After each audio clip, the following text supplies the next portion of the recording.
Chapter 221 Conquest. Boom! The huge beast fell from the sky and hit the beach without any buffer. The soft gauze obviously could not provide much buffer, and Carlos wailed in pain. The violent vibration triggered the wound on its back, intensifying the gushing of blood. It wanted to struggle to get up and escape, but its limbs could hardly support it to stand up. Swoosh! A figure landed not far away. It was Ronan. When Carlos fell to the ground, he kicked hard on the dragon's back to separate the two, and at the same time used the tentacles of the wind to bind himself in the air. When there were only a dozen meters left, he adjusted his posture and landed steadily on the beach. Whew! Ronan let out a long breath and stood on the ground again. He was surprisingly at ease. He slowly walked towards the dragon, and the latter also noticed his approach and let out a low roar, as if warning Ronan not to get close. But the dragon was just bluffing, and had no strength to spit out dragon breath again. Looking closely at this huge beast, with a 6-meter-long body and a 3-meter-long tail, Ronan still felt great pressure even though the other party could not move. But now he had the advantage. You failed and were defeated by me. Ronan came to the other party, raised his head and said loudly, in World of Warcraft, "The strong are respected. Since you lost to me, you should submit to me." Carlos might be angry, or he might not have the strength to respond. A huge airflow blew out of his nostrils, and Ronan smelled a fishy smell. The dragon was proud, and it closed its eyes, as if it didn't hear. "It seems that you don't feel pain." Ronan was not soft-hearted. He held the flowing flame sword in his hand, and brought out an arc of flames to sweep towards the opponent. Roar! The 5th level fighting skill made it a little painful. Carlos roared and struggled to stand up. "Still want to fly?" Ronan snorted coldly, and jumped onto the opponent's back again. "Get down!" He clenched his right fist, and the fighting spirit condensed on his fist, and slammed down on the opponent's back. The Silver Knight hit with all his strength, with great power. With a bang, the dragon that struggled to stand up fell to the ground again. "Since you don't accept it, I will beat you to accept it." 1 punch. 2 punches. 3 punches. Ronan hit with one punch after another, and Carlos let out a low roar. But in the end, only a weak whine was left. It only felt that its eyelids were getting heavier and heavier, and there was obvious fatigue in its cold blue pupils. Without the previous cold look, Ronan jumped on the opponent's head, then jumped down and stood in front of the opponent again. "Do you accept it?" Carlos' eyes flashed with resentment. He didn't expect that he had just escaped from Natalia's control and fell into the hands of another person. Why is its dragon life so miserable? There was mist in the huge eyes, and 2 huge tears flowed down. It nodded slowly, then lay its head on the ground weakly, expressing its submission. Can dragons shed tears? Ronan saw this scene, and couldn't help feeling embarrassed. Was he too cruel? However, if he wanted the monster to surrender, he had to show his strength. Looking back on the past 10 or 20 minutes, Ronan would be in danger of his life if he was negligent, especially when he rushed into the sea. If he hadn't adjusted his state in time, he might have been choked to death. It is right to be cruel, and you can't do it without fighting. In that case, let's sign the master-servant contract. Ronan took out the contract scroll from the space ring. At this moment, he couldn't help but sigh. He had thought of using this scroll to contract a flying monster, such as a giant eagle, a hawk, or even a griffin, but he didn't expect that in the end the object of his contract would be a dragon. Although it is a dragon that has not grown up yet, it has great potential. When Carlos saw this scroll, he couldn't help showing resistance in his eyes. It was going to be controlled again. Ronan noticed the other party's resistance. If the monster resisted during the contract, it might lead to the failure of the contract. He only had this scroll. If it failed, it would be a huge loss for him. Dragons are proud, and they will not easily regret their choices. Ronan said, "If you fail because of your regret, I will not give you a second chance. Don't worry. If you become my monster, you will have a certain degree of freedom. At least you will not be locked up in a cave without seeing the sun," he threatened, forcing the other party not to disobey. At the same time, he gave sweet dates to shake the other party's mind. Carlos did not respond much to the threat, but for this sweet date, his eyes actually showed a glimmer of brilliance. It's a bit ridiculous to say that it's the first time in its life to go up to the sky and the sea like today. Think about it. The world outside is so vast. If you don't go out to see it, how can you live up to your dragon life? Carlos exhaled. And for the first time, he no longer looked down on and hostile to Ronan with pride. And his eyes showed a more submissive look. Come on, buddy. Follow me, and you won't be disappointed. The contract scroll was spread out, and the complex patterns on it made even Ronan, who was at the level of chief magician, feel dizzy after looking at it carefully for a few seconds. It felt that this was not an ordinary spell scroll, because Ronan had seen the spell scrolls of fire dragon devouring the sky and powerful healing. And although it was a bit difficult, it was not to this extent. Putting away his thoughts, Ronan injected magic power into the scroll, and suddenly a strong light bloomed on it. A huge magic array appeared on the ground, and the light enveloped him and Carlos. But the light of the magic array suddenly surged, and a ball of light flew out of Carlos's head and landed on Ronan's heart. If he took off his clothes, he would find that there was already a small and exquisite dragon pattern on his chest. At this moment, Ronan felt that he had established a connection with the other party. This connection is somewhat similar to that of Rydar, Makan, and Elrond. For example, he can see the other party's level progress. Frostfire Wing Carlos, level 5, 7349/7500 plus. However, there are also differences. Perhaps because of the master-servant contract, Ronan and Carlos have a closer connection in the soul, and can even complete spiritual communication within a distance. On the other hand, Carlos already knows that the human in front of him is his master, and he obeys the other party in his soul. At the moment, the contract was successful. A dark breath was forced out of its body, which made it look like it was emitting black air. Ronan saw this weird scene and immediately frowned. What's going on? It is the strange energy that Natalia left in my body that has been dispelled. Master, Carlos' voice sounded. At this moment, Ronan understood the dragon language. The other party should be a male dragon with a deep voice. Over the years, she has tortured my body and mind with this strange energy. And as long as the damn horn is blown, the strange energy in my body begins to surge, forcing me to obey her orders. Carlos looked at Ronan, with a hint of relief in his eyes. I didn't expect that signing a contract with the other party could actually expel the strange energy in its body, so that it would no longer be tortured. From this point of view, it seems not bad. Who are Natalia and her subordinates? Since Ronan can now communicate with Carlos, he asked the question he had always wanted to figure out. As the dragon in question, Carlos should know the answer, right? Chapter 222 Dragon Life Experience. Strange Valley. As the dragon left, the place became quiet. Will the Lord be okay? Makan was a little worried. It was extremely dangerous to force his way onto the dragon's back. Although in the later stages, the knights could fly for a short time. That was something that could only be done at the Silver Moon level. Ronan didn't have that ability now. Once he fell from a high altitude, it would be very bad. Rydar frowned, and was also very worried. The Lord's action this time was a bit risky, but he should have a corresponding plan. All we can do is trust him. Elrond murmured softly. May the God of Light protect the Lord. As the few people were talking, Kurami and others who were hiding in the cave came out tremblingly.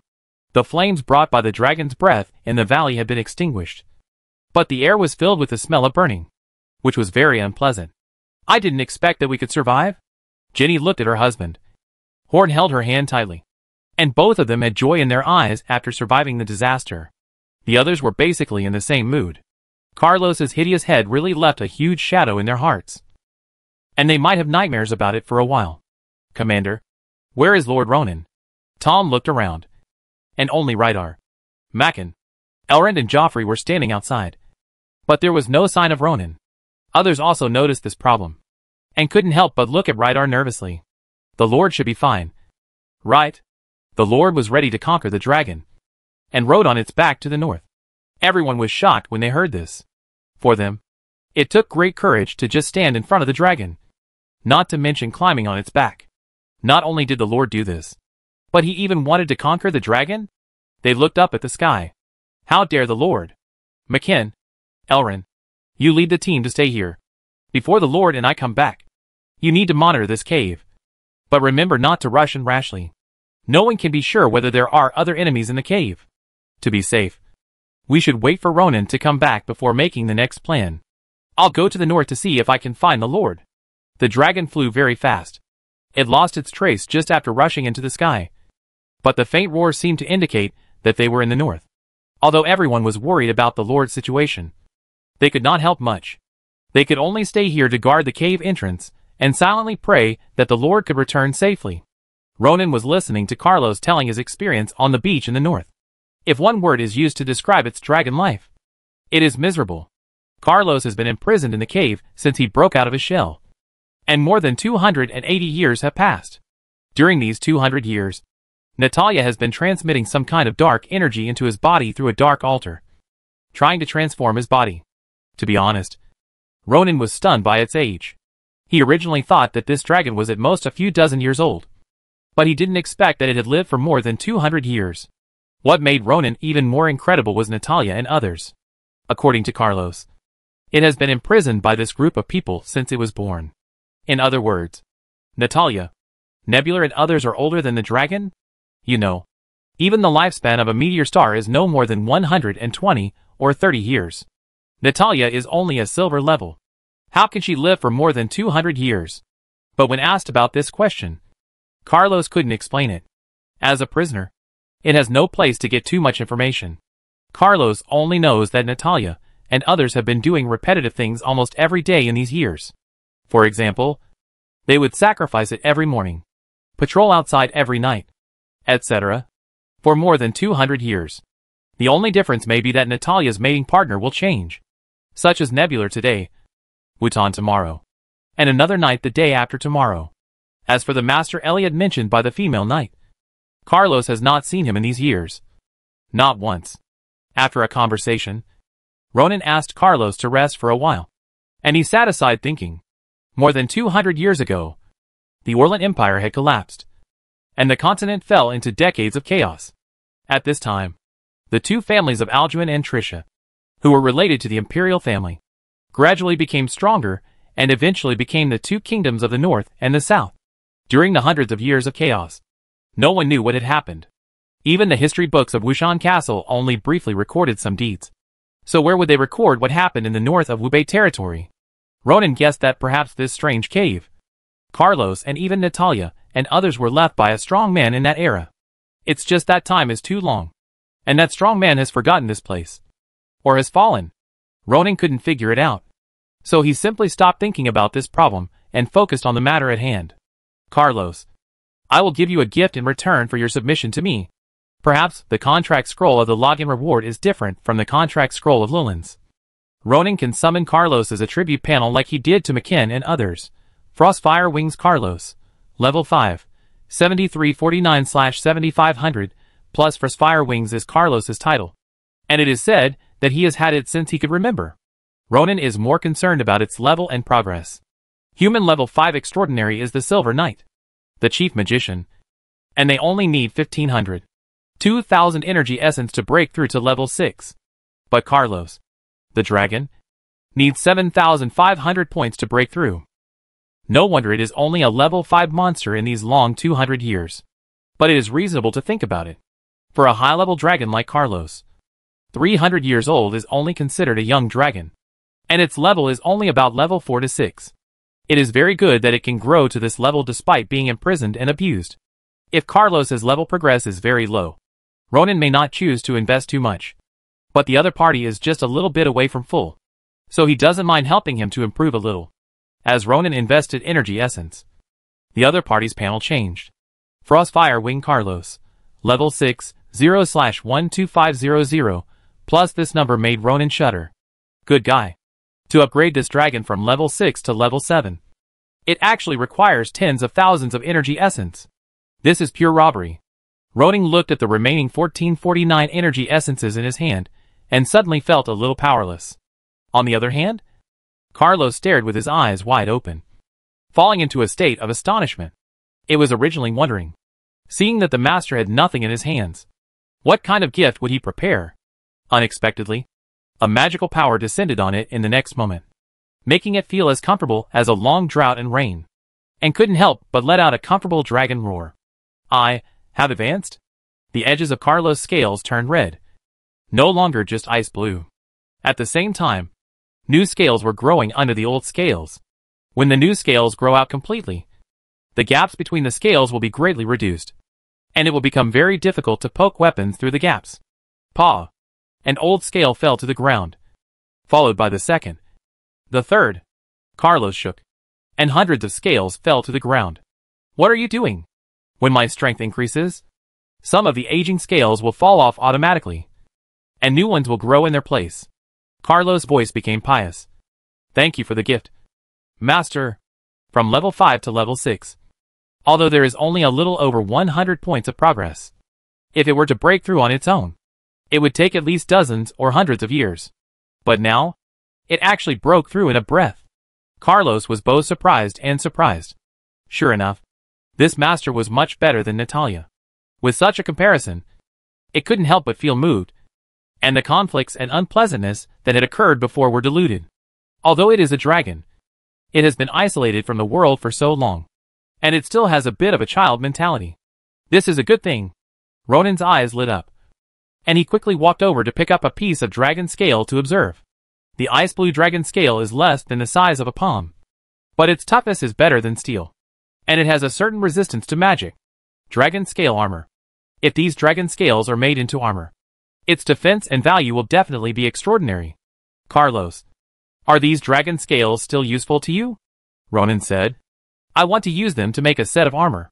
You can use them, Master. For Carlos, the fallen dragon scales are only worth collecting. But facing the master who has improved its strength, it is not stingy at all. The fallen dragon scales have no value to me. Chapter 223 The Problem of Raising Dragons.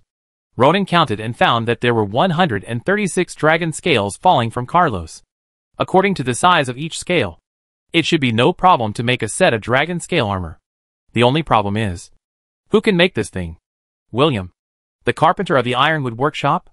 Sorry. They even have a hard time processing black iron trees. So it's really too much to ask them to process dragon scales. After thinking about it, I'm afraid only the blacksmith is a little reliable. But Callus's level is not good enough. At least he must be a blacksmith like Dean, who has reached the level of craftsman or even master craftsman. And it's better to be a knight. He can't do it without strength. If it doesn't work, I'll do it myself. Ronan thought aimlessly in his heart, and landed on Carlos's back again with a leap. Although the opponent's level has been improved, the wound on his back has not healed. Although there is no bleeding, there are bloodstains around the wound, which looks a bit scary. Ronan took out a healing spell scroll and used it on the wound. But the dragon's physical strength was much higher than that of humans. As a second-level spell, healing was too ineffective and basically useless. How are you now? Can you still fly? Ronan asked. Carlos struggled to stand up, but his legs were shaky, and he finally lay helplessly on the beach. Sorry, Master. I'm still very weak, and it's difficult to move for the time being. It had consumed too much energy in the past period of time, and was bled and beaten by Ronan. Even if it was upgraded now, it would not be revived immediately with full blood. It would take some time to slowly recover its physical strength and spirit. Then you should have a good rest. Ronan was not in a hurry to leave.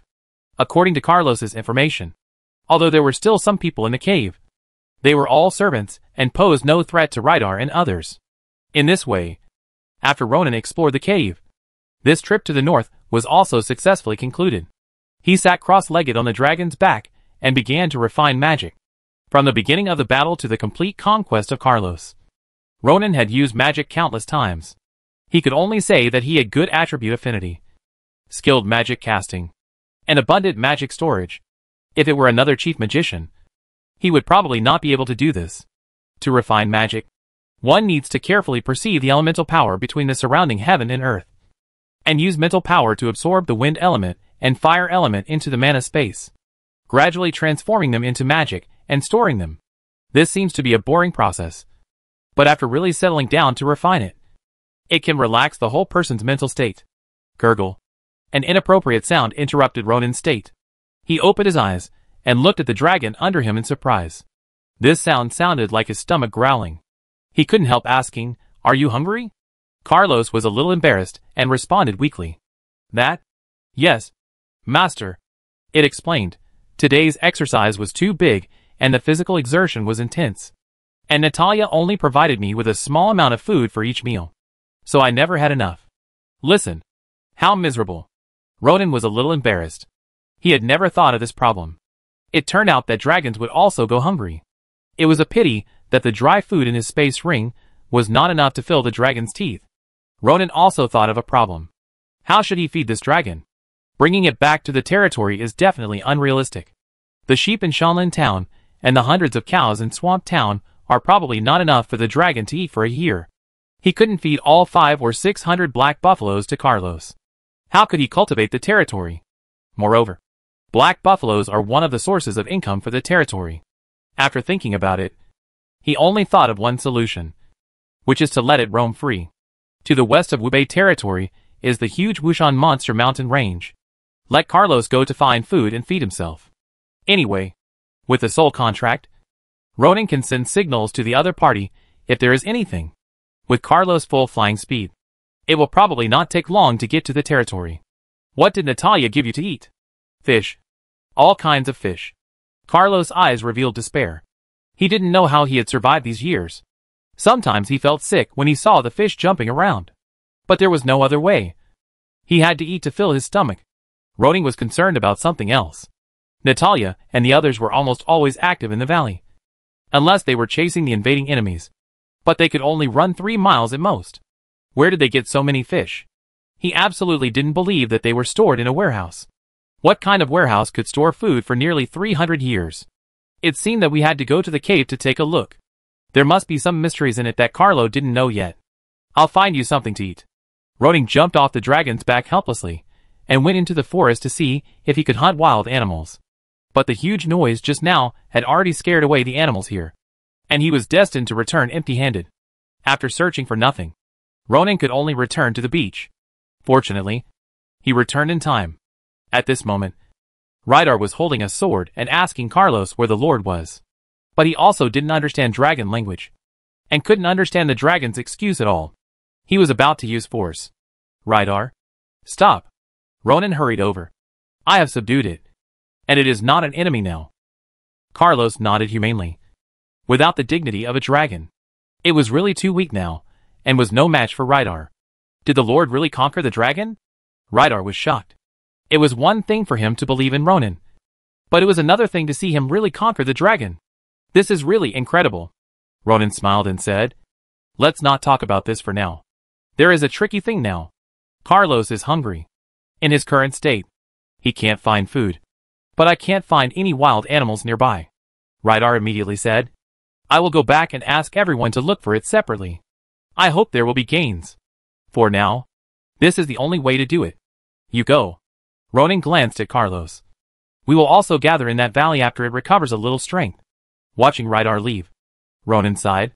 If Rydar and the others don't get any gains, we can only go to the cave to see if there are any fish. Carlos shuddered when he heard it. Ronan walked to the seaside. This place was also a shallow beach, and was not suitable for development as a port.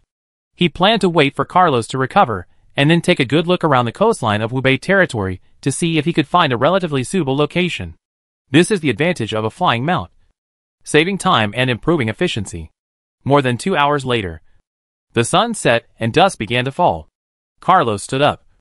Master, I have recovered some strength and can fly for a while now. Okay. Ronan came to his back. Let's go back to that valley. The huge wings spread out and Carlos flew up. Its movements were quite stable, and its wide neck blocked the oncoming wind. Ronan sat on it without any sense of effort, which was completely different from when he conquered the opponent before. Carlos did not fly high or fast. However, since the distance between the beach and the valley was only 20 miles, they landed outside the cave soon. The whistling sound of the wind attracted the attention of the followers, who stayed outside the cave.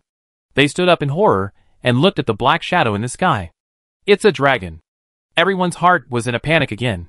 Although the commander returned and said that the Lord was fine and had conquered the dragon, they were still afraid to face the dragon again.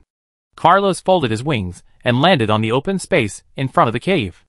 With a whoosh, air blew out of his nostrils. A little tired, he just glanced at the humans next to him, knowing that these people were Ronan's subordinates, and didn't pay too much attention to them.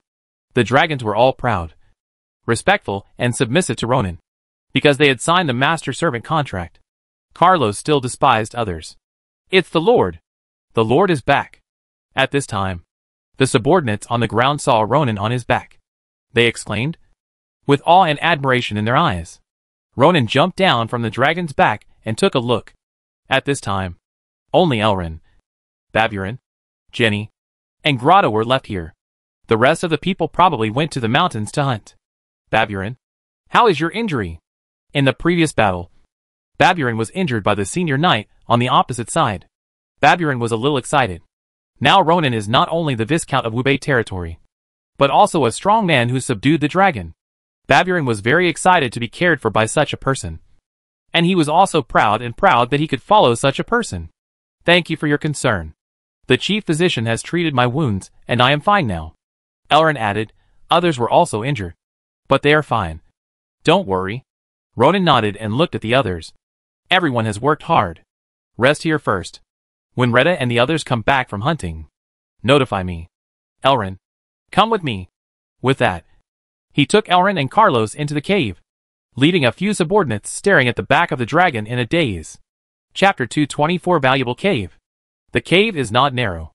On the contrary, a giant dragon can pass through it without any obstacles, which shows how spacious it is. Ronan walked and looked, and found that the walls here were very regular, as if they were specially polished, and there were lighting devices installed on the walls. The purple-red light seen from outside the cave at night was emitted by these devices. Magic crystal lamp? Ronan took down one of the lighting devices from the wall.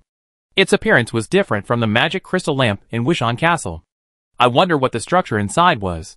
These lamps will go out. I often see people take them down and inject energy into them, and then they will light up again. Carlos told his own experience. Over the years, I can't remember how many such things Natalia and others have done. Charging device? Ronan's eyes lit up. Elrin, you also take 2 over to study. Okay. Sir. Elrin didn't understand what Carlos said, but he was also a little curious about the lamps on the wall. When he heard what Ronan said, he couldn't help but walk over and take one down. There are rechargeable magic crystal lamps in Wishon Castle, but the cost is much higher, and the manufacturing process is much higher than ordinary ones. Ronan has not been exposed to this knowledge, but he can study it when he has time. Although such research is more expensive than Elrin making magic potions, some senior magicians who are obsessed with this will go bankrupt because of it. However, mastering a technology or even resources is a kind of capital. If you need it one day in the future, you don't have to collect information everywhere or even ask for help. The 2 men and the dragon stayed for a while, and then continued to move forward. There were corridors, halls, and even dark rooms and rooms in the cave.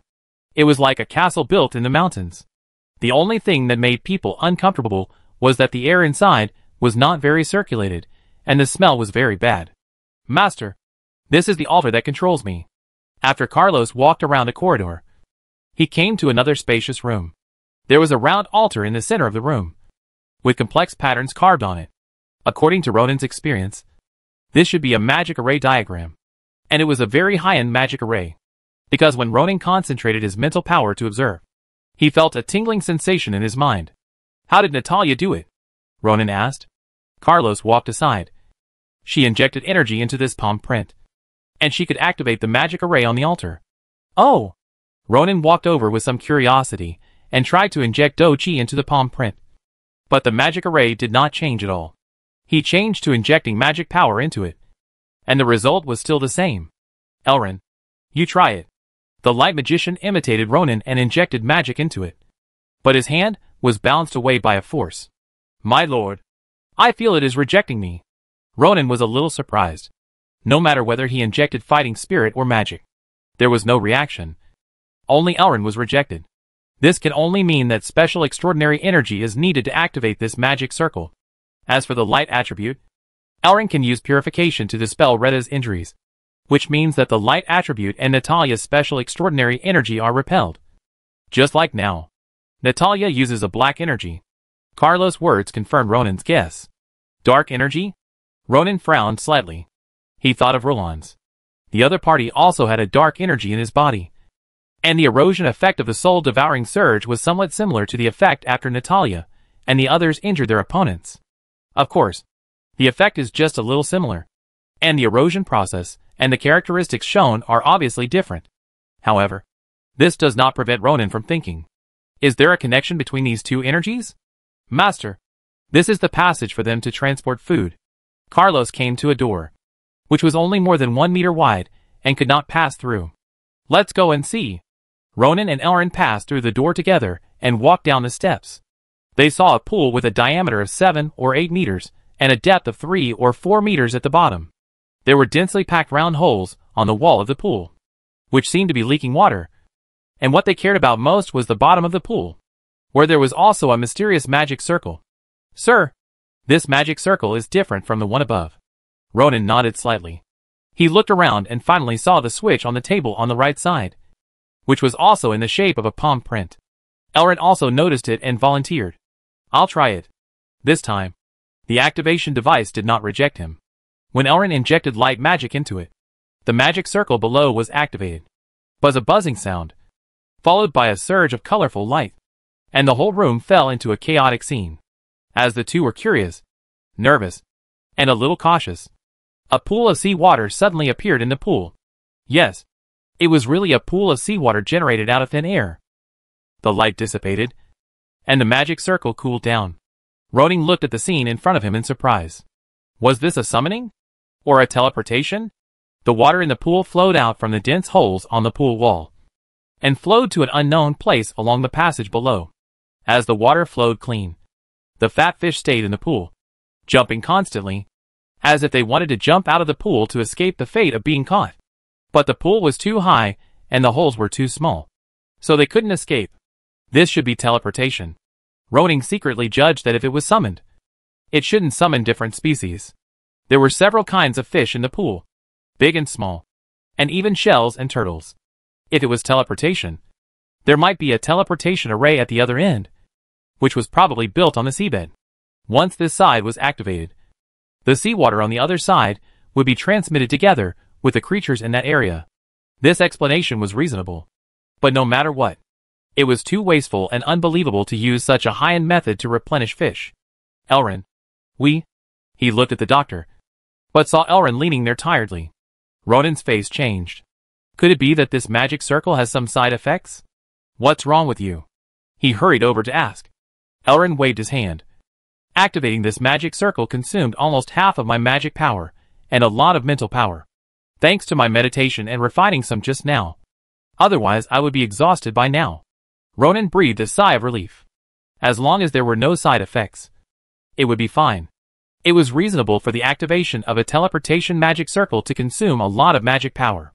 It was a bit negligent that they did not think about it in advance. You can take a rest here, Ronan said, and jumped into the pool and put the fish into the space ring.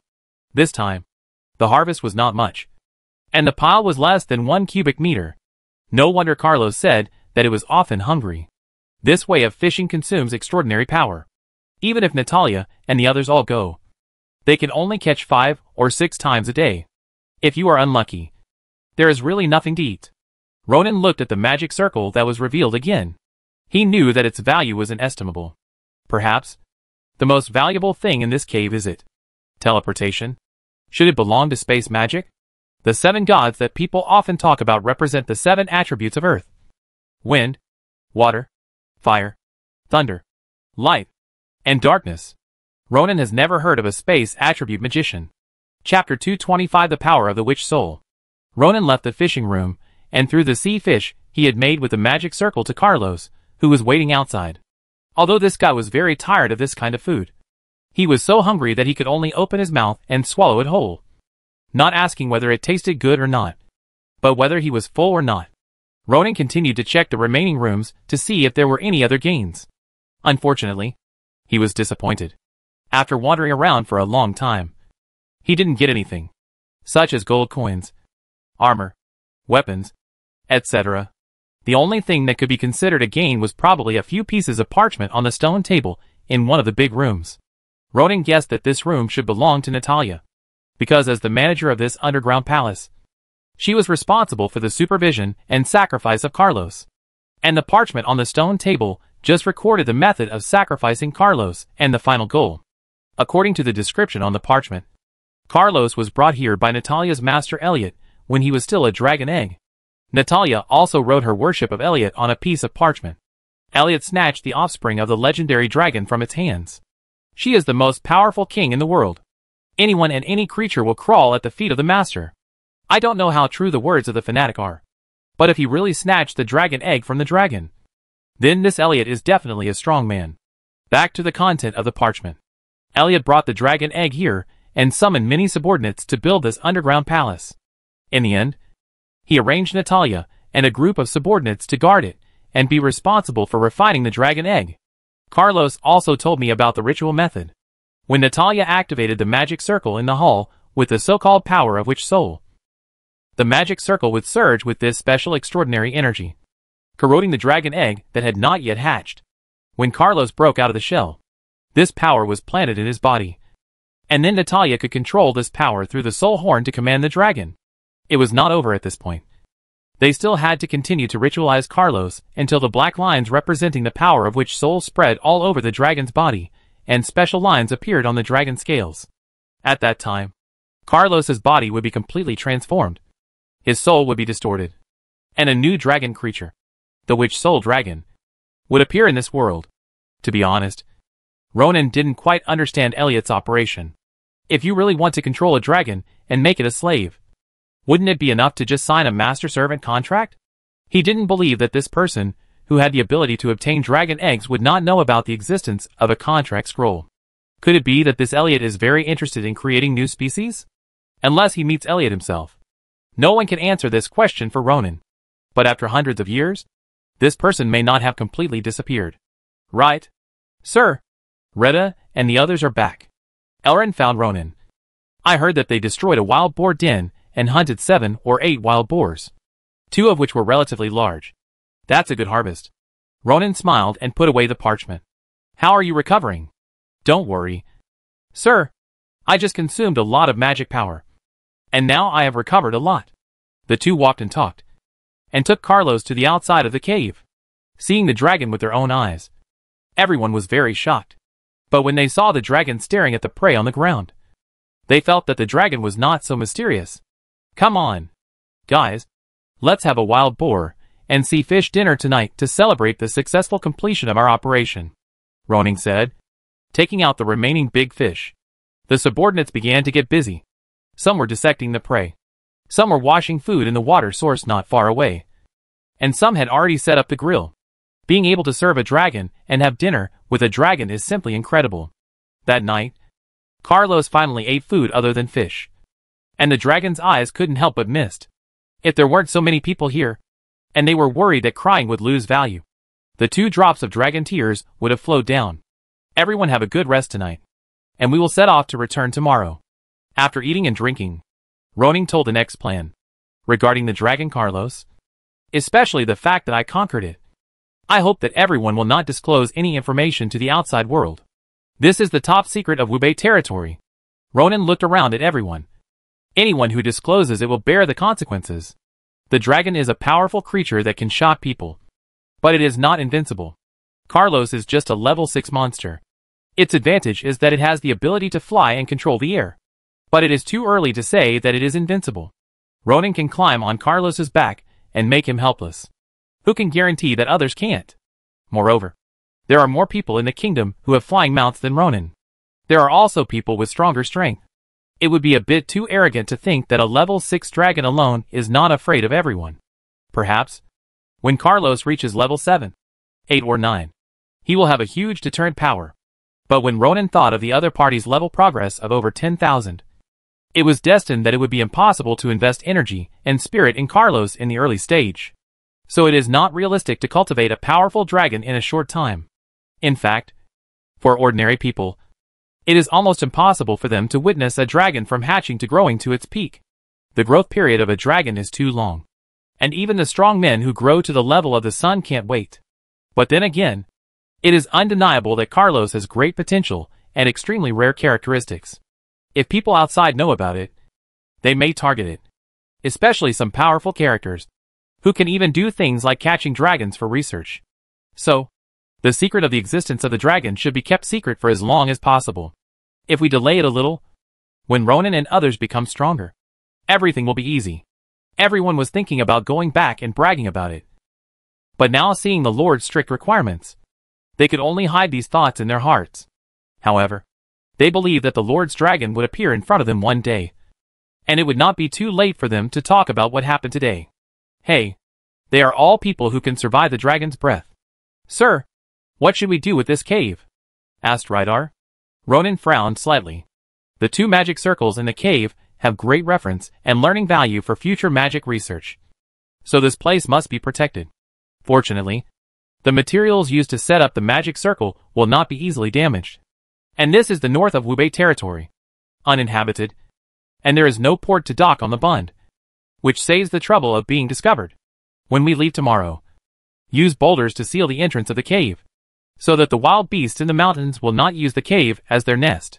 Ronan thought for a while and said, you can use this underground palace as a base in the future and arrange people to patrol regularly. Ronan plans to arrange a group of people to develop a small fishing village here, when the population of the territory is sufficient. Now there is no need for him to arrange a group of people to stay here permanently. Development must be done step by step. And solving the problem of food in the territory first is the key. Chapter 226 Letters and Intelligence. Buzz. In front of the cave in the strange valley, the ground trembled, and several earth walls rose quickly, completely sealing the entrance of the cave. Carlos, who was taking a nap not far away, looked at the place where he had been imprisoned for so many years, and finally closed it. He couldn't help but feel excited. When he was in the cave yesterday, Ronan asked him if he wanted to give this underground palace to Carlos as a nest. But he refused without hesitation. This place is a shadow in his dragon life.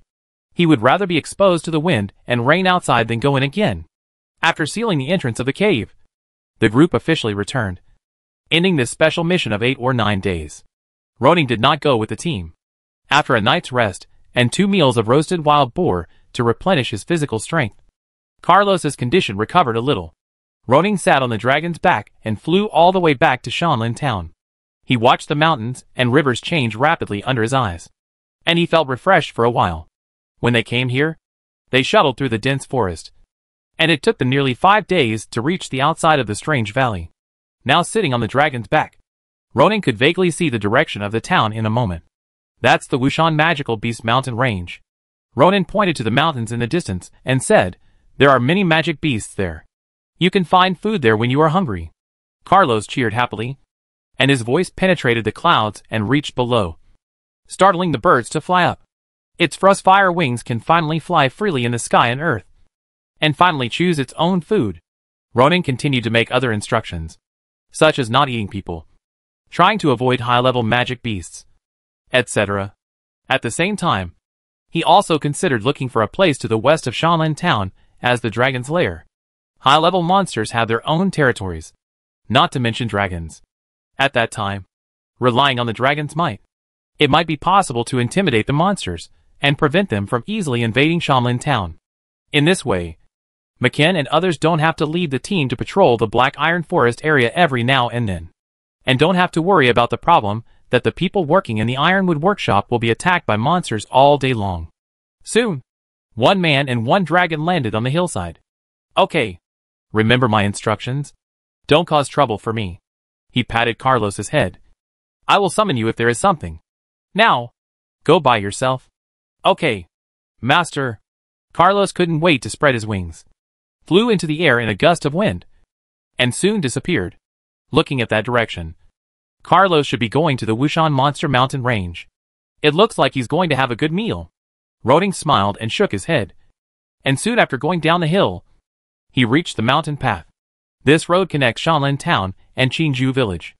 Last winter, because Ronan encouraged the people to use trees to survive the winter, a long road was opened here, and now the felling is still going on, and it is estimated that it will reach Qingju village by the end of the year. It's the Lord. Come and meet the Lord. When Ronan passed a wheat field, the people who were working in the field noticed him. Although the quality of life of the people in Shanlin town has not improved significantly compared with the past, they at least have a relatively stable living environment. The policies issued by Shanlin Castle were conveyed by the village chiefs of each village, so that every citizen had a clear understanding. They know what their mission is, and they also know what they will get after paying. In view of the Lord's kindness, generosity, and his repeated promises, they are willing to believe in the Lord's policies. Apart from other things, They are very happy to implement the recently promulgated policy on pregnant women, while expanding the family population. They can also apply for 300 kilograms of grain and other rights from the Lord's mansion. Many people in the Lord's mansion want to have children for this reason. Some singles, who can't find a wife in the town, have also set their sights on slaves. Anyway, the Lord said that slaves can also get married. As for the status of slaves, they don't care. Anyway, as long as they work for the Lord for 10 years, they can become serfs. Even if they have children in the future, they can get rid of the status of slaves, and they don't have to worry about the Lord taking their children out and selling them.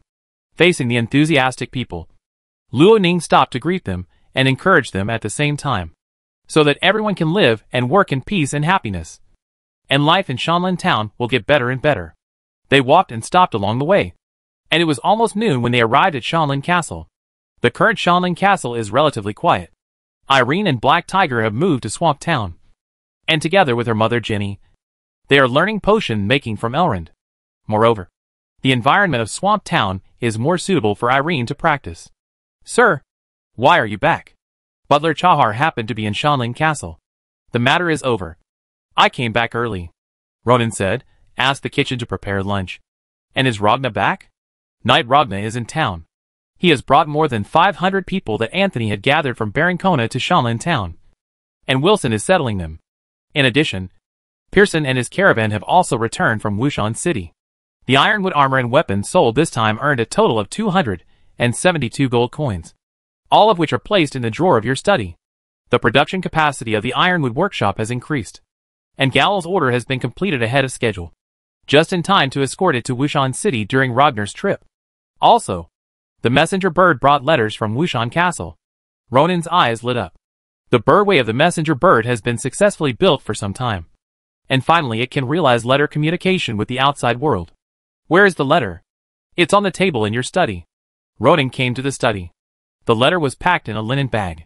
When he opened it, he saw a piece of parchment with a lot of words written on it. He knew it was from Lulans by looking at the handwriting. After reading it, the first part was a greeting. It might be that Lulans was old, or the backlash of the soul-devouring surge made him not in good condition, and it seemed a bit long-winded. However, he mentioned later that May 25th was coming soon, and he hoped that Ronan could go to Washenbeo to celebrate his birthday this year, and at the same time let him think about the possibility of getting engaged to Blanche. I didn't expect that my birthday would be coming soon. Ronan couldn't help but laugh. He had forgotten about this matter. The old man is not convenient to move, so I'll go there and just see him. Now the affairs of the territory are proceeding in an orderly manner, and Ronan's absence for a while will not affect anything. As for the engagement with Blanche, it seems that Her Royal Highness the Princess should have a positive intention. Ronan is not opposed to this kind of marriage.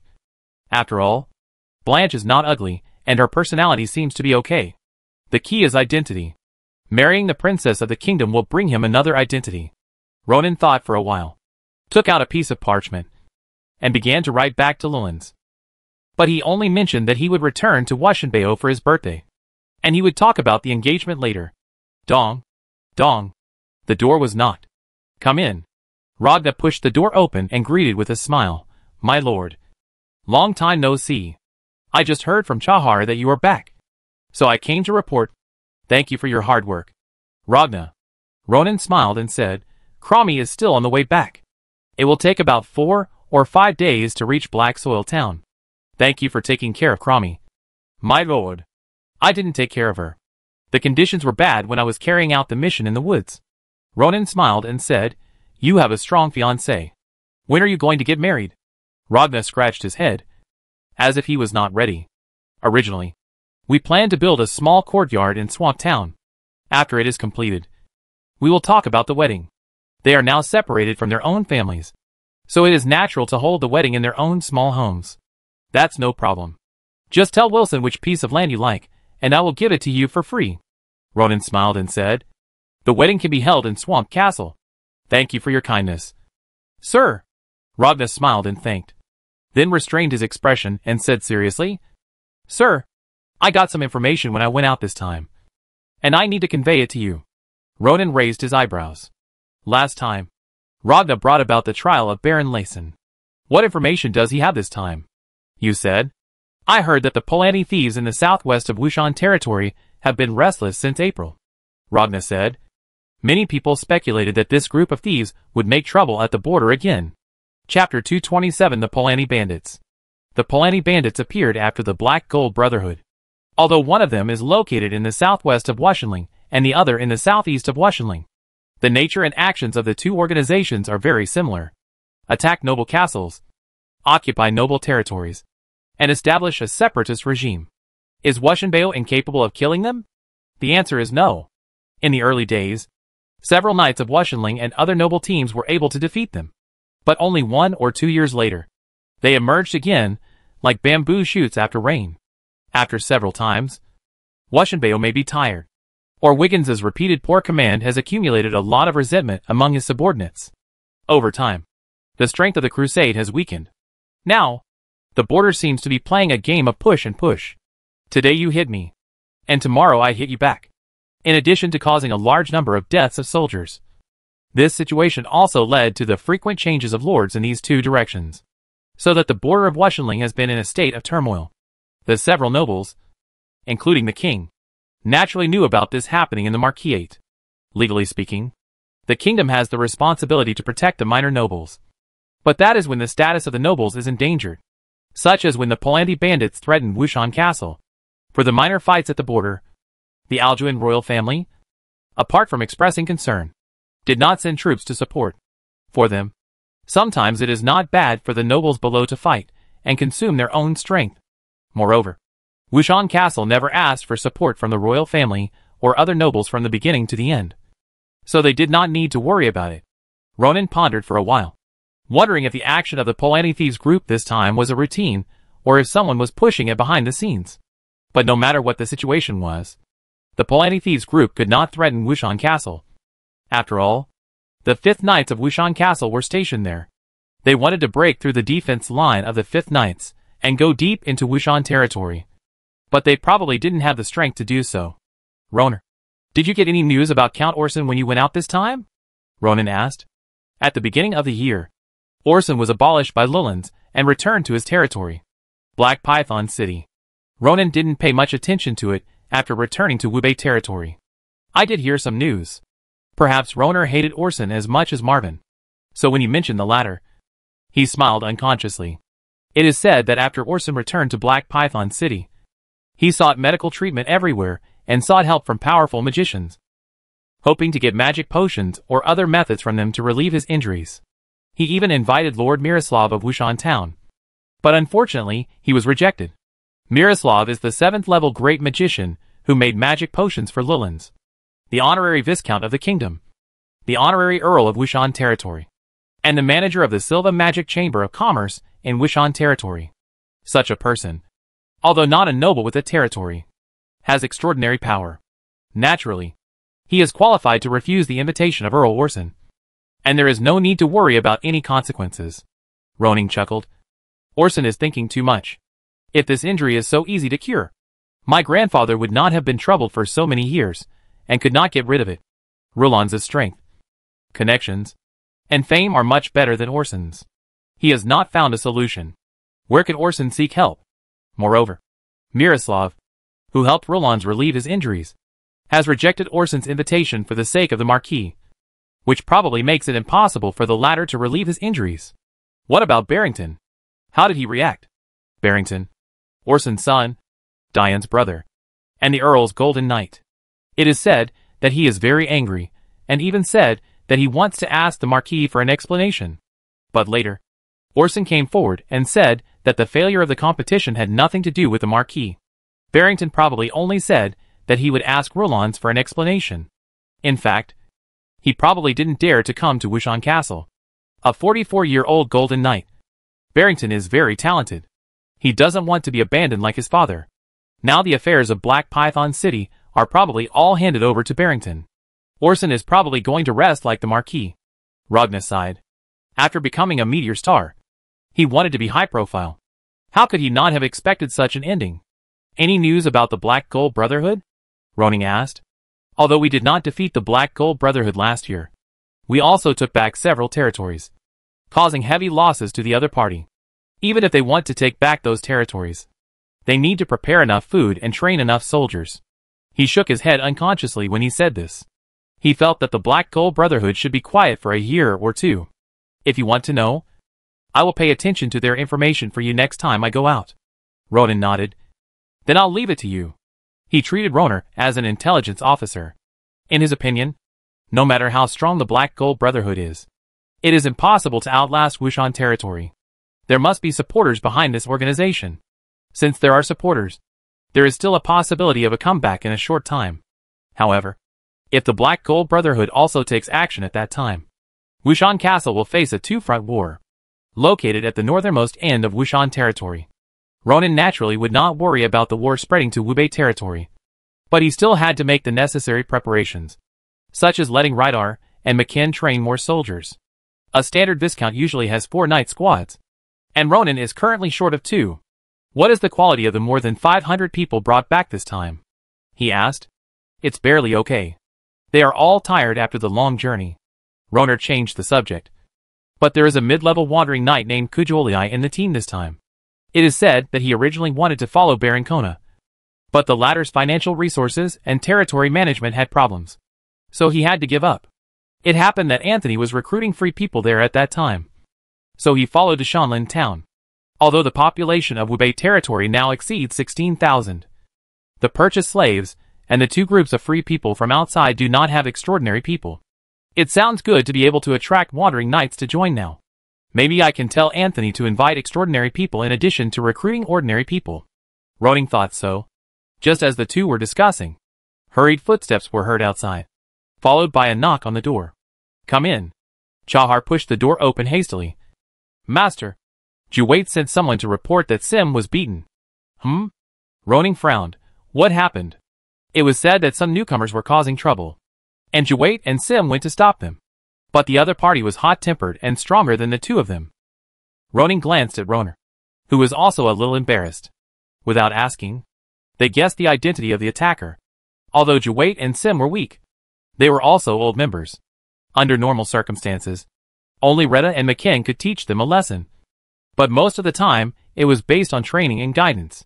There was really no one who deliberately attacked the 2 and injured one of them. Let's go and take a look. Ronan had nothing to do, so he could just meet this group of newcomers.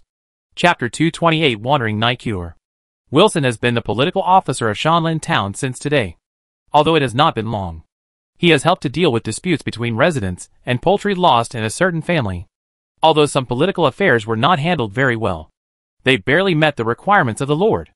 During his tenure as a political officer, he was also a well-known figure in Wubei.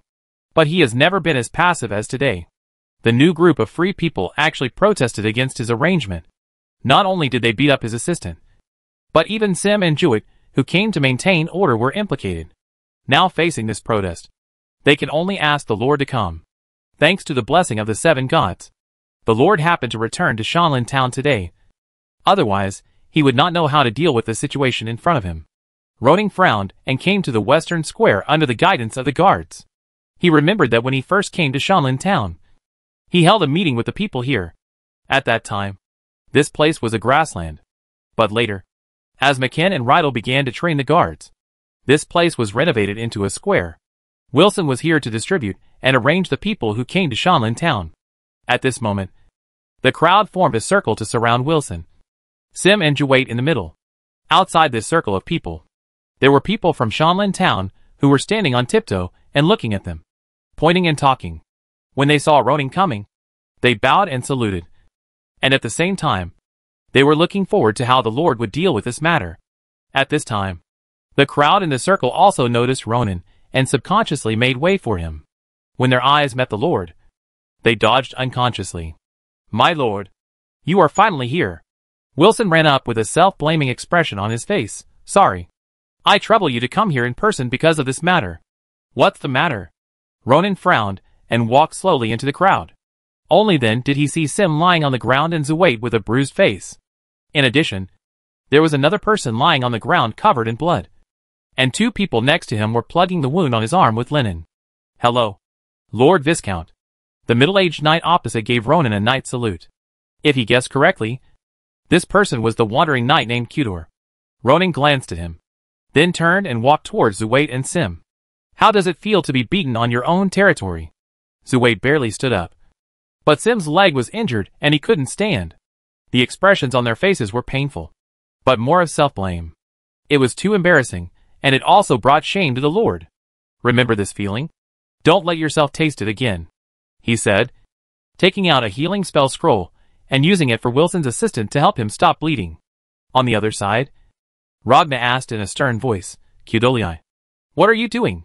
He thought it was a minor friction, but he didn't expect the scene to be so bloody. He led this group of people to Shanlin town along the way, and he didn't find that Kurito was a reckless person. How could such a big thing happen soon after arriving in the territory? Mr. Ragna, I just put forward some of my opinions to them with my friends. But they not only ignored it, but also said that we were making trouble. Kudor spread his hands and said helplessly, during the argument, that person attacked me, so I had no choice but to fight back. The two knights behind me came over and attacked me without asking why, so I had no choice but to fight back. Bullshit! It was you who cursed and attacked first, and now you were biting us back. Wilson was so angry that he was shaking all over. The person the other party falsely accused was his assistant. If he can't stand up for his subordinates in this matter, how can he be the head of government in the future? Everyone here can testify that it was your people who started it first. Kudor was very innocent. We admired Lord Ronan, so we traveled through mountains and rivers from Barancona. But we didn't expect to be treated like this as soon as we arrived here. If your behavior spreads, it will damage the face of the Viscount of Wubei territory. At that time, even if people outside want to join Wubei territory, they will hesitate because of you. You? Wilson really had never seen such a scene. But unfortunately, he was just an ordinary person, and had no ability to compete with the other party. Otherwise, he would have rushed up to fight with the other party. Kudor. Enough! Ragna shouted coldly. He didn't have any close relationship with this wandering knight. And to be honest, he was not even an ordinary friend. But when facing Ronan's question just now, his answer seemed to be recommending this knight. He had no intention of recommending. And no matter what the truth is, it is wrong for a professional knight to fight against an ordinary person. And the other party is an official under the Lord. He couldn't help but look at Ronan, but saw the latter patting the injured assistant on the shoulder. Ask Wilson for a few days off to rest. Thank you, sir. The political assistant responded weakly. Ronan then stood up and began to deal with the matter. Wilson, tell me what happened. Wilson suppressed his anger. Sir, according to your instructions, we will prepare 5 acres of land for each freeman who joins Wushan territory. But these guys actually want 10 acres. In addition, they also advocated living in a more spacious house and extending the period of low tax. Jack rejected his unreasonable demands, but he didn't expect him to be so arrogant and hit people directly. 2 political assistants on the side echoed and testified for their leader. Sir, he is making a false accusation. Kudor tried his best to defend himself. I am a newcomer. How can I have the courage to do such a thing? If you don't believe it, you can ask other people here. I believe they will testify for me that he is lying. Ronan casually looked at one of the people in the crowd. Really? Yes. Yes. Sir. Ronan looked around at the others. Most of them bowed their heads silently and did not speak. But there were also a few people who affirmed Kudor's words. In fact, Ronan had already judged whether it was true or false. Wilson basically strictly followed his orders, and was not very strong in character. He did not dare to lie to Ronan so much. On the other hand, Kudor and his group looked like they had united. I am afraid that after Anthony summoned them, and before Ronan took them back, Kudor had discussed with this group of people to gather together to gain more benefits for himself. And this group of free people was also very courageous and dared to cooperate. He didn't understand where the other party got the courage and guts to think that he could force a lord to give in this way. Was his brain broken? Ronan looked directly at Kudor for the first time. In Wubei territory, whether it is a knight or a magician, it is not allowed to attack ordinary people without a legitimate reason. Sir, please believe that I was forced. Ronan glanced at Zuwait and Sim on the side and changed the subject. You are stronger than my subordinates? Kudor's face was expressionless, but he was happy in his heart. I heard that this lord is very generous, and his territory is extremely short of people.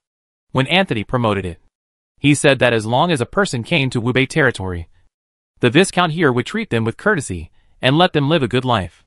So he felt that the risk of doing this kind of thing was very small. Once successful, so many people would give you some food or money every year in exchange for his help.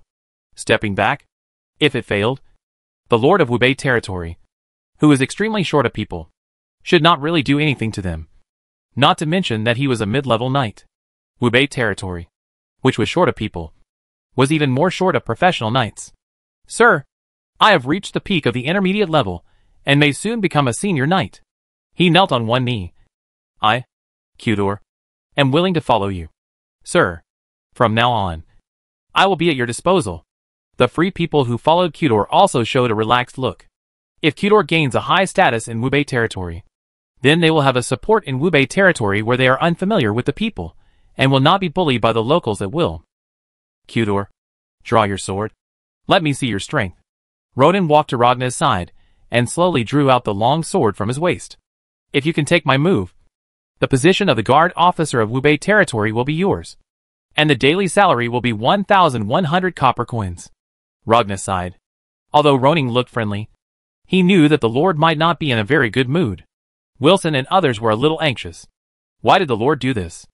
Not only did he not punish the other party, but he also let him serve as a guard officer? Besides, wasn't the guard officer Lord McKin? What qualifications did this guy have to compete with Lord McKin? Kudor was very excited. He was trembling with such a high daily salary. It was just one move. He had to take it even if he got hurt. He quickly stood up and drew the long sword from his waist. My lord. I'm going. Ronan waved Ragna's long sword, which was much lighter than his Luyan sword. Come on. Swoosh. Kudor rushed up in one step, and stabbed Ronan with the long sword in his hand. Too many flaws? Is this your strength? Ronan stepped sideways. A cold sword flashed, and a big head flew up. So disappointing. Chapter 229 Split Weekend. The sudden change stunned everyone. The newcomers had expected Kudor to serve as the guard officer of Wubei territory, so that they would have someone to rely on in the future. But they never expected that the Lord who was relaxed and calm in the last second would be furious and kill people in the next second without any signs. Looking at Kudor's body separated on the ground. This is a professional knight close to the advanced level. How could he die in an instant without even the ability to resist? They thought of their plan with Kudor, and their bodies were cold for a while. Some timid ones collapsed directly on the ground, and their feces and urine soaked their crotches. Some people were stunned in place, unable to react for a while, and at a loss. Some people felt fear and knelt on the ground to beg for the Lord's forgiveness. On the other hand, Wilson and others were surprised and then happy. I said, how could the Lord allow an outsider intermediate knight to serve as the guard officer of Wubei territory? A man like Kudolii is not even worthy of being a deputy to McKin. You deserve to die for challenging the Lord's authority. Wilson thought angrily in his heart, and the anger that had just been slandered by the other party finally dissipated. For Ronan, if Kudolii simply clashed with Wilson and others and injured them, it would not be a crime punishable by death. After punishing him and setting an example, he might still be able to use him. But the other party had too many ideas. Not only did they form gangs and deceive Ronan, the Lord, in front of so many people, they even joined hands to put pressure on the Lord in order to seek benefits. If Ronan takes a step back and lets the other party go today, what will happen if this group of people does this again in the future? Anthony is right. Wubei territory is indeed short of people, and even more short of available knights. Ronan also welcomes outsiders to join, but he also has a bottom line. People like Kudolii are not welcome. What I am willing to give is yours. If I am not going to give it, don't have any crooked ideas. Ronan's voice was mixed with the fighting spirit of the knights. It was loud and majestic, which made the chaotic crowd begging for mercy shut up. One by one, they were as silent as a cicada. I understand your thoughts. It's nothing more than everyone making trouble together. It's best to get more arable land. It doesn't matter if you can't get it. Will I kill you all? He sneered. I won't kill you, but I can expel you. Good news doesn't go out, but bad news spreads 1,000 miles. If he killed all these people, once the outside world knew about it, they would probably say that the Viscount of Wubei territory was a murderous butcher who was ruthless to the free people who came to him. In this way, people who wanted to come to Wubei territory would be discouraged, which would be extremely harmful to the development of the territory. I am kind, and I will give you 2 hours to think about it. If you are willing to follow the arrangement, I will allow you to stay. If you are not willing, please leave Wubei territory now. Ronan did not stay any longer and turned to leave. Roner, you stay to maintain order. Wilson, come with me. Okay. Sir. Wilson followed Ronan carefully. He didn't know why the Lord asked him to come here alone. Was he going to punish him for his poor performance? The more he thought about it, the more panicked he became. Although he was relieved that the Lord had killed Kudor, he was filled with fear when he thought that the Lord could kill a mid-level knight in a breath. The merciful Lord also had a fierce side. I guess not many of these people will leave. For those who stay, you have to arrange them separately. After leaving the crowd, Ronan said as he walked, Shanlin Town, Sanfong Town, Swamp Town, Black Soil Town. Each place is short of people. Split them up and distribute them to each town. Wilson nodded thoughtfully, and he probably understood the Lord's intention. These more than 500 people accounted for 1/7 of the population of Shanlin Town. If they stick together, it will not only be difficult to manage, but it may also cause disputes with the indigenous people. Although there is no threat to Shanlin Castle, the uneasy factors in the territory will greatly affect the Lord's development arrangements and increase the difficulty of Wilson's management.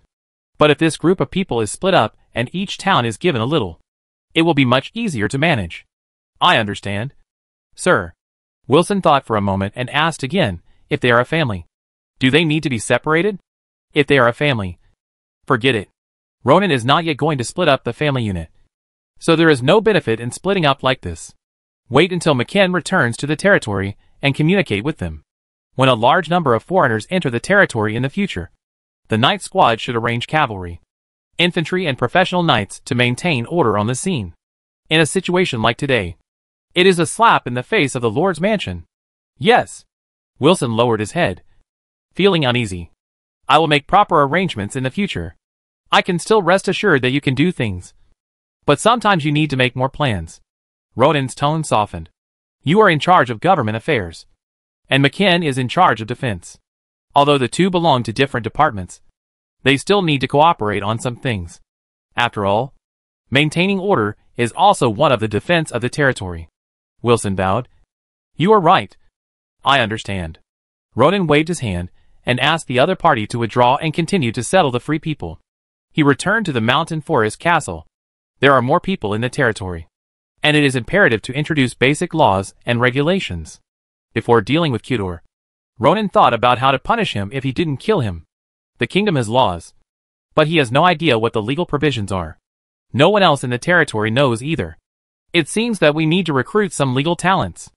According to the needs, formulate legal provisions suitable for Wubei territory. When problems arise, there is something to refer to, so that there is a law to follow when punishing. When Wilson returned to the West Square, none of the freemen from Baron Kona's territory left. Even those who had just expressed their support for Kudor kept their heads down and did not leave. First, they would have nowhere to go if they left Shanlin Town. Ronan was willing to give them farmland and provide a light tax policy, but other territories did not have that. Second, if they left now, they would definitely not be able to get out of this forest before dark. With their strength and physique, it was extremely dangerous to spend the night in the forest near the Wushan Monster Mountain Range, and they dared not even think about it. Third, and most importantly, they didn't know if they would be killed on the spot if they left like this. After all, Kudor's body was still there. If they left, they would most likely die. But if they didn't leave, they might still be alive. So they all stayed. If they had known this would be the result, they would not have listened to Kudor's call and united their voices. Some people with clearer minds also realized that a down-and-out wandering knight had no ability to challenge the Viscount. Your Excellency is kind. Not only will he not pursue the mistakes you made, but he will also treat you according to the policy set before. Wilson's words put their hanging hearts at ease. And at the same time, some of them began to resent Kudor for making such a fuss. Wilson asked the injured assistant to go back and rest, and took the other assistants to continue working. Continue to register now. I will complete your assignment in the next 2 days, and someone will take you to the town where you live. After hearing such an arrangement, Ragna, who was guarding on the side, thought carefully and roughly understood the Lord's purpose. Split and weaken. This group of people will be easier to manage. Ragna once again experienced the Lord's way of doing things, and he couldn't help but sigh in his heart. He had always simply regarded bringing people to Wubei territory as an escort mission, and had never expected that these people would have such thoughts. This time, the turmoil was also caused by his mistakes. Now that he thought about it, this group of people did rely on Kudor along the way, and they had a vague intention to focus on him. If he was vigilant enough, he would have told Ronin about this matter. I still don't think enough. I have to be careful about such things in the future. He looked down at the sword that was sheathed again. He didn't understand why the Lord used his sword to kill Kudor just now. Was there any intention in it? I guess he was not satisfied with what I did this time. In fact, he was just overthinking about using Rodna's sword. Ronin simply felt that using the Luyan sword to kill Kudor was a bit too much of a compliment to him. Chapter 230. Stockpiling Troops. The impact of Kudor was soon eliminated. His body was left there for a long time without anyone dealing with it. The companions who came with him from Baron Kona avoided it, and dared not take a second look, let alone bury it. In the end, Rodna arranged for several infantrymen to carry it to the suburbs and buried it in a pit. Wilson handled the subsequent division work well. He left more than 200 people in Swamp Town, where there were many people living. And even if these people formed gangs, they could not do anything. In addition, Shanlin Town, Sanfang Town, and Black Soil Town were divided into hundreds of people. The news that Ronin killed Kudor has also spread in the town. But public opinion is one-sided. They all said that Kudor had brought it upon himself. And they were not optimistic about this group of newcomers, thinking that this group of people were too greedy and wanted to get more without serving the Lord. So far, no one has said anything bad about the Lord. After dealing with this matter, Ronin's life became leisurely. Every day, except riding his cloud-stepping horse to walk around, he spent all his time practicing the explosive flame slash from Rydar. Speaking of which, this fighting skill is more difficult than the 5th level magic red flame fire snake. It requires a high level of compression and control of the fire attribute fighting spirit, and also requires the knight's fighting spirit to operate, and the amount of fighting spirit. Ordinary people really can't master it. Fortunately, Ronin is not an ordinary person. After 4 or 5 days of exploration and practice, he was finally able to use the explosive flame slash. Although the control of fighting spirit has not reached perfection, it is already quite powerful, and has become his strongest single-target attack skill at present. 5 days later, Rydar and others returned to Black Soil Town smoothly. This time, the patrol and clearing mission around the territory can be considered to have come to an end. In the future, it is only necessary to arrange cavalry to scout back and forth on several main roads, and the hunter team will be dispatched if there is any situation. Although the sweep mission is over, it does not mean that they can rest. Ronin does not need them to engage in production work. He asked these people to focus all their energy on improving combat effectiveness.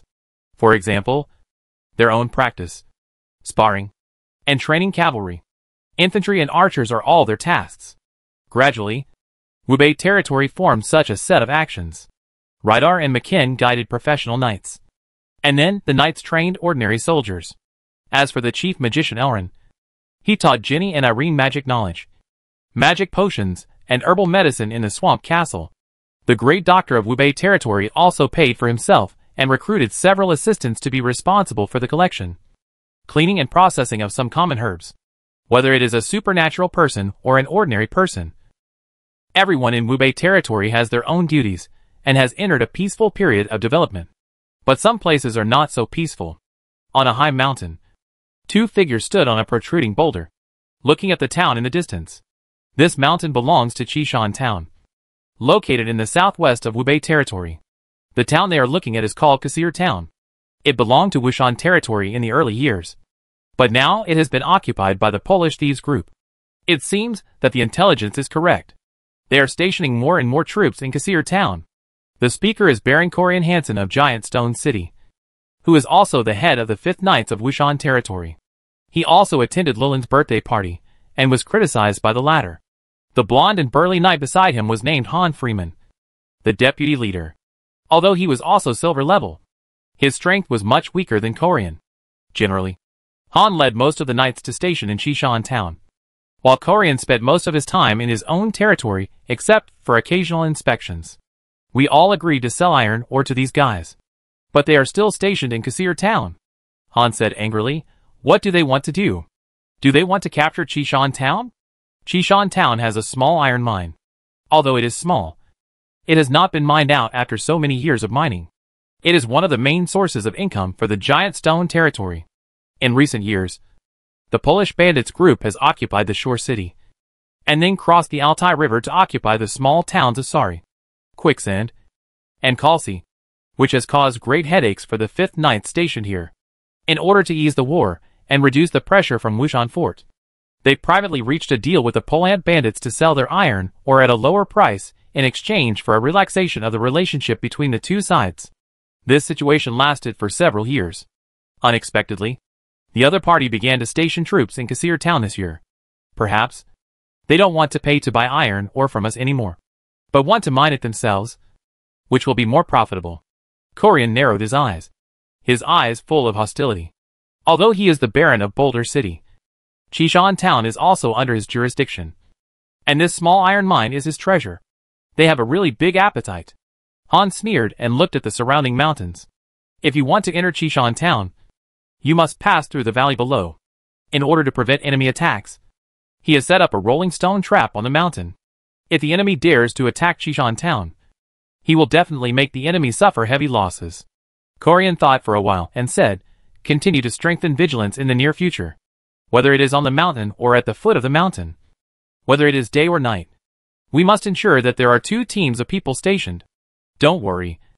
I understand. Han also doesn't want to lose the precious land of Chishan town. Although Korean is responsible for mining the Chishan iron mine, he also owns 30% of it. I will go back and write another letter to inform Washinbeo of the movements here, Korean said thoughtfully. He had written once a while ago, and Wiggins just asked him to be vigilant, and did not mention support. Indeed, it is not appropriate to send troops to support before the war has started. But as the defender here, Korean still needs to let Wiggins and Washinbeo know that the situation here on the border is becoming more and more serious. If something really happens in the future, it is not easy to blame him for not reporting the situation in time. Moreover, even if Washinbeo does not send troops to support, if the troops are stationed in Kasir town, at least they should support the 5th Knights with food and horses to deal with emergencies. Right? I'll leave it to you, Korean said solemnly. Over the years, he has maintained a good relationship with the deputy leader Han. Han also has a very good impression of Korean.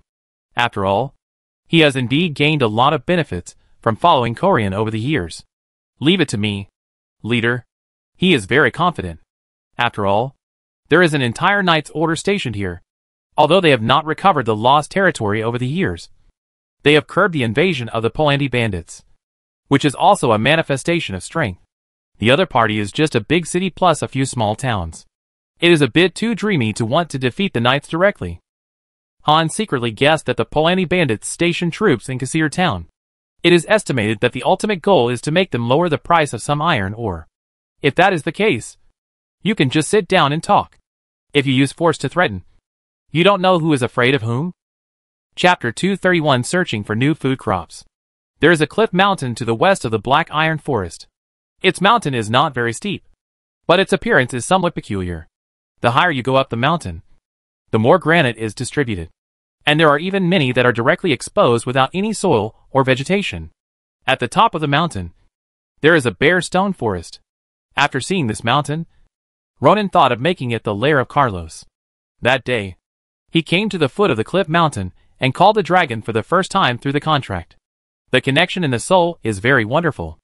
Although the distance between the man and the dragon is unknown, Ronan can feel that with his call. Carlos is approaching this side at a very fast speed. Not long after, a black dot appeared on the horizon and expanded at a very fast speed. In a few breaths, the huge figure came to the near sky. Before it landed, the cloud horse felt the breath and made an uneasy neigh. With the blood of a third-level magic beast and after training, such a warhorse will not panic unless it can't help it. Even the cloud-stepping horse is like this. Not to mention Tom's mount. This ordinary warhorse seemed to be trembling all over, and raised its front hooves anxiously, wanting to leave. If Tom hadn't held the reins tightly and comforted it, it would probably have run away directly. Carlos folded his wings and swooped down, raising a gust of wind and slowly landing in front of Ronan. Master, you called me. Its voice seemed to be much more cheerful than before, and it seemed that it had been having a good time recently. In fact, In the past half-month, Carlos has figured it out. Following the master in front of him not only gives him full freedom, but also gives him great help in improving his strength. Especially the latter. This ability to instantly improve his strength and save him decades of training time is incredible. Recognizing Ronin as the master is not only not a loss, but also a great benefit.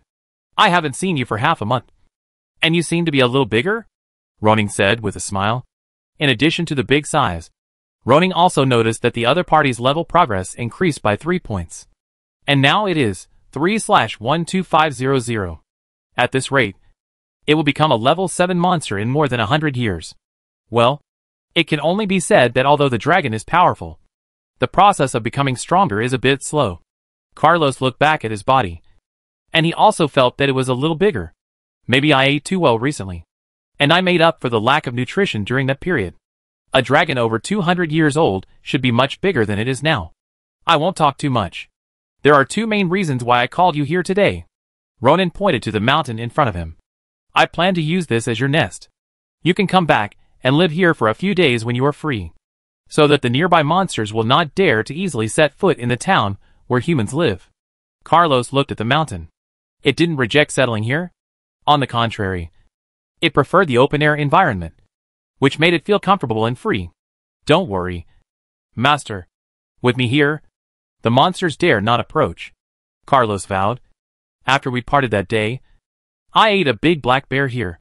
The smell it exuded was enough to make the nearby monsters flee, let alone its dragon power. Just talking about its strength, a level 6 dragon is enough to make many monsters retreat.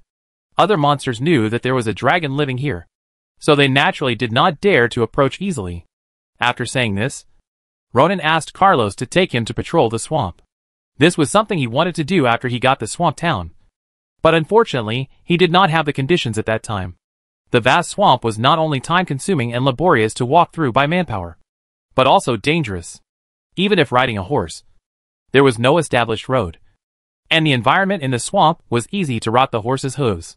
Now Carlos's physical strength has almost recovered, and riding it for a round is not only convenient, but also fast. This time, Ronin patrolled the swamp. In addition to wanting to roughly appreciate the scope of the swamp, he also wanted to find some things he wanted. The dragon hummed, and in the blink of an eye, it took Ronin into the sky. On the ground, Tom, who was leading the cloud-stepping horse, was a little absent-minded. Back then, with his strength, he could still fight with the Lord. But now, he would be knocked down if Carlos sneezed. Now Ronin is the object of admiration of all the extraordinary people and magicians in Wubei territory. The dragon flew and soon crossed the mountain forest town, passed through the stone forest, and came to the sky above the swamp town. After descending a little, Ronin saw that near the town, many people were bending down to mine manure in the swamp. And at the same time, they were regularizing the swamp and reclaiming new arable land. Developing swamps is a bit more dangerous than reclaiming wasteland in the mountains. Even though these swamps were treated by Ronin with magic, there are still risks. At the least, they will be injured.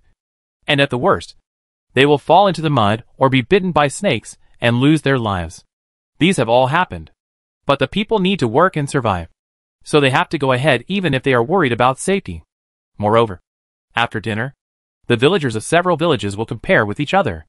If they lag behind too much, they will even be ridiculed. In this way, they will work even harder. Fortunately, the new lord is not as stingy as Layson. Although their work is heavy, as long as they work hard, they will get food subsidies. So eating and drinking is not a problem. For Ronin, he wants the people to do a good job and minimize accidents. For this reason, he also convened Wilson, Saran and several village heads and team leaders to discuss and formulate some safety plans. For example, if someone is trapped in a quagmire, the rescue methods and steps, as well as the long poles, hemp ropes, and other rescue materials that need to be prepared when starting work. For example, if someone is bitten by a poisonous snake, how to deal with it to prevent the spread of toxicity, etc. In addition, Elrin also taught them some knowledge of detoxifying plants, so that they can pay more attention when they start work. The dragon flew quickly, and soon left the town, and came to an area with few people. Compared with the landforms near the swamp town, the environment here is more primitive and rugged. and the sky is high and vast. Thin and long rivers began to appear on the vast land. They crisscrossed and connected the large and small lakes scattered all over the place, forming a magnificent natural picture. While overlooking the beautiful scenery, Ronan knew the value of this land. If they were all developed, with the fertility of the soil here, this would be a huge granary in Wubei territory. Go down a little bit, and slow down a little. Okay, master. Carlos' flying ability is amazing. He can maintain a low-altitude gliding posture with his wings open without flapping. At a distance of 50 or 60 meters from the ground, Ronan can see the situation below clearly. Rice seedlings are the plants Ronan wants to find this time. The food in this world is mainly barley and wheat. Ronan has never heard of rice. I don't know if there is no rice here, or if there is such a crop, but it cannot be developed due to the low level of cultivation here. The reason why Ronan has such an idea is mainly because the species resources in the swamp are very rich. There are many birds living here. They will bring a variety of seeds. And there are also many kinds of plants. Plus the environment here is also suitable for rice growth. If he really finds wild rice, it will be of great help to the development of the swamp town. After all, growing wheat requires relatively dry soil and high drainage requirements, which increases the difficulty of reclamation for the people. In contrast, rice likes an environment with a lot of water and soft soil, which greatly reduces the difficulty of reclamation in the swamp town. Planting rice here will definitely yield more than wheat. Although wheat and rice have different tastes and nutritional values, there will always be people who like them. Moreover, it is not a bad thing for wobbling to have such a higher yield food crop. Of course, these are all hypotheticals, and everything depends on whether Ronan can find wild rice. Carlos kept flying at a low altitude, and the speed was not fast. Ronan did see a lot of green plants, but when he asked Carlos to land and observe carefully, he was disappointed again and again. These green plants were just weeds, but he knew that the more patience he had to have. It was only the middle of May, and even if there were wild rice here, it was still in the rice seedling state, and the height was not much different from that of weeds, so he had to observe it carefully. Carlos was a little confused, and didn't understand why the master was so interested in wild grass. Compared with plants, it was more interested in meat. It looked at the water on the side, and its intuition told it that there was a big guy below, but it was not hungry now. Ronan walked along the wetland for a distance, but didn't see what he wanted, so he jumped onto the dragon's back. Let's go and try another place. Chapter 232: A Small Harvest. In the next few days, Ronan spent his time in the swamp. Every night, he would find a high slope, use a few flame beam magic to drain the moisture from the ground, and then take out the tent from the space ring to set up for the night. With Carlos, he didn't have to worry about the monster attack. Searching for wild rice is not only boring and tedious, but also dangerous. After all, you have to search in the wetland, and you will fall into the quagmire if you are not careful. Thanks to Ronan's strong strength and Carlos's presence, otherwise it would be hard to say. For days passed in a flash, and Ronan gradually made discoveries from nothing at the beginning. Now on the parchment in his hand, more than a dozen suspected wild rice sites have been marked.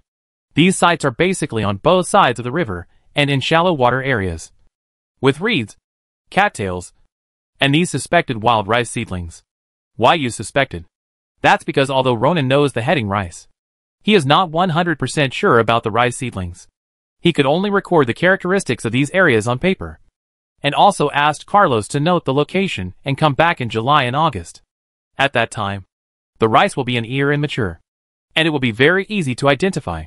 In the air, Ronan, riding on Carlos's back, came to the border of Swamp Town, and the sea was a little further ahead. The swamp was actually directly connected to the sea. The wind and waves in this place seemed to be relatively strong, and the sea water kept washing the offshore area, making the hydrological conditions near the coast particularly complicated. Ronan originally thought that this kind of estuary was suitable for building a port, but now it seems that this place is not suitable. He needs to look north along this east coast.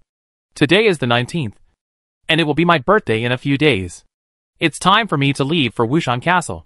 He looked at the sea and put away the idea of going to the sea. Let's go, Carlos. We should go back. The dragon roared, wagging its tail happily, and turned back. Although it was boring these days, Carlos took the opportunity to expand its diet. The crocodiles, pythons, and swamp deer in this swamp are all delicious. especially the second-level monster python captured the day before yesterday. The meat is quite delicious. It decided to continue to come here when it has time. Anyway, the master said that as long as it doesn't eat people and doesn't destroy, it can do whatever it wants with these monsters. After speeding all the way, Ronan returned to the swamp castle and met Irene, whom he hadn't seen for a long time. The little girl is 14 years old this year and has grown very fast. Now she is 1 meter 5 or 6 tall. After wearing a decent long skirt, she looks much more beautiful than before. Having not seen Ronan for a long time, Irene was naturally in a cheerful mood. "Brother, how did you find time to come here?" Ronan smiled and said, "I happened to pass by here for something. How are you doing recently?" When it comes to this, Irene's face is sad, since she and her mother followed Elrin to learn magic potions and herbal knowledge. Her daily learning tasks have become much heavier. If she wants to be lazy, Ginny will say it before Elrin says it, because the latter has a clearer understanding. It is an extremely precious opportunity to learn this knowledge from Elrin. Magic potion is profound, and magicians need to invest a lot of energy and money to master it, and they may get nothing in the end. It is difficult for ordinary people to get in touch with this subject without some background and money. Don't think that those experienced magicians can teach you. There is basically no other teacher like Elrin who is experienced, free of charge, and teaches them everything he knows. Hee. I have learned a lot of useful knowledge recently. I also used the newly learned herbal medicine to cure a middle-aged woman's fall injury. Irene's sad expression was just a flash. She was more willing to share happy things with Ronan. Ronan couldn't help but give a thumbs up and rub the other's golden hair. It seems that Wubei will have another great doctor in the future. Irene clenched her fist. "Don't worry. I will." "Uh-huh. Then you have to work hard. I look forward to that day coming soon." Ronan and Irene talked and laughed for a while, and then looked at the increasingly powerful black tiger. This guy is probably as strong as a first-level magic beast. When it grows up, I wonder if I can find a storm wolf to breed with it, and give it another litter of storm wolf cubs. This matter can make Carlos pay attention to it, and see if he can catch a live storm wolf. If he can't find it, he can only look for some large dogs to breed with. But I don't know if there is reproductive isolation. After separating from Irene, Ronan went straight to Elrin's office. At this moment, the great doctor was buried in writing something on the desk. Ronan guessed that he should be recording his experience in developing magic potions. Elrin heard the voice, looked up and saw Ronan coming, and immediately stopped writing. "My lord, you are here. Sorry to disturb your work." Ronan asked with a smile, "How is the work I asked you to do last time?" "It's done," he said, and took out 5 purification spell scrolls from the drawer. Ronan took them and put them into the space ring. Since Natalia's witch soul power is somewhat similar to the soul-eating surge in Roland's body, Ronan wondered if the purification spell would work on Roland's. Originally, he planned to take her to Wushan Castle, but considering that she had a lot of work to do, he gave up the idea. Anyway, the spell scroll has the same effect as the one cast by himself, so he just needs to bring a few more purification spell scrolls. "Elrin, there is something I need to discuss with you," Ronan said. "Just tell me what you want." Elrin smiled. "When did the Lord become so polite? Are you interested in being the treasurer of Wubei territory?" Ronan said, "Spell scrolls account for a large part of Wubei territory's income, and your magic potions should also have a good market in the future. It would be more appropriate for you to be the treasurer. The territory is gradually growing, and various industries are also on the right track. There are more and more investment and income projects. It is too troublesome for him to handle every payment personally. Ronan needs a treasurer to handle these things." However, Elrin's smiling face fell. "God of Light. Sir, please forgive me. I may really not be able to help you with this matter." He pointed to many bottles and jars on the side, which he had recently purchased. "Magic potions, herbalism, and making spell scrolls have occupied most of my time. If I am asked to manage the territory's finances again, I am afraid I don't have the heart to do it." Ronan scratched his head. Although Elrin rejected his proposal, he gave a very reasonable reason. These 3 things do require too much energy, and managing the territory's finances not only requires a lot of energy, but also involves dealing with various people, which affects his research. "Sir, I think Chahar is more suitable." Elrin thought about it and gave his own suggestions. During this period, he has been calculating the salaries of everyone in the territory, And there have been no mistakes. Which shows that he has the ability. Ronan nodded. Of course, he considered Chahar. But compared to Elrin, his foundation is too weak. And the financial officer sometimes has to be responsible for management and decision-making. I don't know if Chahar, who was born as an ordinary person, has that ability. In addition to Chahar, Ginny is also more suitable. It's just that the other party said that he is about to break through. Compared with the financial officer, Ronan hopes that his territory can have one more senior magician. In that case, I will talk to Chahar. It's a pity that his dream of becoming a butler has been ruined. Elrin smiled and said, the butler is also responsible for the castle's finances. Since he is in charge of the castle's finances, it's not wrong for him to be in charge of the territory's finances. He would rather Ronan let him make a few more spell scrolls than let him manage the finances. Okay. That's it. Ronan stood up. I will go to Wushan Castle tomorrow. If there is anything I can do while I'm not in the territory, you and Retta, McKen, and others can handle it. Chapter 233 Encounter. This time when Ronan went to Wushanbao, in addition to the purification scroll, he also brought a small gadget, a white porcelain bowl. The ceramic workshop has been moved to Huetu village, and a new kiln has been built after a few months. Under the leadership of Potter Jim, the potters have tried and summarized many times, and finally made some improvements in temperature control. Look! After the latest kiln opening, 2 white porcelain bowls with good quality were harvested. Although this porcelain bowl is far from the modern level that Ronan knows, it is still a long way from being flawless and crystal clear. But its appearance has the characteristics of simplicity and elegance, and smooth lines, which can make people's eyes bright. Ronan took one of the white porcelain bowls and wandered around several towns. He waited until the afternoon of the 23rd to set off for Wushanbao. Carlos flapped his wings in the air. It said that there were several powerful magical beasts in the Wushan Mountains, and even it was very afraid of them. Among them was a large eagle that was not much smaller than it, although the large eagle was a little weaker, only about level 4 or 5. Its flying speed was very fast, and it left Carlos behind with a few flaps of its wings. Ronan guessed that in addition to being good at flying, this kind of large eagle should also have wind attribute magic that can increase its flying speed. Sitting on the spacious back of the dragon, Ronan tilted his head and looked down.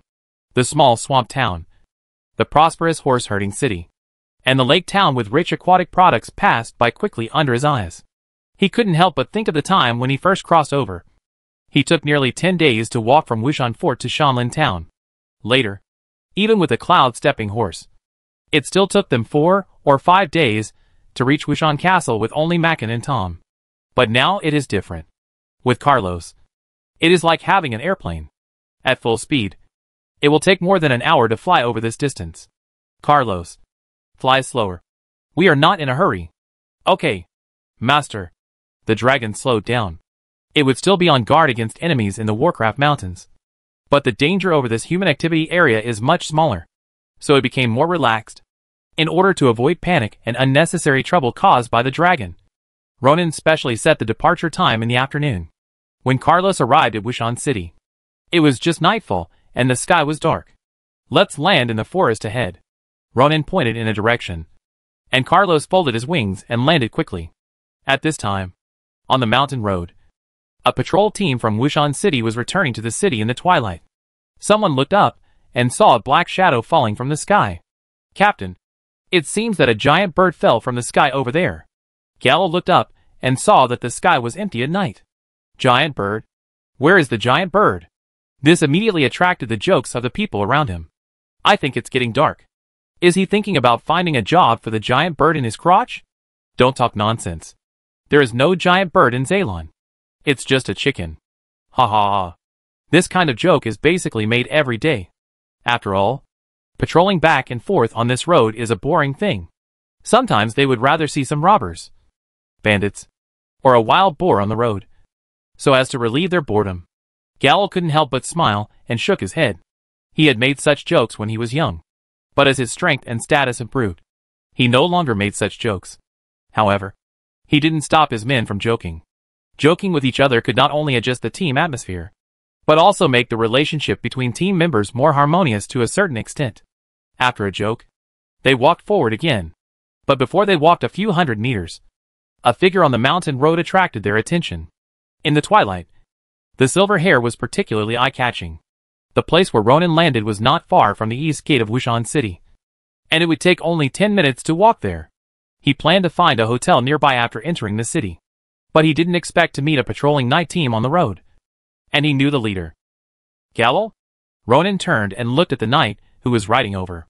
Gallo was also stunned for a moment, and when he got closer to see his face clearly, he asked, "Viscount Ronan?"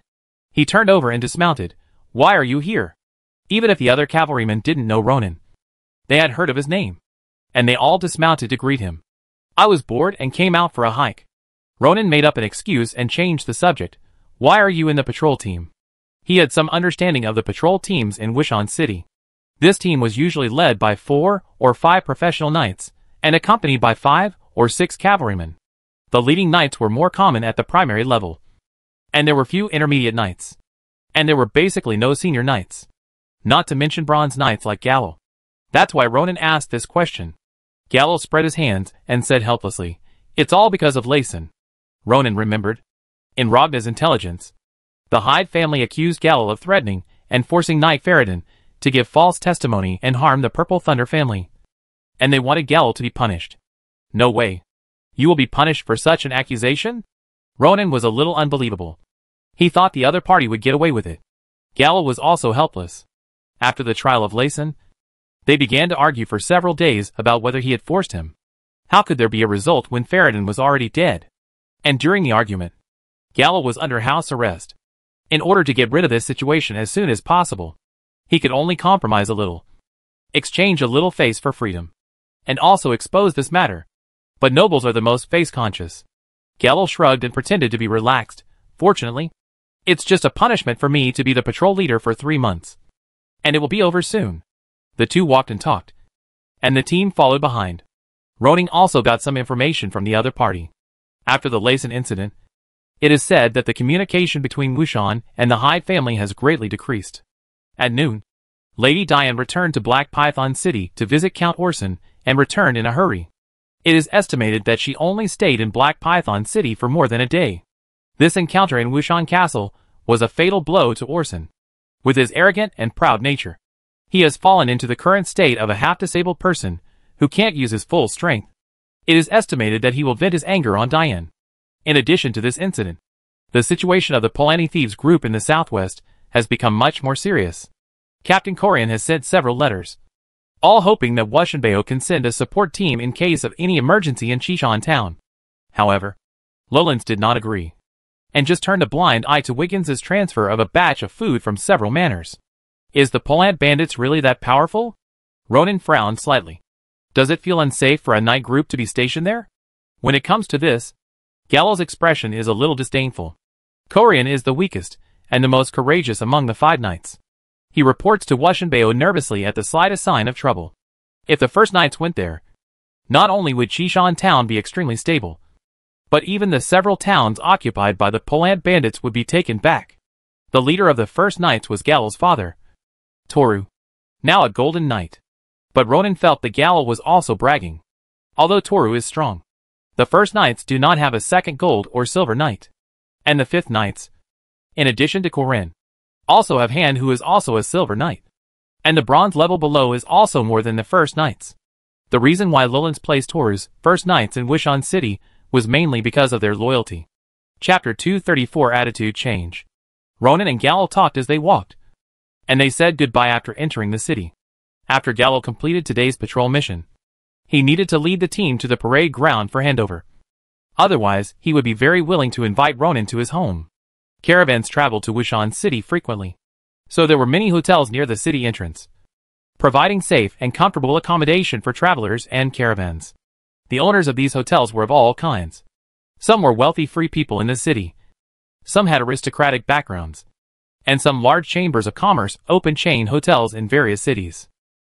Ronan found a hotel with a good environment to stay. This was warmly welcomed by the innkeeper, who not only waived the accommodation fee, but also prepared good wine and food, and even asked if he wanted services such as singing girls and dancing girls.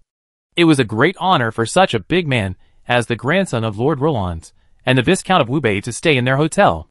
The boss could use this as a signboard to promote the hotel and attract more people to stay. However, Luo Ning did not take advantage of these small advantages. He paid the money he should pay and refused the services he should refuse. He just wanted to sleep for convenience and did not want to cause any trouble. No words were spoken that night. The next morning, he ate a few bites of breakfast and then borrowed the carriage of the hotel to return to Wushanbao. Compared with the last time he came, Wushanbao was not so lively this time. Luo Ning's birthday was not a particularly important day for those nobles.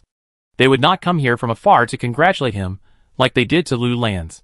According to the procedure of receiving foreign guests, the guards led Roning to the reception room and sent someone to inform the current steward of the castle.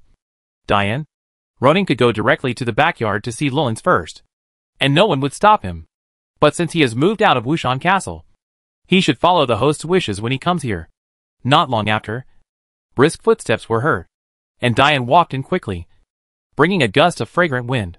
She is still beautiful and charming at the age of 40. And she is still noble even if she is only wearing a simple colored long dress today. Roning stood up and prepared to take the initiative to say hello. But he didn't expect the other party to be more enthusiastic than before. Diane walked up and opened her arms, giving Roning a big hug. Welcome home, Roning. I'm glad you can come to Wushan Castle to spend your 18th birthday. Roning was stunned for a moment. In his memory, Diane was quite good to his predecessor, and didn't make things difficult for him like an ordinary stepmother. On the contrary, the money that should be given was given, and the things that should be bought were also bought. Except for the lack of frequent communication. There was nothing wrong. However, Ronan believed that the other party must have known a lot of what the Hyde family did. Now that Ronan has been deprived of his inheritance rights, Diane definitely wants her son Breton to be the heir. Therefore, she should have a hostile attitude towards Ronan's rise. But why is she so enthusiastic today? This should be Diane's first hug with Ronan in all these years since she married into Wushan Castle? Diane let go of Ronan, took a step back and looked at him carefully, still with a pleasant face. Compared to last time, you seem to have grown a little taller this time. Luo Ning laughed. I'm not even 20 yet, so I still have a chance to grow taller. When he first crossed over, Luo Ning was over 1.7 meters tall. But now he's probably over 1.8 meters tall, which is a lot taller. Faced with such an enthusiastic Diane, Luo Ning felt that something must be wrong. So he had better change the subject quickly. Where are father and Breton? I'll go look for them. They're not in the castle now, Diane said. Breton is studying at Wushan Supernormal Academy. I've sent him a message. He'll probably be back this afternoon or tomorrow morning to attend your birthday party tomorrow night. This is too grand. Ronan touched his nose. Breton's studies are more important. It's a waste of time for him to make this special trip. He can practice in the castle, and he can also communicate and learn from you. Diane smiled and said, since you taught him swordsmanship last time, he has been praising your superb swordsmanship. I feel that besides the Marquis, he probably admires you the most as his brother. Diane's personality is somewhat like her father Orson. She would never admit that her son is not as good as Ronan. But now she has changed her mind. Strange. Really strange. Where is father? Ronan changed the subject. She sighed and sat down on a chair beside her with sorrow. You may not know that the Bolant bandits have returned to threaten Chishan town. The peace on the border is about to be broken. Captain Korean has submitted a letter requesting support to Wushan Fort. Your father is collecting food, weapons, and protective gear for them. Ronan looked strange. How could Wiggins, who had a broken leg, be so concerned about this matter? I heard that a batch of food has been prepared and sent over. Why are you still collecting food? Moreover, Chishan town already has an iron mine. So how could there be a lack of weapons and protective gear? Diane's eyebrows flickered. Sure enough, although Ronan was far away in Wubei territory, he still knew about Wushan Fort. So it seems that either someone in Wushan Fort has already turned to Wubei territory, or Lu Lands revealed these things to Ronan. If it is the former, it means that Ronan wants the inheritance of Wushan territory. If it is the latter, it means that in Lu Lan's heart, Ronan's weight is getting heavier and heavier. No matter which case, Ronan and his Wubei territory will rise. In fact, these psychological activities are completely imagined by Diane. Ronan just heard some news from Gallo by chance, but Gallo did not turn to him. As for him and Lu Lands, they only exchanged a letter. Maybe your father is trying to better deal with the possible war that may happen next. Diane gave an answer. After all, your father cares more about Chishan Town. Roning thought for a while. It seemed that it was Wiggins who led the team to the front line to defend the enemy in Kasir Town, thus defending Chishan Town. So the Earl of Wushan City cherished his only victory very much and protected it extraordinarily. After receiving the letter for help from the other side, he dragged his broken body with one leg to pull supplies there. Roning shook his head secretly. Perhaps this was also the reason why the food and grass should be sent before the troops move. He glanced at Diane and suddenly asked, I wonder how Earl Orson is doing recently. When mentioning her father, Diane's eyes trembled, and the smile on her face slowly disappeared, replaced by a sad expression. After returning from Wushanbeo, he lay in bed for more than a month without moving. It was not until recently that he was able to walk on crutches. But the fighting spirit in his body could no longer be used easily. She sighed and shook her head in annoyance. I advised him not to challenge your grandfather, but he just wouldn't listen. There is also this matter? Luo Ning was a little surprised that the other party not only revealed Orson's situation, but also said that he had persuaded him not to challenge Lu Lan's. Is this to explain to Luo Ning that Orson's challenge to Lu Lan's that day had nothing to do with her? Considering that she was so enthusiastic today, Luo Ning couldn't help but frown. What does this woman want to do? Chapter 235 No effect. Diane's enthusiasm was not just for the short time they met. Later, she prepared all kinds of fruits and snacks for Roning. She even asked Roning what he liked to eat for lunch and made it for him. In a trance, she seemed to have changed from a stepmother to a biological mother. No, it was probably closer than a biological mother. Even when Breton came back from outside, Diane might not be so enthusiastic. She asked Breton more and encouraged him to spend all his time on training, improve his strength as much as possible, and become a powerful knight who could stand on his own as soon as possible. But the more such abnormal enthusiasm, the more cautious Roning became. Anyway, no matter what the other party's purpose is, it's always good to be careful. After eating some fruits and ordering dishes, Roning finally got rid of Diane's enthusiasm and walked to the back garden alone. Master Roning, you are finally here. After hearing the guard's report, the old butler most informed Lu Lands of this information, and the Marquis rarely showed a happy look. Long time no see. Master, how is my grandpa? Good. Good. Everything is fine. Most didn't know whether he was telling a lie or the truth. The master was very happy after receiving your letter and knowing that you would come back for your birthday. And he kept thinking about you. His description reminded Roning of an old widow who stayed in his hometown waiting for his children to come back. But Lu Lands was not like that. Although it was the place where the Marquis lived and worked, the facilities and scenery here seemed to have not changed. Under the guidance of Master, Roning quickly came to Lu Lan's study, where the latter was sitting on the sofa, resting. The old man was dressed formally and seemed to be in good spirits. But when Luo Ning saw Lu Lan's appearance, he was still shocked. At this time, Lu Lan's was much thinner than before, almost skin and bones.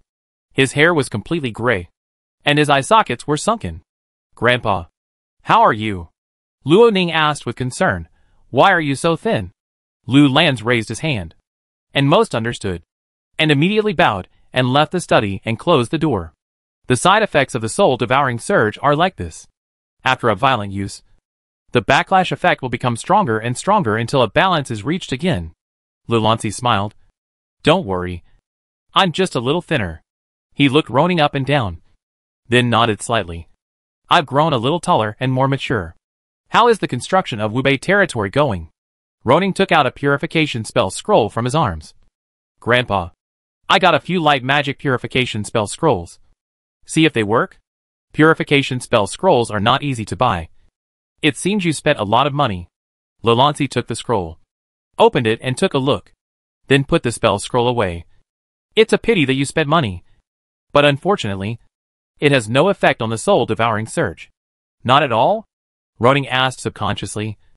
But he could guess from the other party's expression that Lulansi might have received purification treatment.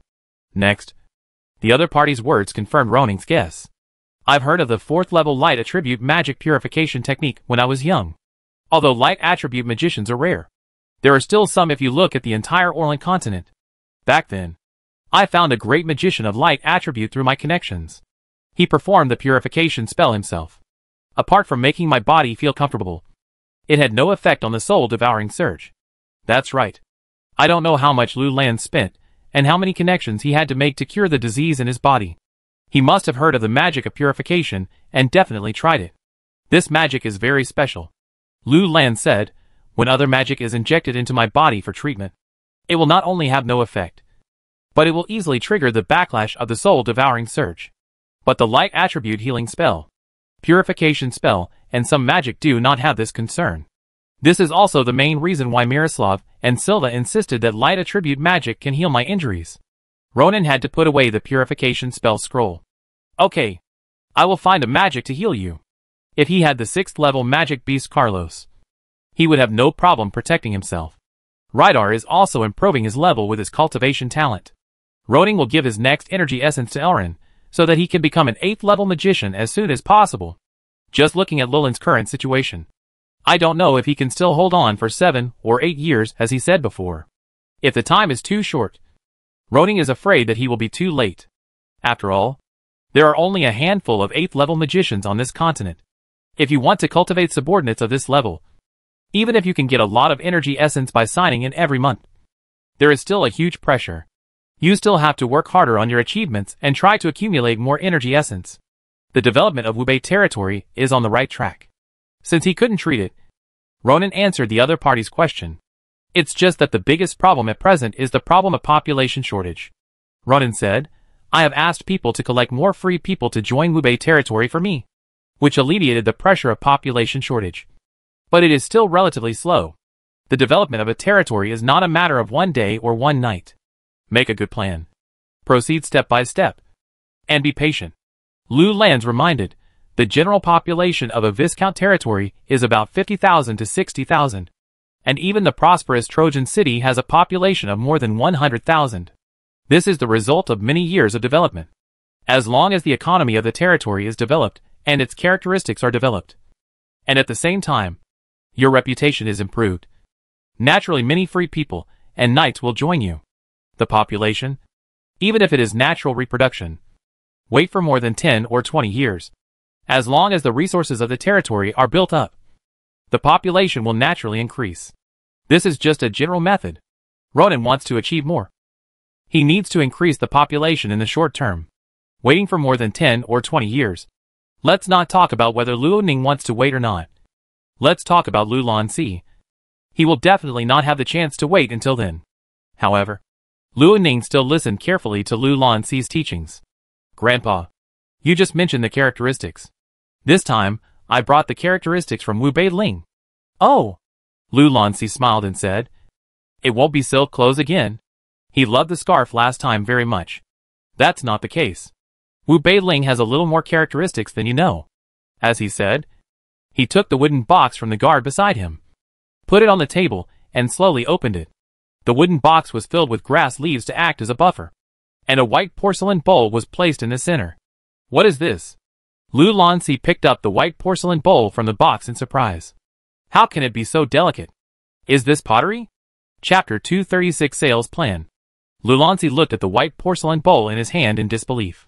It seemed more elegant than the crystal cup and the silver tableware in the castle. Pottery? Lu Lanxi had never seen this kind of pottery before. Most of the pottery he was familiar with had earthy colors, such as brown, black and yellow, and he had never seen white pottery. Moreover, this thing seemed to be harder than pottery. I call it porcelain. Ronan answered Lu Lanxi's question. There is a special kind of soil in Wubei territory. I call it kaolin. This kind of porcelain is fired at high temperature with this soil, different from ordinary pottery. Its appearance is more exquisite, and the porcelain body is solid and dense. I believe that when Wubei territory's firing technology is improved by a few %, the more exquisite porcelain fired will definitely be loved by the nobles. In all dynasties, high-grade porcelain was generally only available to high-ranking officials and nobles. Therefore, the sales of Wubei territory's porcelain must also be aimed at the nobles, and only they can afford the high cost. As for the vast majority of freemen, Ronan would not reject them outright. At that time, the porcelain of ordinary quality would be divided into several grades and sold at different prices. At the same time, the porcelain of nobles would be given a special name to distinguish it from ordinary porcelain. This is a good business. Roland tapped the edge of the porcelain bowl with his fingers, making a crisp and pleasant sound, which was better than crystal cups and silver tableware. What price do you plan to sell it for? 1 silver coin? Or more? 1 silver coin?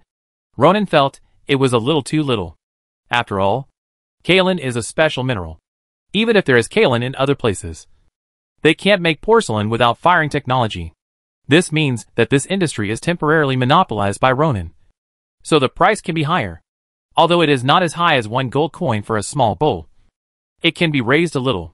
The key is that there is no fame. Ronan has 2 preparations. The first is to wait for more and better porcelain to be shipped out, and let Ragna take person to deliver a portion to the nobles and knights. The second is to wait for all the porcelain tableware in the Wubei territory castle to be replaced, and Ronan will invite some nobles to gather in the territory, and he can also take the opportunity to publicize it. In addition, there is another way, which is to improve Ronan's own status. If he is the king of this world, then every move he makes will be followed. The king also drinks a certain kind of wine, which will be in short supply, and the price will rise. The king likes porcelain, so the price of porcelain is the same. There is no price yet. After all, this thing cannot be mass-produced, and the quality still has room for improvement. Luo Ning said with a smile, when the output is better, I will send you another one. Haha. I look forward to it. Lu Lan smiled and said, Wu Bailing is really a feng shui treasure land. Not only does it have the novel sericulture silk, but now there is also porcelain. I really don't know what new things you can do for me when we meet next time. Luo Ning agreed with this very much. Wu Bailing is indeed a feng shui treasure land, and he also has a giant dragon in his hand. Everything is there. Perhaps every place has its specialties and characteristics, but it lacks a pair of eyes to discover them. Luo Ning blinked. My vision is very good. Ha ha ha. Lu Lanxi laughed heartily. On the steps outside the house, most heard the laughter and couldn't help but feel relieved. In fact, Lu Lanxi's personality is very strange. After all, after decades of torture, he didn't have a mental breakdown. It's already very good to keep his mind clear. On weekdays, the Marquis is more serious and unsmiling. Even Most, who has been with Lu Lanxi since he was young, was scolded for a period of time and served him carefully. As he got older, Lu Lanxi became more and more withdrawn, and sometimes he was as cold as a piece of ice, making people afraid to approach him. It's really rare to laugh as heartily as today. Since young Master Luo Ning changed his mind, the master's mood seems to have improved. Most thought about it and sighed again. I don't know how long the master can live. In the study, Luo Ning came here this time to ask Lu Lanxi many things.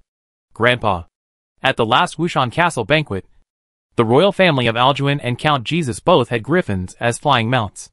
If one day we face an enemy that attacks from the air, how should we defend? Lu Lanxi looked at Ronan with a smile. You have a bad mentality. How can you think of being an enemy of the royal family? Well, I just thought of this situation when considering the defense of the territory. Not that I want to be an enemy of the royal family. Lu Lanxi nodded and said, say this in front of me, but try to say less in front of other nobles, so that others will not put a hat on you. Just like Gallo. It's too troublesome to get rid of it. Gallo was indeed caught in an unexpected disaster. That's because he really didn't want to bother. If he argued for another 2 months, it shouldn't be a big deal. This kind of thing is just a quibble. That being said, for Gallo, it would be better to be a patrol captain than to be under house arrest for 2 months. At least during this time, he can walk around and breathe fresh air. The griffin you mentioned is not invincible. Back to the point. Roland began to talk about how to deal with the griffin. Even if the griffin knight has an air advantage, if they want to destroy a powerful single unit, they still have to reduce the distance, so that their attack methods will be more powerful. But once the height is reduced, there is a possibility of being attacked. For the Silver Knight, jumping a dozen meters high is not a problem at all. If you use the rock snake fighting skills like McKin, you can go even higher. Roland slowly stood up and picked up the crutches beside him. Let's go. I'll take you to Wushan Fortress to have a look. As he said, he walked slowly outside. Compared to before, his back is now more hunched. The backlash effect of the last time has not reached a balance, and his condition will slowly deteriorate. Why? Do you look at me like an old man who can't walk? Ronan laughed. No. I was just thinking about the soul-devouring search. He thought of Natalia and others in the weird valley. Grandpa, have you ever met such a person? Ronan considered the words. Even if you pierce his body with a sharp sword, he will not die. And even a drop of blood will not flow. And if you use a lot of fighting spirit or magic to attack his body, he will turn into a ball of powder in front of you and fly away with the wind. Lowlands looked at his grandson strangely. Which night novel did you read? Ronan smiled awkwardly. This matter did sound a bit like a plot in a novel. But it can be seen that Lowlands didn't know that such a thing existed. Ronan looked at Lowlands, who had aged a lot, and decided not to continue talking about this matter, so as not to make him work hard to find the answer for him. After you replied to the letter last time, I have already replied to His Majesty Bruno, Roland said as he walked. Since you agree, then this marriage will continue. I believe there will be a reply soon. Chapter 237, The Big Killer in Wushan Fortress. Marriages between nobles usually emphasize matching of family backgrounds. If Blanche really wants to marry Roning, it would be marrying down. Although Roning's Wubei territory is very large and can be called an earldom, it is undeniable that the area is mostly wilderness, and his current situation is not much better than that of an ordinary baron. Even if Blanche has a bad reputation outside, such as being a husband killer, she is still a princess of a country after all. And it is still rare to marry down like this. I don't know how Lu Lands communicated with His Majesty the King. Grandpa, what did you pay to achieve this marriage? Roning couldn't help asking. As the person involved, he still wanted to know more. Lu Lands looked up at the fortress not far away and stopped. Now he actually felt a sense of effort when walking. Of course, a lot of benefits have been given up. Lowland said, for example, the mine in the north of our Wushan city, and some family industries, all remain open to development and operation with Your Majesty's team, etc. The mine in the north? Luang thought about it, and soon remembered that there seemed to be two mines in the north of Wushan city. One was a gold mine, and the other was a large iron mine. The gold mine was originally mined together with the kingdom, so the iron mine could be given up, which was a big concession. Lowland said, these are all small things. Wushan Castle will only lose a few 100,000 gold coins every year. The key is the change in your status. Our Wushan family is a marquis family, which is also one of the top ones in the kingdom. But it has not married into the royal family. It is also the only large family that has no blood relationship with the royal family. Those duchies, even some earls, either married with Alduin in their current generation or their ancestors had married with him. This situation is indeed rare in Wushanling. Your Majesty is interested in this. In addition, Blanche is indeed not easy to marry. After all, the precedent of the Duke's two sons is there. The big families are not willing to take risks. Even if some nobles have that intention, they can't stand their sons and grandsons begging, and finally give up. At this point, Roland glanced at Roning, and his eyes seemed to say, you are quite courageous. In fact, Roland's didn't say one thing. After Roland's and Wiggins died, if nothing unexpected happened, Bruno would support someone with royal blood to become the Lord of Wushanling. Simply put, it is to let the descendants of Roning and Blanche become the Marquis of Wushanling. Although the nobles in this world are loyal to the royal family, not betraying is sometimes also loyal. On the basis of not betraying, they care about everything with the royal family, and some political affairs are slowly implemented, etc. These are all common. So no matter what, it is more reliable to have your own family. Initially, Lowlands' idea was to use the royal family's reputation to win a trump card for Roning's survival, so that Orson and others would be cautious when they wanted to target Roning. But now it seems that some of his plans have failed. It's not that he was destroyed, but Roning's strength has increased so much that he can't understand it. Roning smiled but said nothing. According to Blanche, she had hardly met the two previous marriage partners. If she could kill the two Duke's sons in this way, it would be too outrageous. And now he has not only met Blanche, but also had contact with her for several days. He didn't see any signs of being suppressed at all. She has such a bad reputation, and no one knows who spread it, which has caused a great impact on the face of the royal family. If possible, I want to get married later, Ronan said. At the age of 18, he could have gotten married a long time ago. Not to mention that Blanche is a little older than him. It's just that Ronan is a little resistant to getting married. It's too troublesome. Don't worry. It won't be too early. Marriage with the royal family requires a set of procedures. Engagement and marriage, which will probably take 2 or 3 years. But it will definitely not take too long. After all, Blanche is at that age. Okay.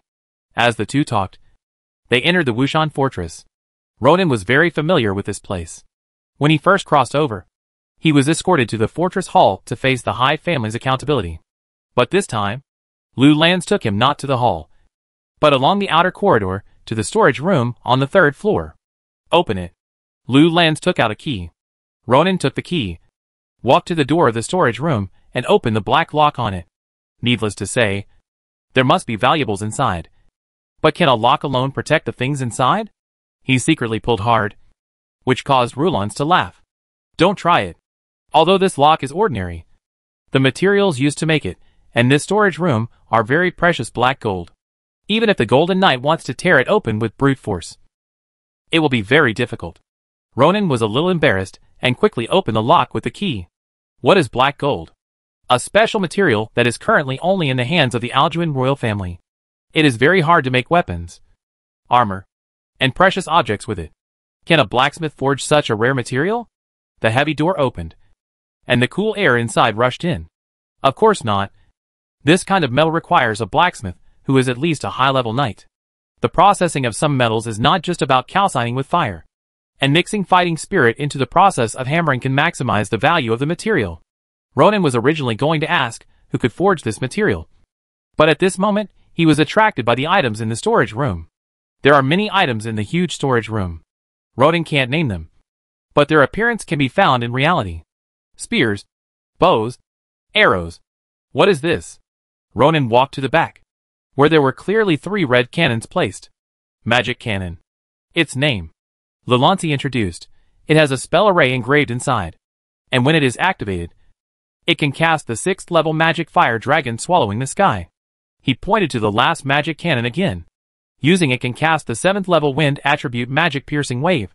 Its piercing power is not only griffins, but even the 7th level monsters with strong defense can't bear it. Ronan has experienced the magic of fire dragon swallowing the sky and knows its power. When Carlos was in a bad state and restrained the power of his breath, it was fire dragon swallowing the sky that hurt him and killed Natalia. Now that Carlos has recovered, fire dragon swallowing the sky is a threat to him, but it may not cause unbearable damage. But this piercing wave, just hearing the name, feels too sharp. Ronan couldn't help but look at the last blue-gray magic cannon. He didn't have the 7th level wind attribute magic in his hand, and Lelancy had never collected these, so he couldn't estimate its power. But at the level of Grand Mage, the power of his magic is totally different from that of the previous level 6. Carlos probably can't stand this magic. What is its killing range? Ronan touched the barrel and asked with a sigh. The power decays very little within 100 meters, and it is a fatal threat to the Golden Knight from 100 to 300 meters. Ronan took a breath of cold air. This power is really great. If Carlos spews dragon breath in the sky 300 meters high, the power will be weakened when it lands. But this piercing wave magic energy cannon can pose a threat to it at 300 meters. Ronan didn't expect that Wushan Castle actually had such a powerful weapon. Chapter 238 Conditions of Use. Although the magic cannons are powerful, not everyone can use them. First of all, each magic cannon corresponds to a kind of magic, such as fire dragon swallowing the sky, piercing wave, water dragon roar, etc. This requires that the attributes of the user must be consistent with the magic attributes of the magic cannon. For example, if you want to activate these 2 fire dragon swallowing the sky magic cannons to launch an attack, you need a knight or magician with fire attributes to inject fighting spirit or magic power into them. Fire is fire, wind is wind, and water is water. Secondly, the consumption of activating these magic cannons to launch an attack is very high. The 6th level fire dragon swallowing the sky magic cannon can only be used 3 to 5 times by a peak silver knight in full state. The 7th level piercing wave magic cannon can only be used 2 to 3 times by a peak gold knight in full state. As for the magic crystal stone, its weight is completely unable to carry such a magic weapon, unless there is a device that can gather a large amount of magic crystal stone energy and inject it into the magic cannon for use. However, there is no such device yet. Lilans picked up a bow at hand, pulled the bowstring, and then released it, making a bang. This is a powerful bow. With ordinary arrows, the effective killing distance can reach about 100 meters. As he said, He picked up an arrow from the side. But this is not an ordinary arrow. It is engraved with the magic speed of wind attribute, which can increase its effective killing distance to 300 meters. If you can pull this bow to its full length, it can even reach 400 meters. Ronin picked up an arrow curiously. The dark red arrow was engraved with his familiar speed spell pattern. Can't spell patterns only be drawn on Warcraft leather? How can they be engraved on ordinary arrows? It seems that you are more interested in learning than before. And you know so much about spell patterns, Lulansi said. And then he suddenly realized something. There are light magicians in Wubei territory who can make healing spell scrolls. And Ronin is naturally very familiar with this knowledge. This arrow should have been specially processed. But I don't know much about how it is processed. Lulansi didn't know everything. And he only knew a little about magic-related knowledge. Ronin made a calculation in his mind. When he has time, he will go to the Magic Energy Chamber of Commerce or visit Dean Miroslav at Wushan Supernormal Academy to ask about this knowledge. The effective range of the arrow is 300 meters. And the power is definitely not weak under the bonus of speed magic. A mid-level knight with wind attribute can use it to cause damage to flying monsters. If he finds a way, he can also make some for the Knights of Wubei territory to increase the air defense power of the territory to a certain extent. However, it seems that there are only 2 mid-level knights with wind attribute in the territory, Kurami and Baburin, and others can't use it yet. Ronin picked up another bow and pulled it. For an intermediate knight, it should be enough to pull it halfway. It is estimated that only advanced knights can pull it fully. Arrows of this level should have no problem dealing with ordinary flying monsters. But for a dragon like Carlos, it would be a bit uncomfortable unless it hits the fragile eyes. Otherwise, it should not pose much of a threat. Next, Ronin looked at the spears placed aside. They are not for knights to use as weapons, but are similar to fast arrows. But they need to be fired from a special launcher. Compared with arrows, the attack distance of the fast spear is farther, and the power is greater. For the griffin, the magic cannon is the most threatening, followed by the spear, and the fast arrow is the last. This is the answer that Lu Lans gave to Ronin. You have the fire attribute, and your subordinates also have the fire attribute.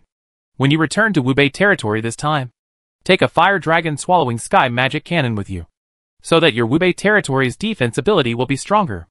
In Lu Lans' opinion, Wubei territory is close to the Magic Beast mountain range. If there are flying magic beasts attacking the castle, Ronin will be really difficult to deal with. This is a bit too expensive? Ronin scratched his head, a little embarrassed. The price of the magic cannon is more expensive than the magic scroll of the same level. Not to mention this high-level magic cannon. A spell scroll of fire dragon swallowing sky costs 2,000 gold coins. But the price of this magic cannon has reached a full 100,000 gold coins. Lu Lans' gifts are really getting bigger and bigger. The magic cannon was only used twice in the Battle of Misty City after I bought it. After that, it has been collecting dust in Wushan Castle. You may be able to use it. Lu Lansi smiled and said, if something that can threaten Wushan Castle really happens, you, as the Viscount of Wubei territory, have the obligation to come and guard it. Just bring it over when the time comes. Lu Lansi said so. And Luo Ning did not refuse. Grandpa is right. He thought about it. In order to prevent outsiders from knowing that he has a magic cannon, he should just use the space ring to take it away. Lu Lansi saw the magic cannon in front of him disappear, and his eyebrows raised. Space ring? He was doubtful. Where did you get it from? Ronin was a little surprised. Grandpa, do you know about the space ring? Of course. Lulansi said, not only have I heard of it, but I also know that His Majesty Bruno, Magister Silva, and some dukes have it. Even Silva can't make this thing. The ones they have are either inherited from their ancestors or obtained from the ruins. He looked at Ronin and asked curiously, where did you get it? Ronin naturally wouldn't say that he got it through the 7-day landing method. So the latter would probably ask what the 7-day landing is. There is also a ruin in the north of Wubei territory. Ronin said, I found this space ring and a contract scroll there. He leaned closer and whispered, there is also a giant dragon in the ruins. And now it has become my contracted monster. Ha ha! Lulansi laughed heartily. You are really good at bragging. Dragons have always been just rumors. And no one has ever seen them. His grandson not only said he had seen it, but also took the dragon as his contracted beast. If this is not bragging, what is he doing? Luo Ning helplessly spread his hands. If you don't believe me, I will summon it to show you at night. Uh-huh. Then I really need to take a good look. Lu Lanzi didn't believe it on the surface. But he was muttering in his heart, always feeling that Luo Ning didn't seem to be bragging. Is this true? No way. Luo Ning didn't argue too much, and waited to give the other party a little shock at night. Anyway, the old man has always been as steady as a rock, and it must be interesting to see the other party's shocked expression. Luo Ning observed a series of weapons in the storage room again, and then accompanied Lu Lanzi to leave here. After this trip, he had a new understanding of the air defense system of this world, and knew that Carlos was not invincible. In addition to the Silver Moon Knight and the Magician, there were other means to threaten it. The damage of the magic arrows was limited, so it could be ignored. But the magic spears and magic cannons had to be taken seriously, especially the piercing wave magic cannon. Once hit by it, even if Carlos had strong defense, he would be seriously injured. Fortunately, it takes a few seconds for the magic cannon to gather energy to form an attack. During this period, if you can find the light emitted by the magic cannon when it gathers energy in time, you have a chance to avoid it. Brother. Just after leaving Wushan Fortress, there was a warm shout from the other end of the road. It was Breton, who was greeting enthusiastically. This kid is back. Lu Lanzi smiled and said to Roning, Breton has good talent. He successfully broke through to become an intermediate knight last month. Roning was immediately surprised and couldn't help but admire a 14-year-old intermediate knight. His talent is really extraordinary. Chapter 239 Breton's Gift. Breton's parents' qualifications are not good. Needless to say, Wiggins became a senior knight at the age of 40 or 50. It is almost impossible for him to make further progress in his strength in this life. Senior is already his limit. As for Diane, although God gave her a beautiful appearance, he took away her cultivation talent. She is just an ordinary person. Breton's high cultivation talent is more like a generational inheritance. After all, his grandfather and grandfather are very talented. Having said that, talent is only one aspect. Breton can become an intermediate knight at the age of 14. The more important thing is his persistent cultivation attitude and Diane's strict requirements and teachings since childhood. Without these 2 days, especially a persistent heart, talent alone is not enough. There are many geniuses in the world, and there are many who eventually become mediocre. If he keeps this mentality, he should be able to become a senior knight when he is 16 or 17. Right? Roning looked at Breton, who was walking over, and couldn't help but feel envious. What a talent! You are not bad either. Lalanzi smiled and said, You are only 18 years old. With your current strength, you are a rare genius anywhere. In fact, the old man never understood why Roning suddenly became not only a magician, but also a knight with 1 foot in the bronze level. But he didn't ask too much. Everyone has their own opportunities. Just like the other party can pick up a magical item like a space ring. Lulanzi looked at Breton, and his eyes were also satisfied. However, if he compares these two half-brothers, he still hopes that Wushengling will be inherited by Roning in the future, because Breton only focuses on cultivation and has little contact with other things. He is more suitable to be an assistant. But in the short term, let it go. He is not in a hurry to change anything. Grandpa. Brother. Mother asked me to come here to inform you that lunch is ready, and you can start at any time. Roning stepped forward and patted the other's arm. Congratulations. You have become an intermediate knight. Breton scratched his head and said modestly, Compared with you, brother, I am still far behind. While speaking, he took out a dagger more than 10 centimeters long from his clothes pocket and handed it to Roning. This is my birthday gift for you. I hope you like it. Oh! Roning took it with some surprise. He didn't expect Breton to prepare a gift for him. Speaking of which, he didn't even remember when the other party's birthday was. The dagger is made of wood. Not only the outer sheath, but also the blade inside is made of wood. Holding it in the hand, it is no different from a toy for children.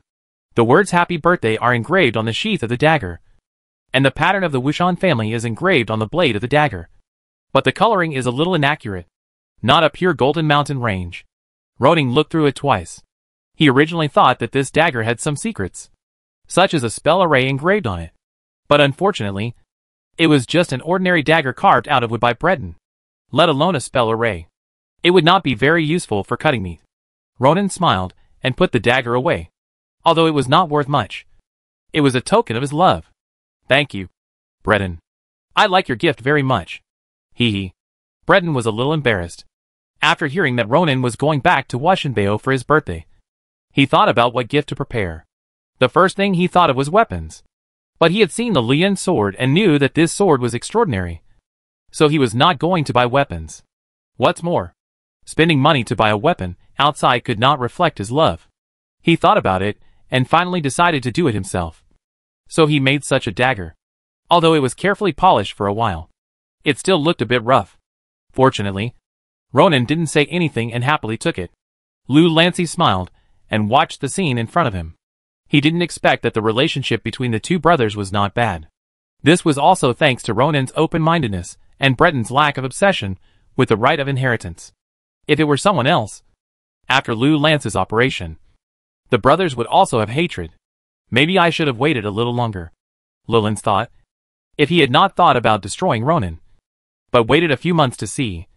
Maybe these things would not have happened. After all these operations, he was rash. Let's go. Don't let Diane wait too long. He asked, is Wiggins back? No. He probably won't be back at noon. We shouldn't have to wait for him. Lilans hummed indifferently. Ronan smiled and said, Father is so concerned about the stability of the border. I think with his support, there should be nothing wrong there. Right? Oh. Concerned about the stability of the border? He's not that enthusiastic. Lilans sneered. The reason why he doesn't want Chishan town to be lost is because he has a share in the iron mine? Ronan looked strange. He thought Wiggins was protecting the rare victory in his life. But he didn't expect there was such a reason. No wonder when he mentioned this to Diane just now. The other party was a little hesitant. The Wushan family is the owner of Wushan Ridge. But this does not mean that every penny will fall into the pocket of Wushan Castle. There is a lot of money to be spent, such as the maintenance of the castle, all the expenses of the knights, each of which is a huge number.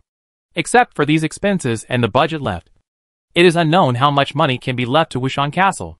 What's more, even if you go to Wushan Castle, Lilans is the owner here, and Wiggins can get even less. In this case, it is more important to make some extra money, just like Wiggins owns a share of the iron mine in Chishan town. The income brought by it naturally goes into his private pocket.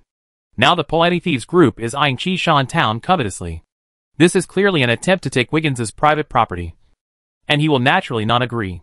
Lu Lancy also turned a blind eye to such things. As long as it does not threaten the ruling status of Wushan Castle, and does not affect the operation of Wushan Castle, the rest of the people below can do whatever they want. He does not have much energy to manage these things. Nor is he interested in management. Without Wiggins, the atmosphere of the luncheon was also more pleasant. As the apparent manager of the castle, Diane was particularly enthusiastic about Ronan today. Not only did she ask the kitchen to cook a lot of dishes he liked, but she also specially brought out exquisite pastries and rare honey wine for him at lunch. In addition, although it was thought that the atmosphere would be cold, Diane was very concerned about Roning's well-being. She was concerned about the development of Wubei territory and Roning's life, and even wanted to know about Roning's personal emotional problems. Breton was full of doubts when he saw the scene, and kept asking in his heart, what happened to my mother? No wonder he was confused. At the beginning of the year, Breton wanted to find Roning to practice swordsmanship, but Diane was opposed to it. Today, she is not only so good to Roning, but also asked Breton to exchange more with his brother to make up for his shortcomings in swordsmanship. This abnormal state also made Roning a little embarrassed, and he could only eat in silence, responding with ah, among the people present. I am afraid that only Lu Lands was not surprised. He ate the steak cut by the servants while drinking 2 sips of delicious beer. In Lu Lands' view, it is normal for Diane to have such a change. And all of this, in the final analysis, stems from her trip to Black Python City not long ago. Chapter 240, Diane's Change. After the cramped lunch, it was time for each of them to have a lunch break. Lu Lands returned to his residence early, and Roning was dragged by Breton to the yard for a contest. Breton has 2 attributes: thunder and water. Although it is unknown how high his affinity is, it can be seen from the fact that he can master the surging thunder in a few days that it should not be low. In the competition with the opponent, the thunder will be transmitted to him through the Luyan sword, giving him a burst of numbness. Although Breton's current thunder strength is not enough to affect Roning, if it is replaced by a silver knight with thunder attribute, this paralysis will be stronger. So it is necessary to be careful. Fortunately, it is not troublesome to defend. You only need to use your own fighting spirit to isolate the opponent's thunder power. And you don't need to wear any insulating clothes. During the half-hour competition, Breton was naturally tortured all the time. But his mood was not affected at all. Instead, he became more and more courageous. Even after Roning suggested taking a break, Breton still stood in the courtyard recalling the process of the exchange, summarizing the shortcomings, and considering how to deal with it. Really a practice madman. Roning sighed, took the towel handed over by Hallward and wiped his face, motioning the other party to follow him out of the courtyard. Hallward, what happened to Diane? Roning handed the towel back to the housekeeper. Why do I feel that she seems to be different from before? I don't know what happened to the lady.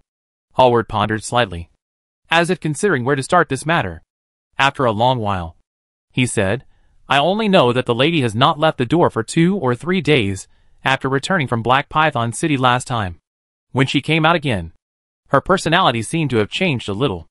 Roning nodded slowly, secretly guessing in his heart. Could it be that Orson blamed Diane for his experience in Wushan Castle? This is not the case. It was Orson who insisted on challenging Lullins. If he remembered correctly, Diane had advised him. If you want to know more, you can ask the Marquis, Hallward suggested. When the lady left for Black Python City, the Marquis also looked for her. Roning's eyes lit up. Could this be Lullins' plan? At the same time, Diane, who had finished lunch, was taking care of the flowers she planted in the corridor of the courtyard.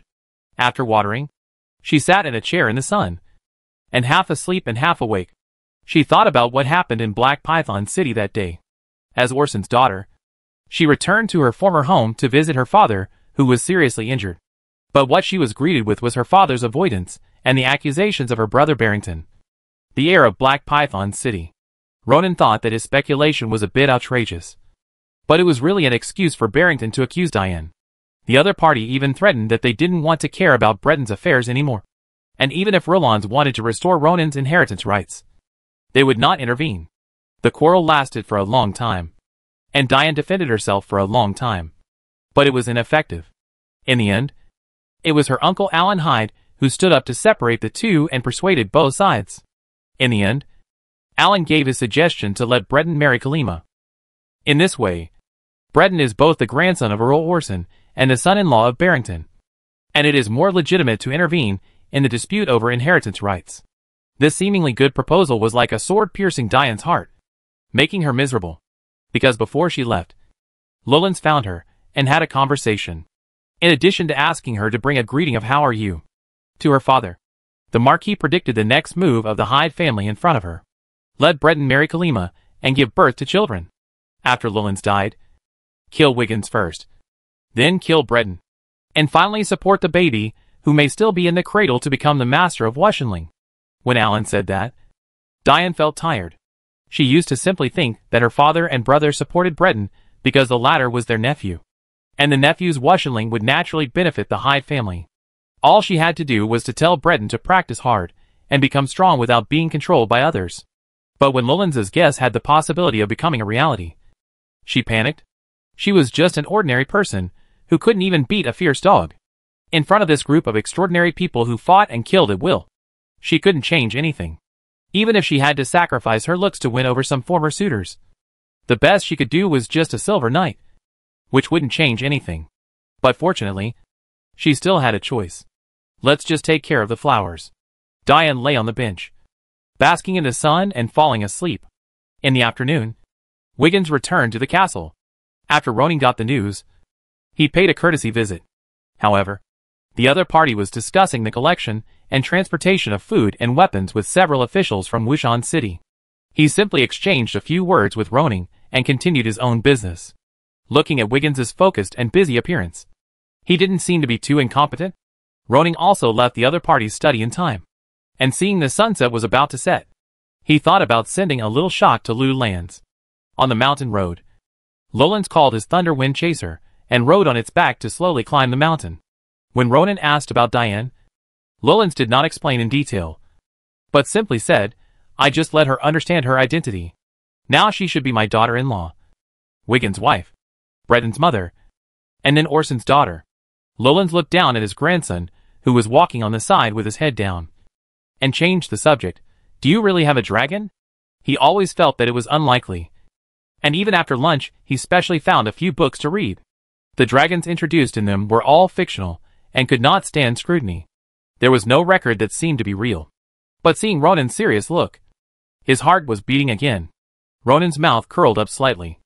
And it was a bit funny to see the old man's cautious and tentative questioning. Of course, Grandpa. You know, I'm a straightforward person and never lie. Lalance's white beard trembled. You lied a lot. Ronan touched his conscience and thought, I really never lie. Unless I have to. When I was young, I went to many places and saw many monsters. Lalance patted the Thunderwind Chaser under him. This guy is said to have the blood of a dragon. In addition, there are some flying monsters, such as dragon eagles, which are also descendants of dragons. He shook his head slightly. But if you talk about real dragons, I really haven't seen them with my own eyes. You will see them soon. Ronan had already called Carlos in his heart in advance. He felt that the other party was not far away from him. It would take less than 10 minutes after calling him. It would be a very appropriate thing to tell Lalance about Carlos's existence. When he comes to Washenbeo next time, he can land directly on this back mountain without the trouble of this time. Seeing that Ronan was so sure, Lalance stopped talking. And he was already 70% convinced. He was not a person who had never seen the world. And there was nothing to be shocked about if he really saw a dragon. It was nothing more than an extremely rare flying magic beast. Not long after, the two came to the open space on the mountainside. Lalance turned over and got off the mount.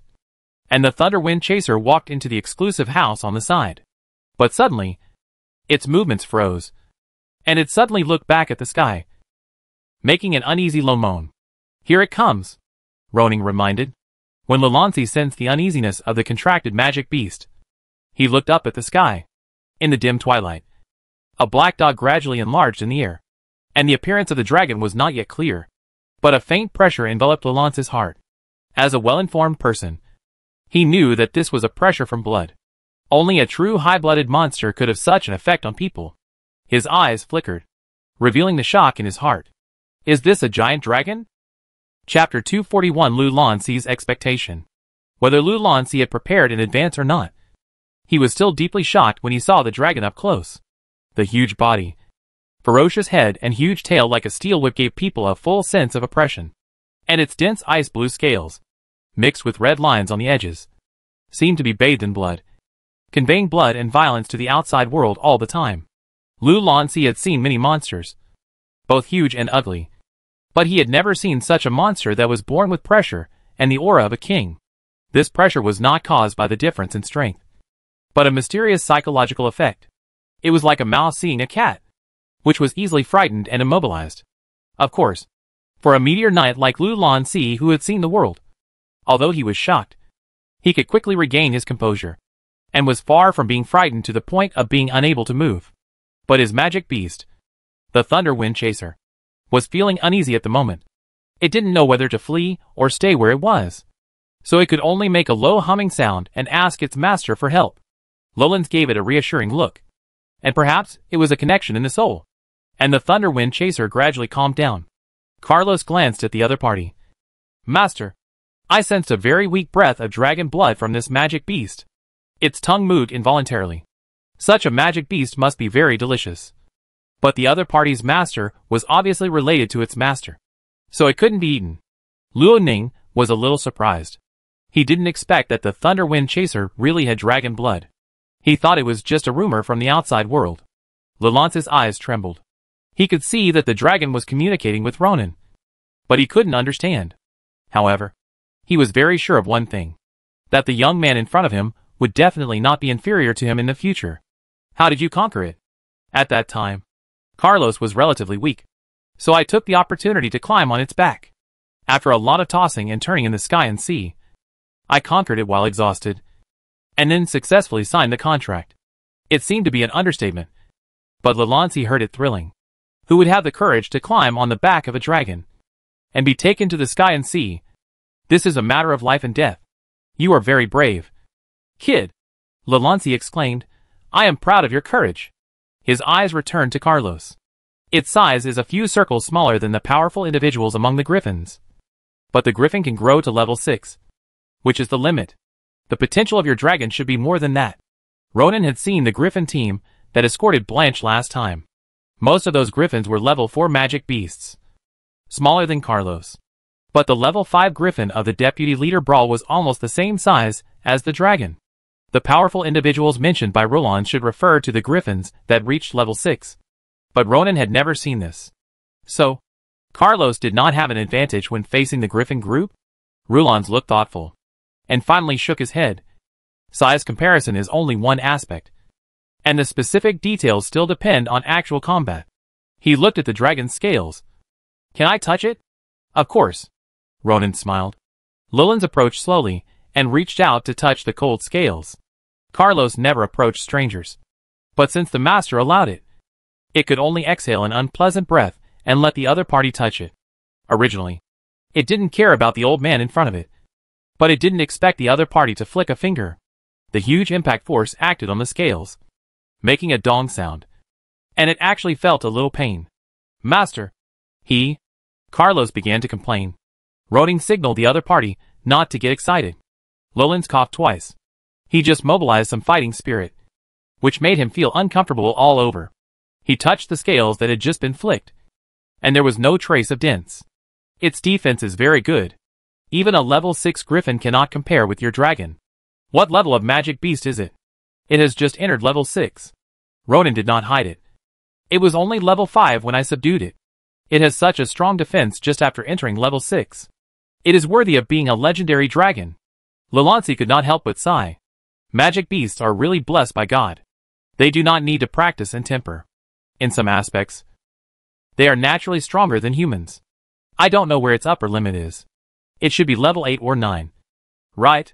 Level 9 magic beasts are comparable to human great magicians and sun knights. Lelancy has never seen one with his own eyes. The legendary dragon should be able to reach this level.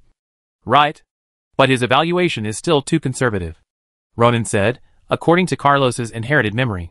It should be the descendant of a legendary dragon. It stands to reason that it should have the potential to become a legendary dragon. Lelance's pupils contracted. Legendary. He looked at the dragon in front of him in disbelief. And his expression was even more surprised than when he first saw the dragon. Above the scorching sun is the legend. But this level is just a legendary concept, as far as Lelancy knows. In the more than 900 years of history clearly recorded on the Orient continent, it seems that only the first emperor of the empire is said to have reached the legendary level.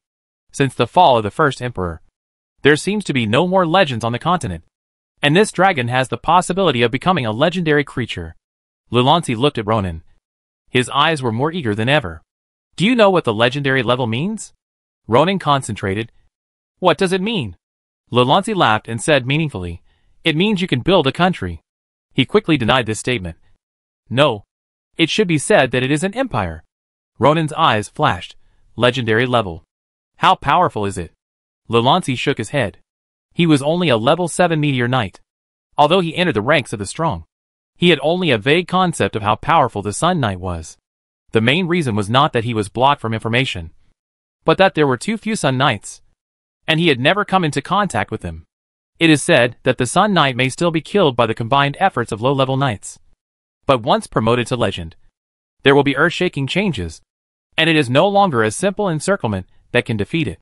Below the legend, the number can change the situation. Once it rises to the legend, the advantage in number becomes dispensable. After hearing such an introduction, Ronan's heart surged. He really wanted to experience the peak military power of this world. What you lack now is time. Lelancy said, what you lack is time to wait for your dragon to grow to a legendary level. This statement made Carlos, not to mention Ronan, feel a little embarrassed. Grandpa, you may not know that Carlos is now more than 260 years old. It will probably take 700 or 800 years for it to grow to a legendary level. Lelancy was stunned. The growth period of a dragon is so long. The time it takes for a monster to grow from birth to the peak of its strength varies. The shorter one takes a few years, and the longer one takes more than 10 years. Lelancy knew that the dragon was extraordinary, and estimated that it would take decades or even hundreds of years. Based on Ronan's qualifications, it would be no problem for him to live for more than 100 years without any accidents. But he didn't expect that the growth period of a dragon would actually take hundreds of years. It's my ignorance. Lulancy sighed, thinking it was a pity. 700 or 800 years. Let alone him and Ronan. Ronan's son and grandson would probably be gone. However, there is a level 6 dragon in the territory, so I don't have to worry about your safety. He put away his regretful look and regained his expectation. What you need to do now is to steadily improve. Manage your territory well. And expand your influence. I believe that your achievements in the future will definitely not be lower than mine. Lulancy is in his twilight years, but his eyes are full of expectations for the future. He seems to have seen the day when a duke is born in the Wushan family. Chapter 242 Wiggins' Proposal. Under the night, Ronan took Lulan's riding Carlos in the sky. Looking down from the sky, Wushan Castle was brightly lit, and there were also large areas of Wushan City with lights on. Compared with the night in Shanlin Town, the night here has more fireworks. Your dragon, Carlos. Its flying speed should be slower than that of a griffin. Lulan's has ridden more than one griffin, and has a certain understanding of their flying speed. Griffins are so fast? Ronan was a little surprised. He thought that the speed of dragons should be faster than that of griffins.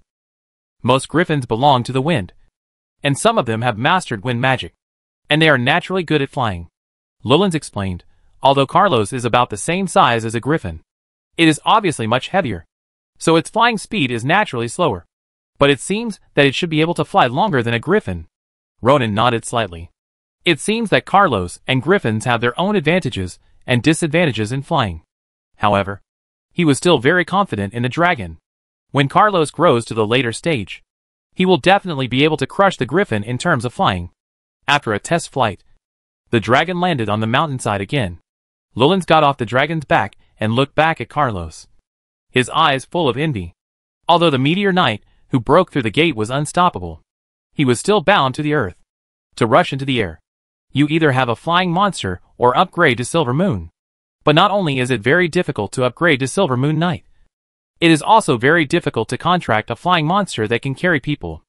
After he got the contract scroll, he searched for a long time and tried many times to conquer the dragon eagle, the eagle, and the giant eagle, but he failed. It is too difficult for a person who cannot fly to catch this kind of magical beast with strong perception and excellent flying ability. So in the end, Lulancy chose the Thunderwind Chaser. This kid Ronan is so lucky that even he can't help but be jealous. If he had known earlier, he should have moved Wushan Castle to Wubei territory. Maybe he would have discovered Carlos's cave. Watching Carlos flap his wings and fly away, Lulancy recalled his thoughts. Although the dragon is strong, it is not invincible. Whether it is the magic cannon and magic spear that I took you to visit this morning, or the Griffin Knights just mentioned, they can all pose a threat to Carlos. Ronan knew this very well, and he was not arrogant enough to think that he could walk sideways with a dragon. In addition to not being careless on the battlefield, I suggest that you try not to expose the dragon to the public. Lulancy further said, as far as I know, there is no clear record of the appearance of real dragons on this continent. Carlos's existence will definitely attract everyone's attention, including some old men who love research and have extremely strange personalities. When he said this, he thought of Magister Silva. In order to cure the disease, the other party conducted countless experiments on him. Blood drawing, ice therapy, fire roasting, all used. Lulancy is lucky to survive. Now that Ronan has a dragon, the other party may come to study it, and even ask Ronan to cancel the master-servant contract and let the dragon recognize him as the master. Ronan nodded solemnly. This is the truth of the saying, a man is innocent, but guilty of holding a treasure. So far, apart from the follower who moved with me, only you know the existence of Carlos. I have also made preparations long ago, and will not easily expose Carlos to the public. In fact, if Lulancy had not been thinking about him wholeheartedly, and was very reliable, Ronan would not have revealed the existence of the dragon to him. Lulancy glanced at Ronan and thought that this kid had a conscience, and did not treat him as an outsider. You did a good job. You have to be cautious about some things. It is not enough to have a dragon alone. If you want to have awe-inspiring power, you have to become stronger and have more powerful followers. As he spoke, he rode on the Thunder Chaser again and started to walk down the mountain. Ronan followed on one side, perhaps because of the experience of the dragon. The Thunder Chaser is now very polite to Ronan, who is following it, and its cautious appearance makes people laugh. Oh, right. Lulancy seemed to have thought of something.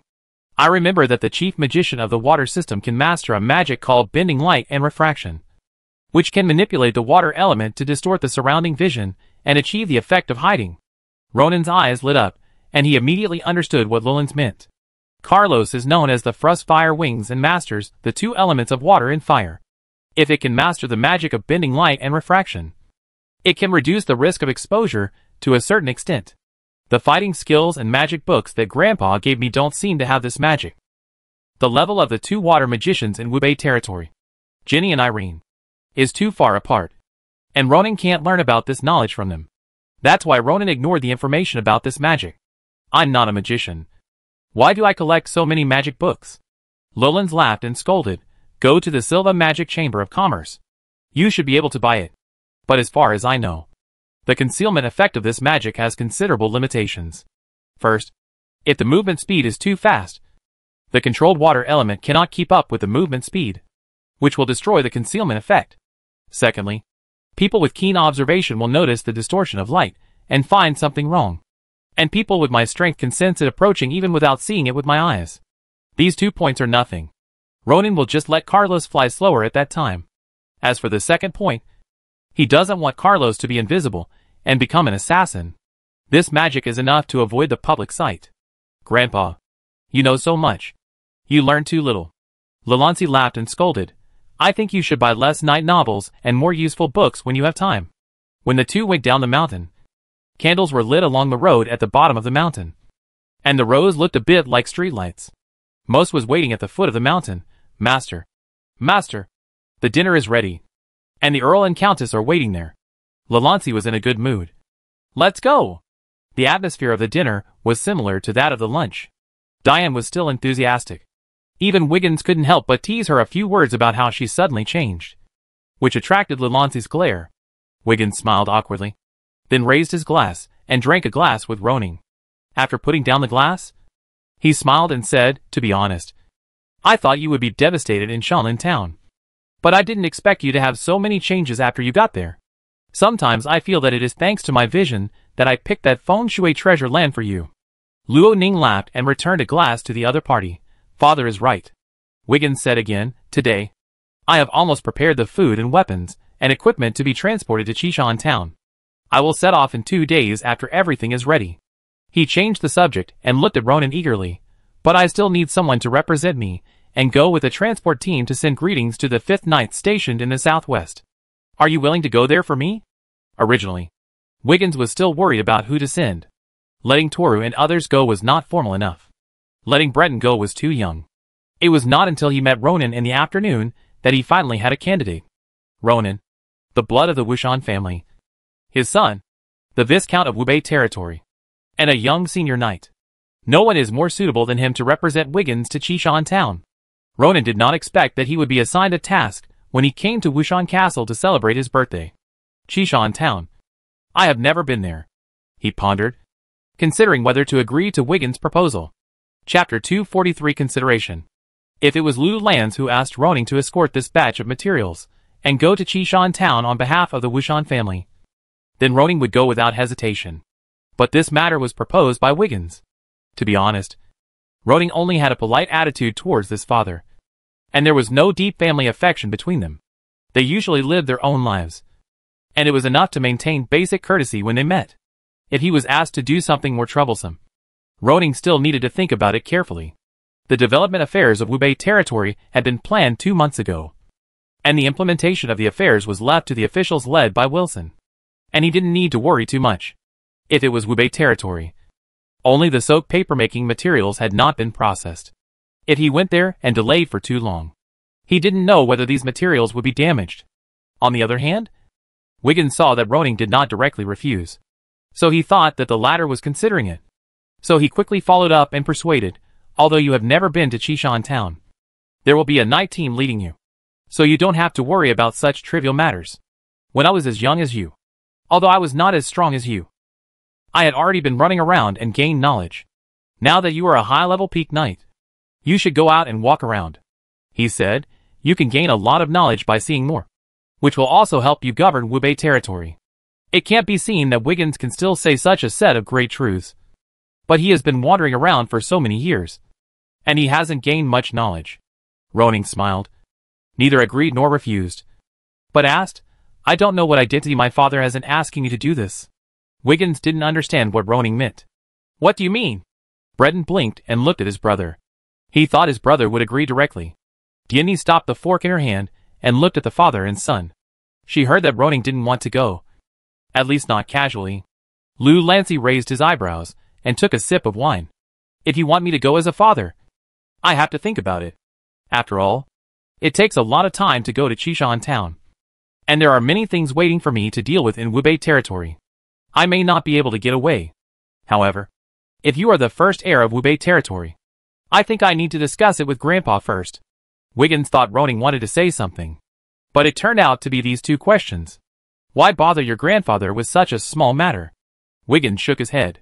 As for the waste of time you mentioned, it is much closer from Wushan Fort to Chishan town than to your Shanlin town. Even if you carry supplies, it will take a month to go back and forth, plus the time you stay there. In recent years, Rollins has handed over many affairs to Wiggins, and he will not ask about some small matters at all. Wiggins thought that asking Ronan for a favor was a small matter, so he did not ask Rollins' opinion. 1 month will not delay you much, he added. In fact, Ronan's second sentence meant that the Viscount of Wubei was loyal to Rollins, not Wiggins, who had not yet inherited the title of Marquis, and he had to listen to the arrangements of the Marquis himself. But the Earl of Wushan City did not hear this meaning at all, just as Ronan was thinking about how to respond. Rollins coughed, attracting everyone's attention. Tomorrow is Ronan's birthday. I know. Father. Wiggins came back to his senses. It will take a few days to prepare the supplies. I didn't ask him to leave tomorrow. Rollins didn't respond, but looked at Breton. Breton prepared a dagger made by himself for Ronan, and Diane prepared lunch and dinner for Ronan in the past 2 days. I wonder what birthday gift you prepared as a father. This? Wiggins scratched his head awkwardly, and said a little embarrassedly, I was too busy these 2 days and I forgot. But don't worry, Ronan. You will get a gift. Roland stood up and said lightly, fathers and sons should also keep in touch. You can't always ask your son to do something as a father, especially on days like tomorrow. You should prepare things in advance. Ronan is not only your son, but also the lord of Wubei territory. And he is also a nobleman. Nobles pay attention to the exchange of interests. If you ask him for help, you can't prepare some generous gifts. While speaking, Most had already pulled out his chair. Okay. I'll leave after I'm full. Diane? Thank you for the dinner you prepared. It's very good. Diane stood up and said with a smile, as long as you like it. Wiggins curled his lips. Okay. Father. I get it. He turned to look at Ronan. Tell me. What gift do you want? But we have to agree in advance. I don't have much money to give you. This was said directly, not treating Ronan as an outsider at all. Talking about money hurts feelings. Ronan smiled and said, but I haven't thought about it yet. I'll give you an answer when I think about it. Okay. As long as you think about it. I can do it for you at any time. Ronan didn't think about it just for the gift. He hadn't decided whether to go. He only knew 2 things about Chishan town. The first was that the 5th Knights of Wushan Ridge were stationed there, and the leader was Corian Hansen. The second was that there was an iron mine in Chishan town. Ronan's heart moved. If he could occupy a certain share of this iron mine, then Wubei territory would not have to go out to buy ore. With a stable source of iron ore, various farm tools can be quickly made through blast furnace iron making, greatly advancing the agricultural progress of Wubei territory. Not only that, Wubei territory's knights and war horses can also get stronger defense. Unfortunately, although Wiggins agreed to send a gift, if Ronan wanted to ask for a share of the iron mine in Chishan town from him, he probably wouldn't get it. What do you want? Ronan left the restaurant with such doubts. Brother, do you want to have a bedtime sparring tonight? Breton followed him. Of course. Ronan came to his senses and immediately followed Breton to the square behind to do some after-meal exercise. Wiggins couldn't help complaining after Ronan left. This kid. He's so strong that he doesn't even know how to be polite when talking to me. Thinking back to the past, he could scold Ronan and beat him whenever he wanted. But now, he doesn't dare to do that. On the one hand, he lost a leg and became weaker. On the other hand, Ronan showed extraordinary strength at the beginning of the year, and even Layson was defeated by him, which made Wiggins dare not treat him as before. Breton said that he felt that Roning had become a bronze knight. What?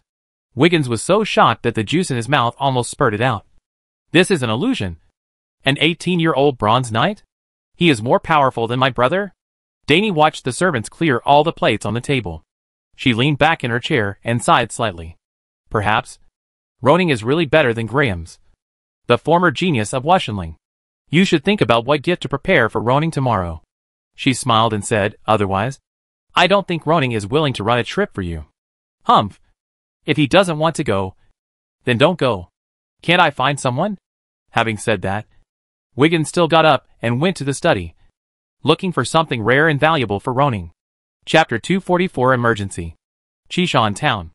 The atmosphere of the 5 knight squads belonging to the 5th Knights of Wushan Fort stationed here has become increasingly tense recently. They found that there were more and more people and horses in Cashier Town. Even during the day, they could clearly see the enemy cavalry rushing out of the town from the high mountains.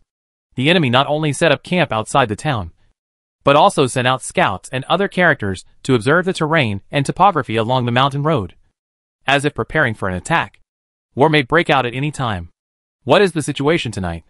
Deputy Captain Han climbed the high slope and asked the captains of the 2 knight squads on duty here tonight. He squinted his eyes and looked into the distance. The soldiers of Cashier Town have built several camps outside the town, and bonfires are burning at this moment. And they don't take the defenders of Chishan Town seriously at all. But the key is that they dare not take the initiative to attack. On the one hand, they are not clear about the strength of the other party. On the other hand, they have been communicating and negotiating these days. Of course, the most important thing is that Han thinks their fortifications are very good, and it is completely unwise to rush out to fight. Compared to yesterday, there is one more bonfire, which means another group of people have arrived. A captain pointed to the bonfire on the right and said, it seems that they have been transferring people here. Another captain followed up and said, Lord Han, I think we should transfer the other knight squads as soon as possible to prevent emergencies. Well, I have informed Corian of this matter. His 5 knight squads are on the way and are expected to arrive tomorrow morning. Han was a little worried. The results of the negotiations in the past 2 days were not good. The other party actually asked for 40% of the iron or share for free, and their attitude was quite arrogant. Neither Han nor Corian would agree. If this situation continues, a fight might really break out. He hopes there is a war atmosphere here, but he doesn't want a war to really break out. These damn guys. He frowned and squinted his eyes and stared at the opposite side. Suddenly, a cold light seemed to flash in his sight. What is that? Han's heart suddenly tightened. Soon, there was a roar from below, and the fighting armor lit up at the same time. Not good. The faces of the 3 people suddenly changed. May 25th. Ronin's birthday. The chefs and servants of Wushan Castle are making careful preparations. Although there are far fewer guests today than at the beginning of the year, there are still some. For example, Ronin's sister and brother-in-law, Sir Kabir and Mrs. McKinney of the Brilliant City, will come with their son Martin Peterson. In addition, some knights who have had interactions with Ronin were also invited. For example, Toru and Galil, the father and son, Albert, the political officer, Curry, the financial officer, and the Garment Knights, who Wiggins was going to arrange to escort the supplies to Chishan Town. Generally speaking, when Wushanbeo held a banquet, they would appear as logistics, and were not guests very often. So they attached great importance to being able to attend today's dinner. Hi, little Martin. Long time no see. In the courtyard, Ronin was greeting his nephew enthusiastically. Perhaps because he inherited McKinney's beauty. Martin looked very delicate. However, his height seemed to be inherited from his father Kabir. He was only 4 years old, and was 1.2 meters tall. He would not be short in the future. Martin, send your blessings to your uncle quickly, McKinney reminded. The child was still very obedient, and immediately said a series of blessings to Ronin, which made Ronin smile and thank him. Not far away, Kabir sat leisurely under the parasol and accompanied Wiggins to eat afternoon dessert, while watching his wife and son playing with Ronin. His thoughts drifted to August last year, when some people speculated that Ronin would die in Shanlin Town. In the future, after Breton inherits the title, if the Hyde family, which has become too presumptuous, is allowed to become too big, they hope that Martin can unite forces as McKinney's husband to fight against Earl Orson. After all, half of his son Martin's blood comes from the Wushan family.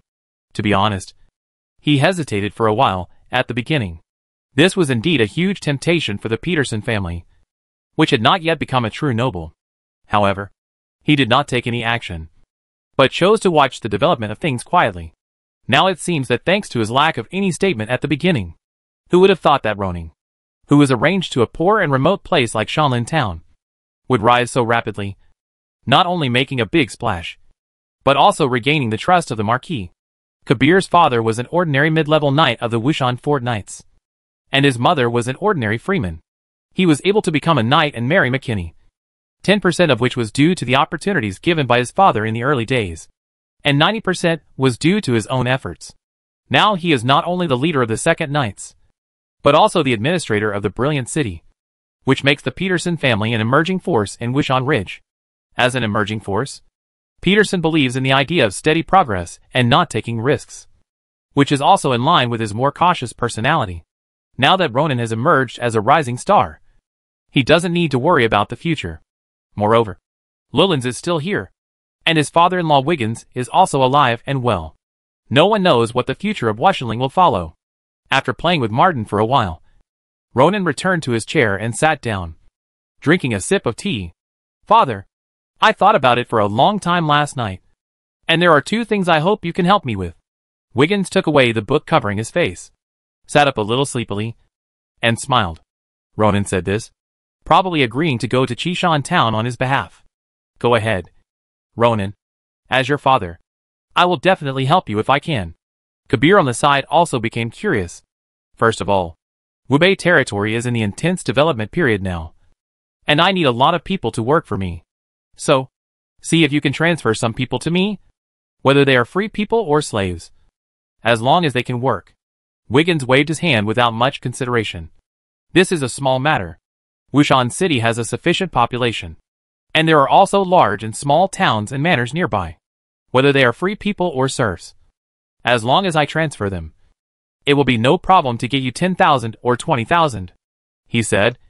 Looking at Kabir on the side, the population of Brilliant City is not small either. When the time comes, Kabir, you should also pull some for Ronin. Ronin looked at Kabir unexpectedly. He didn't expect that this matter would actually pull him in. Kabir was also a little surprised, but soon recovered his smile. No problem. I will arrange it after I go back tomorrow. Speaking of which, he was only the acting city lord of Brilliant City, and the real owner of this city was none other than Wiggins in front of him. However, in recent years, apart from paying attention to how much money the other party can get from Brilliant City every year, all other government affairs and other issues have been handed over to Calby. Today, Wiggins asked Kabir to dispatch personnel to Wubei territory, which is the first task arranged by him as the city lord. Fortunately, Wushan City and Brilliant City are not short of people, so it doesn't matter if a group of people are sent to Wubei territory. Thank you very much, Kabir, Ronin said gratefully. You're welcome. It's my duty to provide you with this little help.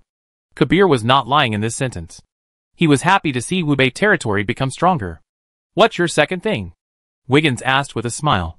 Sending you so many people will cost at least more than tens of thousands of gold coins. Don't ask me for gold coins again. I don't have much money in my pocket. Ronin saw that Wiggins valued money, a direct currency. He said it once last night, and now he said it again. Don't worry. This matter of mine can actually bring you benefits, Ronin said with a smile. Oh! Wiggins' eyes lit up. Tell me about it. Chapter 245 Breaking News. The second thing Ronin wanted was naturally related to the iron ore in Chishan Town. However, he also understood that it was impossible to get a share by relying on the father-son relationship. Moreover, Wiggins only had a small share of this iron ore, and he had no say. So Ronin didn't think about it.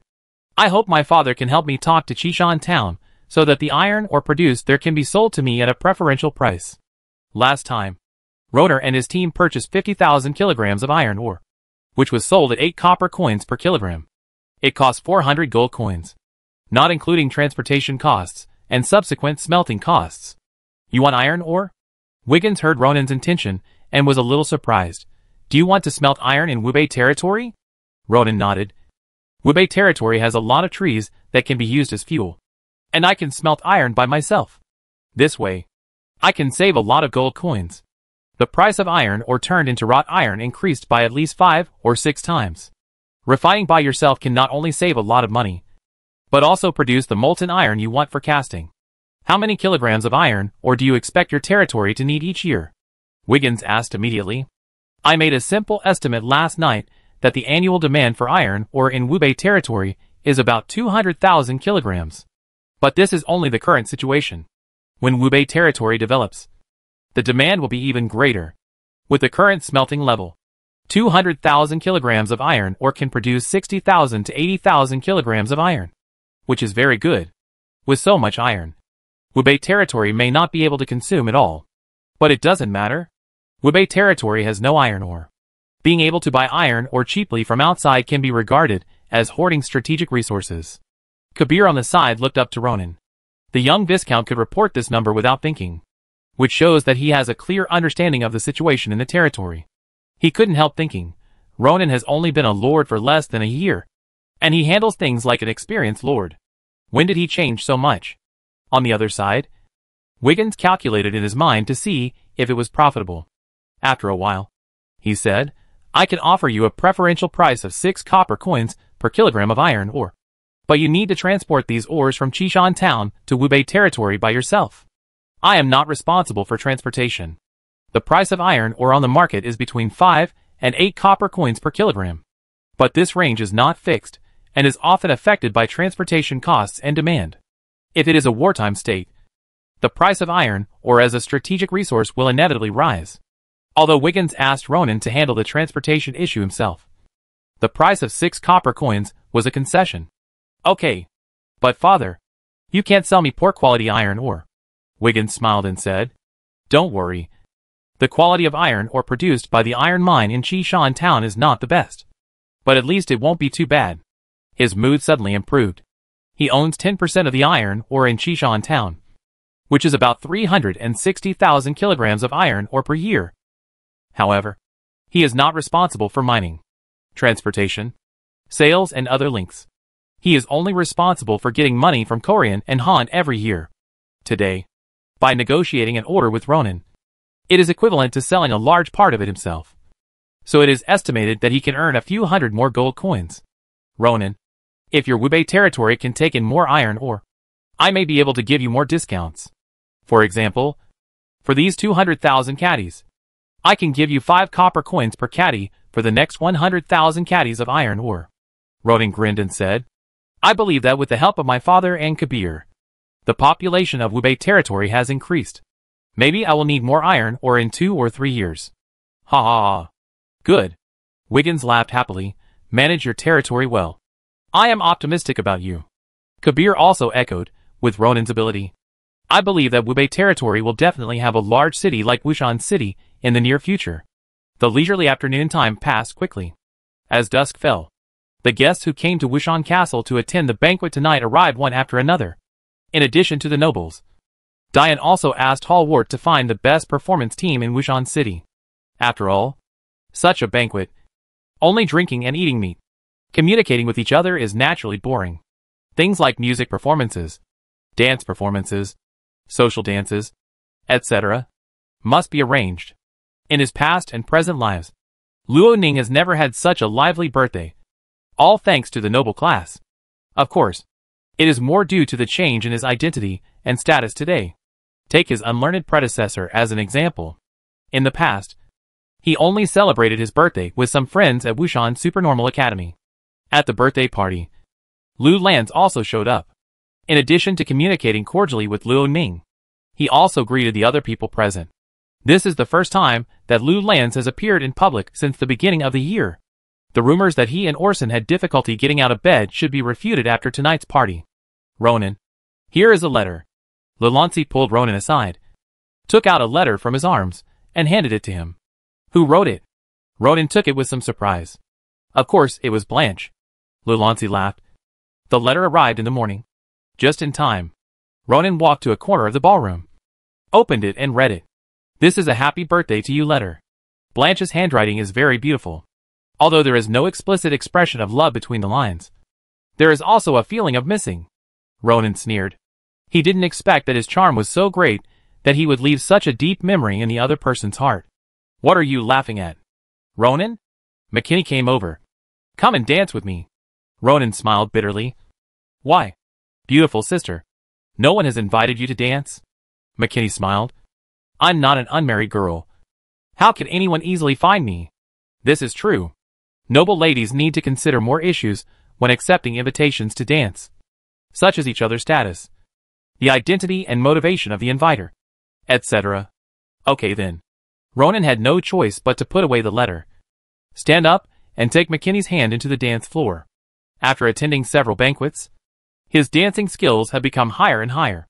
At the same time, compared with the lively dance party, Wiggins's yard is much quieter, thinking that he was also the brightest person at the dance party. But now he can't dance. So after eating and drinking, he found an opportunity to slip away. Every time at this time, he would curse the damned skull and bone society in his heart. If it weren't for that incident, he would be so leisurely and comfortable now. Knock. Knock.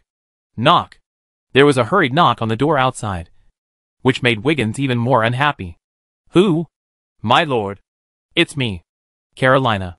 A pleasant female voice came from outside. The displeasure on Wiggins's face faded a little, and his tone softened. Come in.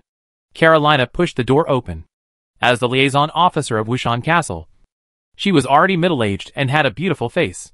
Although she couldn't compare with Diane, she was also very attractive. Why don't you go to the banquet to have fun? And come to me? Carolina didn't explain too much, but handed the letter in her hand up, and said anxiously, My lord, this is a letter sent by Lord Corian of Boulder City. The highest level of urgency. What? Wiggins' heart skipped a beat, and he quickly opened the envelope, picked up the letter inside, and read it quickly.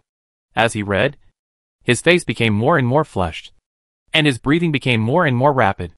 Carolina, who was familiar with Wiggins, knew that the contents of the letter would definitely make him angry, based on the recent correspondence with Boulder City, what Wiggins had done, and the urgency of the letter. She had some guesses in her mind. Could it be that something went wrong in Chishan Town? At this time, after reading the letter, Wiggins finally roared angrily, Damn it! How could this happen? Chapter 246 Heavy Casualties. My lord Earl, what's wrong with you? Carolina asked with concern. Wiggins looked up at the liaison officer of Wushan Fort. Perhaps because he was too angry. His eyes were red, and his ferocious expression scared the latter. She knew that something must have happened in Chishan Town, and it was a big deal. Wiggins panted and tried to calm himself down. Carolina, please go to the front to inform Sir Toru, Ronan, Kabir and others, and tell them that I am in Wushan Fortress. No, just push me there. Wiggins was not going to disturb the banquet, but as it was urgent, he decided to inform the nobles and knights present as soon as possible. In the ballroom of the dinner, the lights were not turned off and the music was not stopped, but everyone was tired from playing, and basically most people sat down to eat desserts, talk and laugh and exchange some interesting things. In fact, tonight's banquet is almost over. Diane, who was sitting down to eat dessert, also breathed a sigh of relief. This was her initiative to propose to Rollins that she would personally host this banquet, and it was a good explanation to be able to complete it smoothly. A gurgling sound was heard, and it was Carolina pushing Wiggins back again. What is this? Diane noticed this scene and saw the expression on Wiggins' face. Based on her understanding of her husband for so many years, something big must have happened. She quickly got up and walked over, glanced at Carolina, and then asked, Wiggins, why do you look so bad? Wiggins' temper has improved since his leg was broken. If it were in the past, he would definitely shout loudly and ask outsiders to leave. It's very good that he can hold his breath now. Toru, Kabir, Ronan, and Albert, Curry, come with me. He looked back at Carolina, pushed me to the side hall next door. The people whose names were called looked at each other, and they didn't know what happened. But seeing Wiggins' solemn expression, they didn't ask much and immediately followed him. The noble relatives and performers who stayed behind stopped the entertainment when they saw that the main people had left. Diane clapped her hands. Okay, everyone, today's banquet is over. Hallward, you come to deal with the rest. Yes, ma'am. Diane waved to Breton. Let's go and take a look. In the side hall next to it, After everyone came in, Wiggins said a heavy news that shocked everyone on the spot. Red Mountain Town was occupied by the Polani bandits. Ronan was shocked. How could it be so fast? It didn't even take 6 hours for the carrier bird to fly from Red Mountain Town to Wushan Fort. The day before yesterday, Quarren sent a message saying that the troops in Kasir Town had been increasing. In other words, Red Mountain Town was captured in less than 2 days? Impossible. Cabell couldn't believe it. There is a night group stationed there. Both Quarren and Han are quite strong. How come? Wiggins dropped the second bombshell. Deputy Captain Han has died in battle. And more than half of the 5th Knights have died. Now Quarren is leading the remaining Knights to retreat to Boulder City. How is it possible? If they were defeated, they could still barely accept it. But more than half of the Knights were killed or wounded. And the deputy leader was killed in the battle. Such a thing is too unbelievable. Knight Toru walked forward in disbelief. Took the letter from Wiggins and read it. His face was terribly gloomy. How can the Polani thieves be so strong? The Polani thieves only occupy 1 city and 3 towns. How can they suddenly become so powerful? I have been to Chishan Town and visited the fortifications there. As long as they are not negligent, the opponent's troops will suffer heavy losses even if they really want to force their way in. Kabir frowned and analyzed. Could it be that the Polani thieves formed 2 knights during the rest period? Or do they have several golden knights leading the charge? Ronan also took the letter and took a look. There was no specific details of the failure. I don't know if they forgot to explain it, or if Korean was avoiding mentioning his mistakes. But no matter what, Wushling has lost another border town. And this matter must not be let go. It's no use saying these things now. The key is what we should do next. Wiggins interrupted everyone's speculation. He was very anxious. He had just concluded a deal with Ronan in the afternoon, and was about to make more money. But he didn't expect that Chishan Town was lost. The loss of the territory, and the loss of the knights made Wiggins heartbroken. The loss of Chishan Town caused him to lose nearly 2,000 gold coins every year, which also made him heartbroken. Chishan Town must not be lost like this. Wiggins' eyes were firm. I have decided to issue a war order, and let the nobles of Wushling send troops to support Boulder City and recapture Chishan Town. Cabell and Toru looked at each other and did not agree immediately. But it was impossible to refuse such a thing. Ronan thought about it and suggested, what we should do now is to mobilize troops to support Boulder City as soon as possible. And we can't let the Polani bandits continue to move forward. War mobilization can take as short as 1 month, or as long as 2 or 3 months. It is estimated that it is uncertain whether Boulder City can hold on after waiting for such a long time. Yes, you are right. Wiggins' eyes flashed with a gleam of light. And he agreed with this sentence very much. Ronan, my son, I hope you can represent me and the Wushan family on this expedition. Nobles are closely linked to the military. Generally speaking, when the nobles launch a war, they will basically participate in the war in person. Even if they do not participate in the war in person, they will send suitable agents to represent themselves. Now that Lullins is injured and Wiggins has a broken leg, only Ronan and Breton can replace them. Breton was still young, only 14 years old, and Ronan was not only 18 years old, but also the Viscount of Wubei territory. With this identity, he was the most suitable agent of Wushan Castle. Ronan did not expect Wiggins to arrange such a big job for him, and did not respond for a while. He had agreed to escort supplies to the front line with Wiggins before, because he did not need to go to the battlefield, nor did he need to bring his own soldiers and food. But now it is different. In response to the Lord's call for war, he can either bring his own knight team and prepare his own food and other supplies to participate in the battle, or he can provide supplies or logistical support to Wushan Castle without sending soldiers. It was difficult for Ronan to come up with these 2 things. To be honest, he didn't want to participate in the battle at this time. Even if he wanted, it would bring him a lot of reputation. Father, Wubei territory may not have enough soldiers and food support. I am afraid that I can't help this battle. It doesn't matter. Wiggins didn't care how many knights Wubei territory could send, or how much food it could provide. The Wushan family needs someone to represent them in the battle. I can't. Your grandfather can't. And Breton can't either. What Wiggins said was right. So, I just need you to command the battle on my behalf. And other things will be provided by other knights and nobles. Ronan was a little surprised. Is it still possible? He glanced at Toru and Kabir, and neither of them expressed any opinion on this. Ronan frowned. If he really did what Wiggins said, Could he command others? After all, he had no one around him, and no deterrence. At the same time, he himself had no command experience, and had never even been on the battlefield. In the eyes of others, such a person commanding would probably be a waste of life. How could other nobles be willing to hand over the knight squad they had worked so hard to train to someone like him? Ronan thought for a while. Such an important matter? I think why not listen to Grandpa's opinion first?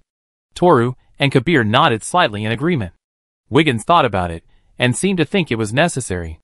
Okay, let's go to the backyard now, and settle this matter tonight.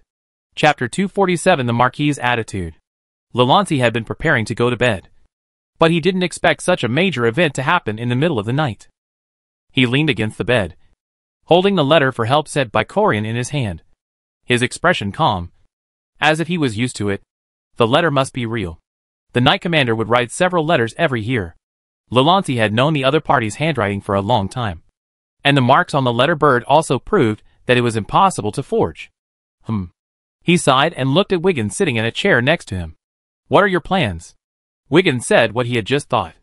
I am going to issue a war order to other nobles. Gather troops to support Boulder City. And recapture Red Mountain Town. Wiggins was ambitious, if there is a chance. We can even recapture Kasir Town. And even further advance to the south. Oh, by the way, Father. He glanced at Ronan and said, I can't go to the front line this time. So I plan to let Ronan represent our Wushan family and serve as the commander of this operation. Roland frowned slightly when he heard this, and then looked at Toru and Kabir in the room. What do you two think? The two looked at each other, and Kabir spoke first. My Lord Marquis, the sudden attack and defeat of the 5th Knights by the Polish bandits group this time is a bit strange. I suggest writing a letter immediately to let Corian explain the situation of the battle clearly, so that we can take appropriate countermeasures. He paused and continued, but no matter what, Wushan territory must teach the enemy a profound lesson this time. Toru nodded in agreement. Sir, I think the same as Kabir. If we don't teach the Polani bandits a lesson, they will continue to expand northward. Roland nodded slightly. This war can only be avoided if Wushanbeo takes the initiative to sign a ceasefire agreement with the Polani bandits and give up Chishan town. But if this is really done, how will the lords below view Wushanbeo? They didn't even fight, but directly asked for peace. And the object of the peace was the bandits, which was a low-class thing. That was too undignified. This war is inevitable. Write a letter to Corian now. Let him explain the situation of the battle, and whether the other party has the intention to continue to invade Boulder City. Roland gave an order. Others, do as Wiggins wants, he said, waving his hand, signaling everyone to withdraw. Ronan, you stay. Wiggins. Kabir and others got up and left the bedroom. Before leaving, they all looked at Ronan silently, wondering what the Marquis would talk to him about. After leaving the bedroom, Wiggins began to make arrangements. He first asked the liaison officer Carolina to write a letter to the Stone City overnight by post bird, asking about the specific situation there. On the other hand, he asked Toru to draw some knight squads from the first knights to prepare to support Corian first to prevent half of the knights from being unable to withstand the pressure and encountering an accident. In addition, since the decision to attack was made, the supplies previously provided to support Chishan town would definitely not be enough. The political officer and the financial officer should coordinate manpower and prepare supplies as soon as possible. Wiggins himself discussed the content of the war order with Kabir. Over the years, in the face of the war launched by the Black Gold Brotherhood and the Polani thieves, although Wiggins was not good at battlefield command, he still did a remarkable job in the early mobilization. Looking at the backs of everyone leaving in a hurry, Breton clenched his fists. It was a pity that his strength was too weak. Otherwise he could also go to the battlefield. Mother, will Brother Ronan agree to go to the battlefield? Diane looked back at Lu Lanz's house. Maybe? She only knew that Lu Lanz valued Ronan more. If he took the latter's safety into consideration, he might not agree to let Ronan go to the battlefield. In the bedroom, only Lu Lanz and Ronan were left. Wiggins said that you should represent the Wushan family as the commander of this war. What do you think? Ronan has been thinking about this question. The war call issued by Wiggins. The nobles of Wushan territory, big and small, basically responded without reasonable reasons. Even if they did not send knights and soldiers, they would provide money, food and other supplies. Ronan, as the Viscount of Wubei territory, was also included. Although Wubei territory is in a state of disrepair. As a member of the Wushan family, I will still try my best to contribute, Ronan said, but I have to think seriously about the commander's job. After all, I have never been on the battlefield and lack experience. If I command blindly, I am afraid it will bring disaster to the team. Lu Lancy nodded. Although there is no direct monetary reward for being the commander of the coalition, there are also many benefits. If you win the battle you command, you will get a lot of reputation. The larger the battle, the higher the reputation. Reputation is a good thing, especially for emerging lords like Ronan whose territory is still in its infancy. A far-reaching reputation can attract more talents and increase cohesion. I am very pleased that you can recognize your own shortcomings and not be blinded by the desire for power. The Marquis recalled that when he asked Wiggins to be the commander of the battle to eliminate the resistance forces in the territory, the equally inexperienced Wiggins was not polite. As a result, there were many twists and turns in that battle, which gave the group of people the opportunity to escape into the forest in the north, which led to the wild tribe behind. In fact, I don't want you to participate in this battle. Or even if you participate, you can just serve as a material transport officer in the rear. Maybe he is old. Or maybe he subconsciously linked Ronan with his eldest son. Grems, who was highly expected by him, died on the battlefield. And he didn't want Ronan to repeat the same mistake. Rulon said, the battlefield is dangerous. And the composition of the port thieves group is relatively complicated. So we must be more careful. Ronan cares about the word's complex composition very much. In fact, he had doubts about the so-called bandit gangs and brotherhoods a long time ago. How could a force that was wiped out by Wushan develop so quickly? Grandpa, are you saying that there is someone behind the port bandit gang? Ronan simply asked the doubts in his heart. Is it the Earl of Moonlight Valley? Lalancy was a little surprised. He didn't expect Ronan to think of this. And he couldn't help but feel more relieved. You are much more perceptive than your father. He has fought with the port bandit gang several times and didn't think of this at all. He changed the subject, but I am just guessing. There is no conclusive evidence to prove this matter. This kind of thing must be done in secret. Openly supporting a bandit group to invade other nobles' territories is not allowed by the kingdom's laws. Once Wushan Castle finds out and spreads the matter to the capital, even if Jesus is His Majesty's brother, he must be prepared to be held accountable and sanctioned. Then the Black Gold Brotherhood is supported by Vera. Lowlands was silent for a while, and then slowly spoke after a long while. Maybe. It seems that Lowlands is still clear about the details of these two forces, but he is too old to deal with this matter. Although the two borders are in a state of turmoil, most of the areas in Wushan territory are peaceful, which is acceptable to Lowlands. Just treat the southeast and southwest directions as trial fields and play with them. I just don't know. Is the strong attack of the Polani bandits just to occupy Chishan town? Or do they have a bigger plan? Lu Lanci put away his thoughts. If you don't want to go to the battlefield, I will arrange for you to be responsible for logistics. If you want to go to the front line to bathe in the baptism of war, then you, representing the Wushan family, will naturally be the commander. But I will arrange people to assist you. From mobilization to departure, there is still some time in between. You go back and think about it carefully. Although a qualified family heir needs to go through the baptism of war, Lu Lanci is not in a hurry. For him, Chishan town can be lost, and even the giant stone territory can be abandoned, as long as most areas of Wushan territory are peaceful. Now Ronan and Breton both have extraordinary qualifications, especially Ronan, who is both meticulous and powerful, as long as the Wushan family is given some time. After they grow up, these lost territories will eventually be taken back. However, Lu Lanci still gave the final choice of all this to Ronan, and let the other party choose the path he wants to take. I'll seriously consider it, Ronan said, standing up and leaving the bedroom. Chapter 248: A Heart-Stirring Opportunity. After coming out of Lulin's bedroom, Ronan has been thinking about the two suggestions given by the other party. Is he going to be a logistics officer or a commander? Logistics officer. It seems like he is just trying to get qualifications. It's like some people participate in a competition in name only. But when they win the competition, they can also write this experience into their resume and publicize it. But then again, the reason why Lowlands made this choice was because he didn't know Ronan well enough. They all thought that Ronan was just a high-level peak knight and a junior magician. But they didn't know that Ronan is now a dual professional level 5 extraordinary person. And after this period of time, his knight level progress has reached 1096/1500, which is considered the late silver level, although the gold knight is far ahead of the silver knight. This lead is not as big as the meteor level, and it can still be defeated.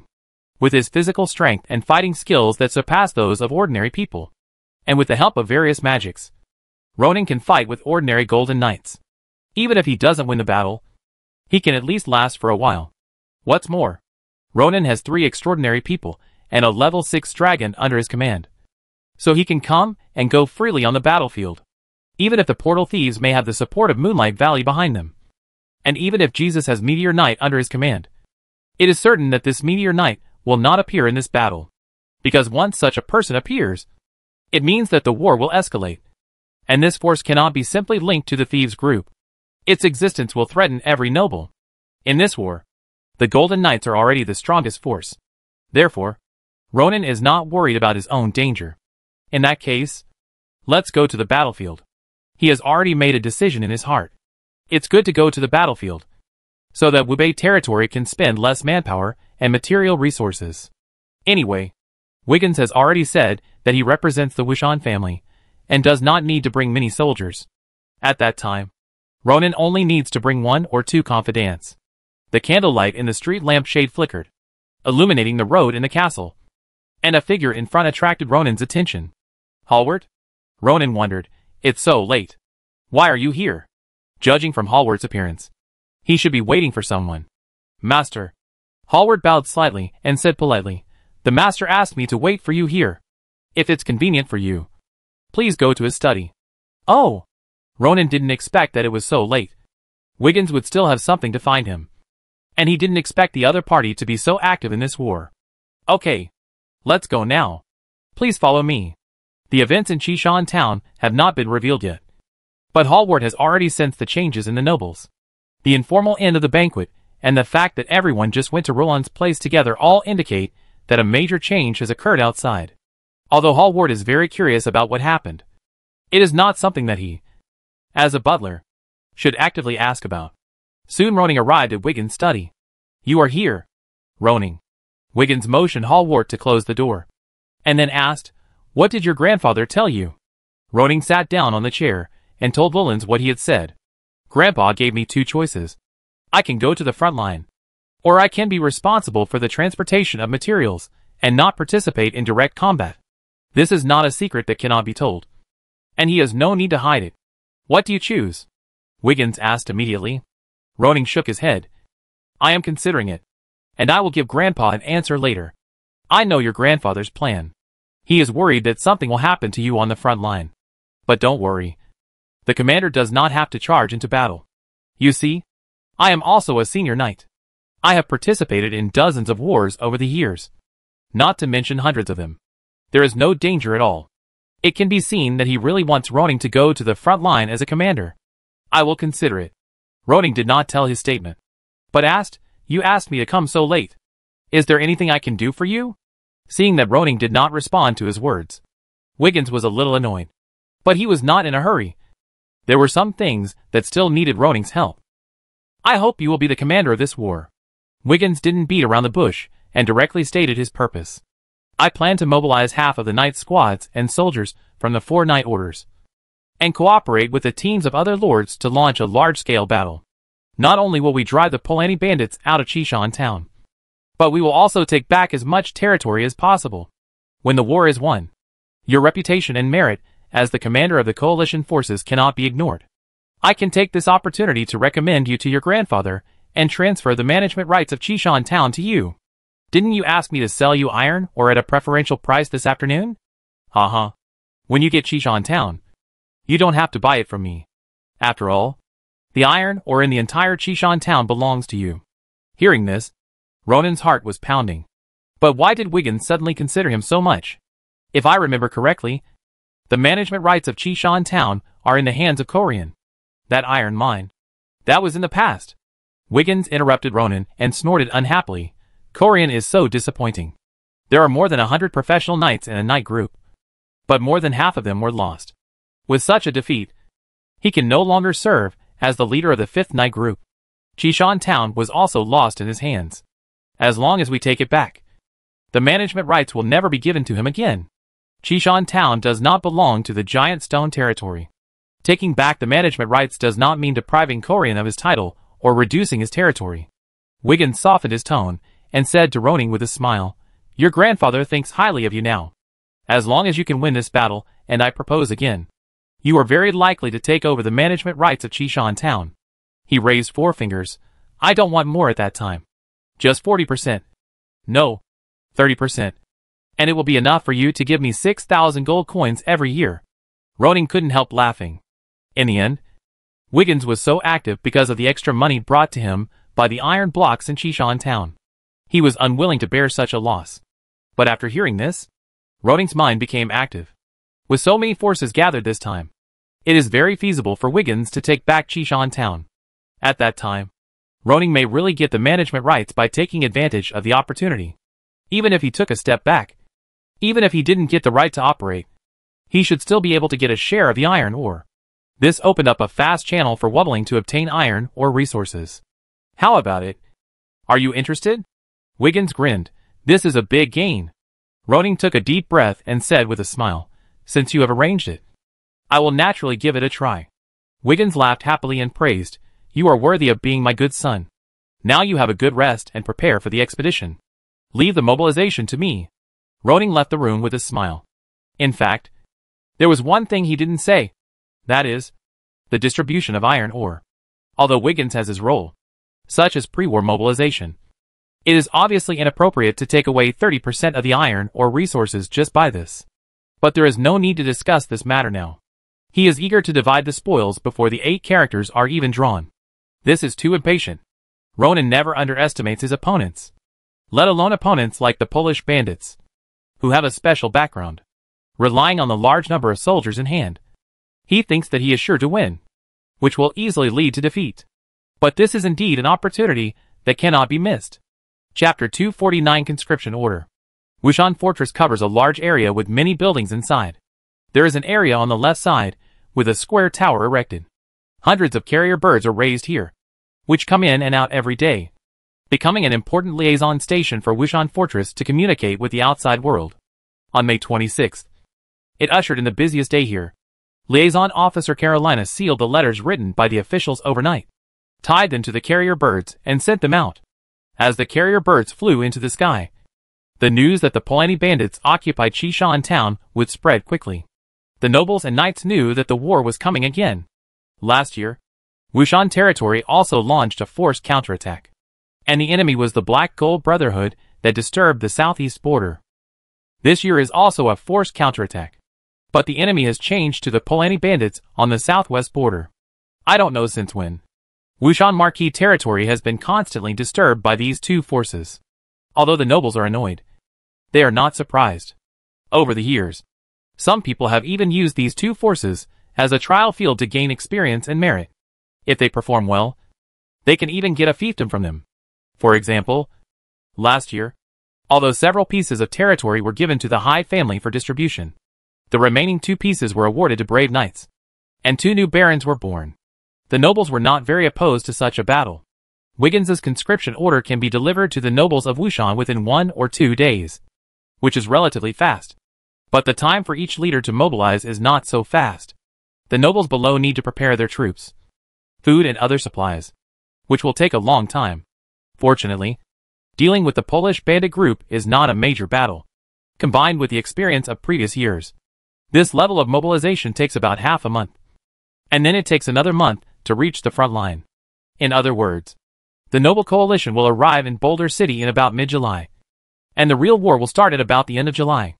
Although the situation in Boulder County is very urgent, there is no way to shorten the mobilization time. You can't let the knights below prepare nothing and ride a horse to Boulder County. Of course, during this period, Boulder County is not left alone. In order to avoid further deterioration of the war as much as possible, Toru asked the deputy commander of the 1st Knights, Philip Kent, to take 5 knight teams to Boulder City the next day. The next afternoon, the messenger bird brought a letter from Boulder County again. In the face of Wiggins' questioning, Corian explained in detail the reasons for the failure of the battle, and also introduced the current situation of Boulder County and Chishan Town. According to Corian, The 5 night squads led by Deputy Captain Han did not do a good job of defending Chishan town. It was their negligence that prevented them from discovering the enemy, who launched a sneak attack at night in Kasir town in time. When Korean and the remaining night squads arrived at the outskirts of Chishan town, the battle inside was almost over. The enemy had almost slaughtered Han and his night squad, and continued to attack them after discovering Korean's men. Because the enemy had a large number of people and the presence of the Golden Knight, Korean could only fight and retreat, and finally retreated back to Boulder City with the remaining soldiers seriously injured. He thought that the Stone City would also be captured, but the Polani bandits did not seem to have the intention to attack, but retreated directly to Chishan town. Perhaps their goal is just to occupy the iron mines in Chishan town. Once the goal is achieved, they will naturally stop attacking. Ronan put down the letter in his hand and said his guess. After all, there is no iron or production in the several territories occupied by the Polani bandits. Instead of buying from Korean and others at a low price, it is better to rob them and dig them by themselves. This way, not only can they save a lot of money every year, but they also have the opportunity to sell them to the outside world and make money on both ends. Moreover, the Stone City is the Baron's territory after all, and it has a geographical advantage. If the Polani bandits continue to attack without rest after a battle, they will definitely suffer a great loss. But Ronan still doesn't understand. Didn't they think that this would lead to revenge from Washinbeo? Or are they really so short-sighted, holding the mentality of doing a job if they can, and occupying it for a period of time if they can? Ronan is skeptical about this. Since you have decided to go to the front, I will arrange for Taru and Kabir to assist you. Marvin will probably also participate. Rulon stroked his cane while talking about his arrangements. It will not be a problem for the noble coalition that Wiggins has summoned to take back Chishan town. This time you should treat it as a training. Learn more, and listen to their opinions on specific actions. Ronan nodded. He still didn't know what the style of war in this world was. What kind of strategy should be used? Or should both sides arrange their formations and rush directly after agreeing on a time and place? He really needed to learn more. Ronan knew all the 3 people that Rulon's mentioned, and they all had a good relationship, so communication shouldn't be a problem. It's just that Ronan felt that one of them was not suitable for the front line. Will Sir Tora go with you in this war? The First Knights, who are stationed in Wishan City, have the responsibility to protect Wishan Fort and Rulon's in addition to maintaining order here, now that the deputy leader has gone to the Stone Territory. If Toru leaves again, who will guarantee the safety of Wishan Fort? Does Rulon still have the strength to fight against the enemy now? Are you worried that someone will take the opportunity to come to Wishan Fort to assassinate me? Rulon smiled, and then gave Ronan a look that reassured him. Don't worry. I'm not that easy to be assassinated. And I will let Malonica come over when the time comes. Ronan suddenly realized that the Marquis had already made a plan. Malonica is the leader of the 3rd Knights of Wishan Fort, a veteran Golden Knight who has followed Rulon's for a long time. Now he leads the Knights to station in Wishan town, southwest of Wishan Fort. Ronan had never seen this leader in person, and he had only met him a few times in the Supernatural Academy in Wishan town. Even at Lulin's birthday party, the other party only sent his son to congratulate him, and he did not come himself. It's not that Malonica is very busy, but this guy has a weird personality. He doesn't like the hustle and bustle, and he doesn't like to attend banquets. It is even said that Lulin's intended to canonize Malonica as a noble lord in the early days, but the other party was only willing to be a canonized knight and had no great interest in operating and managing the territory. But no matter what Malonica's personality is, his strength and loyalty are beyond doubt. After Lulin's transferred the other party from Wishan town, the security problem of the castle was solved. Ronan put away his worries and obtained more information about the Polish thieves group from Lulin's. After staying in Wushan Castle for 2 days, he rode Carlos back to Wubei territory to make preparations before the war. Chapter 250 Senior Magician. The dragon was galloping in the sky, and Ronan soon arrived above the swamp town. Let's go. Let's go down and land directly on the grass behind the castle.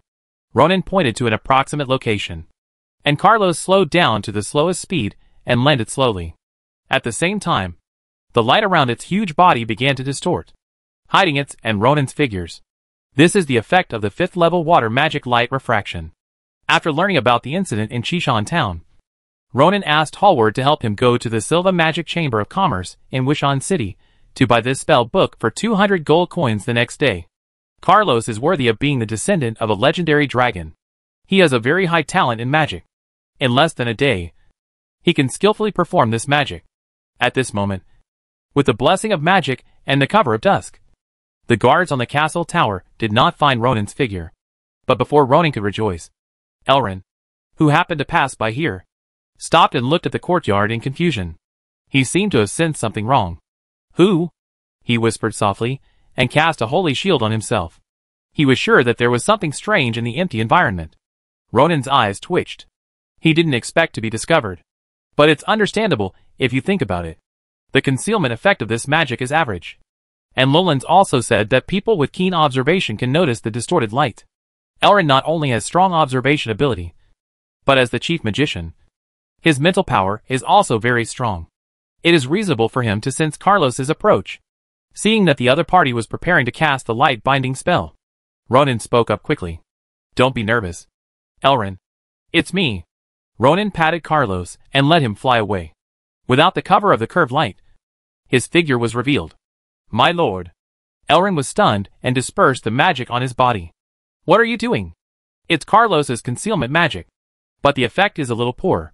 You saw through it at a glance. Ronin explained briefly. He planned to have someone clear out a piece of open space behind the swamp castle and use it as a helipad, which would be much more convenient. Elrin suddenly realized that the 4 footprints on the lawn were indeed left by the dragon. He didn't expect that the dragon would hide. How are you doing recently? Have you made any progress on those magic potions? Ronin asked. Elrin sighed. There is progress in herbal medicine now. For example, he has made common medicines such as disinfectants and hemostatic powder. But the magic potion has not been fully made yet. The magic recovery potion and fighting spirit recovery potion have not been made yet due to the lack of 2 materials. But I have asked Pearson to help keep an eye out. And I have also found several substitute materials. Although it has achieved some initial results, the effect of the potion produced is not ideal. Ronin can't help Elrin with the magic potion, so he can only study it himself. In about a month, you will go on a long journey with me. The research of magic potions is important. But this war is equally important. Are you going to take me to participate in the war to retake Xishan town? Ronin was surprised. How do you know? He was in Wushan Castle. And Carolina had not sent any letters to Wubei territory by messenger bird. After Elrin's explanation, Ronin understood. It is true that no letters arrived in Wubei territory. But there were caravans circulating between Swamp Town and the outside world. And Anthony from the Viper Exchange sent another batch of slaves in the past 2 days. He and they learned about this matter through these channels. Sir, Rydar and others have come to the castle in the past 2 days, saying that you must notify them after you come back. I think these knights can't hold back. They are eager to go to the battlefield with you. The glory of the knight lies in the battlefield. As a modern person who traveled through time, Ronin did not feel deeply about this view. But the knights under him did not think so. For them, participating in the war means the beginning of making achievements. It's just a pity that this time Ronin only planned to take a few knights to the battlefield, and did not intend to pull the entire knight team over. Sir, Brother Ronin, you are back.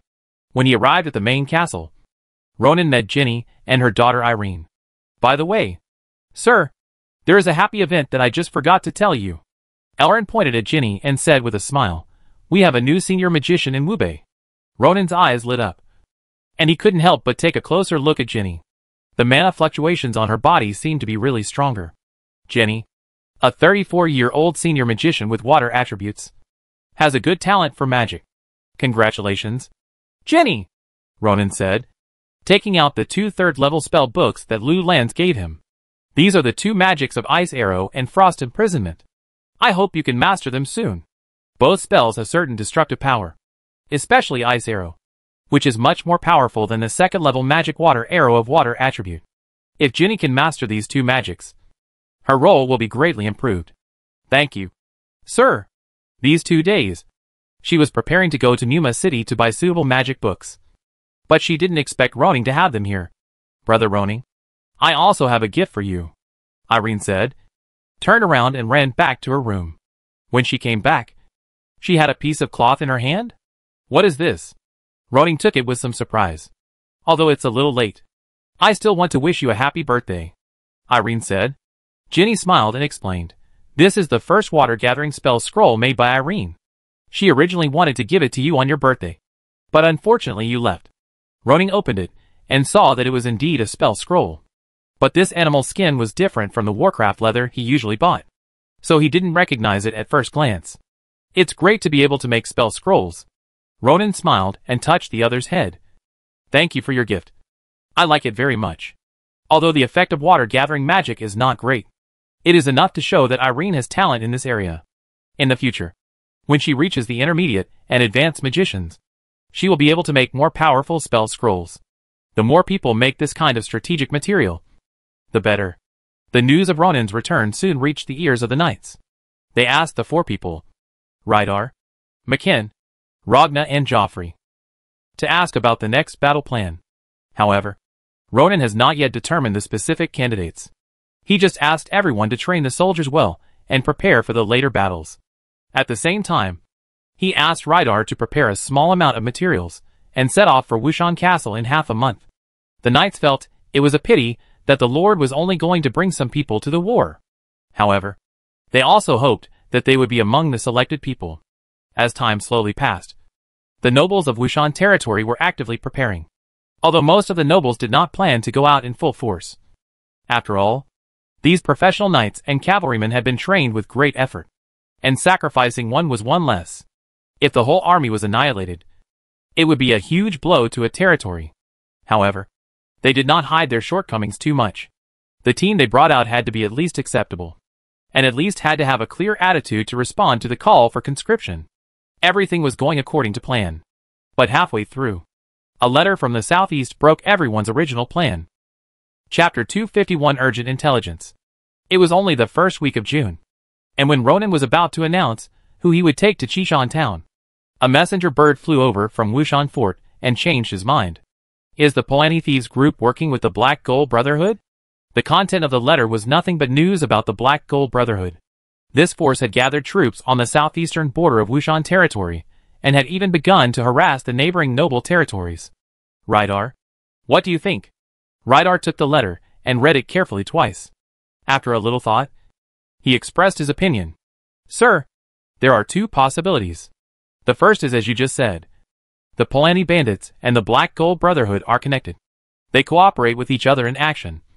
One side takes the opportunity to occupy Chishan town, and the other side takes the opportunity to put pressure in the southeast, forcing Washenbeo to disperse its troops and fight 2 wars at the same time. But there is also a second possibility. The 2 forces have no connection. After hearing the news that the Polani bandits occupied Chishan town, the Black Gold Brotherhood thought it was a good opportunity. So they stationed troops on the border and waited for the opportunity. Although Luo Ning thought the first situation was more likely, the second one was not impossible. After all, the Black Gold Brotherhood's actions followed the Polani bandits. If the 2 really had a joint effort, they should have acted at about the same time. If one side occupied Chishan town, the other side would at least take some action even if it did not raid and take over a piece of territory. Instead of the news of stationing troops on the border after nearly 10 days, like now. But no matter which possibility it is, Earl Wiggins' plan to use his military advantage to sweep the Polani bandits and quickly recapture Chishan town seems to be unworkable. Ronan nodded. That is why Wiggins sent this letter to the lords of various places again, asking them to increase their preparations for war, and summon nobles of all sizes to discuss the expedition at Wushan Fortress on June 12th. My lord, as far as I know, the Black Gold Brotherhood was defeated in last year's battle, and spit out several territories that they had occupied. It is very suspicious that they still have the energy to provoke Wushling this year, as the affairs of the territory are on the right track. Rydal, McKen and others will actively learn about the relevant forces of Wushling and even the Kingdom of Alduin in addition to training teams and practicing, especially with the recent outbreak of war. Rydal even held a private meeting and asked Ragna, Kurami and Grotto, 3 knights from the horse-herding city, to carefully explain the information about the 2 forces. Rydar, don't doubt your judgment. There are other forces behind them, especially the Black Gold Brotherhood. Although the territory it occupies is only the size of 2 viscounts, it has quite a few knight teams under its command. This kind of force with someone behind it cannot simply be judged by the size and prosperity of the territory. The Black Gold Brotherhood is not our enemy this time. Our opponent is the Polani Bandits. He has made a plan with Wiggins. Even if the Black Gold Brotherhood makes trouble, Ronan will only go to Chishan Town. But now it is different. Without so many teams, Ronan needs to bring more people to ensure that he can take Chishan Town, instead of just a few people like before. Rydar, how well are our knight squads armed? At present, each of us has an ironwood shield, ironwood helmet, and spear, and there are still some to spare. The lamellar armor for the cavalry has been prepared, and the breastplates for the infantry and archers have been prepared. But there are still a lot of lamellar armor missing. Ronan frowned slightly as he listened to the report. With the expansion of the population, the scale of the ironwood workshop has expanded several times compared to before, and the amount of equipment and protective gear produced each month is now considerable. It's just that this war broke out too suddenly. If it was 2 months later, perhaps even the infantry could wear lamellar armor. I will ask Wilson to urge the ironwood workshop to increase their production capacity in the next month or so that our soldiers can be equipped with as many equipment as possible before going to the battlefield. Rydar was stunned. Sir, are we sending out a knight squad this time? Yes. Ronan answered affirmatively. Except for me. The extraordinary people will send out 12 people. And the cavalry, infantry, and archers will be arranged according to the normal scale. Originally, he just wanted to get a glimpse of the Wushan Fort team, and only took a few confidants. But the situation is different now. With Wushan Fort having to divide its troops, it is not a 100% sure thing to recapture Chishan Town. If they lose the battle, let alone the matter of the Chishan iron mine, Ronan's reputation as a commander is probably not very good. So after some thought, Ronan changed his original plan and decided to go out with his own knight squad. There will definitely be casualties in the battle, and Ronan has also spent a lot of energy and money to train this knight squad. However, these soldiers have been training in the territory without experiencing the fighting on the battlefield, so their combat level cannot be truly improved. And Wubei territory will never be able to obtain a capable and battle-hardened team. Of course, Ronan didn't let his team charge recklessly. As a battlefield commander, he could still choose a weaker attack direction for his team. It's still some time before we actually go to the battlefield. You and McKinn should train according to the usual plan. Ronan ordered, in addition, inspire their confidence. As long as this battle is victorious, all the participants will receive generous rewards. Money, land, everything. If the iron mine can be successfully taken, it's nothing to distribute some spoils to the soldiers. And through this battle, the weapons and equipment produced by the ironwood workshop will also be known to the world. It costs a lot to get a set of iron equipment for all cavalry and infantry, and not all nobles can afford it. But if they use ironwood equipment, maybe they can consider it. Although wooden armor is somewhat afraid of fire, the ironwood armor is not wood that can be ignited at a touch. Even if the soldiers stand in the fire, it takes several seconds to burn. Unless the opponent has a magician who can perform a large-scale fire attack such as a flame beam. Otherwise, the disadvantage is not so obvious. I understand. Rydar nodded solemnly. Since the official establishment of the Knight Squad of Wubei territory, the selected cavalry, infantry, and archers have devoted most of their time and energy to training. In addition to learning discipline and obedience, these soldiers have also learned a lot of fighting skills from Rydar, McKinn, and others. After several team competitions, they still have some fighting power. Of course, their strength is definitely different from that of veterans who have experienced hundreds of battles. But they are much stronger than those militiamen who were temporarily pulled into the battlefield. I hope Wubei territory can develop quickly under the leadership of the adults, so that I can train more soldiers? Rydar thought silently in his heart. Chapter 252: Selling Looms or Opening a Factory. The Knight Squad of Wubei territory will have their first expedition. After Ronan informed Rydar this matter, he also decided on the list of professional knights and magicians who would accompany them. The target of this attack was neither the savage tribe nor the careless knight squad of Swamp Town, but the portal thieves group with at least one golden knight. So Ronan brought Rydar, McKinn, and Elrond with him. 3 senior professionals, Joffrey, Ragna, and the newly promoted magician Jenny. 2 intermediate knights, Kurami and Baburin. 4 junior knights, David, Tom, Grotto, and Thomas, who still have the most potential. The remaining professional knights, who have not yet set out, are led by Horn, who led dozens of militiamen to be divided into several groups and responsible for the defense of several towns. Hubei territory is at the back of Wushan territory. Unless a war breaks out, no enemy will attack here. In the past, the biggest threat to the territory was the monsters in the Monster Mountain range.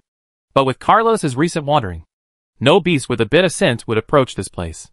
So the defense of the territory is basically to keep the people from making trouble, and to look after the hundreds of slaves that Anthony sent every now and then. This is not a difficult task for professional knights like Horn.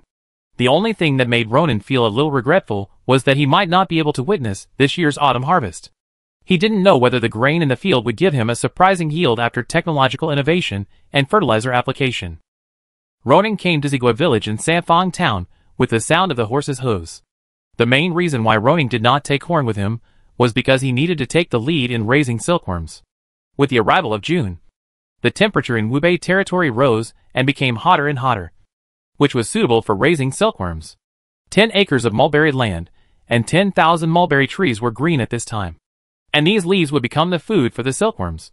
According to Roning's instructions, Zigua village had cleared out several houses, and the carpenter apprentices also made enough wooden basins for the silkworms during this period. In fact, it is most suitable to make this thing with bamboo strips. But there is no bamboo craftsman in Qingju village, and Roning has no time to study it in detail. So he had to use wooden basins instead, which had a similar effect. Sir, the cocoons have basically hatched, and the silkworm eggs laid by the silkworms after mating are all here. Horn pointed to the silkworm eggs placed on linen in several wooden basins and said. Beside him stood Leah and the farmers specially recruited to engage in silkworm breeding. Roning nodded, bent over and looked at the silkworm eggs carefully. They are currently as small as sesame seeds, but as they develop, the silkworm eggs have changed from their original black color to transparent, and you can even see the outline inside.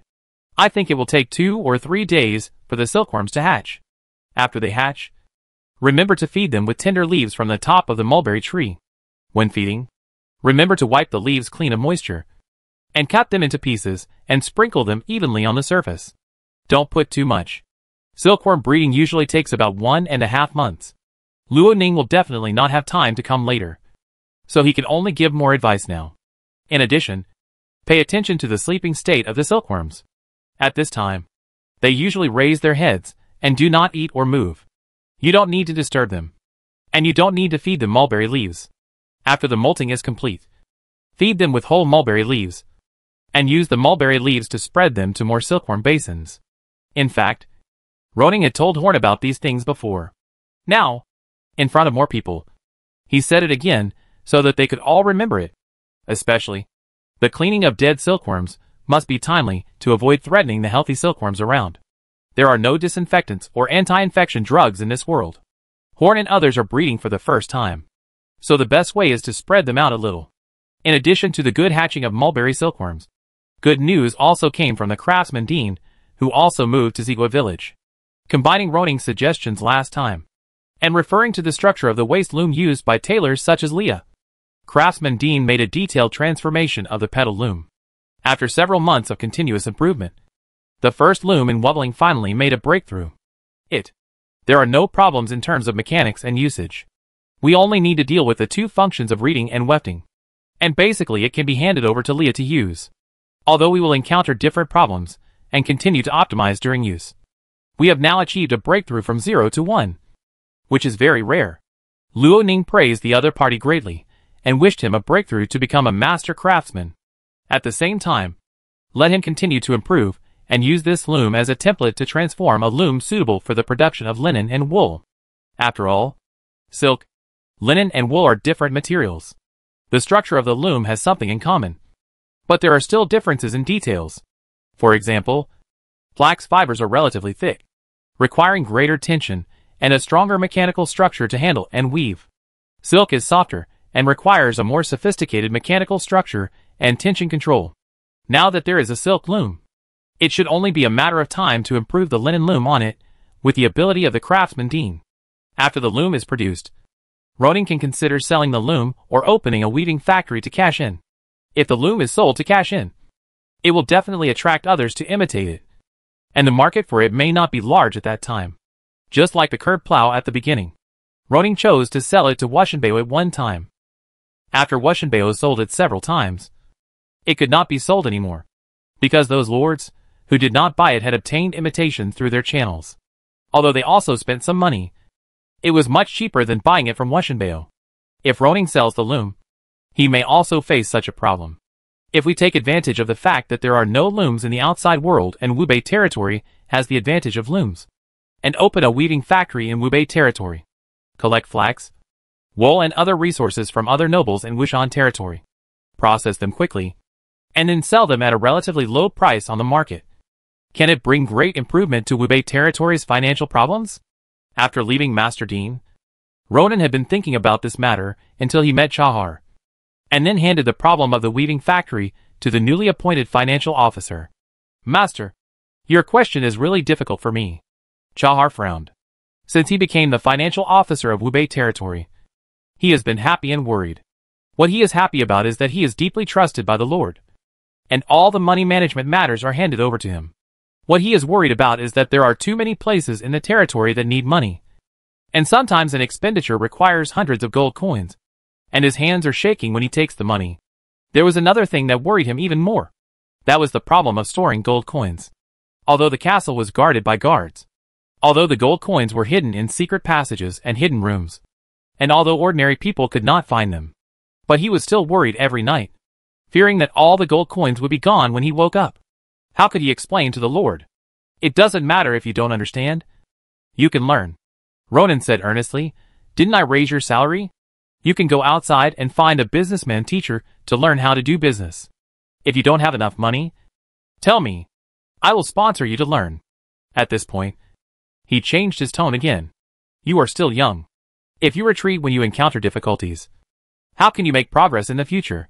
Look at Wilson. How did he go from a political official to a political official step by step? He never complained to me that things were difficult to do. Chahar lowered his head and nodded repeatedly, silently saying in his heart that the master was right, and what the master said made sense. Roning stepped forward and patted him on the shoulder. Do a good job. Chahar. Don't let me down. I always believe in you. Chahar's eyes were filled with tears. Don't worry. Sir. I will definitely work hard. There are many things in the territory, big and small. But Roning has learned to let go of small things in addition to controlling the general direction. This is not only to cultivate the abilities of his subordinates to prepare for the future, but also for his own better life. I have traveled through time, so I can't be busy like a dog every day. Right? Time passed quickly, and it was almost the day of the Wushan Territory Nobles meeting on June 12th. Roning rode Carlos a day in advance and landed on the back mountain of Wushan Castle in the night. Chapter 253 Sandro Levi. As June 12th arrived, nobles and knights of all sizes in the Marquis gathered here to convene a meeting of nobles in Wushan territory. Compared to the lively atmosphere of the banquet at the beginning of the year, the nobles who came here this time all had a hint of sadness on their faces. They were not worried that the Polani Thieves group or the Black Gold Brotherhood would break into Wushan territory and invade their territory this time. However, it can still be seen from these two wars that the influence and deterrence of Wushan Castle are still declining, and the situation will become more and more embarrassing. They are all nobles who are attached to Wushan Castle.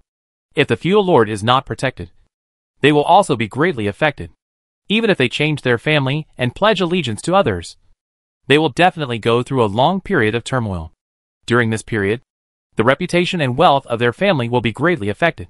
And even if they are not careful, the entire family will become part of history. Compared with the surrounding territories, Wushan Castle looks a little weak, but it cannot fall no matter how weak it is. Therefore, this time the call for conscription was basically responded to, which also led to a large number of nobles and knights coming to Wushan Castle. Brother, why do you think the Polani Thieves and the Black Gold Brotherhood choose to attack our Wushan territory all the time? Breton was very puzzled. There were other nobles around these two forces, such as Moonlight Valley, the Principality of Vera, and large areas of barren mountains and wilderness. Why did they always point their spearheads at Wushan territory? Count Jesus of Moonlight Valley is His Majesty Bruno's younger brother, and the wife of Grand Duke Vera is His Majesty Bruno's sister. Naturally, they dare not offend them. Luo Ning explained casually, we have no one to rely on in Wushan territory. After Grandpa Lu Lan's established the foundation with meritorious service, he could not use force. My father's strength was also weak, which made the outside world think that the Wushan family would decline in about 3 or 4 generations. Before that, they would just divide up a little bit. During this period, he made up for the history of the last few hundred years from Lu lands and books.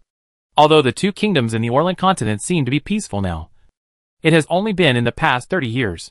War is the norm more often. Today, the 2 kingdoms are still in a state of confrontation, and the nobles of all sizes in the kingdoms are not good neighbors in harmony. Friction and disputes always exist. Wushan territory is such a big piece of cake. Seeing that Wushan Castle is about to lose its defense, the neighbors next to it naturally want to share it. However, due to the fact that the kingdom's ruling power is still there, they can continue to quarrel secretly, but they still have to maintain a peaceful coexistence on the surface. So they can't personally go out for the time being. Therefore, supporting a force, continuing to weaken the ruling power of Wushan Fort, taking the opportunity to invade and occupy territory, and plundering resources became their favorite things to do. However, these brethren did not realize that he and Ronan's predecessor were at the same political level. After listening to Ronan's words, Breton clenched his fists. In the final analysis, there is still no powerful, extraordinary person in our family. If Grandpa's body had not had any problems, and he was always strong, there would probably not be so many things in Wushan territory now. This sentence is true. If Lu lands had not had such a big change, with his qualifications, he might have been promoted to Silver Moon Knight. Even if those people have thoughts, they will restrain themselves a little. At this point, Breton turned his head and looked at Roning's profile, thinking, fortunately, the Wushan family has hope. Now, in addition to him, there is also the powerful Roning. In the recent competitions, Roning's strength has been a mystery to Breton. Roning, long time no see. Have you just arrived? Under the steps of Wushan Fortress, the short-haired Viscount Marvin of Muma City walked up with a smile and greeted Roning enthusiastically. There was also a tall man beside him, but Roning did not know him, and did not seem to have seen him at the banquet at the beginning of the year. Long time no see. Uncle Marvin. Roning walked up and hugged the other party. Hello, Roning. We haven't seen each other for a long time. The man next to him also stretched out his hand, and Roning shook hands with the other party. But the embarrassing thing was that Roning could not remember who the other party was, and his memory was fuzzy. Fortunately, the other party did not remain silent, but continued, after returning to Lingchuan City. Yusef told me about your heroic rescue of Princess Blanche and your defeat of Baron Layson. I was surprised and amazed by you. Only then did Ronan know the other party's identity. Sandro Levi, the leader of the 4th Knights, the Viscount of Lingchuan City. He had met his predecessor many times before, but Ronan had no impression of him. At the banquet at the beginning of the year, he only met his son, Yusef Levi, a very elegant senior magician. Lingchuan City, the territory of Viscount Sandro, is located in the north of Wushan Castle. Not far away, Lingchuan City is located on a plain with fertile land. In the early days, Lowlands was committed to cultivating this place, and preparing to turn it into a granary for Wushan territory. However, this place is located in the middle of the Wushan Monster Mountain Range, and is more affected by monsters than Shanlin Town. In order to protect the safety of the grain production area, Lowlands asked the Levi family, who was still a baron at the time, to lead a knight team to station at the foot of the Monster Mountain Range. In the following decades, Sandro stood out and became the leader of the 4th Knights with his merits and strength, and was named the Viscount of Lingchuan City. Nice to meet you, Viscount Sandro, Ronan said with a smile. Yusef didn't come this time? He is busy preparing food and soldiers in the territory. Sandro asked with a smile. I wonder how many people you are going to take to the battle this time. Ronan?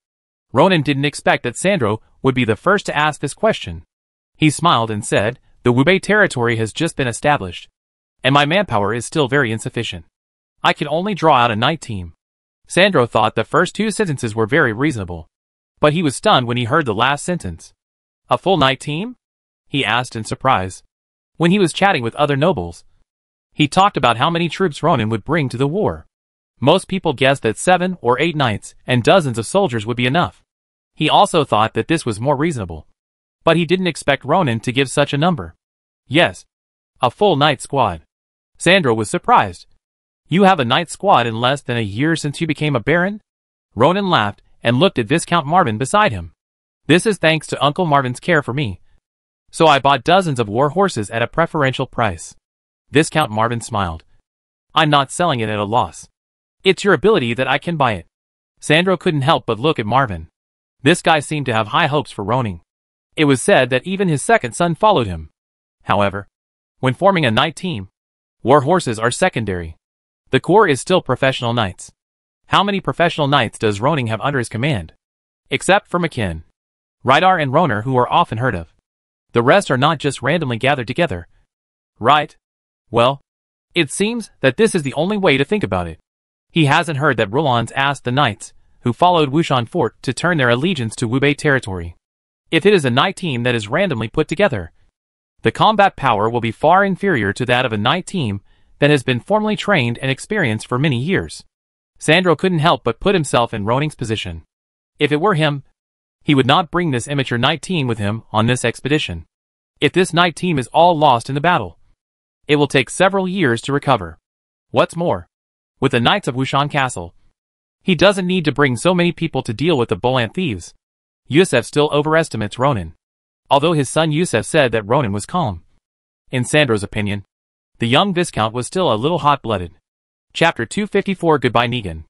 While Ronan was talking with the two Viscounts outside, nobles and knights gradually gathered towards Wushan Fortress, many of whom were familiar to Ronan. Ronan noticed that this time Malonica asked his son Tylon to come, and she herself did not come.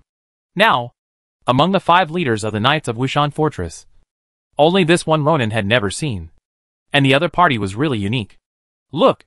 I told you! It's the lion coming!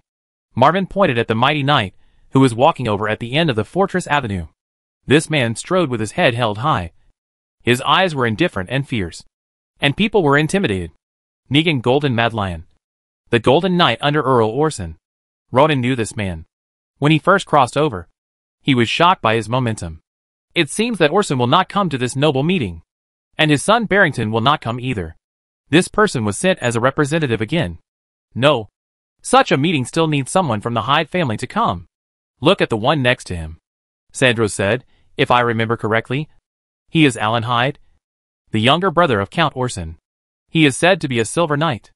Ronan raised his eyebrows, and turned his eyes to the older knight next to Negan. The Hyde family is really powerful, not counting the followers. There is 1 meteor level, 1 gold level, and 1 silver level high-end combat force in the family. Breton, what are the strengths of your grandfather's cousins? Breton thought for a while, and replied, my cousin Slant is a senior knight, but he died in battle last year. Cousin Kalima is 19 years old, and is an intermediate magician. That cousin Selena. He glanced at Ronan, and didn't continue. This cousin committed suicide because of Ronan. There is also a cousin Tomris, who is the same age as me, but is only a junior knight. It is said that Sir Alan's son Omer is a silver knight, and his grandson Vasily is a 16-year-old junior magician, and is now studying at Wushan Supernatural Academy. This family is really prosperous, and it seems that except for Diane, the rest of the cultivation talents are good. I don't know if Diane will be a little embarrassed when she returns to her hometown with this group of people around her. He couldn't help but think that this stepmother's attitude towards him has not been much better recently. Didn't she change her nature and start to consider the Wushan family because she suffered a loss in the Hyde family? Thoughts flew. But Negan didn't know when he came to Ronan. He nodded to Breton first, as a greeting, and then squinted his eyes, and looked at Ronan coldly. Thinking of Miss Selena's tragic suicide, and seeing you living such a glorious life now. Ronan, I should have insisted on sending you to prison. He was still as arrogant as ever. Marvin wanted to go up and say a few words, but considering his status, he held back. If Ronan couldn't resist, he would help him out.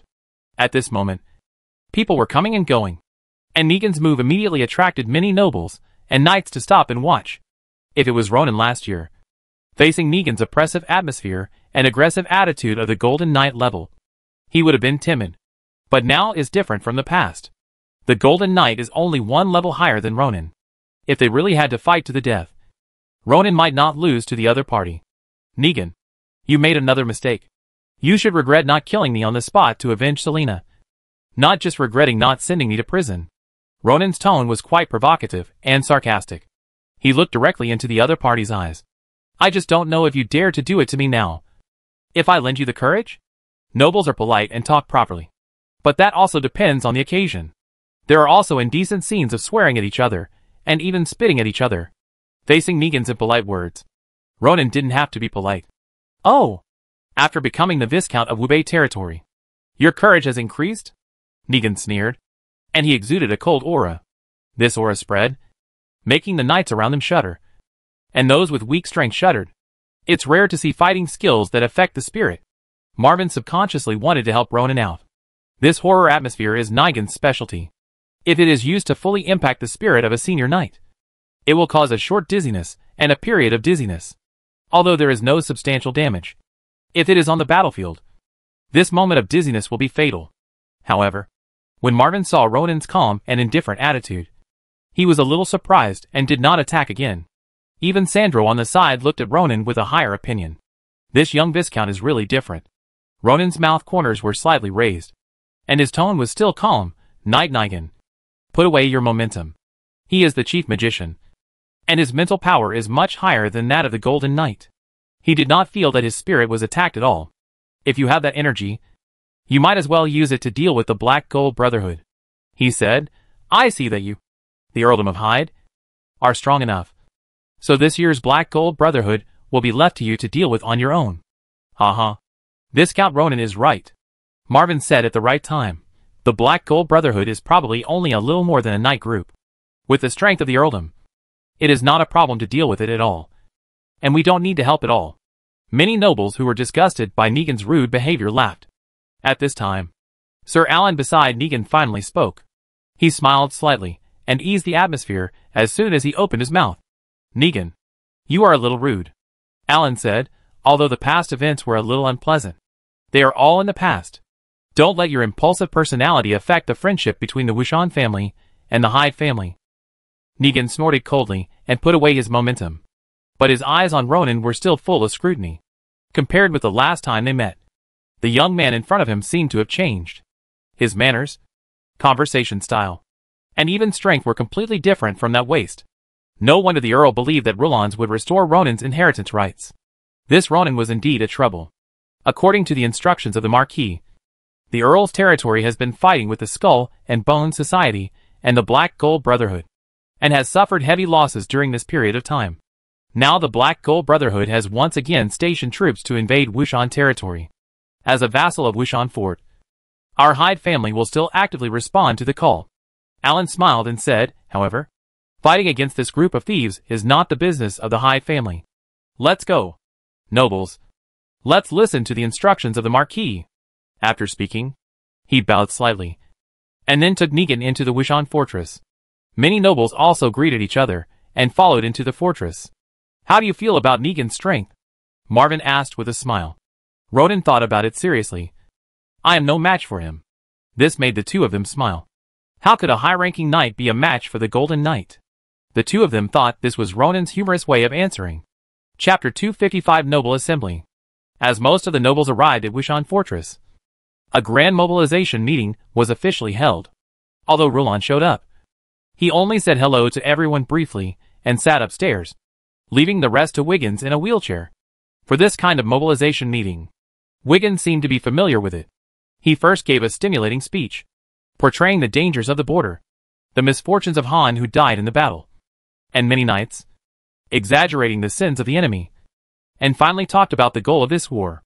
In short, although this battle is divided into two places, it is also necessary to recapture Qishan town in the southwest and crush the Black Gold Brotherhood's garrison in the southeast. He no longer said anything about retaking Kasir town or even destroying the Polani bandits, which lowered expectations. Of the two forces, the Black Gold Brotherhood is more powerful and more ambitious. If it is slightly relaxed and not stopped in time, it will continue to invade the interior of Wushan Ridge. It is easier to invite gods than to send them away. When they come in, it takes more energy and more losses to get them out. Therefore, the most troops were deployed in the southeast for this battle. After some debate, the coalition forces that will attack the Black Gold Brotherhood will be led by Kabir, the leader of the Second Knights, as the commander, and Barrington as the deputy commander. But obviously, The Hyde family is not satisfied with this arrangement. They think Barrington should be the commander of the Southeast War.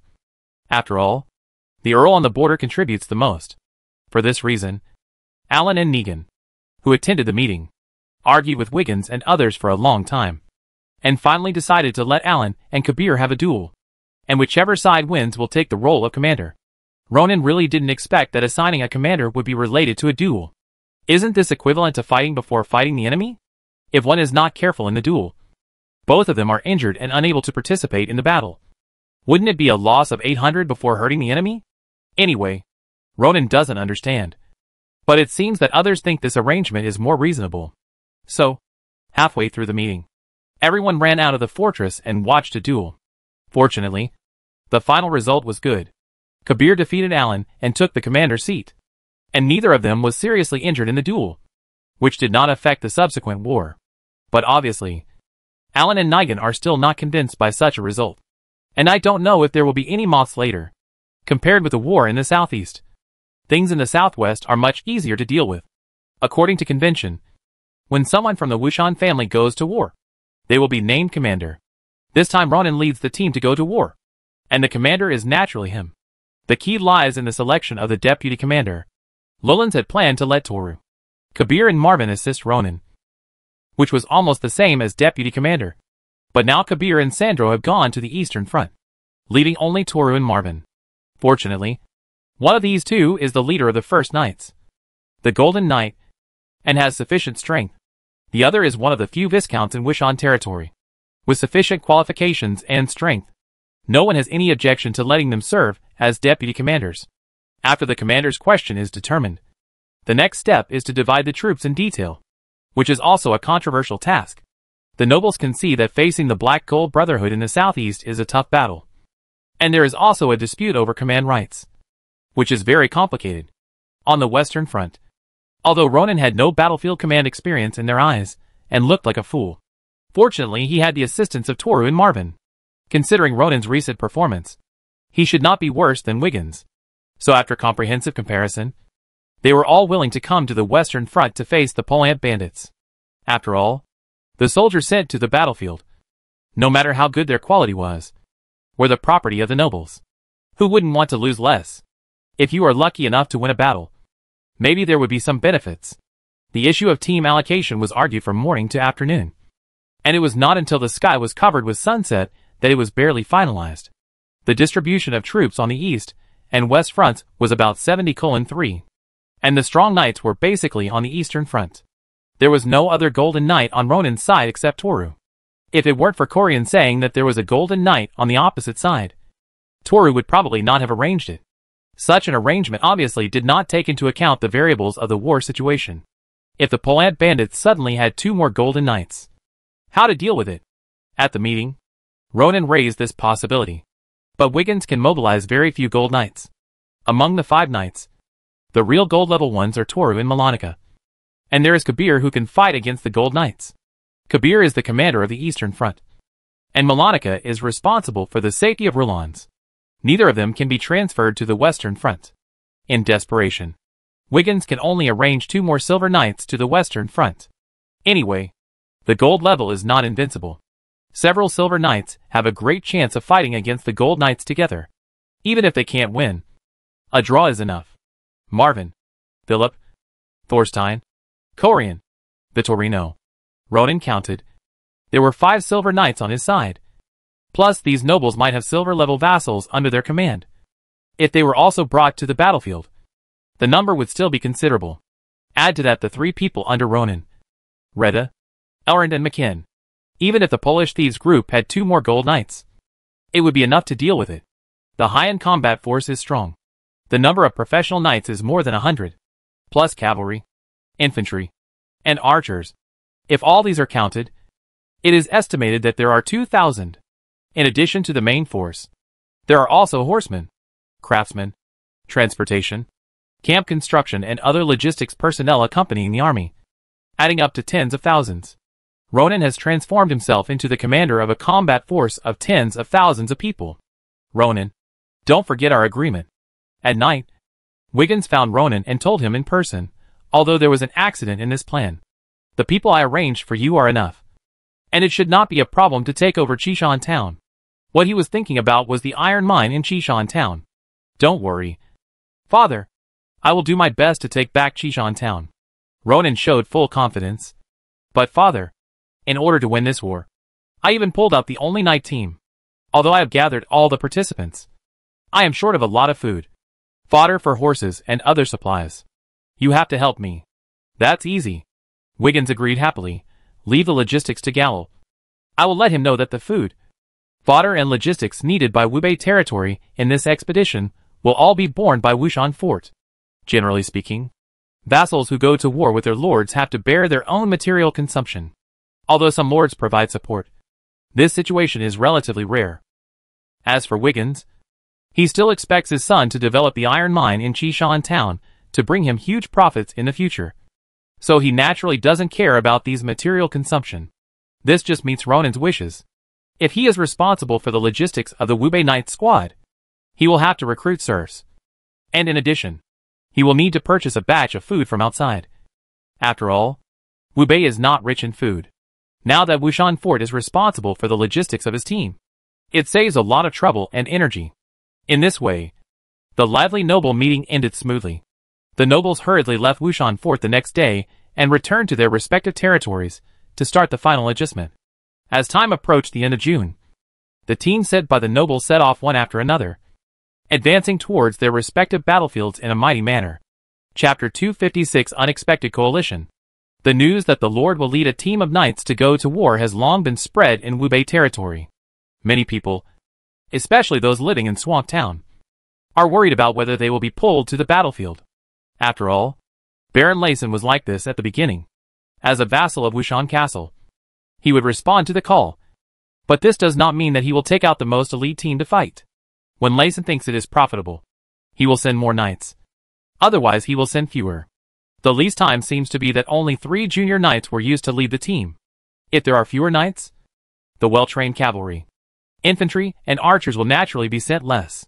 But in order to make the scale look larger, Layson will temporarily pull serfs and militiamen who have not been trained much to fill the number. You say he did not respond to the call, but he really sent more than 100 people to participate in the war. You say he responded to the call, but his team has no combat power at all. Given Layson's operation, it is normal for the people of Swamp Town to have such concerns. But their worries were obviously unnecessary. In the absence of logistics, Ronan had no intention of recruiting serfs and militia to fill the gap. He asked them to do the autumn harvest, road construction, and reclamation in the territory, and to train people in their spare time, which was better than wasting their lives on the battlefield. Although he thought so, he would not publicize it in the territory. Officials headed by Wilson would say that the Lord was pitying these ordinary people, and did not want them to die on the battlefield without formal training. This was the Lord's mercy, etc. At the same time, they are also promoting the justice of Ronan's expedition, exaggerating the enemy's hatefulness, and the serious consequences that will be brought to Wubei territory after defeat. This can not only make the people feel that the war is related to them, and not just an outsider, but also establish Ronan's image from another perspective. Of course, these propaganda speeches may not be very effective in the short term. Some ignorant serfs don't understand these things at all, and some people who are hostile to the nobles in their hearts will even pray that Ronan loses the war. But as long as the propaganda is persisted for a long time, it will definitely be effective, because Ronan has indeed allowed them to survive safely, and their lives will get better and better. For example, this year's autumn harvest. When the people saw the lush wheat seedlings in the wheat fields gradually turning golden like waves, they knew that this year would be a bumper year. And this bumper harvest is related to the guidance of the village heads and team leaders, and their fertilization and care, which all come from the Lord. On July 7th, Rydar had led the team to leave Wubei territory for several days. But Ronan, who had a dragon, still did not leave. He didn't want to waste time on the road. During this period, he rode Carlos to the swamp again and inspected the previously marked areas. 14 suspected wild rice seedlings have now produced results. 9 of them are ordinary weeds, and the remaining 5 are wild rice that coexist with barnyard grass and have grown green rice ears. Although the scale is small, this discovery made Ronan very excited. His rice planting plan will be fully launched in the next few years. In order to harvest more rice, He dug out the barnyard grass from the wild rice and transplanted it to the side. This thing hinders the growth of rice, but it is also useful. So Ronan only transplanted it and did not pull it out and throw it away. The estimated date for rice to mature is around mid to late August, and Ronan plans to harvest it then. Thanks to Carlos, he has no idea how to harvest rice on the front line. After all, this place is too far from the swamp town, and it is difficult for Wilson and others to get here. After dealing with the wild rice, Ronan rushed back to the Hillwood Castle. Knowing the principles of papermaking, he finally made the first piece of paper in the alien world after pulping, mixing, papermaking, pressing, and drying. Although it is grayish-yellow in color and not as good-looking as white paper, it is obviously no problem to use it for writing.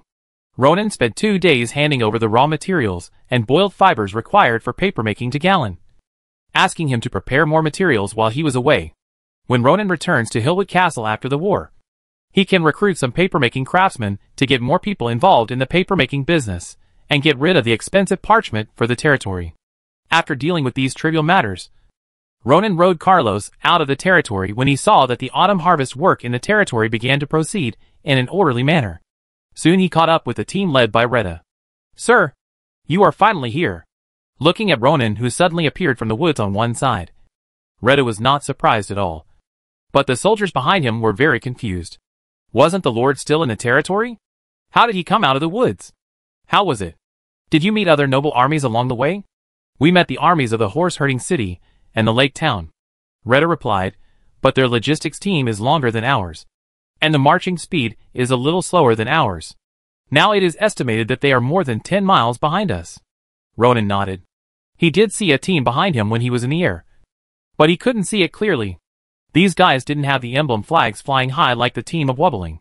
Ronan looked at Ragna and the team and asked, "Ragna, how many people did your father bring this time?" "As far as I know, it should be a knight team led by Baron Snow.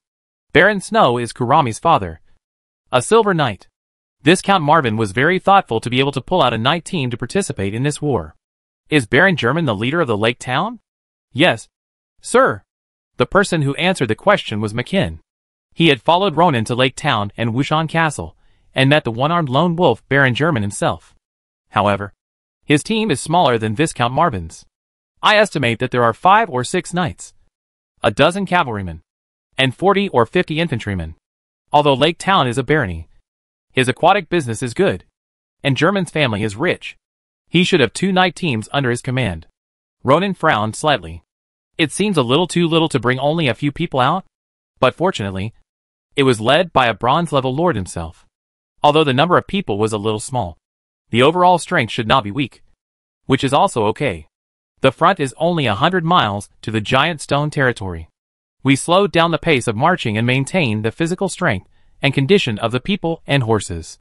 They also brought supplies, but not much. When they arrived at the giant stone territory, Gallo was in charge, because Ronan slowed down.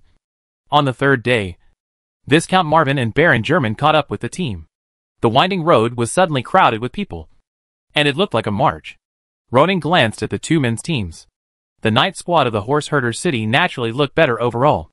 His horses and cavalry were equipped with iron armor, but the infantry and archers were a little worse. "Uncle Marvin, I think you need to buy some iron and wood equipment for your infantry and cavalry," Ronan said with a smile. Marvin and German couldn't help but turn their heads to look at Ronan's knight squad. After 2 months of increased production, most of his infantry were wearing lamellar armor, which looked much more imposing than their infantry teams. And I don't know if it was an illusion, but the 2 always felt that Ronan's soldiers were more orderly and more disciplined. "I asked Roner if you had any for sale 2 days ago, but you didn't," Marvin smiled and said. "After you go back this time, give me 60 sets of lamellar armor first, and I'll arm the infantry first. Give me 60 sets too." Only a small half of German's team were elite, but this did not prevent him from arming the soldiers who didn't come. "No problem," Ronan responded happily. Before the war started, he had already done some business. The 3-man team slowly approached the stone territory. Here, Ronan encountered more and more noble armies, but the situation of their armies made Ronan look worse and worse. It turned out that the quality of Marvin and German's team was the best, and the teams led by the rest were not good enough. Either the number was too small, or the soldiers were so messy that they were standing all over the place, and they had no fighting power at first glance. Let's not talk about anything else.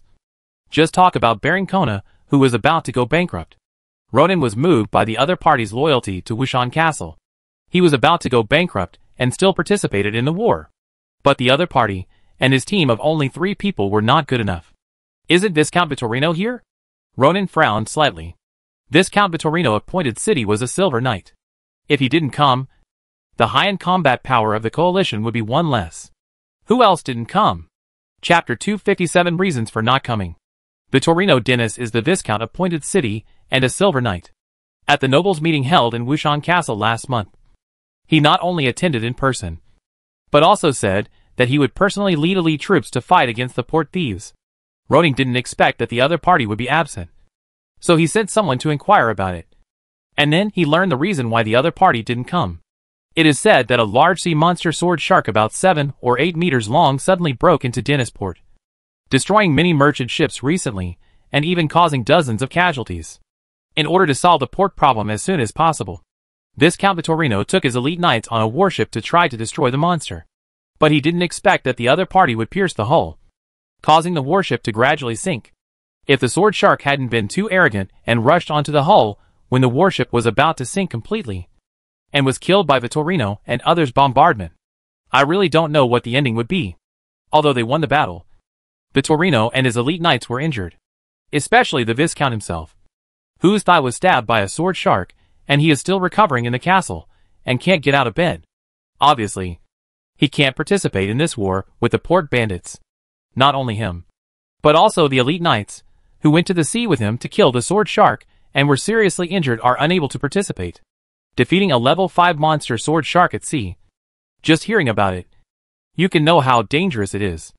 But in Ronan's opinion, there is no telling how much water there is in it. He even thinks that there may not be monsters like sword sharks in Dennisport. Everything is just an excuse for Viscount Vittorino not to participate in the war. He sighed. The other party didn't come, which resulted in the loss of 2 high-end combat forces for no reason. But what can he do? Ronan would not ride a giant dragon to go to the Pointed Horn City to see with his own eyes whether Vittorino really couldn't get out of bed? To put it another way, even if he really went and saw the other party jumping around, he had no right to order him to go to the battlefield. Ronan was only the commander on the battlefield. Off the battlefield, he and the other party were both Viscounts of Wushan Fort. What's more, the Pointed Horn City was much more prosperous than the current Wubei territory.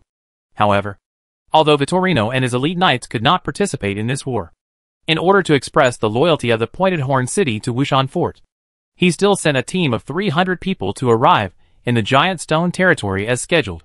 Ronan didn't know the specific combat power of this team, but the number of people was absolutely unquestionable, and it was the largest among all the noble reinforcements. Compared with Vittorino, other nobles were not so generous. Apart from the 3-member team of the bankrupt Baron Kona, the other barons, pioneer knights, etc., with a team of 30 to 50 people, are considered many, and most of them are about 10 to 20 people. Ronan rode on the cloud-stepping horse, standing on the high slope and looking at the disorderly camps of the nobles outside the stone city, and frowned. He really doubted whether such a coalition army had the combat effectiveness. A horse galloped over. Ragna turned over and dismounted, and came to Ronan to report. "My lord, I have inquired about the situation in the Pointed Horn City in the name of your commander. The leader is Mahomet Lev, the canonized knight of Viscount Vittorino. Bronze level. He has 2 intermediate knights and 5 junior knights.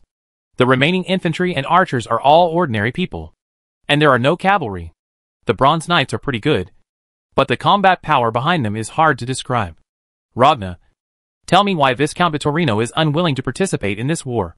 Ronan had some guesses about this behavior in his heart, but he still wanted to hear what outsiders think. Ragna hesitated for a moment, and then slowly expressed his thoughts. He should think that there is no benefit to be gained from this war, and the more investment, the greater the loss. Tell me in detail why he thinks there is no benefit to be gained from this war. Ragna smiled awkwardly. This matter may be related to your father, Earl Wiggins. Next, he expressed all his views. In short, whether it is Viscount Vittorino or Marvin, German and others, as long as they are well informed, They all know that Wiggins has a share in the iron mine in Chishan Town. If Washinbao recaptures Chishan Town in the next war, it will definitely not be handed over to Korean for management. According to Wiggins's character, the other party is likely to put the Chishan iron mine, or even the town, under his own name. Hearing this, Ronan couldn't help but sigh. Vittorino and his people are indeed old people who have followed Wiggins for a long time, and they have predicted the latter's ideas. The only difference is that Wiggins does not want the management rights of Chishan Town because he is too lazy to manage it, but plans to arrange it for Ronan. Under this premise, the valuable things that the nobles who support the war can obtain become limited. In the end, some nobles may only be able to plunder some spoils from the battlefield. As for other things, such as improving military experience, reputation and influence, they are all empty things. For small nobles, they are not as real as money. For these people, since the big head will not fall on them and the small head is dispensable, why should they send their elite, pull the serfs to make up the number, and then lead them by a few knights, respond to the call for a call, and make a profit? As for why Marvin and German are not so hidden, the reason is not difficult to guess. For the former, his second son Ragnar works under Ronan, and Ronan is the commander of this war. As a father, Marvin naturally has to support Ragnar. For the latter, his son and daughter's lives were saved by Ronan, and he also eliminated Layson, a hidden enemy. At the banquet, German will also send more people for the purpose of repaying his gratitude.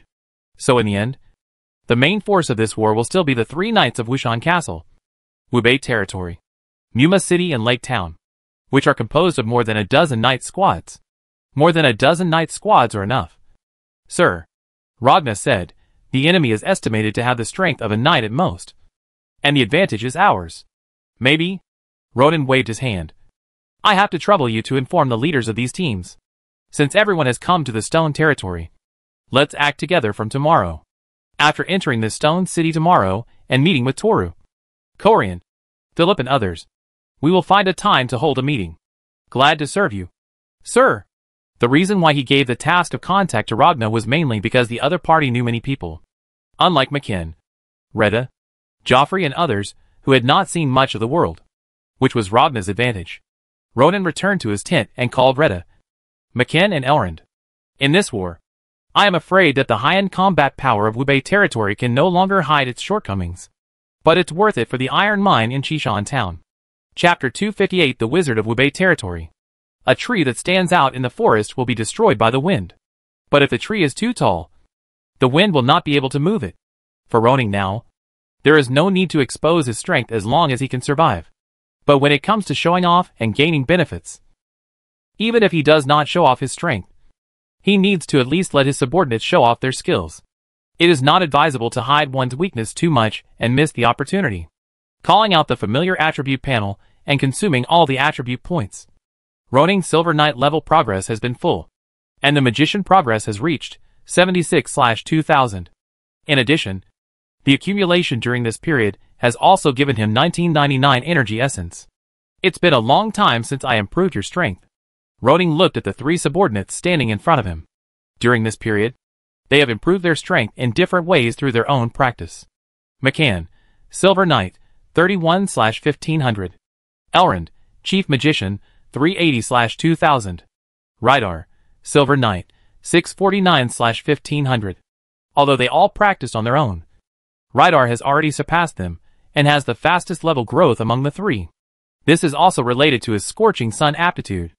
As for McCann, he has a gold aptitude, so his practice speed is a bit different. When the 3 heard that the Lord wanted to improve their strength, they looked at each other and smiled. They are all extraordinary people, and improving their strength is their mutual pursuit. You should have heard about my grandfather Liland's situation. At present, only an 8th level magician with like attributes can save him, so I will focus on improving Elrond's strength in the next period of time. Elrond bowed, my lord. I will not let you down. Both Rydal and Mackin showed envious eyes. The Lord wanted to save his grandfather, so it was inevitable that he would first improve Elrond's strength. However, this does not mean that I will only improve Elrond's strength. Ronan smiled and said, under the current situation, Hubei territory still needs combat power. So Rydal, Mackin, you also have to become stronger. But considering that Rydell's combat level and qualifications are relatively high, I will improve Rydell's strength more between the two of you. Rydell patted his chest heavily. Rydell will not let you down. Mackin was a little disappointed. But he could accept it. Who made him the lowest qualification? The Lord made the most appropriate choice. Mackin, you were the first to follow me. I am very optimistic about your calm character. Ronan encouraged him, although you are now ahead of Elrin and Retta. We still have a long time to go. You don't have to rush. You should practice well. This is not a lie from Ronan. There are indeed many days to come. Mackin knelt on one knee and said excitedly, "It is my honor to be favored by the adults. Don't worry. I will definitely maintain my advantage and not let you down." Ronan raised his hand and signaled the other party to stand up. Then he cast the energy essence to the three people as he expected. Mackin 28 points. Retta 351 points. Elrin 1620 points. Mackin's strength has only increased slightly. Retta's progress has reached 1000/1500. According to the other party's previous statement, he is now enough to fight the Golden Knight. The most important thing is, Elrin. At this moment, he was digesting the effects of the promotion with his eyes closed. After a while, he slowly opened his eyes. There was light shining in his eyes. At this moment, Elrin exuded a relaxing aura all over his body. Congratulations, Elrin. You are now a magician. The magician has a huge improvement compared to the previous 5 levels. First of all, the magic in his mana space is liquefied, which makes the magician's storage of magic have a huge leap. If Elrin could only use the Aurora Shadow once before, he can use it 10 times now. In addition, there is another major change.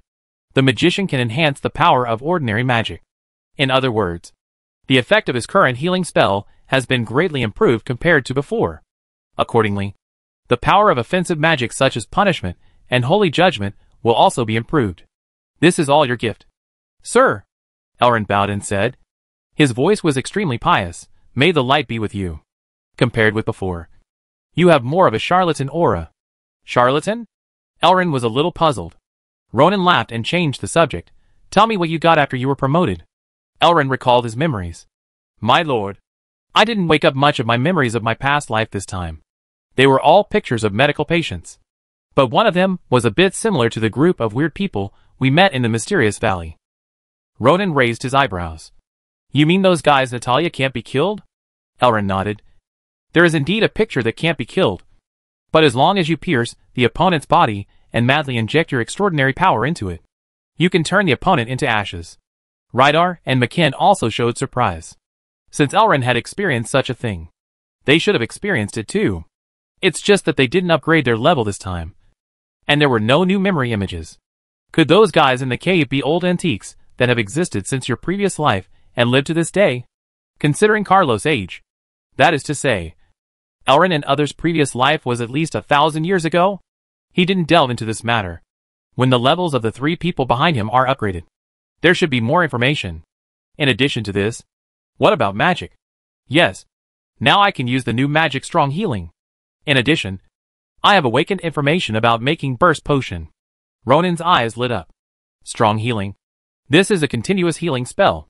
Although it consumes a lot of energy, it has a very strong healing ability. Even if the limbs are broken, it can save the lives of the injured. Ronan now has a strong healing spell scroll in his hand.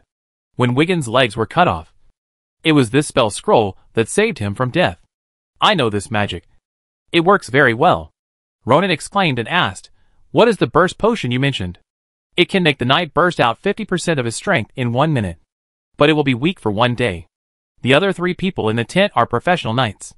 They know how terrible the effect of bursting out 50% of their strength is. The effect of this potion is a bit amazing. Rydell thought about his own strength. With my current strength, if I use this potion, I might be able to fight a mid-level golden knight alone. An extra burst of 50% strength. This effect is indeed very terrifying. Mackin also sighed and said, even if it will weaken for a day, even if the effect only lasts for a minute. But if used at a critical moment, it can have the effect of reversing the situation. Can it be made under the current conditions? Ronan asked hurriedly. If it can be made, it can greatly reduce the uncertainty of this war. Elrin shook his head helplessly. Sir, there are many materials. One of which is at least 1 cup of fresh blood from a level 6 bear. tiger, lion, or ape, which is a powerful and violent monster. A cup of blood is about 500 milliliters, although it is not much. It comes from a level 6 monster, which is not easy to make. Ronan's mind flashed, and he thought of Carlos. Isn't this guy a level 6 monster? Can dragon blood work? Elrin immediately thought of Ronan's dragon. He can use the dragon's blood to make magic potions? He doesn't have the courage. I'm not sure. I don't remember if dragon blood would work. Elrin was very hesitant. If Carlos knew that he wanted to give it a try, he didn't know if he would be angry. My lord, isn't it a waste to use dragon blood for experiments? There's nothing we can do about it. We don't have any other level 6 monsters. Ronan spread his hands helplessly. I'll discuss it with Carlos. With its docile character, it shouldn't be so stingy. If we can get enough blood. What about other materials?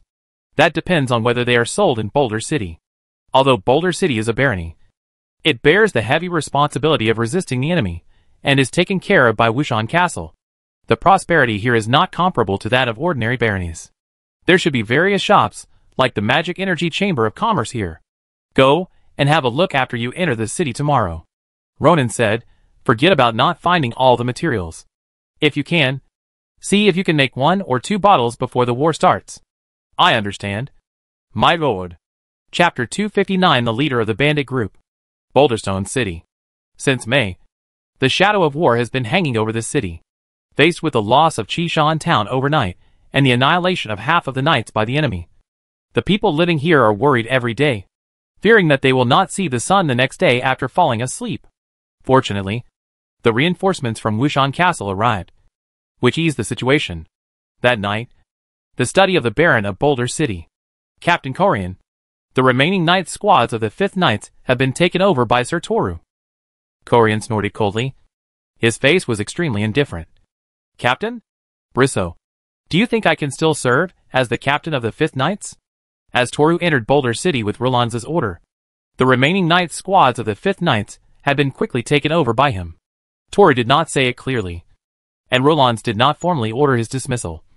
But Corian knew that after the defeat in Chishan town, his status as the head of the 5th Knights was no longer there.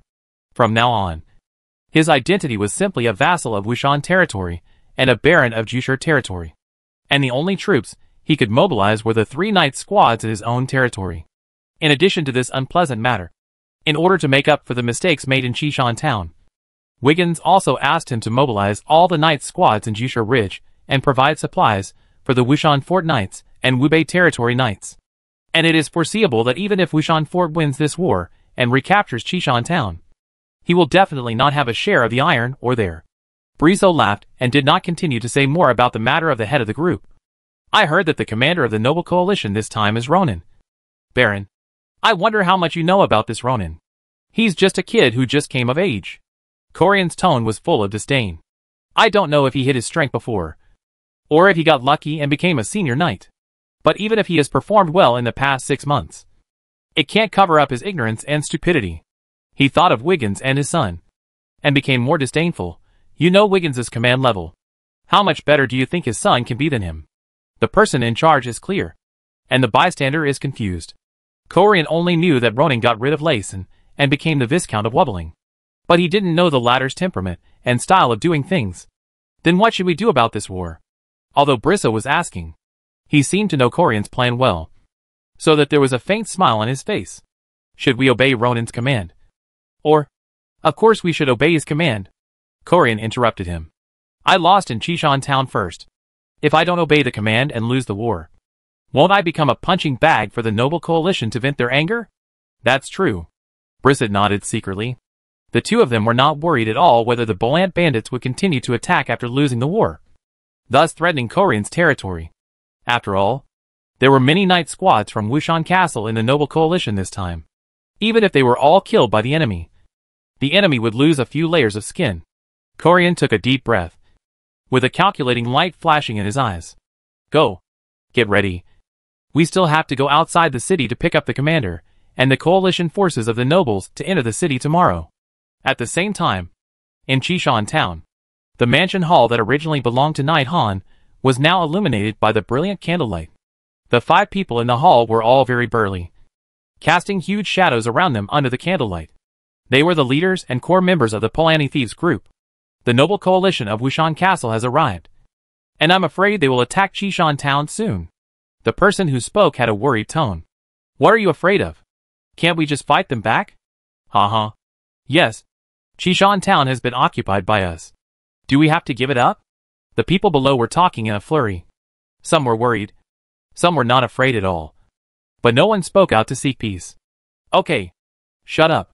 Amicus, the leader of the Polanyi thieves group, said loudly, and immediately stopped the discussion in the hall. Holden, from now on, let the brothers keep a close eye on us and be ready to fight at any time. Holden is the deputy leader of the bandit group. Understood. My lord leader. Warwick, have all the iron or mine recently been transported away? Amicus asked. A knight below quickly replied, now the early inventory of Chishan iron mine and the iron ore we mined recently have been loaded and shipped to the shore city. Okay. It's probably a while before the war starts. Let the miners go mining all the time except for eating every day. Even if they want to sleep, they have to sleep in the mine.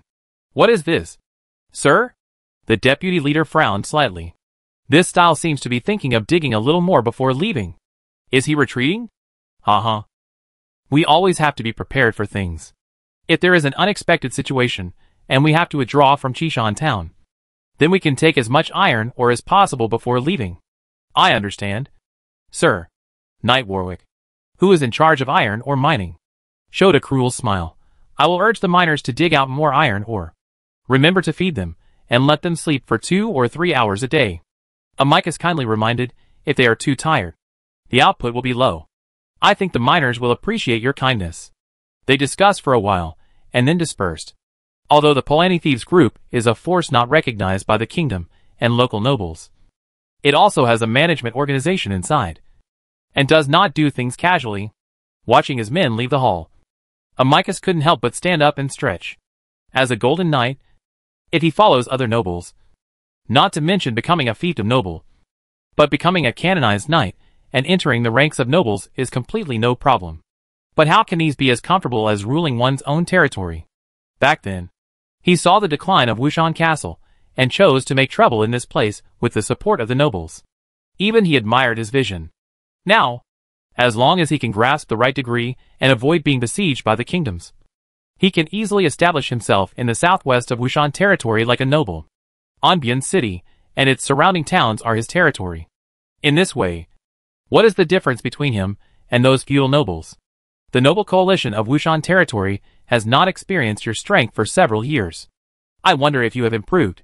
The corners of his mouth curled up slightly. And I don't know if he was happy because he thought of something. Hee.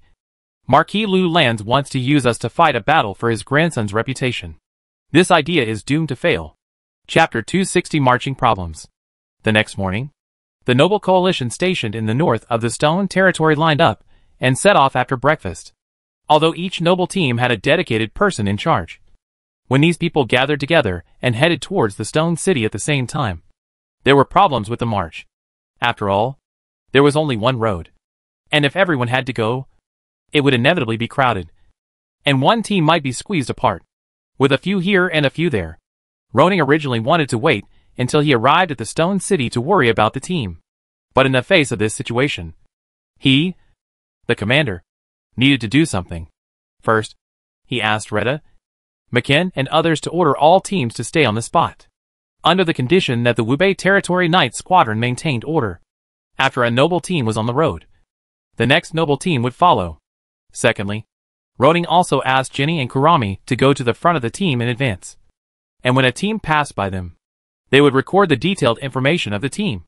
For example, the identity of the leader, the strength of the team, the specific number of main and logistics personnel, etc.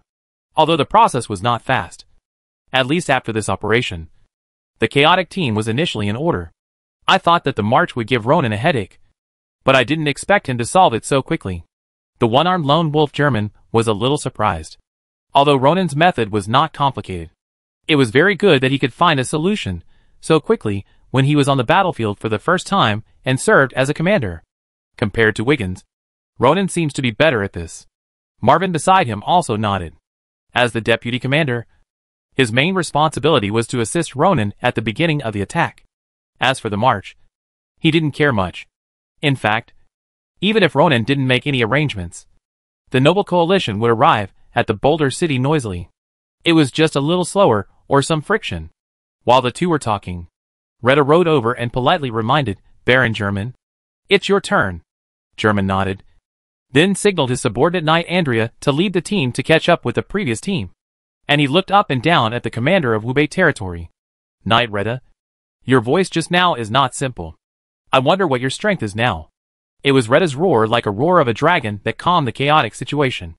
It was this roar that made the nobles know that this knight was not easy to mess with. So they did not object to the arrangement. Retta smiled slightly, and did not answer the question directly. "Perhaps Baron German will know when we get to the battlefield." "Uh-huh. I'll have to take a good look then." German did not ask any more questions, and followed the team away. "Sir, your team is arranged at the end," Retta reminded. "No problem," Marvin ordered Taryn. "You are responsible for leading the team. I will go to see Ronan."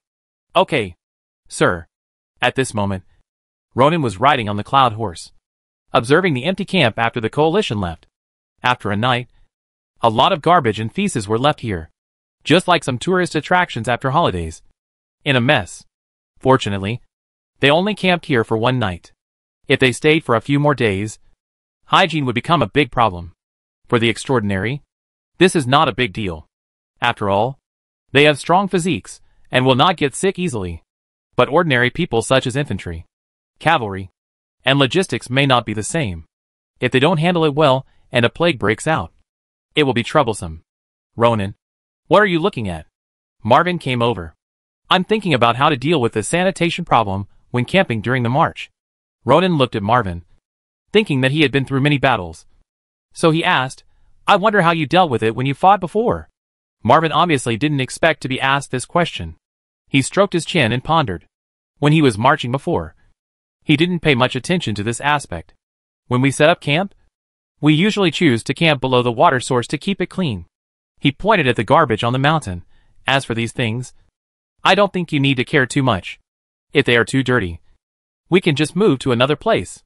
Anyway, the wilderness is so big, it is much more convenient to set up a new tent than to find a way to deal with them. This is a solution." Having said that, Ronan frowned slightly. Marvin's approach is suitable for troops with a small number and flexible transfer. Once there are more people, they don't need to be much more. Just more than 4 or 5,000. After the difficulty of transfer increases, it is more convenient to set up camp. And when it really comes to confrontation, and you can attack at any time, how can you have time to move your position every now and then? But it is also difficult to solve the problem of camp hygiene. After all, the logistics personnel come from various places, with different qualities, and some people only know how to obey the orders of their own leaders, which makes it troublesome to command them. Let's wait until we enter the Stone City, and wait for Toru, Corinne and others to arrive before discussing and deciding. The Noble Coalition army poured into the Stone City in a mighty manner. After seeing this huge team, the anxious people finally felt relieved. They no longer have to worry about the threat of the Bolant bandits. Toru, Corinne and his men have been waiting outside the city for a long time. They will arrange for people to lead the team to continue moving forward and set up camp in the pre-arranged area south of the Stone City, waiting for the next move. Nobles such as Ronan and the leaders of each team will stop and rest in the Stone Castle. "Ha! Welcome the Viscount of Wubei territory, Commander Ronan, to the Stone City." Corinne came up with a big laugh. First greeted Ronan, and then greeted Marvin. He looked more like a host welcoming guests, rather than a seriously injured loser. Ronan bowed politely and asked with concern, "I heard that Baron Corin was seriously injured. It seems that he has recovered well now?" "Thank you for your concern. I have recovered now." Corin restrained his smile and said seriously, "Everything in this war will be arranged by you, Commander. I will try my best to make up for the mistakes I made in Chishan town. But before that, please allow me to entertain you as the master of the Giant Stone territory." Ronan would naturally not refuse such a thing, and he saw that the noble knights who stayed behind were ready to go to the Giant Stone castle for a feast. If he refused, it would arouse everyone's disgust. Next, under the leadership of Corinne, everyone walked into the Boulder Castle. This is a castle that is more magnificent and solid than the swamp castle. It is not difficult to see that Corinne is financially strong, despite the dangers outside and the threat of the Polish bandits. The lunch was as lively as ever, and Corinne even announced the arrangements for the dinner in advance. The war is tomorrow's business, and we should enjoy ourselves today. After having enough wine and food, everyone was arranged to rest in their respective rooms. My lord, this is the situation that Kurami and I have calculated. Please take a look. Ronan took the parchment from Ginny and read it carefully. The Noble Coalition army has a total of 53 troops, including 1,855 combat personnel and 7,421 logistics personnel. Among the combat personnel, there are 95 professional knights, including 3 silver knights, 8 bronze knights, 14 senior knights, 25 intermediate knights, and 45 primary knights. Bronze and silver level only 11 people in total? Ronan's left eyelid twitched. He had expected that there would not be too many extraordinary people, but he did not expect it to be so few.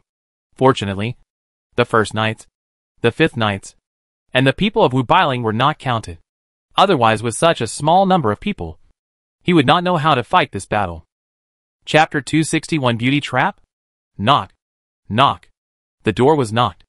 Ronan, who was busy playing the information collected by Ginny on paper, did not look up and just said enter.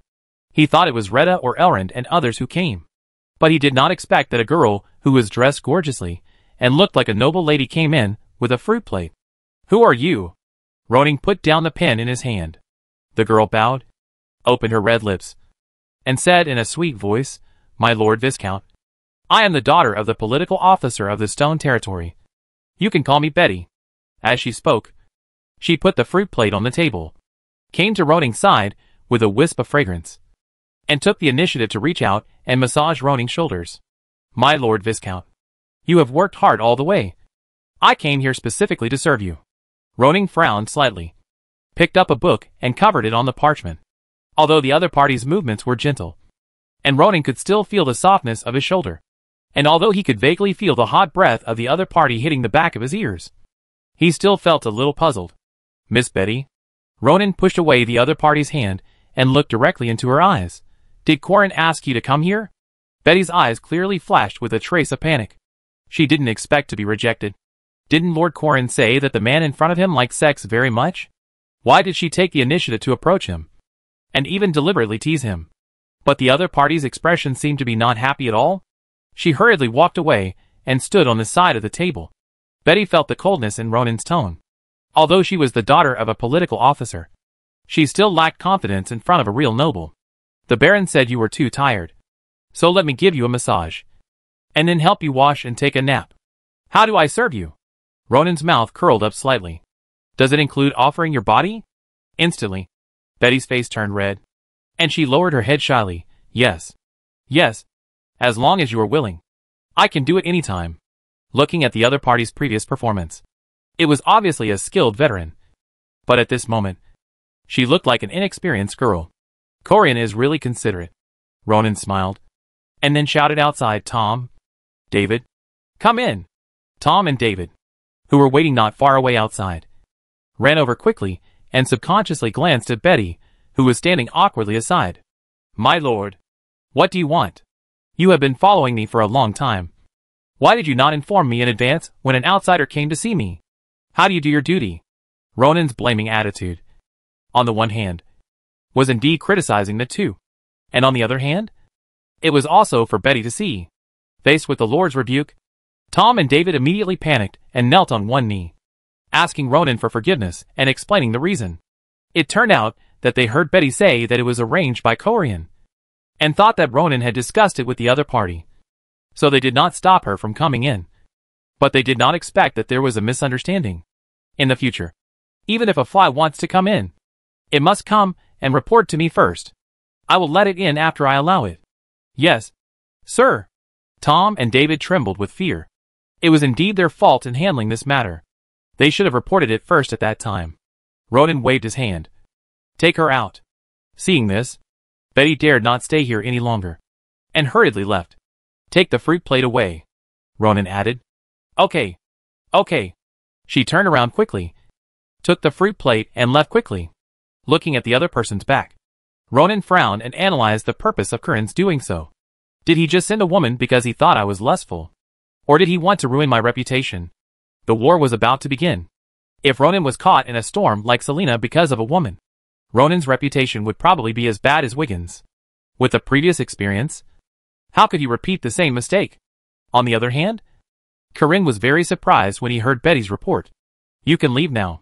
Corian waved his hand to let Betty leave.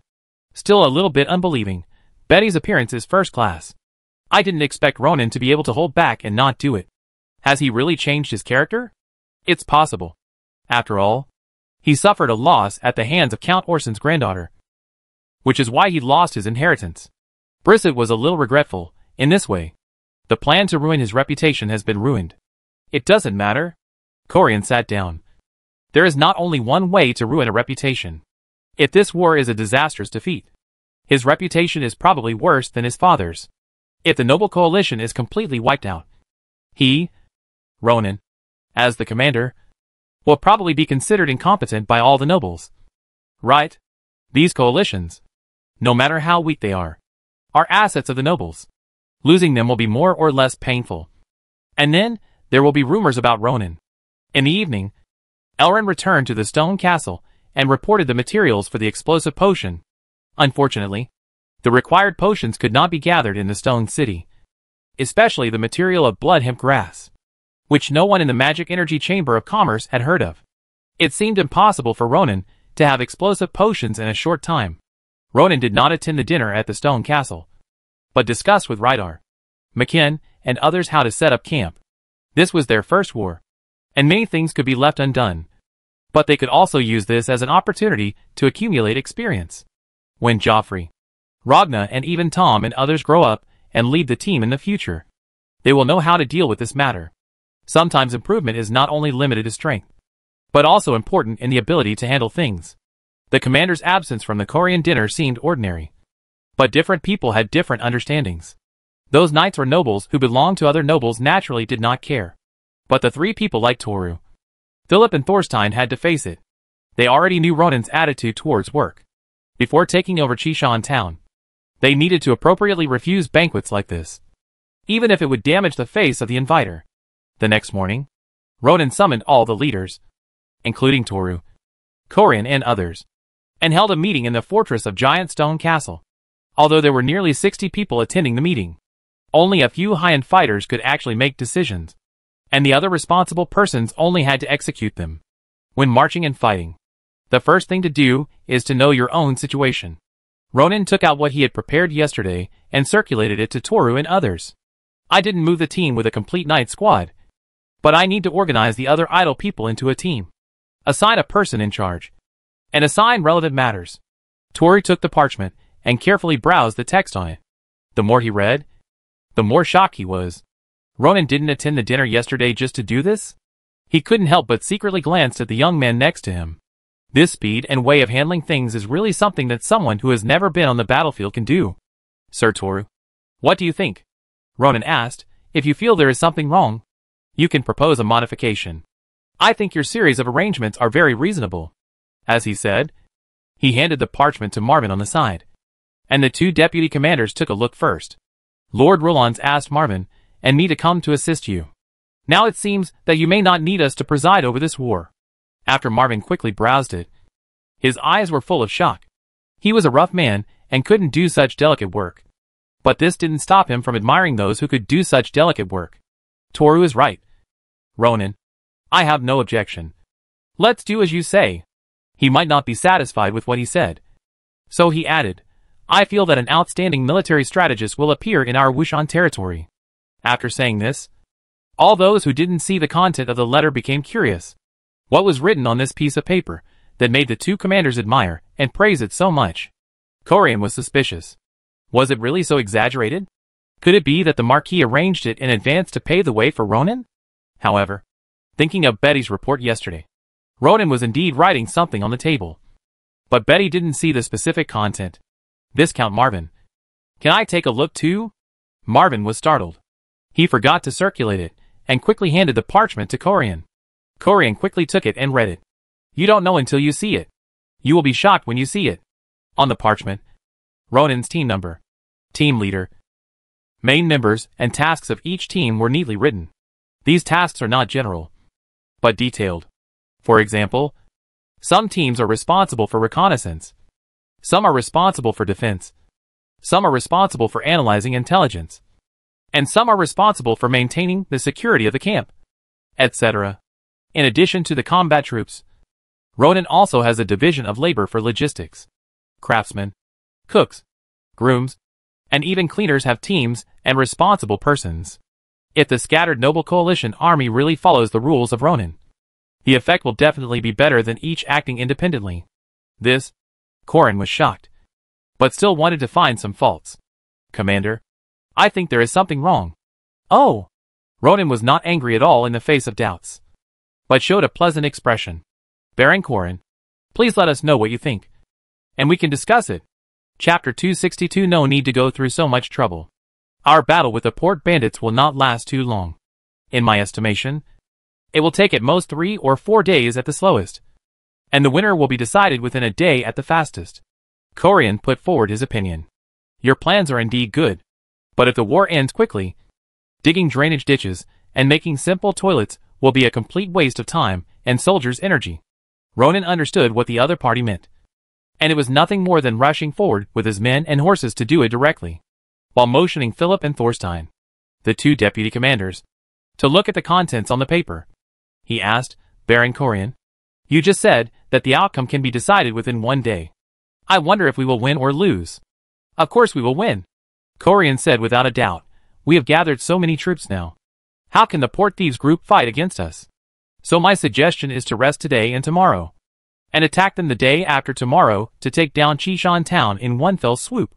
Ronan really wanted to ask what to do if the other party failed, but considering his status as a commander, it seemed inappropriate to say defeat before the battle started. So he did not ask. I really want to hear why the Baron is so confident. Also, we are not clear about the current strength of the port thieves group, so I have to trouble you to introduce it to everyone. My confidence comes from the gap in strength between the enemy and us. Corian's tone was very firm, which showed that he had enough trust in his own side. Amicus, the leader of the portal thieves, is a golden knight. He may be a little stronger than Sir Toru, but as long as I cooperate with Toru, it won't be a problem to deal with him. Except for Amicus, there are only 2 silver-level members left in the port thieves group.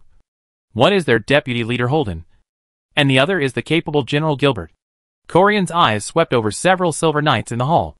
And we have Marvin, Philip, Thorstein, Talon, and my subordinate Briso. A total of 5. And they are all well-known silver knights. It is enough to deal with Holden and Gilbert. After he said this, the eyes of the people in the hall lit up. The Baron is right, Briso echoed. Our current high-end combat power completely exceeds that of the opponent, and there is no problem in defeating the enemy head-on. Yes. Yes. Many people nodded secretly. What do you think?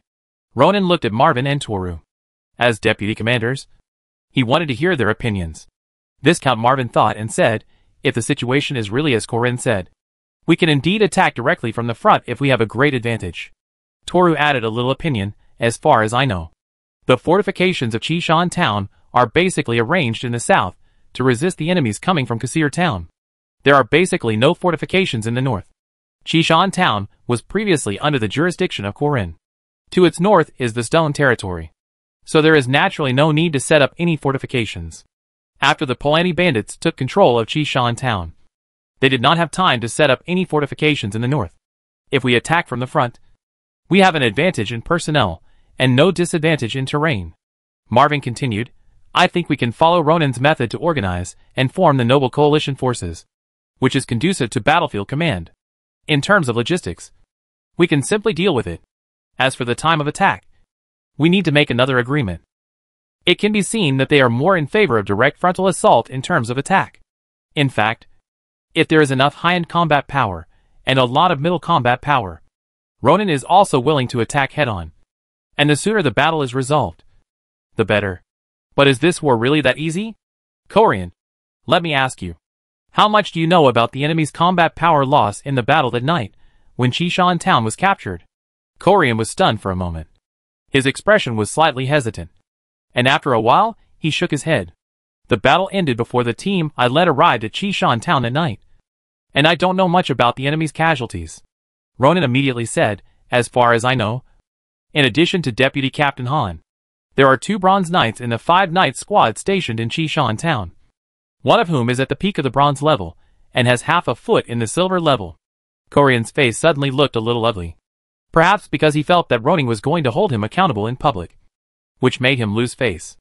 The 3 of them led 5-Knight teams, with more than 60 professional knights, with the terrain advantages and defensive fortifications of Chishan town. Even if the enemy had a golden knight, it would not be possible to be defeated so badly. Everyone's heart trembled. They just followed Korean's thoughts to compare the difference in strength and power between the enemy and us, but forgot that the 5-Knight teams of the 5th Knight stationed in Chishan town were defeated. Deputy Captain Han's strength is not bad. It's a bit strange. Marvin's expression became serious. The opponent can defeat Han and his team so quickly. There should be more than these 3 top professional knights. Korean, your information is wrong. Isn't it? Impossible. Korean refuted firmly.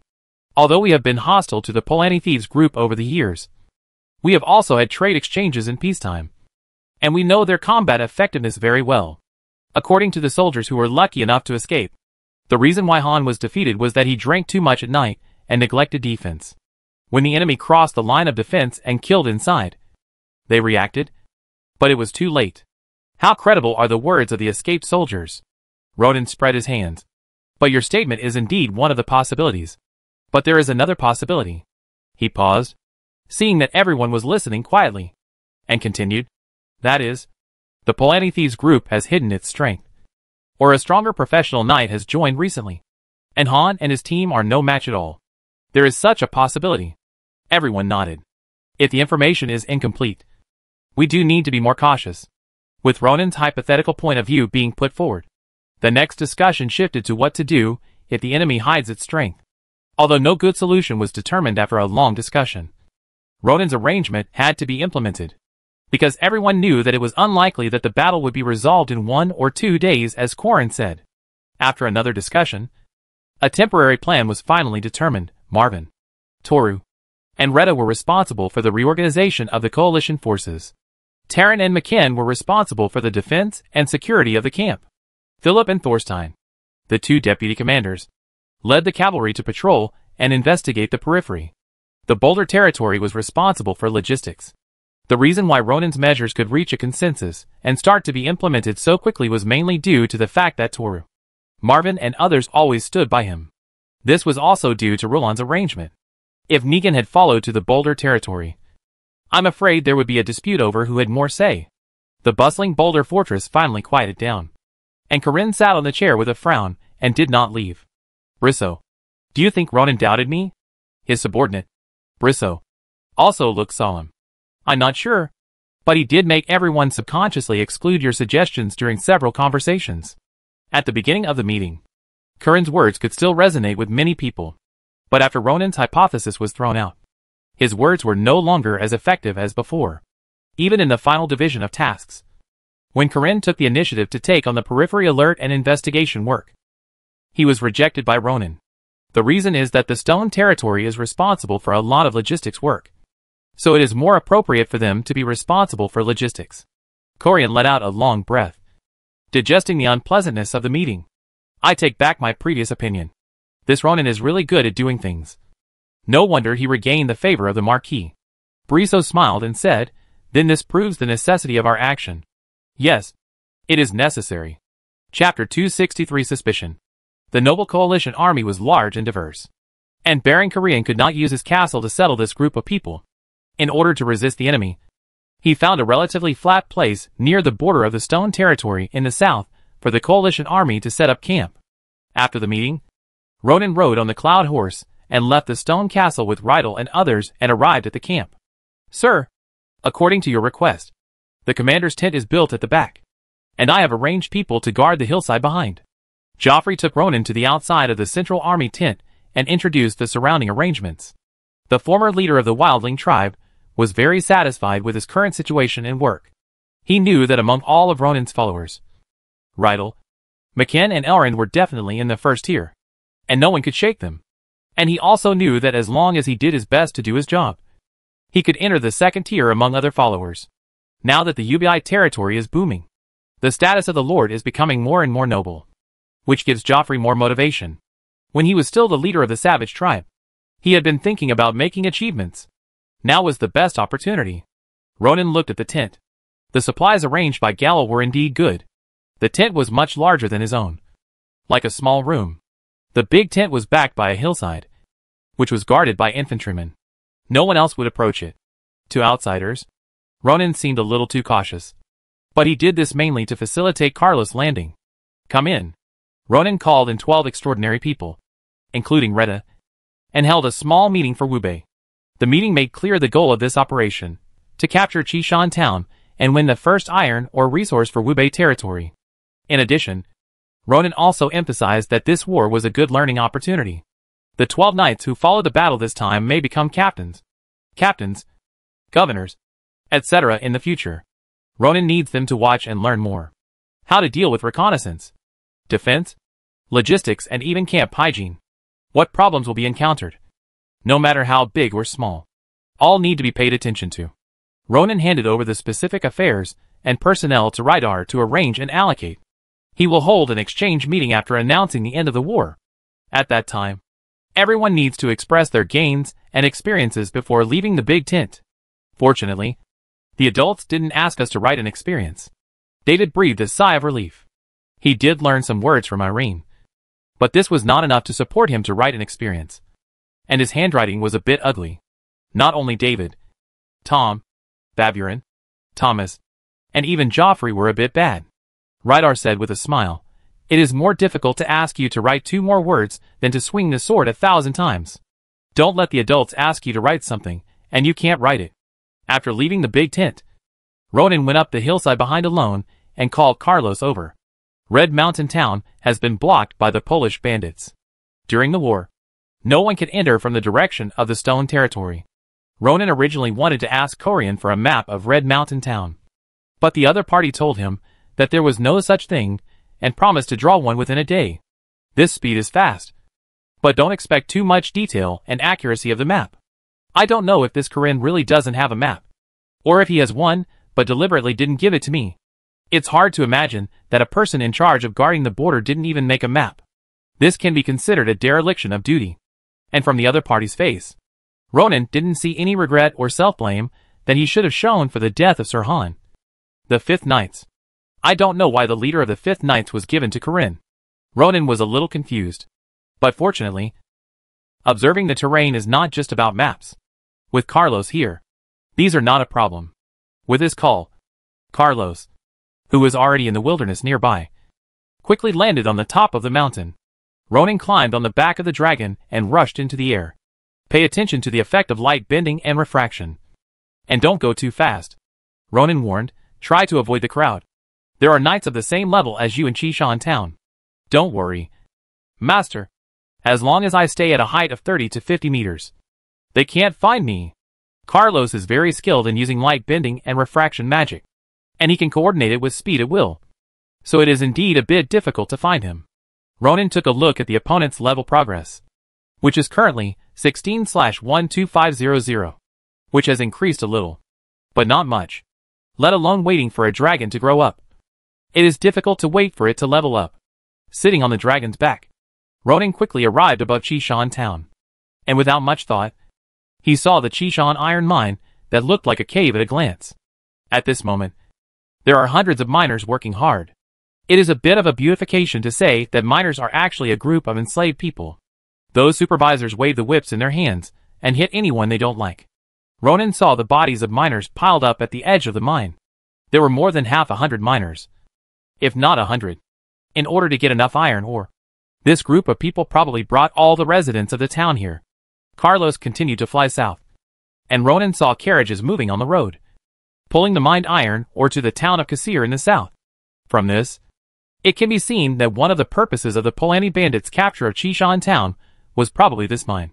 But when he saw the terrain connecting Chishan town to Kasir town, he was stunned. This is a road that is 100 meters long and only a dozen meters wide, sandwiched between 2 valleys. From the sky, it looks like a sword splitting a mountain, which is very dangerous. The narrow passage and steep peaks make it impossible for the enemy to pass through here easily. And Ronan also noticed that there were many stones piled on the peaks of the mountains on both sides of the passage, which were obviously rolling stones used for defense. How did Han's 5 knight squads lose in such a favorable location? Ronan was puzzled. Corian said that Han was drunk that night and neglected defense, which allowed the other side to take advantage of the opportunity. But this is too coincidental. Besides, even if they drank, it is impossible for all the people to drink.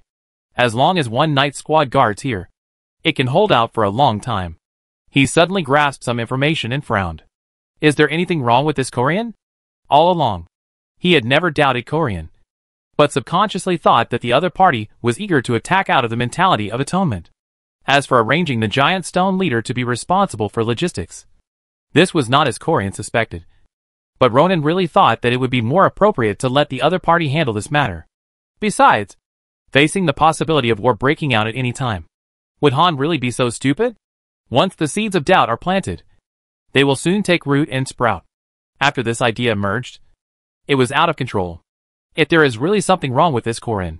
When he thought of this, Ronan felt a chill on his back. Chapter 264 Disturbing Speculations. In this social structure, small lords are usually vassals of large lords, and the relationship between them is similar to a form of contract. Small lords obtain fiefs, power, and protection from large lords, and need to be loyal to large lords. The relationship between them is often composed of complex alliance interests and power struggles. Unlike knights, small lords often have more autonomy and independence. When it comes to complex struggles such as politics, rights, territory, and personal ambitions, betrayal is not impossible. Although betrayal has huge risks, if it is not handled well, land, power, and even the lives of the lord's entire family may be lost. But everything is about interests. As long as the interests are big enough, it is not a bad idea to take risks. From the initial transmission of intelligence to Wushan Fort to the current front line, the intelligence we have obtained was provided by Corian. If he really hides something, we really have no way of knowing. As the seeds of suspicion took root and sprouted, Ronan thought more and more that Corian was very unreliable, and the failure of Chishan town was too sudden. If the other party really betrayed, why? What is his purpose in attracting the coalition of Wushan territory nobles here? Ronan stood in the other party's perspective and put himself in the role of the Lord of Giant Stone territory, thinking about how to act if he betrayed Wushan Castle.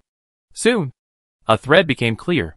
Since it was a betrayal, then Corian must be connected with the Polani Thieves group. And Lu Lans had said long ago that the background of the Polani Thieves group was relatively complicated, and the most likely person behind it was the Count of Moonlight Valley. If Corian cooperated with the Port Thieves, it must be related to Count Jesus. You know, at Lulin's birthday party at the end of last year, Count Jesus and Count Orson were close. And this time the wars in the southeast and southwest of Wushan territory started at the same time. Thinking about it this way, everything seems to be connected.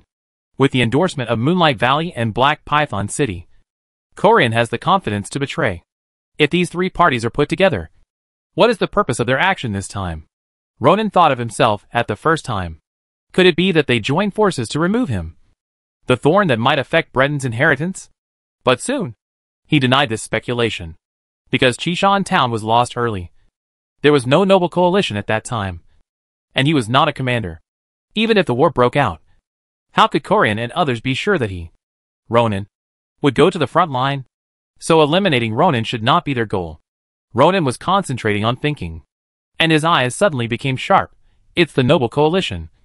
Or more precisely, the Knight Squad of Wushanbeo.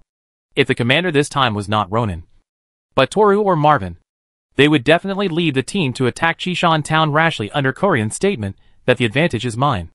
After the battle started, they would turn against each other, which would definitely cause the noble coalition to fall into chaos. At that time, the enemy was in front, and the traitors were behind, and the two sides formed a pincer attack, and the noble coalition could not escape. In this coalition, the 1st and 4th Knights of Wushanbeo sent half of their knight squads to Boulder Ridge respectively, which was equivalent to a knight group together, plus the 5th Knight group stationed at the border. If they were all annihilated, 2 of the 5 Knights of Wushanbeo would be gone at once, which would be a heavy loss. The death of powerful knights such as Toru, Philip, Thorstein, Marvin, and the absolute loyalists of Weschenbeo would be even more costly. This is the situation on the Western Front. What about the Eastern Front? If a similar situation occurs there may be only one of the 5 knights of Weschenbeo left, and its deterrent power will decline sharply. Such a heavy blow will definitely affect Roland's, and the old man's already short life will come to an end faster. By then, although Wiggins is still there, he may only be able to be a puppet marquis at ease. And Corian, who participated in the betrayal, will definitely find a chance to whitewash himself and go further on the basis of the Baron of Boulder Ridge. Ronan took a breath. He was shocked by his own speculation. I hope I think too much. He comforted himself in this way. But the more he comforted himself, the more he couldn't suppress his suspicion of Corian. What Ronan had to do now was to find evidence, either to prove that Corian was innocent or that he was a traitor. The key is to find the witnesses or participants that night and interrogate them strictly. The witnesses were the people of Chishan town, but they were probably all taken to the iron mine to mine. But if you think about it, you know that this group of people probably don't know what's going on. After all, on such a chaotic night, all they can do is probably hide at home and tremble. Ronan set his sights on the participants. There are 2 aspects. One is the people of the Polish thieves group, and the other is the 5 knight teams that were led by Corian at the time and are now under Toru's command. Ronan frowned. I wonder if these 5 knight squads have betrayed. The knight squads belong to Wishan Fort, not Corian's private property. Knights are different from lords, and their motivation to betray is smaller. But these knight squads have been led by Corian, and it is inevitable that there will be traitors. It seems that we need to remind Toru appropriately and let him keep a closer eye on the leaders of these knight squads. In addition, it is better to catch someone from Chishan town for interrogation. The person who knows the inside story, that knight must not be an ordinary character. Ronan needs to find a person with status. Carlos hovered over Chishan town, observing the terrain, while Ronan was also paying attention to the deployment of the enemy knight squad. Most of them were arranged in the north. That is, near the side of the Boulder territory. Corian said that there was no time to arrange fortifications here, which was obviously wrong information. Arrow towers, trenches, and even simple defensive earth slopes were built. He targeted several people, but there were many people around them, and forcibly taking them away would definitely attract other people's attention. After searching for several times, Ronan still set his sights on the supervisor of Chishan iron mine. Although this person also had little brothers. His little brothers were scattered around the iron mine, with whips to watch the miners and prevent them from being lazy, while he sat comfortably under a sunshade outside the mine, drinking water and eating fruit. In addition, when the patrolling cavalry passed by here, they would greet and salute each other. It can be seen that this person should have some status. Carlos, do you see the man in the sunshade below? Do you have the ability to take him away when he is not paying attention? Carlos looked over with his huge eyes. A thin human. Master, I should be fine. Ronan looked at the sky and found that several hours had passed after some investigation. It was not far from dark. Let's wait until it's dark before taking action. Pay attention to the opportunity. I will use magic to cooperate with you. Ronan reminded, if the other party escapes, we will retreat as quickly as possible, with the cover of dusk, plus the refraction of light and the speed of the dragon. The other party should not be able to see clearly. At this time, Warwick, who was drinking water in the awning, suddenly felt cold all over. Why do I feel uncomfortable all over? He put down the cup in his hand, walked out of the awning, and looked at the sky after moving around outside for several laps. Well, it's late today. Looking back at the mine, after the miner's day and night squeeze, today's output has decreased a little. But there is no other way. A little whipping can send people away. Instead of doing this, it is better to let them dig as much as they can. If it doesn't work, kill 1 or 2 to scare others. It's dark. I won't play with you today. Warwick stretched his body. Compared with Gilbert and Lanaviza leading troops on patrol, he still likes this job. After all, it is leisurely. Huh? He left? Ronan in the air unexpectedly found that the other party rode on a horse and left the iron mine along the mountain road. Good opportunity. Carlos, Ronan reminded in a low voice. Carlos did not roar, but slowly lowered the altitude. When the target's figure disappeared from the sight of those people in the mine, it accelerated suddenly. Hull Warwick only felt the wind getting stronger. And at the same time, his heart was alarmed, as if he sensed that there was danger approaching him. Silver Knight, still alert. But before he turned his head to look around, several green silks bound his limbs. Enemy attack? Before Warwick could react, Carlos had opened his huge mouth and bit the horse's head, holding the warhorse in his mouth, and then grasped Warwick, who was tied by the wind tentacles, with his claws, and flapped his wings. In a breath, he was high in the sky. What is this? Warwick was so scared that his heart and gall were broken. His face was pale, and he didn't dare to resist at all. Chapter 265 Desperate Warwick. The dusk deepened, and Ronan asked Carlos to find an uninhabited forest to land. Bang! The dragon loosened its claws and threw Warwick, who had been holding it all the way, to the ground casually.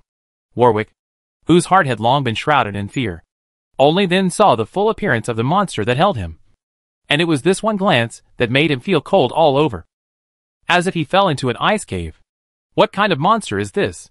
He had seen many monsters, but he had never seen such a huge, ferocious, terrifying monster that shocked people's hearts, especially the other party's eyes, which were cold and without any emotion. It's called Carlos, and it's a dragon, Ronan reminded. Dragon? Dragon? Dense beads of sweat oozed from Warwick's forehead. Does a dragon really exist? He didn't dare to ask, because his intuition told him that the thing in front of him seemed to be a dragon. He was caught by a dragon? What a ridiculous thing. At this time, Warwick noticed the tiny human at the feet of the dragon. He was dressed in gorgeous clothes and had a handsome appearance. But when Warwick saw Ronan's hair, his pupils shrank sharply, and he was shocked and said, "Are you from the Wushan family?" Ronan sighed. This damn hair color. Anyone with a little knowledge can recognize it wherever he goes, making it impossible for him to hide his identity. Silver. Too rare. As you can see, I am the commander of the Noble Coalition this time. Ronan Wushan. His tone was like a conversation with a familiar person, without any intention of forcing. Now, tell me your identity information. Remember not to think about escaping or concealing. Otherwise you may be pulled out by Carlos at this time tomorrow. Warwick didn't understand this sentence for a while, but he soon realized that if he didn't tell the truth, he might become dragon feces. Carlos couldn't help but secretly glanced at his master, and then looked at Warwick. Master, he is too thin and can't poop much. Besides, I don't like eating human flesh. Don't worry. I just want to scare him. The dragon is still simple. The two sentences between the man and the dragon were communicated through the soul. Warwick didn't hear it, but he noticed that the dragon was looking at him, and subconsciously thought that the other party had moved the mind to eat him, and couldn't help trembling when he was caught and flying in the sky just now. Warwick saw his warhorse being swallowed by the dragon in one bite, and the scene made him shudder. Speak, Ronan urged. My time is limited. Ronan patted the dragon's leg, and Carlos symbolically roared to the sky. I'll say it. I'll say it now. Warwick was frightened by this scene and hurriedly began to explain. Through the friendly exchanges that followed, Ronan learned the other party's identity. He didn't expect that he would catch a big fish with just a casual grab. According to the other party's introduction, there are a total of 5 core members of the Port Thieves group. Among them, Warwick is the weakest one. He just broke through from bronze to silver not long ago, and therefore, he was promoted to the core layer. Now he is responsible for the mining and transportation of iron ore in Chishan town. In the entire Thieves group, the strongest is the leader Amicus. He is a long-known Golden Knight. It is said that he wandered around and defeated many opponents before forming the Thieves group. The deputy leader Holden ranks second in strength, and it is said that he has stepped half a foot into the gold level. There are 2 other core figures, Gilbart and Lanavisa, whose strength is similar, a little weaker than Knight Han. In addition to these people, the Polant Thieves group has 6 bronze knights, 12 senior knights, and 56 intermediate and lower knights. Overall, the Polant Thieves group is strong and can be compared with the Knight group. The Noble Coalition of Wushan territory still leads in the number of professional knights.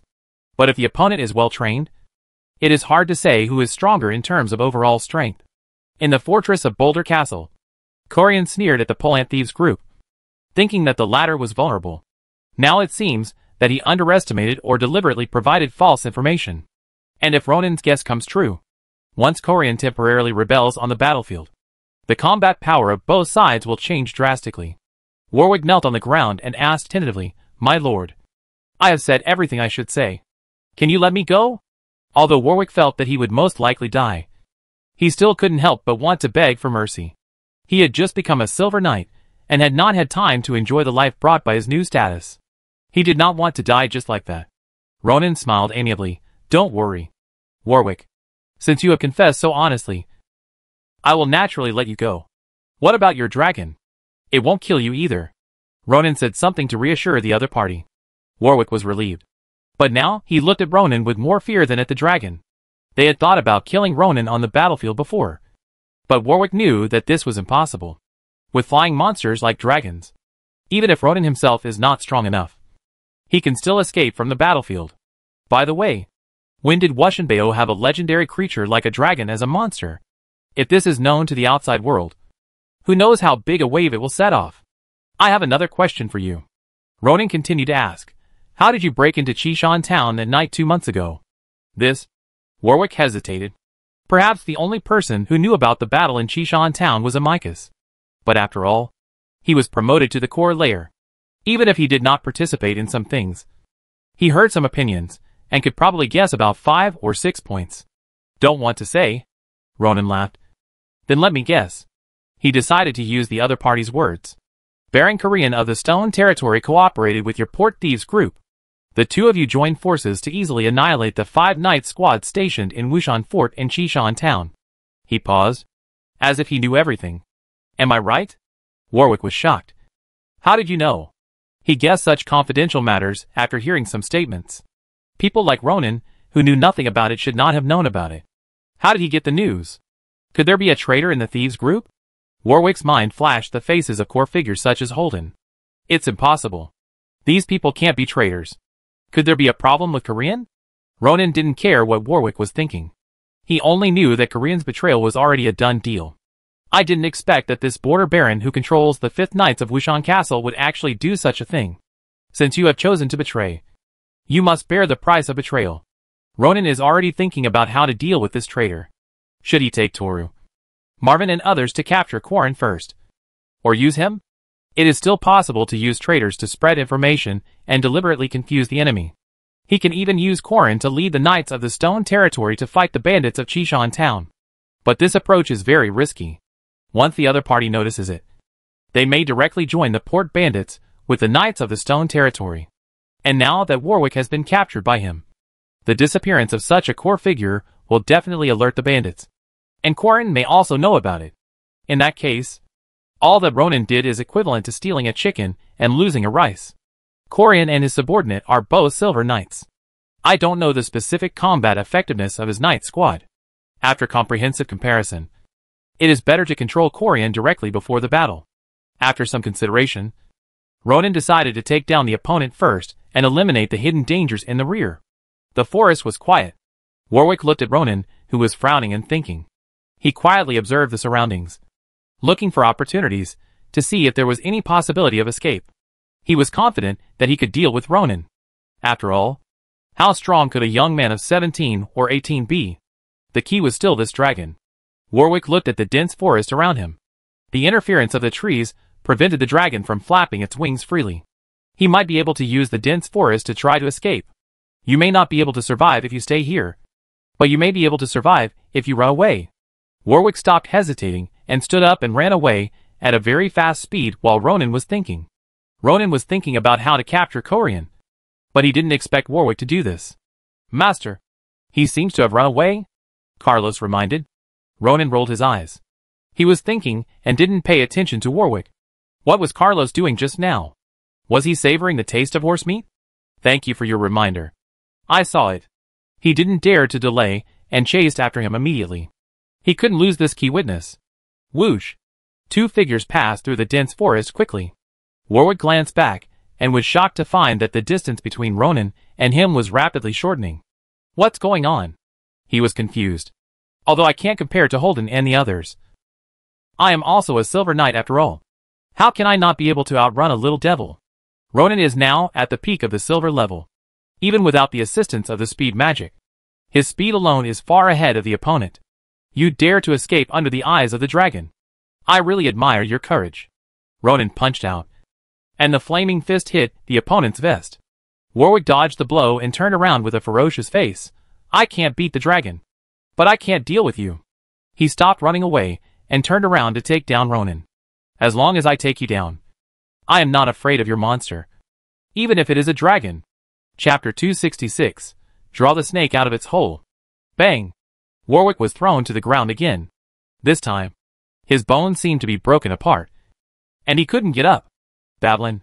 Ronan shouted. Babylon, who was waiting on the top of the hill, ran over. Sir, you are back. What do you want me to do? While speaking, he secretly glanced at the stranger lying on the ground with bruises all over his body, and secretly guessed the identity of this guy. Go and inform Toru, Marvin, Philip, and Thorstein, and ask them to come here, and tell them that I have something urgent to discuss with them. Oh, by the way, if Baron Korean is also in the camp, call him over too. As you wish. Sir! Baburin immediately went down and shouted. After Ronan moved out of the Boulder Castle, Toru and others also left the castle, all preparing to spend the night in the camp. Babylon found them quickly. What else does Ronan have to do at this late hour? Toru asked in surprise. Baburin shook his head. My lord didn't say it clearly, but I think it must be a very important matter. I'd like to trouble Sir Toru to go there. Toru didn't ask any more questions. Okay. I'll come right away. Then Baburin found Marvin and others.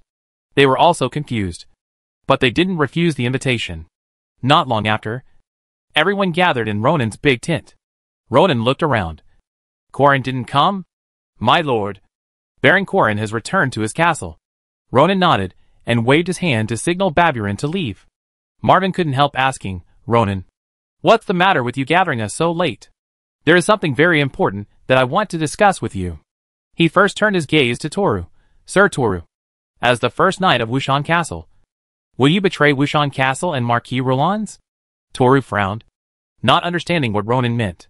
Please don't doubt my loyalty, Ronan, he said solemnly. From the day I followed Lord Roland's, my sword will only swing for him. Ronan's gaze turned to Philip and Thorstein again. The two men looked solemn and said the same thing as Toru. Marvin also prepared his words. But it was a pity that Ronan didn't ask. Of course Ronan didn't need to ask. He was familiar enough with Marvin. He had a passionate side and a wise side. But sometimes he was very hot-blooded. In simple terms, he was reckless. I know you are loyal to the Marquis, but not everyone is like that. Ronan looked around at the four people and said slowly, as far as I know, Baron Corinth is already a traitor to Wushanling. Boom! This sentence shocked the four people present. Impossible. The first person to say this was Toru. Ronan. Although Corinth performed very badly in the Battle of Chishan Town, I have seen the wounds on his body, and they are indeed left over from the recent battle. And I have also inspected the wounded of the knights, and they all know how fierce the battle was that night. They can't be traitors. Yes, Ronan. You can't talk nonsense about such things. For such a question, Marvin had to be cautious. Unwarranted slander of nobles is a small matter, but it is also a big matter. At least it has a negative impact on Ronan's reputation. Although both Philip and Thorstein were only deputy leaders, they were also skeptical about Ronan's statement. They could believe that Korean secretly occupied the property of Wushan Castle. But the word betrayal was too serious. Unless Roland's died, and the Wushan family was completely ruined, the cost of betrayal would be too high. Then again, even if it was betrayal, it would be an extremely private matter. Ronan arrived at Boulder Ridge at the same time as them. They didn't hear any news. How did Ronan know it? Did you hear any news? Toru calmed down. He was a little excited just now, mainly because he was the leader. He was very sad to see the defeated and injured soldiers of the 5th Knights.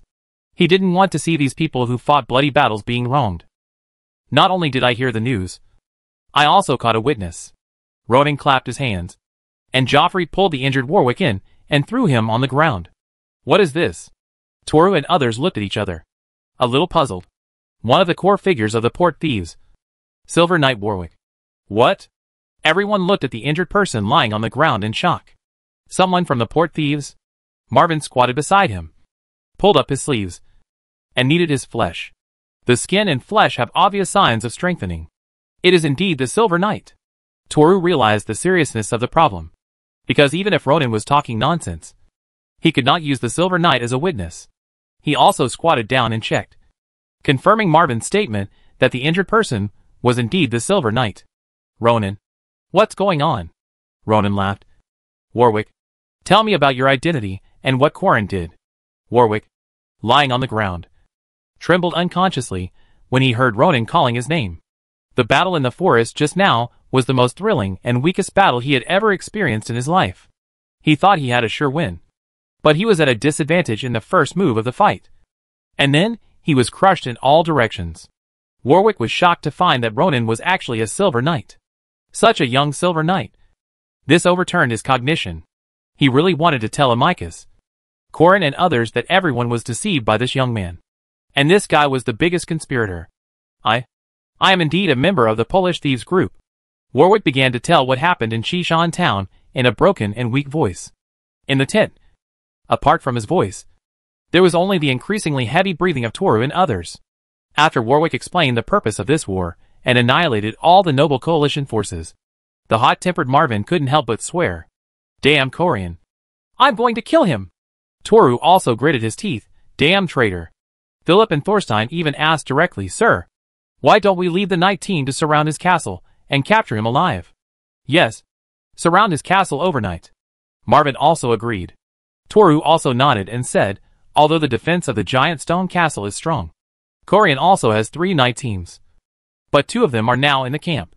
We can control these 2 teams, and then lead people to surround the giant stone castle and end the battle as quickly as possible. Of the 2 deputy commanders, Toru's thinking was clearer, while Marvin was more like a general.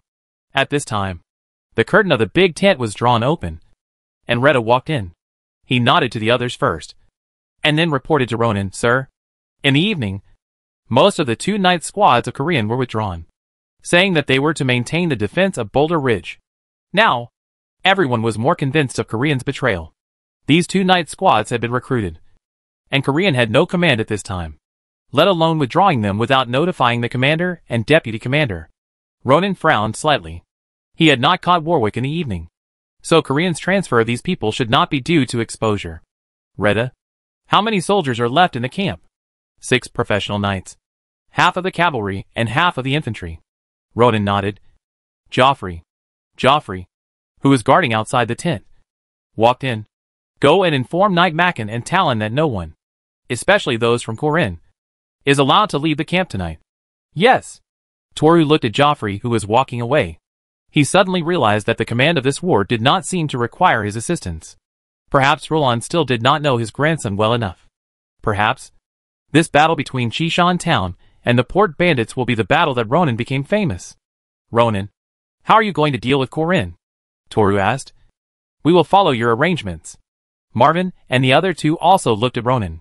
The strongest knight of the coalition said so, which meant that the latter would have full command of this war. Ronan thought for a moment and said, attacking at night is hasty, and with the poor visibility, unfamiliar terrain, and strong defense of the stone fort, it is obviously not wise to besiege Corin now. And don't forget, we still have an enemy in Chishan town. If we cause too much loss because of capturing Corin, I don't want to see it. You are right.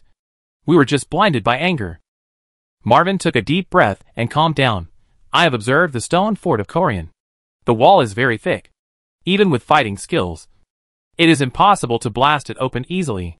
It is indeed not a simple matter to attack it. He looked at Ronan. What are you going to do? We don't need to go in. Ronan's eyes flashed with calculation. We just need to pretend that nothing happened. Summon him to the camp to discuss things early tomorrow morning, and then join forces to capture him. Toru's eyes flashed with a gleam of light. This is a good idea. Chapter 267 Roland's Countermeasures. Sir, Warwick is missing. Holden, the deputy leader of the port thieves, reported seriously. Amicus frowned and paced back and forth in the room. What's going on? What do you mean by missing? Just missing. Holden was also very surprised. The captain of the iron ore transport team wanted to find Warwick at night, but he couldn't find him. According to the report from the iron mine, Warwick left before dark in the evening. Didn't he find several lovers in Chishan town? Did you go there to check? I went there, but I didn't find him. Holden's expression was a little solemn. He didn't take this matter to heart at first, thinking that Warwick just went somewhere to have fun. But he arranged people to look for him for several hours. But he didn't see him. As a corps member who had just been promoted, Warwick would check and count the excavation situation every night. Today, he didn't even see him, which was too abnormal. Do you think Warwick will betray us? Holden was a little worried. Although Warwick had been promoted not long ago, he still knew some things. Amicus thought for a while and shook his head. This guy is timid and doesn't have any complicated thoughts. It's impossible for him to betray us deliberately. He stopped and said firmly, "Find him. Arrange more people to find him. There must be a result before dawn." If it was a normal time, let alone disappearing for a few hours. Even if he disappeared for a day or two, they might not pay much attention. But now is a critical moment. The noble coalition of Wushunling is stationed in Boulder Ridge. Although Baron Corian is an insider, they cannot be careless. At this time, Warwick, one of the newly promoted senior officials, suddenly disappeared, which was enough to attract their attention. It was past midnight, and Wushang Castle was extremely quiet. On the back mountain, the Thunder Wind Chaser was resting comfortably in its nest. Suddenly, it felt an uneasy pressure coming from the sky, and then a huge black shadow appeared in front of its hut. It suddenly got up and looked at the ferocious dragon head outside in panic. Carlos hummed and groaned, and finally spread his claws and dropped something like a purse. The Thunder Wind Chaser seemed to understand Carlos' words, and immediately picked up the purse and ran down the mountain, and soon appeared outside Roland's yard. The guards waiting here were frightened by the uninvited Thunder Chaser beast, and immediately became alert as if they were facing a great enemy. Some of these guards were not from the first knights of Wushang City. Although they had heard that the Marquis had a powerful magic beast mount, they had never seen it. However, a tall figure immediately appeared and dispersed the tense atmosphere. It is the Marquis's contracted magic beast. Don't be nervous. This person is completely strong and sturdy. Even without armor, he gives people a sense of stability. Malonica, the leader of the Third Knights of Wushang Castle, is now guarding Wushang Castle. He frowned and looked at the magic beast in front of him. He didn't understand why the other party came here so late at night. And what was even more strange was that the other party had something in his mouth. Malonica didn't care whether the Thunder Chaser could understand or not, and said, "Wait here. I'll go inform Lord Lulens." No need. Lulens walked out of the house at some point, and he slowly came to the Thunder Chaser with his cane and took the purse out of its mouth. "I sensed it coming," he seemed to be explaining to Malonica, while opening the purse and reading the letter inside.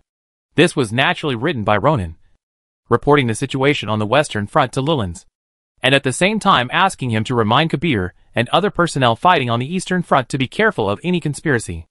Humph. For the first time, Lulens' face showed anger, and he looked around. "Come with me." Malonica didn't understand. When did Lord Marquis's magic beast also do the work of delivering letters? Logically speaking, its speed couldn't be faster than that of a messenger bird. The two came to the study, and Roland's put the letter on the table. "Corian has rebelled." What? Malonica thought she had heard it wrong, and picked up the letter in shock. After reading it hastily, she still looked incredulous. "Sir, how credible is this letter?" There was no word on the letter that revealed the identity, and only Roland's could know who wrote it. This is Ronan's letter, and the credibility is not a problem. Malonica was stunned for a moment, then nodded. He knew that the Marquis was very optimistic about and trusted this grandson, and Ronan's current performance did not disappoint this trust. "Sir, what are you going to do?" Roland pondered for a while, then picked up a pen and wrote on a piece of parchment. Ronan said he has the confidence to deal with Chishan Town, so let him take full responsibility. As for the East, I'm going to let you go there. He glanced at the leader of the knights. "You are the strongest among all of them, and you are about to become a meteor-level person. Letting you go there will shock Barrington." Malonica frowned. "This is not appropriate. What will happen to the defense of Wushang Castle after I leave?" Now several knights have divided their forces into two lines, and there are only 3 knight squads guarding Wushang Castle. Although it is enough to deal with ordinary assassins, it lacks high-end combat power. Originally, there was no problem with Malonica. If he left, the strongest combat power left would be only 1 silver and 1 bronze. Oh, and there is also the Thunder Chaser, a level 5 magic beast. I will live in Wushang Fortress. Even if a golden knight comes, it won't be a problem. Lalancy was confident.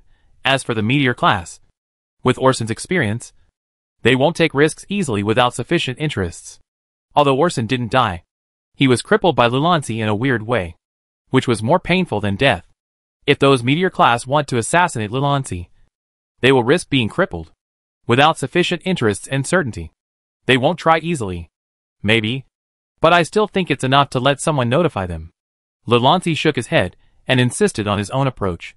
The strength of Kabir and Sandro is about the same as that of the Golden Knights. But there is still a gap with the upright Golden Knights like Barrington and Negan. You have to go. Lulancy folded the parchment and put it in his purse, and handed it to Malonica. Give it to the Thunder Chaser beast. And you should also prepare to rush to the front line as soon as possible. Kabir and others are probably not here yet. I understand, sir. Malonica took the purse, bowed and left the room. Lulancy leaned back in his chair and sighed. He was sad about Curran's betrayal. The other party was once the young man he was most optimistic about. But he didn't expect it to end up like this. He also wondered if Ronan had made a mistake. But thinking about the sudden loss of Chishan Town and the death of Night Han, he also felt that something was wrong. I am really old. If I were in better condition, I should have noticed that Curran was wrong.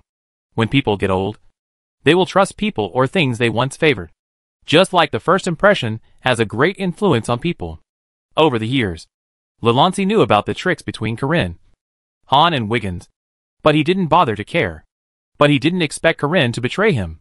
Fortunately, Ronan discovered it in time and avoided a disaster. He was also glad that Ronan went to the battlefield this time. Get ready.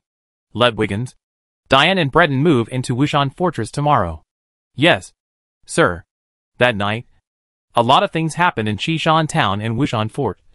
But the camp of the Noble Coalition of the Giant Stone Territory was as quiet as usual. And it seemed that nothing special happened. The next morning, Ronan summoned a knight who stayed in the camp of Giant Stone Fort and asked him to inform Corian to come to the camp as soon as possible to discuss the new battle plan. Since Toru, Marvin and others did not make any moves, Corian's people received the order and passed it on without noticing anything.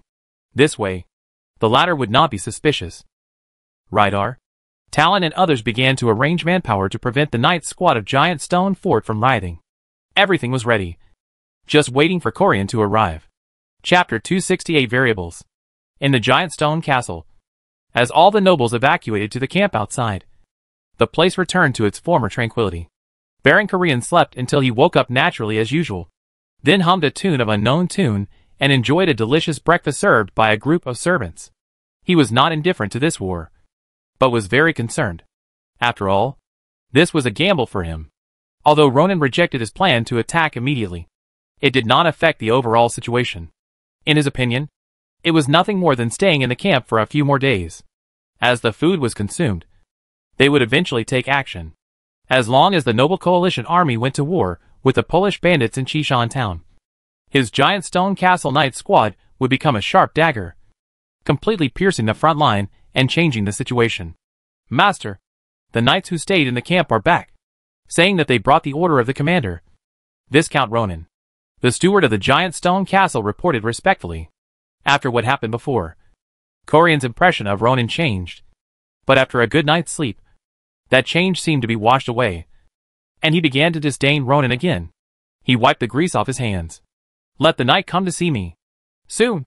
In the small hall, he met the knight who delivered the message and learned that Ronan had notified him to go to the camp to discuss the battle plan. Our commander really likes to find things to do for himself. The preliminary arrangements were just made yesterday, and today we have to discuss a new battle plan. It's been less than a day. I want to see what new ideas he can come up with.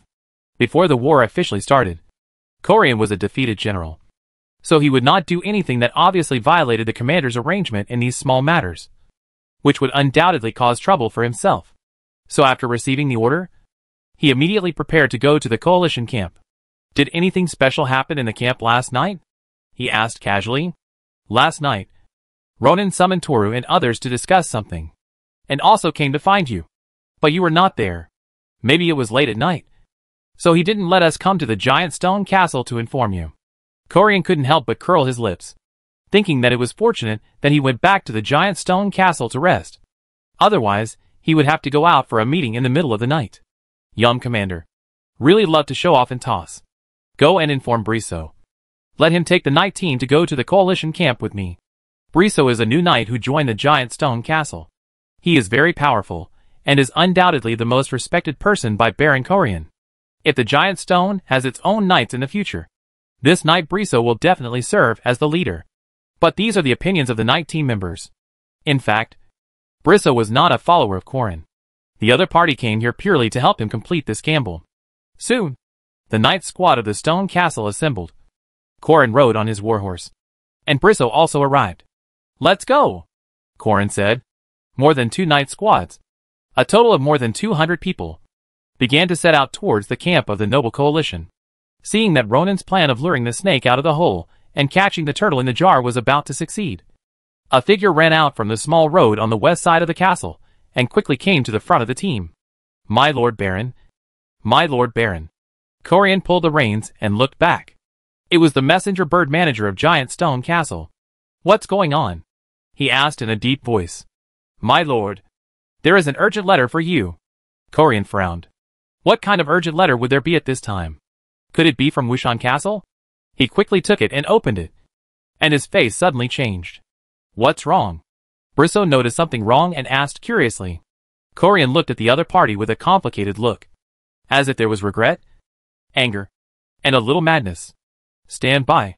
He turned around and shouted to the knight team, Briso, follow me. The two walked to the side away from the team, one in front and one behind. What's wrong? Corian? I see you look a little off. Corian handed the letter to the other party. This is a letter from Amicus. They searched for a whole night, but couldn't find Warwick. They suspect that he met with an accident or was captured by the people of Wushanbeo. Briset was confused by this explosive information and hurried to read the letter. It was really written on it. Is there anyone in Wushanbeo who has the ability to sneak into Chishan town and capture Warwick without making any noise? He said in disbelief. It's unlikely, although Warwick's strength is not very good. He is also a silver. If you want to capture him, it is impossible to do it without any movement. Someone can do it. Corian had no doubt about the possibility of this matter. The leader of the 3rd Knights of Wushanbeo. Malonica Taylor. I have never been able to figure out his strength. But he is very strong. If it is him, he should be able to do it. Didn't this person say that he would stay at Wushanbeo to protect Lulin's safety? These are just superficial excuses. Malonica never showed up from beginning to end. Who knows where he is? Corian's mood is like an ant on a hot pot. He is extremely anxious and panicked. This is a gamble. He has a great chance of winning. But an unexpected accident happened. If Malonica knew about his betrayal, then he immediately thought of Ronan summoning him to the camp for a meeting. And at the same time, he thought of Ronan summoning Toru, Marvin and others last night. For a while, his back felt cold. Malonica must have learned about our plan from Warwick and told Ronan. Corian's mind was unprecedentedly bright. We can't go to the coalition camp. Ronan must know about this. He asked me to go over and definitely wanted to capture me directly. Briset also recovered from the shock. Thinking of this situation, he was also very scared. Although he was a golden knight, if he and Corian were besieged by Toru and others, they would only be captured. You are right. We will die if we go to the camp again. Briso cursed. This Malonica and this Ronan are too insidious. Corian didn't care about cursing. He only thought about the solution. Fortunately, he had sent all his family away in advance. Even if he lost the bet, the Hansen family would not die. He has successors. What's more, he has not lost this battle yet. As long as everyone including Malonica is killed and Wushan Castle is severely damaged, he can disappear for a while. And when Barrington takes control of Wushan territory in the future, he can take the opportunity to come back. Briso, go and command all the knight squads of the giant stone castle. Tell them to close the castle gates immediately. Arrange defense facilities, and prepare to defend the castle. I will write to Amicus immediately and ask him to mobilize manpower and prepare to launch an offensive against the noble coalition. Corian's eyes flashed with madness. As long as we join forces, the noble coalition will still be attacked from both sides. Not bad. Briso nodded solemnly, and he agreed with this arrangement very much. Their original plan was to turn sides at the beginning of the battle and kill the noble coalition by surprise. Now the opportunity to turn sides at the beginning of the battle is gone. but the advantage of attacking from both sides is still there. After all, the camp of the noble coalition is between the giant stone castle and the Red Mountain town. The balance of victory still tilts to their side. As for worrying about whether the Polish bandits will send troops, if it is an ordinary alliance, Amycus may hesitate or even bargain. But the alliance between Corian and the other party is not simple. And Jesus is behind it. After receiving the letter, Amycus would not hesitate at all, and would probably take action immediately to prevent the plan from failing. Come on. Let's have a head-on battle. Even if the losses are heavy.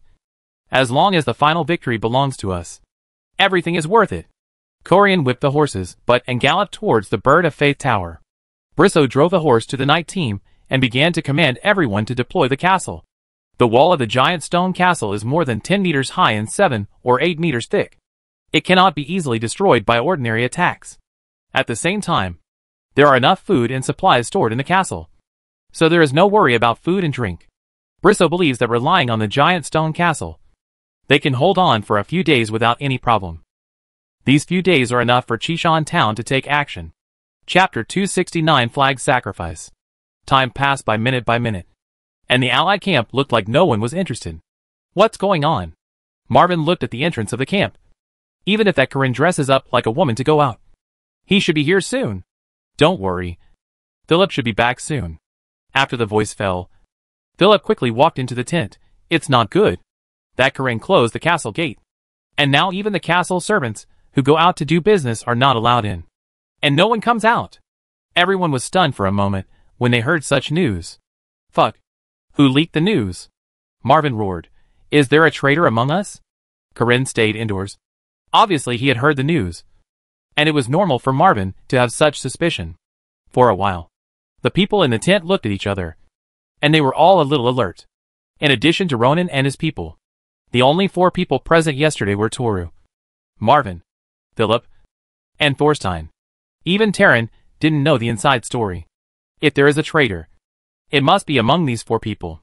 The coalition forces are already loose, and if the top leaders don't trust each other, it will be a terrible thing. Ronan said at the right time, don't doubt each other. In my opinion, the person who passed the information to Corian was not one of us. Amycus in Chishan town is also possible. After all, the disappearance of a core figure is something they should be vigilant about. Although he said so, he still didn't expect the other party to notice it so quickly, and to report the information to Corian so quickly, which shows that they have a high degree of mutual trust and communication. Ronan had to sigh at the ever-changing situation. His plan to catch a tortoise in a jar was ruined. Ronan's words make sense. The tense atmosphere in the big tent eased a lot. They also admired the adaptability of the young men in front of them. If it was Wiggins. No. If it was them. Their thinking would not be able to catch up with the other party. Ronan. What should we do next? Toru asked, with the material reserves of ordinary castles. Even if Quarren hid in a giant stone castle for 10 days or half a month, he would not worry about food. But we can't. This time, the giant stone castle will bear the food consumption of the Wushan Castle Knight Squadron and the Wubei Leader Knight Squadron. In a nutshell, if Quarren does not provide food, the coalition will have no food. If you are hungry, you can't fight, and it will definitely cause panic. The food problem is easy to solve. Before Ronan spoke, Marvin gave a suggestion. The giant stone city is so big. There are so many people. If it really doesn't work, just requisition their food. Requisition sounds good, but it is actually robbery. The food stored in the camp should be enough for 4 or 5 days. If not, let other nobles balance the food and promise to return it to them after the war is won. The most important thing now is to consider how to deal with the enemy. Ronan said, the Boulder City and the Polani thieves are cooperating, since they have communicated with each other. I believe that Amycus also knows the situation of Corian. As a key ally in victory or defeat, Amycus will definitely send troops to support us. We need to prevent being attacked from both sides. Everyone nodded slightly. Thorstein couldn't help asking, should we divide our forces to resist? Luo Ning pondered for a long time, and finally shook his head. It is not good to keep the troops in place, and it is not a good idea to divide the troops to fight. Last night was too short to attack the giant stone fort. But now we can try. Luo Ning said, if we can take down the giant stone fort before the enemies in Chishan town arrive, we will not only have food, but also only need to deal with one enemy. Marvin looked worried, and continued Luo Ning's words. But the defense of the giant stone fort is very strong. I have a way to deal with it. Luo Ning said, the Marquis gave me a level 6 magic cannon, which may be able to blow open the gate of the giant stone fort. Magic cannon? The Marquis is willing to give you this thing? Ma Wen glared. He tried hard to buy a magic cannon at a slightly cheaper price. But Lu Lans did not agree. Now the other party directly gave Luo Ning one. Sure enough, compared with the apprentice, the grandson is closer. The eyes of the others also lit up. With the help of the magic cannon, it would be much easier to break through the castle. We are close to the giant stone castle. Even if the bandits from Qishan town rush over, it will take a day. It would not take so long to march at full speed. But facing the battle that could break out at any time, they needed to maintain their physical strength and could not move forward at full speed. Within one day, we will try to blast open the gate of the giant stone castle. Even if we can't blast it open, we will block them in the castle and prevent them from getting out. At the same time, on the way to support the giant stone castle, the Polish bandits will rely on the surrounding houses and other favorable terrain to set traps and ambushes. Since luring the snake out of the hole and catching the turtle in the jar are not working, then we will surround the point and attack the reinforcements. If facing a single enemy at the same time, the Noble Coalition still has an advantage. Under his arrangement, everyone felt that the chaotic situation suddenly became clear. Okay, let's do this. Marvin clapped his hands, looking like he was going to do something big. I'll let Taran take people to get rid of Korin's team in the camp first, and use them as sacrifices. Of course, there are innocent people left in the camp by Korin, but it would be difficult to deal with this situation if they are not killed. Moreover, with the war imminent, suddenly announcing that an important figure in the coalition is a traitor will definitely bring instability to people's hearts. Publicizing Korin's evil deeds and executing his subordinates in public can have a good effect. Toru, Rydar, you should also deal with the traitors, and try to let the coalition know the crimes committed by Korin and the whole process. Ronan also ordered Philip and Thorstein. The scouts in Qishan town should not be reduced. They should be divided into batches, and multiple people should continuously report the latest developments of the Polanti thieves group to us. Yes, the two deputy leaders responded in a deep voice. After some arrangements, everyone else left. McKen, you go and gather Joffrey, Roner and 10 other extraordinary people. I have a special task for you. Yes, sir. McKen has seen the Lord's command ability and is looking forward to this special task. On the other hand, as Talon and Marvin led the knights to surround Korin's men, a storm was set off in the camp. The barons, knights, and leaders of various family teams all couldn't believe that the Baron of the Stone Territory would betray Wushan Castle. They couldn't understand why he would betray Wushan Castle when he was already a baron and was valued by the Marquis. But with Toru's explanation and the interrogation of those knights, the truth of the tragedy in Qishan town that night and Han's death in battle surfaced. The Noble Coalition began to accuse these traitors, throwing stones, and even drawing their swords, in the wave of killing traitors and avenging Knight Han. All the knights who stayed in the camp were slaughtered. The hostility of the Noble Coalition to the Stone Castle reached a climax. With the order of Toru and others, the Noble Coalition, which had been divided into teams, left the camp under the leadership of the new captain and marched towards the Stone Castle. Chapter 270. After copying. On the night when Deputy Captain Han was killed, Korean led the remaining 5 knights squads of the 5th Knights to support and had a brief confrontation with the Polant bandits. His action disguised his betrayal very well, making the knights and soldiers of the knights think that they were late and failed to save Han. The actual situation was that Korean had organized his men into caravans and batches and entered Qishan town a few days ago, and then returned to the Stone Territory from Kasir town through a special trail after the mission was completed, perfectly avoiding the eyes of the knights. If the Polant bandits support the Stone Castle, even if they don't come out in full force, they will send out most of their elites. At that time, both Kasir town and Qishan town will be empty, in the big tent, except for Rydar. The remaining extraordinary people of the Knights squad of Wubei territory have come. McKen, this time you will lead the team. Go straight to Kasir town from the trail east of the Stone Territory. After eliminating the enemies stationed by the Polant bandits, quickly seal off the town. Take over the food and iron or warehouses there, and then wait for an opportunity to go north. Ronan's move was to cut off the retreat of the Polant bandits. although there is only one knight team in Wubei territory. Its combat power is not low, especially with the magician Elrin. He can not only improve the combat power of the team, but also his own combat power should not be underestimated. In addition to Elrin, there is also Ginny the magician and the Silver Knight McCann. It is completely no problem for them to occupy the town of Kasir with few defenders. When everyone heard that the special mission was to raid the enemy's hometown, they became excited all of a sudden. The Lord's arrangement is always so unexpected. Okay, Joffrey, Ragnar, go and gather the knights. Macken, Elrond, you two stay. After everyone left the tent, Ronan said, take Warwick with you and let him lead the way. When you arrive at Kelsier town, be careful to hide your whereabouts first. I will let Carlos give you a signal. If hail falls from the sky, retreat. If there is a fire cloud in the sky, attack. Elrond joked, my lord. You also have unique insights into the use of dragons. Ronan laughed. If it wasn't for trying not to expose Carlos, he wouldn't let him be a transporter, messenger and signalman. Macken asked, my lord. After we take over Kelsier town, when will we attack Red Mountain town? This time he is leading the team, and he naturally wants to fight a beautiful battle to prove himself. I will also let Carlos give you a signal. The time to attack Red Mountain town should be when the Polani Thieves group is retreated and pursued by the Noble Coalition.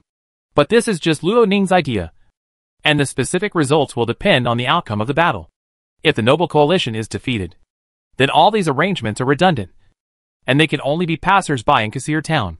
But to be honest, the possibility of defeat is very low. Although the Noble Coalition is loose, the backbone is a well-trained regular army. If this battle can achieve his front and back attack, and behead the leader and deputy leader of the Polant bandits, the southwest border of Wushan territory will be able to usher in a brief peace. At that time, the Shore City, Sari Town, Quicksand Town, Kasir Town and Chishan Town, which have been occupied by the Polant bandits for many years, will all be recovered. He completed what Wushan territory had not completed for many years. This will be an unprecedented achievement. Chishan Town. Amicus looked very unhappy. The situation was originally very good, but suddenly he became passive. Warwick, how did this guy play himself to death? He gritted his teeth and growled, if I had known that this guy could not keep secrets, I might as well let him be a soldier for life. Warwick should be dead. Sir, what we have to do now is how to face the Noble Coalition. Deputy Leader Haldane reminded, should we support Corian or defend Chishan Town? Support? Of course support. Amicus said without hesitation, if the giant stone castle is gone, we don't have to defend Chishan Town. It's better to retreat directly to Kasir Town, or even Shore City. Without Corian, they can't gain a foothold in Chishan Town at all. Just as Corian said, Holden, you immediately take Gilbart and Lanavisa to reorganize the troops and move out as quickly as possible to cooperate with Corian to attack the Noble Coalition from the front and back. Yes. Amicus underestimated Warwick's honesty after all. He didn't expect that the other party even gave out the trail. When the Polani bandits were preparing for support and the Stone Castle was preparing for defense, the Noble Coalition had also been mobilized. With hatred for the traitors, they rushed towards the Stone Castle like a flood. In just 2 hours, the coalition arrived at the Stone Castle and surrounded it. The residents of the Stone Territory were frightened by this scene. They were still looking forward to the Noble Coalition to defeat the bandits. So why did they suddenly attack their lord? Listening to the thunderous roar of "Kill the traitor," they gradually realized that their lord was a traitor. The masses are easily incited, and they are also happy to see a noble fall from a height. Many people have even joined the team to denounce Corin. Ronan rode on the cloud-stepping horse and looked at the giant stone castle that had entered a defensive state. At this time, the castle's drawbridge had been pulled up, cutting off the road to the castle gate. The gate was closed, and roadblocks and traps had been set up to prevent people from attacking. At the same time, archers and spearmen could be seen on the walls and towers of the castle, and they had already taken a defensive posture. Corin, come out! In front of the drawbridge, Viscount Marvin roared loudly. Corin's figure really appeared on the wall. At this moment, he was wearing armor, and he had more demeanor of the leader of the knights than before. Corin, the Marquis gave you the 5th Knights, but you openly betrayed him. Are you worthy of this trust? Marvin began to curse, and his voice was as loud as thunder, which contained fighting spirit. And people inside and outside the circle could hear it clearly. Corey's face became more and more gloomy. It was true that he betrayed. But he was a baron after all. It was embarrassing to be insulted in front of so many people. Marvin, stop talking nonsense. If you have the guts, jump up to the castle and fight me. Corey sneered, if you don't have that strength, just shut up. You are a viscount. Don't act like a shrew. Haha. What's wrong with being a shrew? A shrew is better than a traitor like you. The two armies faced each other, and the verbal battle seemed to be exciting. If Corey could be angered and make him lose his mind, thus destroying his morale and revealing his flaws, the effect would be considerable. However, Corey was obviously prepared to hold on, and Marvin's abuse was not painful to him. His eyes passed through the crowd. Ronan, I underestimated you. You are qualified as the commander of the coalition forces. Thank you for your praise. Ronan said calmly, if you open the door and surrender now, maybe you can still save your life when you go to the marquee. Corian did not respond to Ronan's words, but looked for Malonica in the crowd. But unfortunately, he did not find anything. Why didn't Malonica come? If he didn't come, I should be able to survive today's siege. Just then, the crowd in front parted, and two knights came out pushing a huge black hole. Ronan had asked Retta to push the magic cannon out, and Marvin stopped the quarrel and waited for the magic cannon to start the war. Come on, Retta. Let them see the power of the 6th level magic cannon, Ronan said. Retta pressed his palm on the tail of the magic cannon, and as the fighting spirit was injected into it, the barrel emitted a flame-like light. Boom! Amidst the deafening roar, a huge flaming dragon roared out from the barrel of the magic cannon. Corian's pupils contracted sharply, and he shouted, Magic cannon! This is a magic cannon! How can they have a magic cannon? Chapter 271, Take down the stone castle. The defense of the stone castle is indeed good. After the drawbridge is pulled up, if the professional knight wants to rush over to attack the gate, he will have to withstand the attack of the defenders on the city wall. However, with the help of the magic cannon, Ronan can attack the gate of the stone castle from a distance of 100 meters. Boom! The huge collision sound made the earth tremble, and the soldiers on the city wall were shaken to the ground, and their souls were trembling, especially behind the castle gate, those knights who were holding pillars against the steel gate. The impact of the magic cannon directly shook them off. Hold on! Briso roared loudly, commanding the castle knights to guard the gate again, and he also grabbed an iron pillar and pushed it up. The magic cannon consumes a lot of knights' fighting spirit. They can only hit them 2 or 3 times at most. If they can hold on, we will win. 2 or 3 times. If it was Rydell alone, in order to save a certain amount of fighting spirit, he could only launch it 3 times. But there was more than one silver knight with fire attributes present. Marvin and Toru were both. This magic cannon. A peak silver knight could fire 3 or 5 times. Not to mention Toru. A real gold level. Quick! Quick! Let me fire 2 times. Marvin rubbed his palms and pushed Rydell aside. And Toru also approached and showed great interest. Boom! Boom! 1, 2, 3.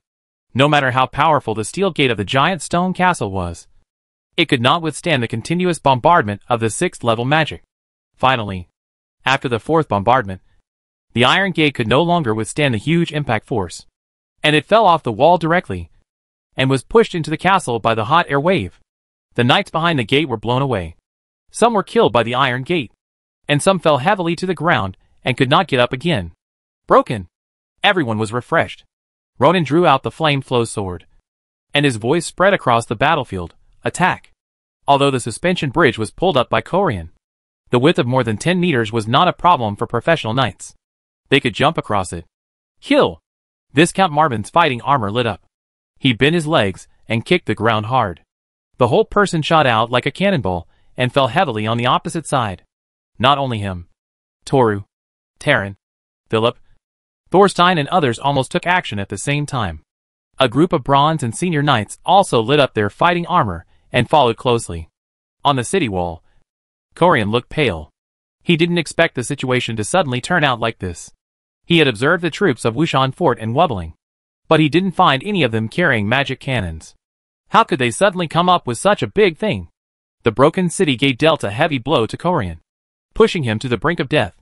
He knew that without the defense of the castle, he would not have the capital to deal with the noble coalition. The defeat was certain. But he hadn't given up yet. Corian took the longbow, pulled the string, and put the arrow on it. The magic arrow shot out like a flash of light. Although the arrowhead was a little off, it still penetrated the shoulder of a senior knight and fixed it on the ground. Everyone, attack! Seeing this scene, the archers, spearmen, and slingers on the city wall gained confidence and launched a fierce attack below. But they were all ordinary people, and they didn't use magic weapons, so they were less threatening. It's a magic arrow. Everyone be careful, Toru warned. He glanced at Korin on the wall. Bronze and silver knights cover me to enter the city. I will go up the wall to stop Korin. The magic arrows were not a big threat to them, but they were a big threat to the senior knights. They couldn't let Korin shoot safely. Immediately, a dozen people covered Toru and rushed into the castle, and had a head-on collision with Brisso and his knight squad waiting inside. On the other side, the senior knights raised their shields, dodging arrows while rushing towards the traction device of the castle drawbridge. They wanted to lower the drawbridge and let the troops on the other side rush over. It's in the way. Ronan looked at the arrow towers on the wall that kept shooting. Their existence prevented the knights from lowering the drawbridge. Then I'll give you a big gift. The fire elements between heaven and earth gathered in front of him, and a huge fireball hit the arrow tower on the castle. Although the power of the fireball was not as strong as the 6th level magic of the magic cannon, the arrow tower was not as strong as the city gate. With a loud bang, the arrow tower was blown open, and the hot air wave directly disabled the archers inside. Damn it! Seeing this scene, Corian immediately locked his eyes on Ronan. He was not sure how Ronan cast this magic, but he knew that this magic came from Ronan. It's all your fault. Corian pulled the string again, aiming the magic arrow at Ronan. Whoosh! The arrow flew quickly, trying to pierce Ronan's head, but was directly held by Rydar, who was guarding the side. At this time, Ronan cast a spell for the second time and bombarded the arrow tower on the other side. He is a high-level magician? How is that possible? Corian was stunned, his head buzzing. He didn't have time to think too much, because Toru had already gotten rid of Brisso's entanglement and rushed to the city wall. 2 fire explosions greatly reduced the pressure on the knights below. They protected each other with shields and forced the drawbridge down. Charge! As the drawbridge fell, the junior and intermediate knights and infantry, who had been waiting for a long time, all rushed up. Just when Ronan thought the situation was settled, a red light that was compressed to the extreme shot out from the inside of the castle, piercing through the bodies of several knights along the way, and actually rushed straight to Ronan. It's the gold-level fighting skill Fire Flash. Ronan remembered that the Marquis used this trick in the battle between Lowlands and Orson. He didn't move, and Rydar on the side had already drawn his sword and extinguished the remaining power of the Fire Flash with a move of instant burning. Rydar, there are golden knights inside. You go up and help too. Okay. Sir. Be careful. At this moment, Brisso took advantage of Marvin and others' unpreparedness and unexpectedly exerted his strong strength to clear a passage. Since there is no way to kill the noble coalition, then kill you. Taking Ronan's life was part of their plan. Now the giant stone castle is finished, and it is obviously impossible to expect them to join forces with Chishan Town to strangle the noble coalition. So Brisso decided to kill Ronan and then retreat himself. In this way, this alliance has a little effect. The Golden Knight is an existence that can take the head of the enemy general in the midst of thousands of troops. And Brisso does have such confidence. No. He wants to kill Ronan. Marvin and the others were horrified. At this time, Toru had already rushed up the wall to find Corian, and they had to stop this Golden Knight. Stop him. The 4 immediately rushed towards Brisso. A group of silvers want to keep up with my speed? Brisso looked at the pursuers with disdain. He rushed left and right in the chaotic crowd, rushed out of the castle gate, and killed through the drawbridge, but saw the knight next to Ronan rushing towards him. Get out of the way! Brisso stabbed with a sword, ready to pierce Rydar's heart. Rydar's fighting spirit armor ignited on his body, and he raised his sword to block. With a loud clang, the fighting spirit formed a violent ball that swept the surrounding battlefield, directly repelling the surrounding infantry. Brisso's strength was very strong. Even Rydar was hit and retreated, but his offensive rhythm was interrupted. Silver level. And at the peak? Brisso cursed Ronan's insidiousness in his heart. This silver knight was not registered and belonged to the hidden power. Marvin and others were surprised when they saw the scene. When Retta used the magic cannon, They guessed whether this man had hidden his strength. Now it seems to be true. Even if it is the peak of the silver level.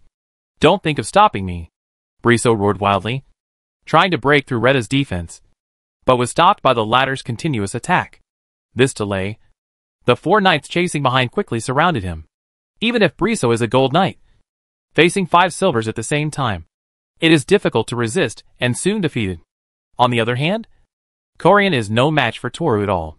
After only 2 or 3 rounds of fighting, he had one hand chopped off and was captured alive by Toru. With the capture of the 2 strongest people in the giant stone castle, the siege has come to an end. Chapter 272, A Good Bow. When the gate of the giant stone castle was blown open, the outcome of this war was doomed. Corian did not hold out for even a day, and could not wait for the rescue of the Bolant thieves group in Chishan town. Ronan rode on the cloud-stepping horse, and stepped into the huge castle in the smoke-filled atmosphere. Haha. Ronan, I didn't expect you to have a silver knight in your hand. Marvin walked up with a smile. Tell me, Rydar, have you been a silver-level knight from the beginning? Rydar did not comment. Ronan changed the subject and said, this Briso is a gold knight, so he must be strictly guarded. In addition, how is Corian? Toru cut off his arm, and he was seriously injured and unconscious. But the silver knight is strong, and will not die for the time being. Bandage his wound, and take him to Wushan Castle after the war is over, and hand him over to the Marquis. Ronan and others walked into the castle while communicating. 2 days ago, they entered here as guests, but now they are the hosts. I don't know whose fiefdom the stone territory will become after this war.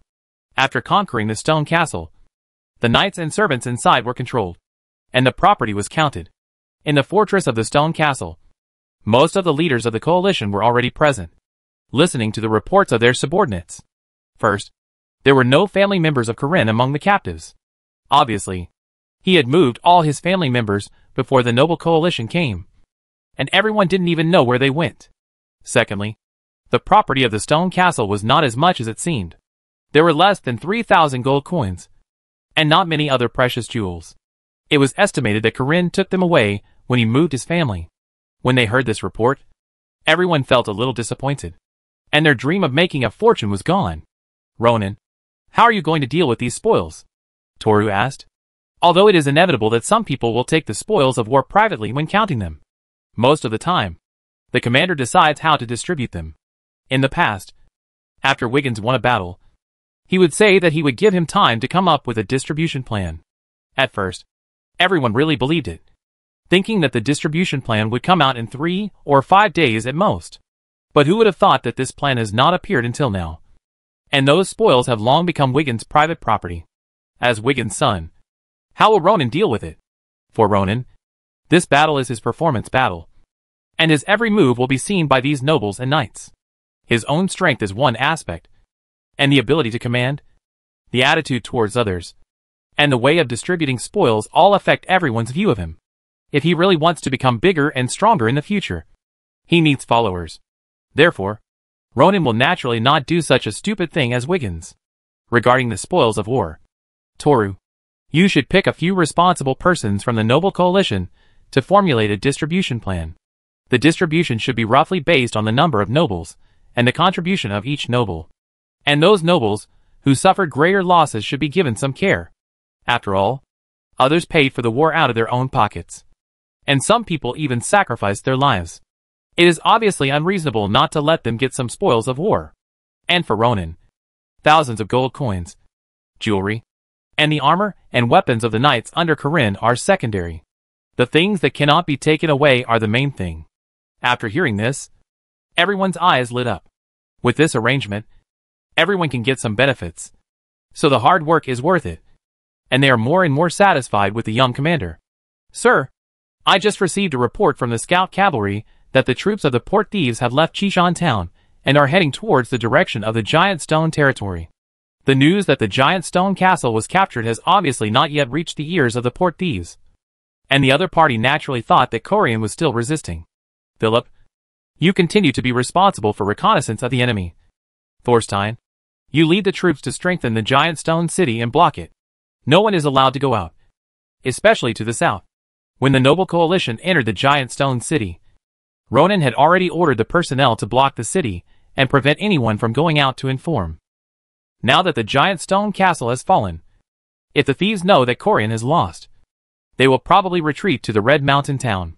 Also, let the messenger bird of the stone castle send a message to Chishan town, saying that the Noble Coalition's combat power is low.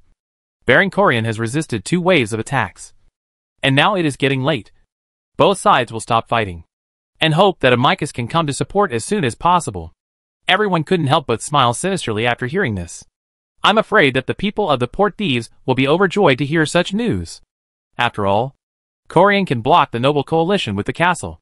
When the 2 sides join forces, they will definitely be able to wipe out the Noble Coalition. They also feel that fighting with a commander like Ronan, they don't need to think too much about brain-consuming things. They just need to lead the troops to charge. That night, the Noble Coalition set up camp outside the stone castle, still surrounded the castle, and the cavalry cruised outside the camp to prevent anyone from approaching here. Inside the stone castle, the fire was bright, and the leaders of the Noble Coalition were counting their respective spoils. In Ronan's room, "My lord, this bow and 23 magic arrows are for you." Retta handed Ronan the longbow used by Baron Corian and introduced it. According to Toru, the bowstring of this longbow was made by a master craftsman using the tendons of the 3rd-level magical beast Ironclad Mane Bull. The market price is estimated to be more than 2,000 gold coins. So powerful, Ronan took the longbow, which was not heavy in his hand, except for the dark red bowstring. It seemed nothing special in appearance. He pulled the bowstring lightly but didn't pull it. "It's really a bit tight." Ronan sighed and increased his strength. With a creaking sound of the longbow, the bowstring was pulled open by him. And then he let go. Bang! The bowstring recovered, making a huge sound, and Ronan's whole arm trembled. If he hadn't held it tightly, he might have made a joke of losing his hand. A longbow made of warcraft materials, plus magic arrows. No wonder Corian can shoot through the high-level knight's fighting spirit armor and steel armor with 1 arrow. This bow is really powerful. Ronan looked at the arrows in Retta's hand. The bow and arrows are worth more than 3,000 gold coins. This group of people is really cute. It's a pity that among his subordinates, it seems that only Kurami and Baburin have wind attributes. But they are only intermediate knights, and it's a bit difficult to use this bow. Retta, it seems that you have to teach me how to use a bow and arrow after this war is over. In addition to swordsmanship and riding, a professional knight must master bows and arrows as well. With your magician's strength, you have a natural advantage in accuracy, and bows and arrows are not a problem for you. At the same time, outside the Stone City, after a day of travel, the Polant bandits are now setting up camp to recover their strength. Any news about the Stone City? Amicus asked his deputy. The Noble Coalition has blocked the Stone City, and our people can't get out at all. Holden looked worried. He couldn't get any news from inside, and he always had a stone in his heart. The Noble Coalition arranged scouts to investigate our whereabouts. I quietly approached and observed that there was a cavalry guarding outside the Stone City, obviously guarding against us. They are not that stupid. They naturally know that we will support Corian. The 4 were discussing in the big tent, and the cavalry walked in quickly. "Sir, this is a letter sent by the messenger bird administrator in Chishan town." Amicus walked over quickly, took it in his hand and read it. "Corian has been defended." He smiled and scolded. "This Noble Coalition is really useless. So many people can't even take down a castle." The stone in Holden's heart finally fell. "We are only a dozen miles away from the Stone City. We will set off at dawn tomorrow, and will definitely arrive before the stone castle falls." Suddenly, Lenavisa whispered, "Is it possible that this letter is fake?" Everyone was stunned for a moment. "Don't worry. It won't be fake." Amicus took out the previous letter from his pocket. "Look. The handwriting is the same." Chapter 273, Encirclement and Annihilation. Early the next morning, Ronan received a report that the Portal bandits had set off to continue heading towards the direction of the Stone City.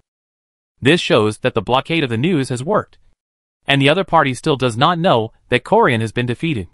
In this case, Ronan's prior arrangements can also be implemented.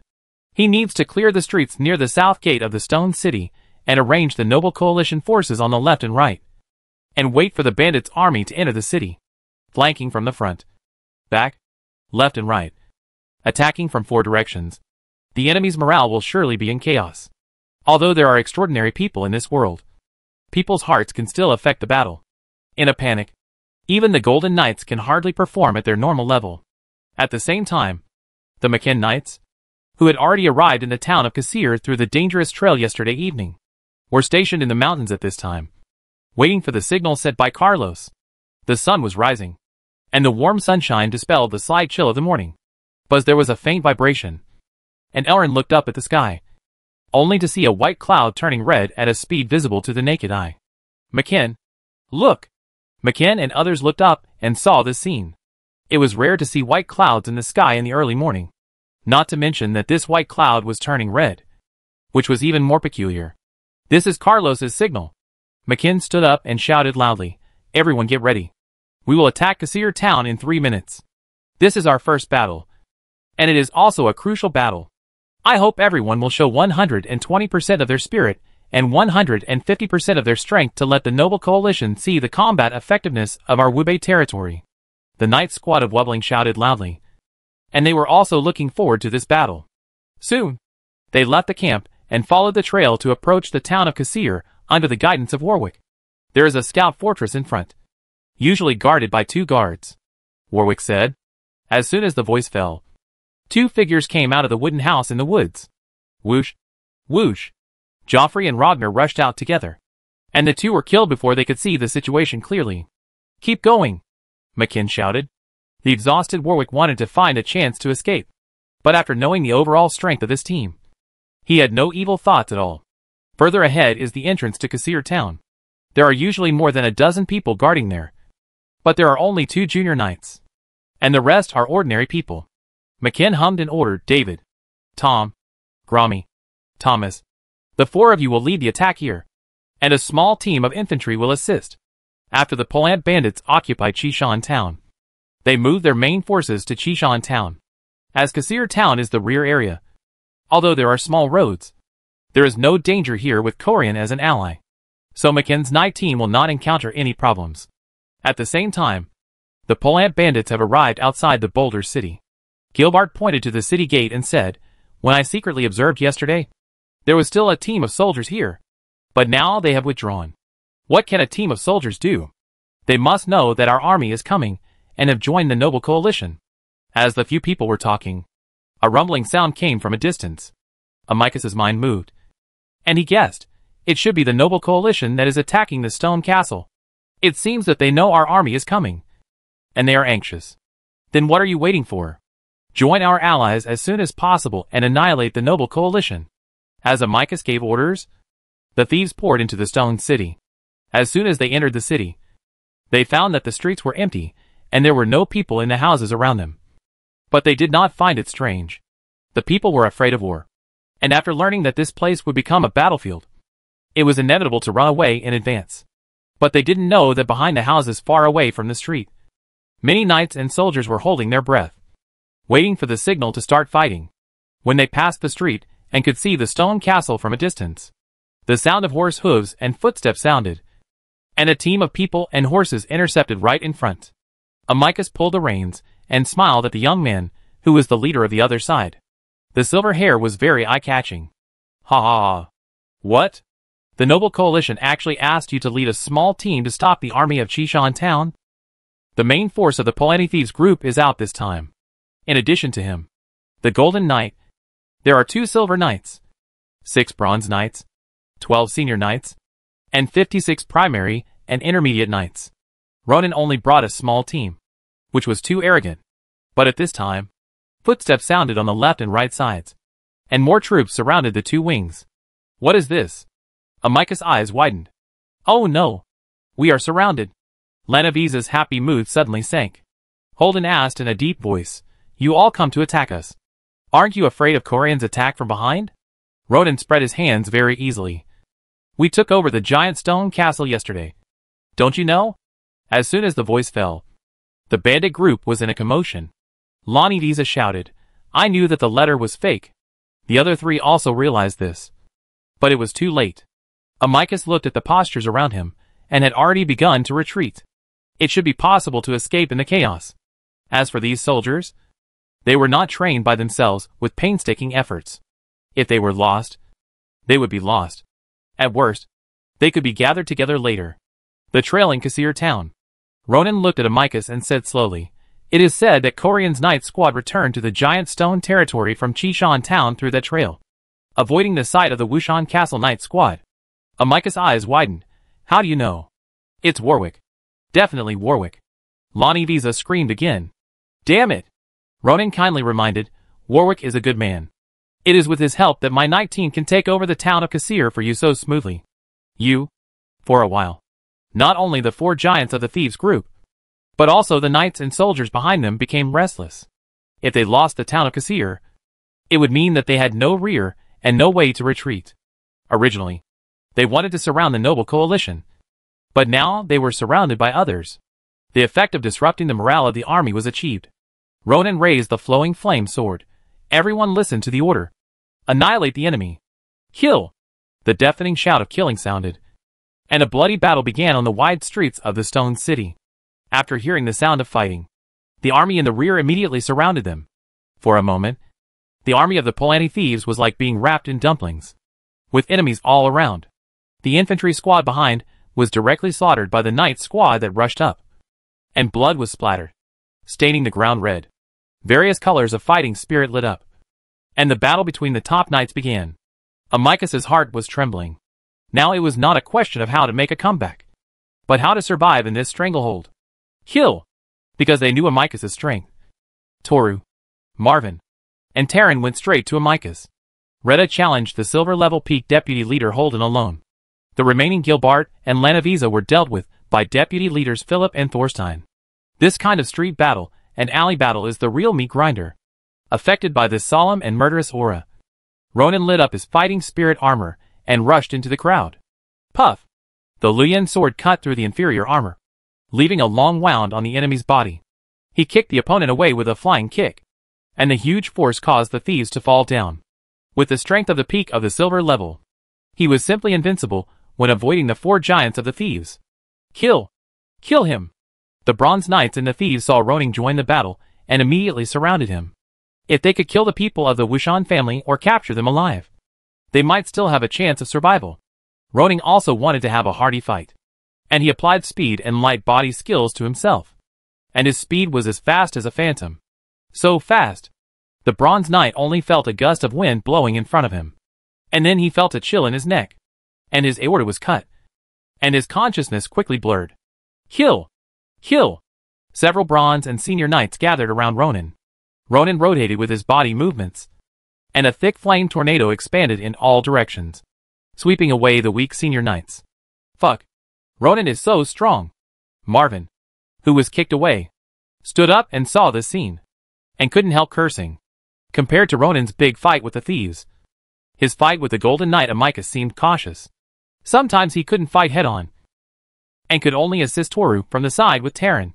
And it's not difficult to find that Toru is not Amicus's opponent. After all, the latter is a long-established Golden Knight, and Toru has only been breaking through for less than a year. Puff! Rydar pierced Holden's throat with a sword and became the first person to kill the 4 giants of the thieves. You are weaker than I thought, he commented. Holden's throat gurgled, but he couldn't make any sound. If he hadn't performed poorly this time, he wouldn't have been defeated so easily. The key was that the news brought by Ronan disrupted his battle. Before his consciousness faded, he knew that the Polani Thieves group was finished this time. Chapter 274, A Great Victory. The bloody battlefield was full of broken arms and limbs. The noble coalition and the Polani bandits were dead and wounded, lying on the ground in all directions, with blood flowing like a river. Ronan was breathing heavily. In this battle, the number of enemies who died in his hands could be 10, 20, or even more. In short, today was the day he killed the most enemies since he came to this world. So much so that he was exhausted by the end. Mentally exhausted. He looked not far away. The destructive power brought by the battle between the Golden Knights had knocked down all the surrounding buildings, and the battlefield between Toru and Amicus had been pulled far away. But at this moment, it was no longer just Toru, Tarun, Marvin and Retta who besieged Amicus. The 2 deputy captains who had dealt with Gilbart and Lanavisa later also joined the battle. 6 against 1. And they were still held back by Amicus. The leader of the thieves group was indeed strong, but it was undeniable that Toru and the other 6 wanted to capture him alive, which gave him the opportunity to resist. Amicus knew a lot of secrets, and it would be a great thing for Washinbeo if he could be captured alive. Facing high-end combat power, capturing alive is often much more difficult than killing. At this moment, Amicus already knew that his thieves' group had been basically annihilated, perhaps knowing that he would also die. The pressure in his heart was reduced. Instead of thinking about retreating, he became more and more courageous. Ha ha ha. 6 against 1 and I almost killed you. You are so weak. So weak. Amicus laughed wildly, and slashed away Retta's attack with a sword. His fist flashed, and the surging power bombarded Retta's chest. Retta quickly turned sideways, frowning slightly, wondering what was going on. The opponent's strength was getting stronger and stronger. Joint suppression, Retta shouted, and Toru, Philip and Marvin rushed up, in 4 directions, for knights' long swords pressed against each other at the same time. But at this moment, Amicus burst out with amazing power, and his fighting spirit armor seemed to solidify, and his momentum was surging. Spread out, Amicus shouted in a deep voice, and the light on his body surged. The huge air wave formed by the fighting spirit explosion actually slowed down the speed of the 4 people's long swords. Then he raised his sword and stirred it, repelling all the joint attacks of the 4 people. This is the power of conquest. Toru shouted in shock. He broke through. The Golden Knight broke through the wheel, and stepped into the meteor level, facing the pressure of siege and the situation where his subordinates were wiped out. Amicus actually broke through. Who would dare to believe this if it was told to others? Ha ha ha. This is the power of conquest of the meteor level. Amicus looked at his hands excitedly. He could feel that the power in his body was strengthened at this moment, and his strength was much higher than before the breakthrough. Kill! Amicus set his first target on Toru, and he wanted to try his hand with the Golden Knight. Be careful. Rydar and others immediately moved closer to Toru, and barely worked together to block the opponent's attack. However, the ordinary fighting skills that Amicus casually used became moves that they needed to take seriously. Fortunately, he consumed a lot of physical strength and fighting spirit before the breakthrough, so he can't use powerful fighting skills now. Otherwise we would be in greater danger. Having said that, after a long battle, their fighting spirit has run out, and they can only rely on close combat, competing in strength and speed. Don't think about capturing him alive, Toru said solemnly. Someone might die. Everyone nodded secretly. Terran was already seriously injured and could not join the group. If they thought about capturing Amicus alive, they would be in trouble. Capture alive? Amicus's mouth curled up slightly. You all have to die. He looked around the battlefield, like a king looking down on the world. The first person to die is you. Amicus rushed out suddenly. His target was not Toru, not Rydar, nor Marvin, but Ronin, who had just stopped fighting to observe the battlefield. My lord! Be careful! Ronin! Be careful! Rydar and Toru shouted loudly. They never thought that the other side would turn to attack Ronin. In fact, Amicus, like the captured Golden Knight Briso, was thinking about killing Ronin, so that even if this war failed, it would have a certain value. Fuck! Ronin cursed, facing the leader of the bandit group who was rushing to kill him. He drew out all the fighting spirit in his body and raised his hand to blast the opponent with a fire blast. This was Rydar's specialty, and now he had mastered it. You deceived everyone. This is your true strength. Amicus was a little afraid of this move, because in the previous confrontation, he was injured by Rydar's fire blast. The sharp edge cut the fire blast, and the violent roar seemed to ring in his ears, shaking Ronin's ears. The storm formed by the fierce collision raised the dust and blood on the ground, and it was hazy. Go to hell! In the smoke and dust, Amicus flashed out, and the long sword stabbed straight at Ronin's throat, trying to end the latter's life. Ronin crossed the flowing flame sword and blocked the opponent's sword tip. The huge impact force even made the flowing flame sword bend. But it is not an ordinary thing after all, and it cannot be broken. The reaction is fast, but it's time to end it. Amicus was ready to continue to give the knocked-off Ronin the last blow, but Retta had already chased him, and the sharp sword light swept across, but was dodged by the opponent. Do you want to die too? Don't worry. You're next. Amicus's goal did not change easily. Killing others will never be as profitable as killing the people of the Wushan family. But at this moment, the joint attack of the 4 people blocked his steps. Ronan stood up from the dust. His throat was sweet, and he coughed up blood. He didn't have time to care about these, and hurriedly used the wind binding to interfere with the opponent's movements. Amicus pressed down with a sword, but his arm was stagnant, and a wind tentacle bound his arm. He wanted to raise his leg, and another wind tentacle bound his leg. Useless magic. He struggled to break free and kicked Marvin away, but he was not in his prime, so his speed was still affected. Toru and Rydar were on the left and right, ready to pierce his body, but unexpectedly, this attack was still twisted by the opponent. He took advantage of the situation and jumped up, kicking the two people away with his legs on the left and right. Red Flame Snake. A huge flaming python appeared out of thin air in front of Ronan, twisting its body flexibly and rushing towards the enemy, who had just landed and had not yet stood firm. Boom! The fire magic burned Amicus's chest armor red, and the huge impact force caused him to roll on the ground for dozens of meters before stopping. He felt his internal organs trembling, and a mouthful of blood spurted out. Level 5 magic. He is actually the chief magician? Amicus was shocked. 18 years old. Silver Knight. Chief magician. Are the 7 gods kidding? He stumbled to his feet and wanted to continue to fight back. But at this moment, Toru and Rydal rushed up again, although they no longer had the knight's sword in their hands. They opened their arms and hugged Amicus on the left and right. Ronan. Kill him! My lord. This is the time. Amicus realized the danger, and burst out with the last fighting spirit, raised his fist and hit the two people, trying to break free. But Toru and Rydal held tightly, without any intention of letting go. At this time, Ronan rushed out quickly, aiming the Luyin sword in his hand at the opponent's chest. Puff! In Amicus's widened pupils, Ronan's long sword passed through his body. The dead person is you. The leader of the thieves, Ronan shouted in a deep voice. Get lost. Amicus didn't know where he got the strength from. Or maybe it was because Retta and Toru had reached their limit. He broke free and slapped Ronan on the chest. Ronan spat out a mouthful of blood and was slapped away, falling heavily to the ground. But this weak palm couldn't cause much damage to him. On the contrary, Amicus's heart injury was directly aggravated because of his big movements and strong force. He screamed in pain and fell powerlessly in a pool of blood. Chapter 275 expanding the result. Actually, Amicus completely withdrew from the battlefield after the breakthrough. But he did not. He wanted to take the only fruit of this war and take Ronan's life. It's a pity that he overestimated his own strength and misjudged the strength of his opponent. Especially Ronan, when his fighting spirit was exhausted and he couldn't even maintain his fighting spirit. A red flame snake seriously affected his reaction speed. With the defeat of Amicus, a line of text appeared in Ronan's sight.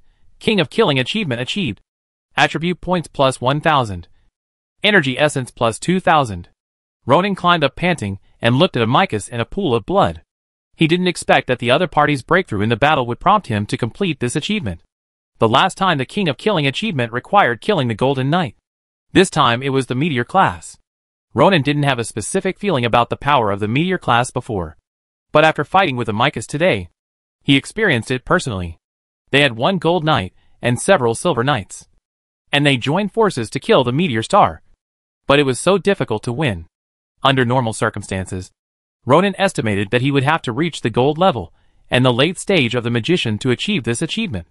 1,000 attribute points are enough to increase his magician level by half, greatly shortening the time to become a magician. This is also a pleasant surprise. We won! We won! As Amicus fell, cheers of victory broke out on the bloody street. Toru, Rydar and others were injured and couldn't help but smile with extreme joy. In this battle, they not only eliminated the leader of the port thieves, but also accomplished the feat of killing a meteor-level monster. This battle will be the most glorious chapter in their lives. My lord, how are you? Retta came over and asked with concern. It's okay. I just got some skin injuries. He glanced at Retta, who had obvious injuries on his arm, and the wound of more than 10 centimeters was oozing blood. Fortunately, he was a Silver Knight. If it were an ordinary person, he would have lost too much blood at this moment. Ronan, you are amazing. Marvin came over and said excitedly, if it weren't for you, we would not have been able to accomplish the feat of killing a meteor-level monster. In this battle, their high-end combat power was already in excess. If it weren't for Amicus's temporary breakthrough, They should have won easily. This is all thanks to everyone's concerted efforts. Ronan said with a smile. I just took advantage of you and gave Amicus the final blow. Don't be modest. Marvin couldn't believe that the young man in front of him was so strong. He was afraid that he would not be his opponent in a head-on confrontation. Marvin couldn't imagine why he was so strong? Don't stand there stupidly. Celebrate later. Ronan looked around the battlefield and said loudly, those who are not injured, take care of the injured comrades. In addition, the logistics team can come over. Although the battle was won, the Noble Coalition was not without losses. More than 1,800 combatants. More than 200 were killed, and more than 500 were seriously injured. It is worth mentioning that the loss of high-end combat power this time was relatively small, with only one Bronze Knight killed. Among the Silver Knights who besieged Amicus, only Terran and Philip were seriously injured. They will probably have to rest for the next half-year. Although the casualties are a bit large, they are mainly concentrated in the Noble Coalition with uneven strength levels. Regular troops such as the Wushanbeo Knight Squad and the horse-herding City Knight Squad have not suffered much casualties. It is very good that Ronan led this group of people to fight and reduce the casualties to this level. Imagine if they failed to see through the tricks of Corian and the thieves. It is not impossible for the Noble Coalition to be completely annihilated. So far, they have won a great victory in this war. On the other hand, the Wobbling Knight Squad led by McKinn entered the town of Cassir. This town was used as a transit station by Amicus and others, and many supplies were stored here. Although the Polish thieves group mobilized all its troops to support Corian, there were still small teams left in Chishan town and Cassir town. Although most of them were trained ordinary soldiers, there were also some junior, intermediate, and senior knights left behind. Although the outcome of the battle would not be unexpected, it is undeniable that these enemies gave the Wobbling Knights a chance to train. In less than 2 hours, McKinn had taken control of the town's granary and iron ore warehouse, blocking the town's entrances and exits. When Amicus led the thieves group into the stone city, Ronan sent 2 signals to Carlos, and soon the second fire cloud appeared in the sky. Seeing that the time had come, McKinn left some people to guard the town of Cassir, and he led the rest of the people to break through the defense of the canyon passage and enter the town of Chishan. According to Ronan's idea, if someone from the Polani bandits retreated to Chishan town, then the Noble Coalition could join forces with the Knight Squad led by McKinn to attack from the front and back. Unfortunately, such a scene was not used, and the Polani bandits entered and were trapped in the Boulder City. Ronan, what are your plans next? In the fortress of Boulder Castle, except for Terran and Philip who were recuperating, all the other people who could move were present. Take Baron German, who only had one hand. For example, his right hand was now tied with a bandage, but he still insisted on coming to the fortress to attend the meeting to ensure that Lake Town would not miss the next action, because everyone knew that the Polani bandits were finished, and the next step was to expand the results of the battle, increase merits, and seek the fruits of victory. If they were absent and fell behind now, the loss might be great. Facing Toru's question, Ronan answered decisively, of course, we will take down the towns occupied by the Polant bandits in recent years. He spread out the map and said, in order to disturb Amicus and others, I have asked the Knight Squad of Wubei territory to raid Cassir town and Chishan town. Now these 2 towns should have been controlled by McKinn and others. Next, we will continue to go south to retake Lusha town and Sari town. He tapped his fingers on the last city in the southwest of Wushan territory, and Anbian city. These places have been the bases of the Polant bandits in recent years.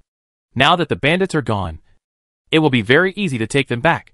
Listening to Ronan's description of the victory scroll, everyone's eyes were shining. This is a great victory. Wushan territory hasn't had such a great victory for a long time.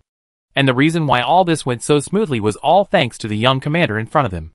This time, they have reacquainted themselves with the eldest grandson of Wushan Castle and the use of troops against the Bolant bandits. It can be said that whether it is wisdom or strength, Ronan's performance is enough for them to trust and admire. If there is a chance one day in the future, they will definitely consider following him. Ronan, listening to you speak, I always feel that everything is under control. Marvin smiled and said, if Lord Lu Lan sees you in this state, he will definitely be very pleased. Everyone's heart moved, and they also wanted to know what Lord Marquis was thinking. Will the 3rd generation heir make any changes? In addition to Lu Lan's, I am afraid that only Ronan, who is close to the Marquis, knows about this matter. Uh-huh. Maybe Grandpa will be relieved. Ronan smiled and changed the subject. Speed is of the essence in war. In order to reduce unnecessary losses. Toru. Rydar. You must gather the uninjured troops as quickly as possible to attack the shore city and control it as soon as possible. When it comes to business, everyone restrains their curiosity. Commander, I have a suggestion. Ronan looked over and saw that the speaker was Baron German, who was wearing bandages. Please speak. Although some of my men are injured, they are still capable of fighting and are definitely willing to join the next battle. Please include them in the team when you are assembling. This statement immediately attracted the approval of many people. They did not want to delay their gains because of a minor injury. Shore City is a large city with a population of tens of thousands. Apart from other things, the wealth seized by the Portal Thieves group in recent years is very huge. Corian sent away the wealth. So Amicus and others would not send away the wealth as well. Right? Ronan certainly knew what everyone was thinking. And he smiled and said, since everyone is so enthusiastic, those who are injured but can still run long distances will also be counted. In this way, the next battle plan was basically finalized. Speaking of which, the Portal Thieves group has been eliminated. And it is not difficult for the Noble Coalition to take over these towns. Even if they encounter resistance, it is just a mantis trying to stop a chariot with the remaining forces. It is only a matter of time to recover the lost territory in the southwest of Wushan territory. Chapter 276 Arriving at Shore City first. In the Battle of Boulder City, some soldiers were exhausted even though they were not injured. However, when they heard that Retta and Toru said that they would gather troops to recover the lost towns such as Quicksand Town, they still signed up enthusiastically. As Baron German said, not only those slightly injured soldiers strongly requested to participate, but even those who were about to faint due to excessive blood loss also wanted to participate, because they knew that the next battle was not too dangerous. Only a fool would let go of the honor and wealth that was within their reach. The reorganization of the new team was completed quickly. After a short rest and lunch, a large group of knights rushed out of Boulder City with cavalry. This time, in order to facilitate the journey, they did not even carry food and grass, because the castles and the towns along the way had what they needed. For the Noble Coalition, it was a pity that the town of Kasir was occupied by Ronin first. Otherwise, they could have looted a fortune in these two places.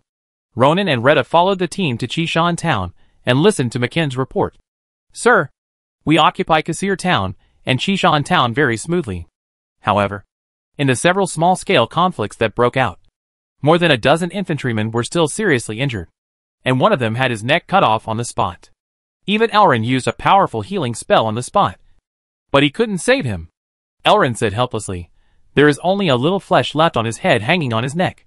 The injury is too serious and can't be saved. There will always be casualties in war, and there is nothing we can do about it.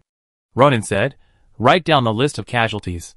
We will provide compensation after returning to Wubei territory. There will be casualties in military exercises, not to mention this kind of real war. Even with the escort of McKenn and Elrin, casualties are inevitable. Ronan cherishes the knight squad he has finally assembled. But he also understands that only a team that has experienced actual combat and bathed in blood will have stronger combat effectiveness. And to be honest, compared with the losses of other Noble Coalition forces, the number of casualties in Wubei territory is really small. The war is coming to an end, but there are still several towns waiting for us to take back. The enemies are almost dead, and the next recovery battle is not difficult. Ronan handed over the command to Toru and Marvin. He is not going to run with the team. Joffrey, you will take the knights and cavalry with the Noble Coalition and go directly to the shore city. Joffrey was stunned. He didn't expect the Lord to suddenly let him take the troops. He immediately responded happily, yes. Sir. Ragna, you and Kurami take 40 infantrymen and all archers to Surrey Town and Quicksand Town. Jenny, you take the rest of the people to stay in Red Mountain Town and Castle Town and take care of the 2 warehouses. Everyone received the order and took action. For Ronan, the benefits brought by Red Mountain Town and Castle Town were enough. Continuing to follow the coalition was purely for the purpose of training. Of course, in addition to not killing innocent people and robbing at will. Whether there can be additional gains depends on these people themselves. Sir, they all have tasks. What about me? McKenn scratched his head and asked unwillingly. He had already learned about the battle in Boulder City from Redell. especially the killing of the Meteor Knight. This was a battle that the knights longed for as soon as they heard about it. But he missed it perfectly. Although occupying Kasir Town and Chishan Town is also an important matter, it is not too difficult for Makin, and he feels more and more regretful for not participating in the Battle of Boulder City. Ronan smiled mysteriously. We have other actions. Onbyen City is the most border city in the southwest of Washenling. It has been the base camp of the Polish bandits in recent years. There must be a lot of wealth of Amicus in its castle. Although the cavalry of the Noble Coalition moved quickly, it took at least 2 days to reach Onbyen City due to delays and rest along the way. It is closer to Moonlight Valley. If the news of Amicus's murder reaches Jesus' ears, the other party will inevitably have some thoughts about Onbyen City. Of course, Moonlight Valley will naturally not send troops to Onbyen City in person, as that would be an invasion of Washenling. However, he can send his Griffin Knights to land in the castle of Onbyen City and take away the wealth of Amicus they support. Ronan didn't mind sharing the fruits of victory with the Noble Coalition, but he didn't allow the people of Moonlight Valley to invade the wealth of Washenling. As Carlos flapped his wings, Ronan took Makin, Elrond and Retta to the Shore Castle. The reason why Shore City is called Shore is because it is close to the Altai River, which is also the border of Washenling. Similarly, because it is close to the river, there is relatively fertile land on the shore, which was once an important grain-producing area in Washenling. Even though it has been controlled by the bandit group for many years, the grain production here must not be much less. What a long river! Ronan rode on the dragon's back and looked at the winding river below. For a moment, he couldn't help but think of the Yangtze River and the Yellow River in his hometown. This place should have been better developed. But it's a pity that it's on the border and there are too many disputes. Retracting his thoughts, Ronan looked at the Shore City on one side. After all, it is the base camp of the thieves. Judging from the number of buildings, the population of this city should be quite large. The 4 people on the dragon's back observed the city while looking for the location of the shore fort. Wushan Fortress. Lowlands carefully read the letter brought by Carolina twice, and finally smiled brightly, praising loudly, "Not bad. What happened to my father? He is so happy?" Wiggins was full of surprise. He had never seen Lowland smile so happily in these years. "It's Ronan's letter." Lowlands handed over the letter, and Breton ran over immediately. "Brother, did you take over Chishan Town?" Wiggins shook his head and said, "How could it be so fast? I guess it was a victory in the first battle. Father, too, with so many soldiers. Ronan should have won the Polant bandits. Why are you so happy?" Diane couldn't help but pat Wiggins's hand, signaling him to speak less if he couldn't speak. If it was just a victory in the first battle, would the Marquis be so happy? Use your toes to think. There must be other happy events in this letter. Breton took the letter and said in shock while reading, "Brother Ronan, they took over the giant stone castle." "What?" Wiggins exclaimed. "Breton, are you stupid? The giant stone castle is Baron Corinne's castle. Ronan took it?" Breton also looked at Rollans in confusion. Corinne betrayed Wushan Castle. He joined forces with the Polant bandits to kill the Noble Coalition and Ronan in Chishan Town. Lowlands was in a good mood and explained, "Fortunately, Ronan saw through their plan, took the lead in capturing the Boulder Castle, captured the traitor alive, and lured the Portal bandits into the Boulder City to annihilate them all." Wiggins's brain was a little confused after receiving a lot of information suddenly. He couldn't imagine and accept the betrayal of Corian alone. Not to mention that Ronan also lured the enemy to wipe out the Portal bandits. Is this his son? At this time, Breton's eyes widened. The leader of the bandit group is the Meteor Knight, and Brother Ronan and his men killed the Meteor Knight. Oh my God! Breton, are you crazy? Wiggins couldn't help it anymore, and moved his wheelchair forward to grab the letter. It would be better if he didn't read it. After reading the letter, he felt that he needed to grow another brain. In this battle, Ronan performed very well. Lowland's eyes flashed. He could see the strangeness of this battle from this letter alone. It must be much more exciting than the brief description in the letter. And it can be seen that this is Luo Ning's credit. He couldn't help but said in a deep voice, at the celebration banquet after the victory, "I will enthrone him as the Earl of Wubei territory." Chapter 277 Mithril. Waste. Holden is waste. Amicus is also waste. All of them are waste. In the luxurious castle, Jesus roared madly with the letter in his hand, and the anger in his heart surged up. The power he had worked hard to build for so many years was completely wiped out in one day without him having time to react. Jesus' heart was bleeding. His son-in-law, Ramsey, sighed and said regretfully, I heard that Amycus was lucky enough to break through to the meteor level at the last moment. But it was a pity that the breakthrough was too late. The consumption of fighting spirit and physical strength prevented him from turning the tide of the battle. Don't say it. Jesus panted heavily, when he thought that he should have had more meteor knights under his command. But now they were gone. He felt even more uncomfortable. The worst one is Corinne. Jesus gritted his teeth. I gave him so many precious materials to persuade him to be loyal to me, but I didn't expect it to be so useless. He couldn't even defend the castle for a day. At the banquet at the beginning of the year, Corinne was criticized by Rollins. Jesus started from this point and gave him a heavy gift, which persuaded him to betray Wushan Castle. Now it seems that all the efforts were in vain. Ramsey couldn't understand it. It was just a few days. Why did it suddenly become like this? It can't be defeated so quickly. Right? Father, what are you going to do next? Jesus slowly calmed down his anger and sat down on the sofa next to him, frowning.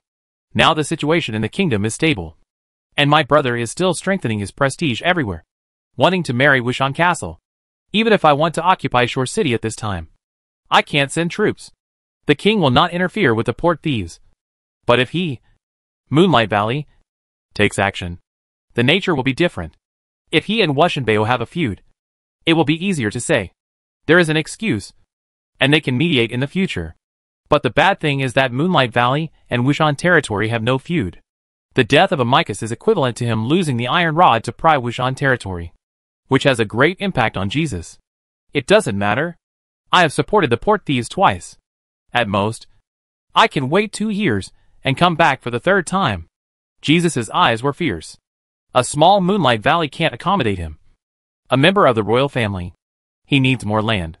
Looking around, Wushan territory is the most suitable direction for expansion. And he can't give up easily. Go to Shore Fort and take back all the wealth given to Amycus over the years. Jesus said, I need to use it to hire and train more people. I have sent Adrisa and the other 3 over, and they will probably be back soon. Ramsey paused. Sir, Briso is still in the hands of the Noble Coalition. Should we redeem him? Jesus couldn't help but knock on his forehead. This was also a headache for him. He didn't want to give up the Golden Knight easily. Write a letter to Wushan Castle and say that Briso is the uncle of your brother's wife. You are willing to pay 5,000 gold coins to redeem him, and see if the other party is willing. Ramsey nodded. 5,000 gold coins are definitely less. But it doesn't stop him from asking first. As long as this relationship is revealed, the other party should not kill indiscriminately, and bargaining will be fine later. Ronan and others rode Carlos and landed smoothly on the square of the shore castle. Although there were knights and guards left here, their strength was not enough, and McCann easily killed them. For a while, the servants in the castle fled and ran outside. Ronan was too lazy to get involved with these ordinary people, so he just grabbed the castle steward and ordered him to take them to find Amycus's private warehouse. My lord, it's here. The middle-aged steward trembled and pushed open a row of shelves in the underground warehouse, revealing a door. Ronan took out the magic crystal lamp and let the steward walk in front under the light. This is a very small warehouse, and 5 people standing inside are already a little crowded. There are 3 boxes placed on wooden blocks in the warehouse. Ronan signaled the steward to open one of the boxes, and suddenly the golden light was dazzling. Oh, all gold coins. How much should this be? Elring couldn't help but grab a handful. He was short of money now. Luoning smiled and said, at least 10,000. He was so sure because a line of text appeared in his sight. Fortune and prosperity achievement achieved. Attribute points plus 500. Energy and spirit plus 1,000. This level of fortune and prosperity achievement requires him to obtain 10,000 gold coins at one time.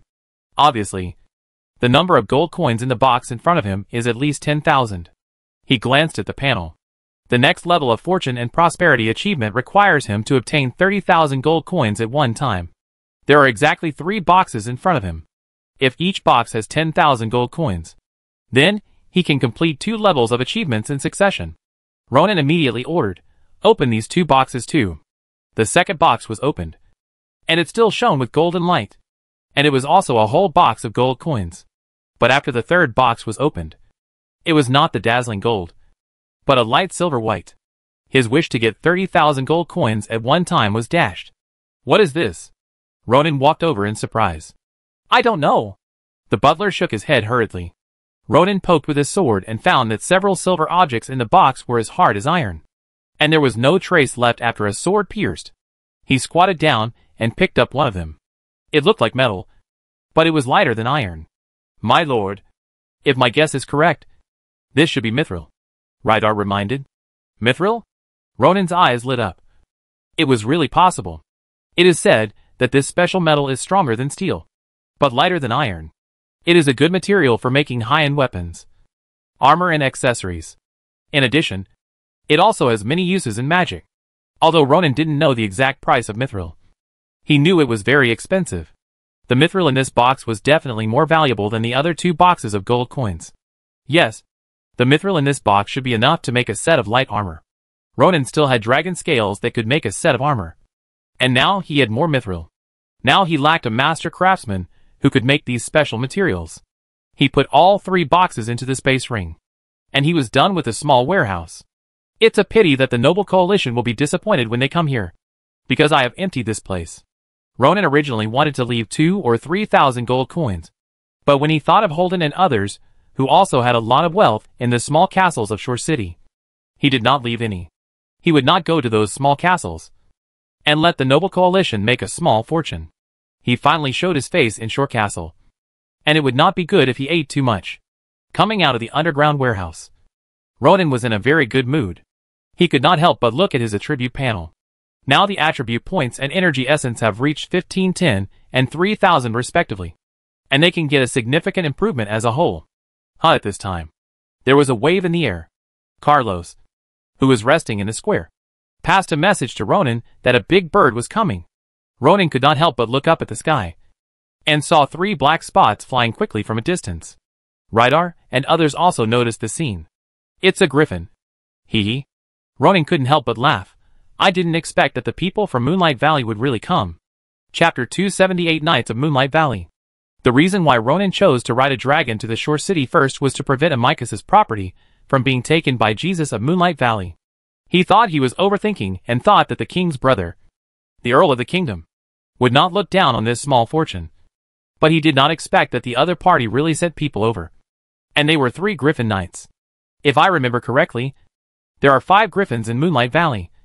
Right? That's what the outside world says. Sir, Elrond said, but these 5 Griffins were given by His Majesty Bruno when Jesus became the Earl of the Kingdom. Now more than 20 years have passed, and there seems to be no clear statement from the outside world whether they have been bred. Ronan raised his eyebrows.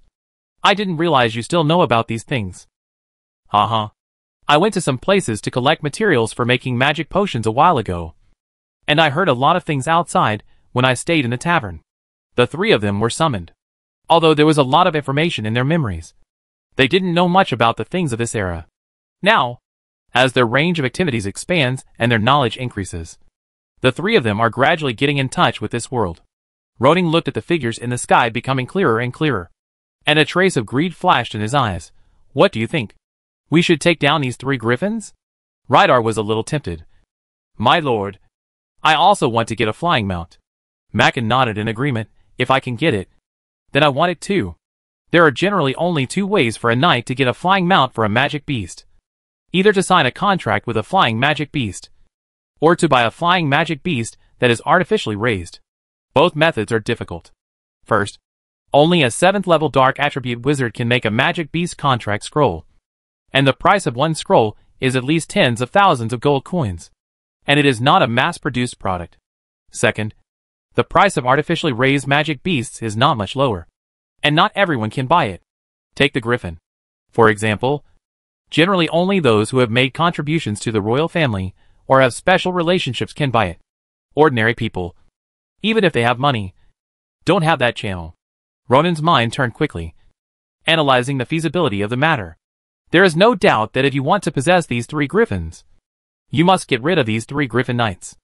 Not to mention whether Ronan and his 4 people can kill the other 3 people. Even if they can do it, they have to consider the consequences. Many servants who escaped from the Shore Castle saw him coming, and many people must have seen the 3 griffins fall into the castle. If the 3 people behind died, Jesus would definitely find out after investigation. And then, he would have an excuse to attack Wushan territory. And if a war really breaks out, His Majesty Bruno may not be able to mediate. After all, Jesus is also a member of the royal family. Ronin's open actions are not only a slap in Jesus' face, but also a disgrace to the entire royal family. Look at how excited you are. Ronin laughed. It's not the right time yet. When the opportunity comes, I will get each of you a flying mount.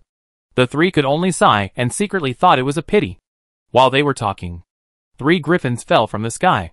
The tall knight in the lead originally wanted to control Ronin and the other 4, and let them lead the way to find Amicus's private warehouse. But after landing in front of them, he found that these 4 people were a little different. They did not show any fear when facing the 4th-level magic beast griffin. Suddenly, Idrisa's eyes focused and noticed Ronin's hair color. People from the Wushan family? Ronin smiled slightly. If my guess is correct, you should be the knights under the Count of Moonlight Valley. Right? Idrisa's heart sank suddenly. Bad. They are late. However, he looked calm, bowed and saluted, saying, Idrisa Sheh, the leader of the 2nd Knights of Moonlight Valley, greets you. He paused, raised his eyes and asked, Are you Viscount Ronin of Wubei territory? Ronin nodded. He didn't know how many knights there were in Moonlight Valley, but the leader of the knights was at least a silver knight, and he was the best among the silver level. A kingdom earl like Jesus must have many followers. Idrisa could stand out from them, either because he had connections or because he was strong. Ronin was more inclined to the latter, and the other party should be a golden knight. Moreover, at Lulin's birthday party, the person who went to Wushan Castle with Jesus, except Ramses Meteor Knight, was not among the 3 people in front of him. Although griffins are tamed by people, not everyone can ride them. Just like the rider and the horse need to be trained, the knight and the griffin also need to be trained. From this, it can be seen that there are definitely more than 5 griffins in Moonlight Valley. Ronin looked at him with a smile. I don't know what the Knights of Moonlight Valley are doing in my Wushan territory. Idrisa was embarrassed. He couldn't understand. Wasn't Ronin in Chishan town? How did he get to Shore City so quickly? Faced with this question, he certainly couldn't say that he was ordered to take away Amicus's property. After thinking quickly, he could only laugh and give a very far-fetched reason. I heard that the scenery of the shore fort is nice, but unfortunately it is occupied by the bandits, and I have never had the opportunity to come and see it. This time, I happened to hear that the army led by you wiped out the Polish bandits. And I, Angus, and Trip, the 2 captains, happened to pass by here, so I wanted to come down and take a look. This reason is very far-fetched, but it is also a theory. Idrisa quickly changed the subject. I also want to congratulate Viscount Ronin for his great victory this time, and solve the great trouble for Wushan territory. Ronin smiled and secretly glanced at the 2 people behind Idrisa. Unexpectedly, these 3 are all captains of the knights, and their strength should not be too low. Fortunately, I didn't take action just now. Otherwise, I might not be able to keep them smoothly. I love the scenery. 2. Ronin followed up on the other party's words and extended an invitation. In that case, why don't we take a good tour of the shore castle together? Idrisa was in no mood to visit the castle, so he immediately declined the invitation and left with the 2 of them in a hurry. Sir, the 2 knights behind Idrisa just now were hostile to you, Rydar reminded. If Idrisa had not intended to attack, they would probably have taken action directly. This time, the plan of the Polish thieves group and Korean to unite was broken by Ronin. As the backer behind the scenes, Jesus must hate Ronin to the core. If the 3 of them can get rid of Ronin here, it will undoubtedly be a relief for Jesus. Idrisa is more stable. I'm afraid he is afraid of taking the initiative to provoke a direct war between Moonlight Valley and Wushan territory. Just like us. Ronin was a little scared. Fortunately, it wasn't Ramsey who came this time. Otherwise they might really attack directly. Thinking that Amicus, who was exhausted, was so difficult to deal with. If it was Ramsey who was in full condition, Ronin might have no choice but to ride the dragon and run away. The shore city is a place of right and wrong. Let's leave early. Wushan territory and Moonlight Valley. Sooner or later, there may be a war between the 2 sides. When Idrisa returned to Moonlight Valley with the news that the shore castle was occupied by Ronin, Jesus smashed the crystal glass on the table directly. It's okay that the port thieves group was destroyed. After all, he didn't participate in it personally.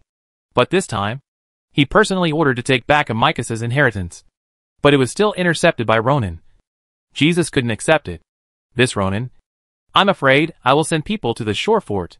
Jesus' eyes were filled with murderous intent. The shore fort is unguarded now. Ramsay. Sneak in at night and kill Ronan. Ramsay wanted to persuade him. But after thinking about it, as long as he acted more covertly, there would be no problem at all. It's a pity that he was destined to make a wasted trip. At this time, Ronan had already ridden Carlos back to Chishan town. Chapter 279 resuming production. When Ronan first arrived at Shanlin town, he had almost nothing. At that time, his requirements were not high. He just hoped that he could have a high-level knight under his command, so that he could deal with Baron Layson of Swamp Town. Now he is not only a 6th-level wizard, but also 2 silver knights. But he still feels that it is not enough, especially after seeing how difficult and powerful Amycus is. He feels more and more that the territory needs a meteor-level knight. However, due to the upper limit of the panel, the 3 people of Rydar cannot break through in advance. If you want Wubei territory to have a meteor level, Ronan must first break through himself. On Carlos's back, Ronan consumed 1510 attribute points, which greatly improved his strength. Level 5 Silver Knight, 1500/1500. 5 Chief Magician, 1586/2000. He still lacks 414 attribute points to break through to the gold level, let alone break through to the meteor level. Now, in addition to signing it as scheduled, he can only hope to shorten the time required for breakthrough by using the achievement panel. Among the 5 achievements of fame: King of Killing, Population Prosperity, Conquering Cities and Territories, and Wealth Prosperity. It is now difficult to complete the King of Killing. Ronan has not seen Silver Moon Knights or Magisters so far, so where can he kill the 8th level extraordinary units? What's more, it is not certain who he will kill when he meets them, so he can only work hard in the other 4 aspects. Become an Earl. Ronan's heart moved. With his achievements this time, it should not be a problem to find Lu lands to confer the title of Earl of a Marquis. Right? After becoming an Earl, his sign and reward will be 3 times the most basic one. It only takes 1 month to collect these 414 attribute points. After adding points to himself, Ronan prepared to consume the energy essence. This time he accumulated 3,000 energy essences, which can greatly improve the strength of McKin and the other 2. First, Rydar. His level progress is at the silver level, 1005/1500. This time Ronan directly invested 495 points, and raised his strength to the gold level, 0/2500. In this way, Wubei territory has 2 level 6 extraordinary people. Next is McKin. Ronan invested 400 points, and raised his level progress to the middle of the silver level, 500/1500, so that he also has a place in the silver level. Finally, Ronan poured all the 2,065 energy essences into Elrin, so that the latter's level progress reached the wizard, 2067/3500.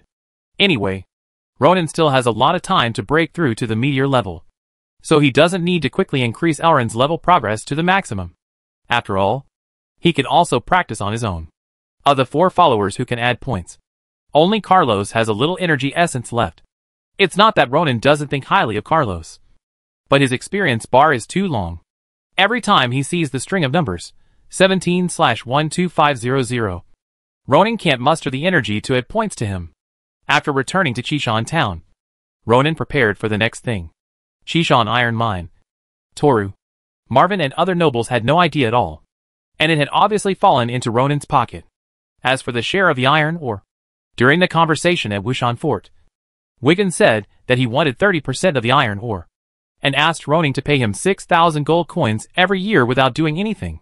At that time, Ronan thought that 30% was a bit high, but considering that he was purely sightseeing in this war, brushing up his qualifications and presence, he could still consider sharing the income of the iron ore with Wiggins.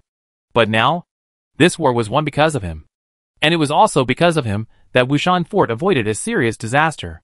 With such military exploits, Ronan had no problem asking Lulans for the enclave of Chishan town, and there was no need for Wiggins to make extra persuasion and advice. In this way, Ronan had no need to discuss the share of the iron ore with the other party, since Chishan town had been regarded as his own territory in advance. It was very important to restore the production capacity of the iron ore field. War often causes the people to flee the territory. However, due to the timely blockade of McKen and others, not many residents of Kasir Town and Chishan Town escaped. After Roning had his men spread the word about his identity and benevolent policies and distributed black bread in the town, people's hearts were somewhat stable, and fewer people wanted to escape. After all, who would want to escape from their homeland if they couldn't survive? After stabilizing people's hearts, Roning began to recruit miners.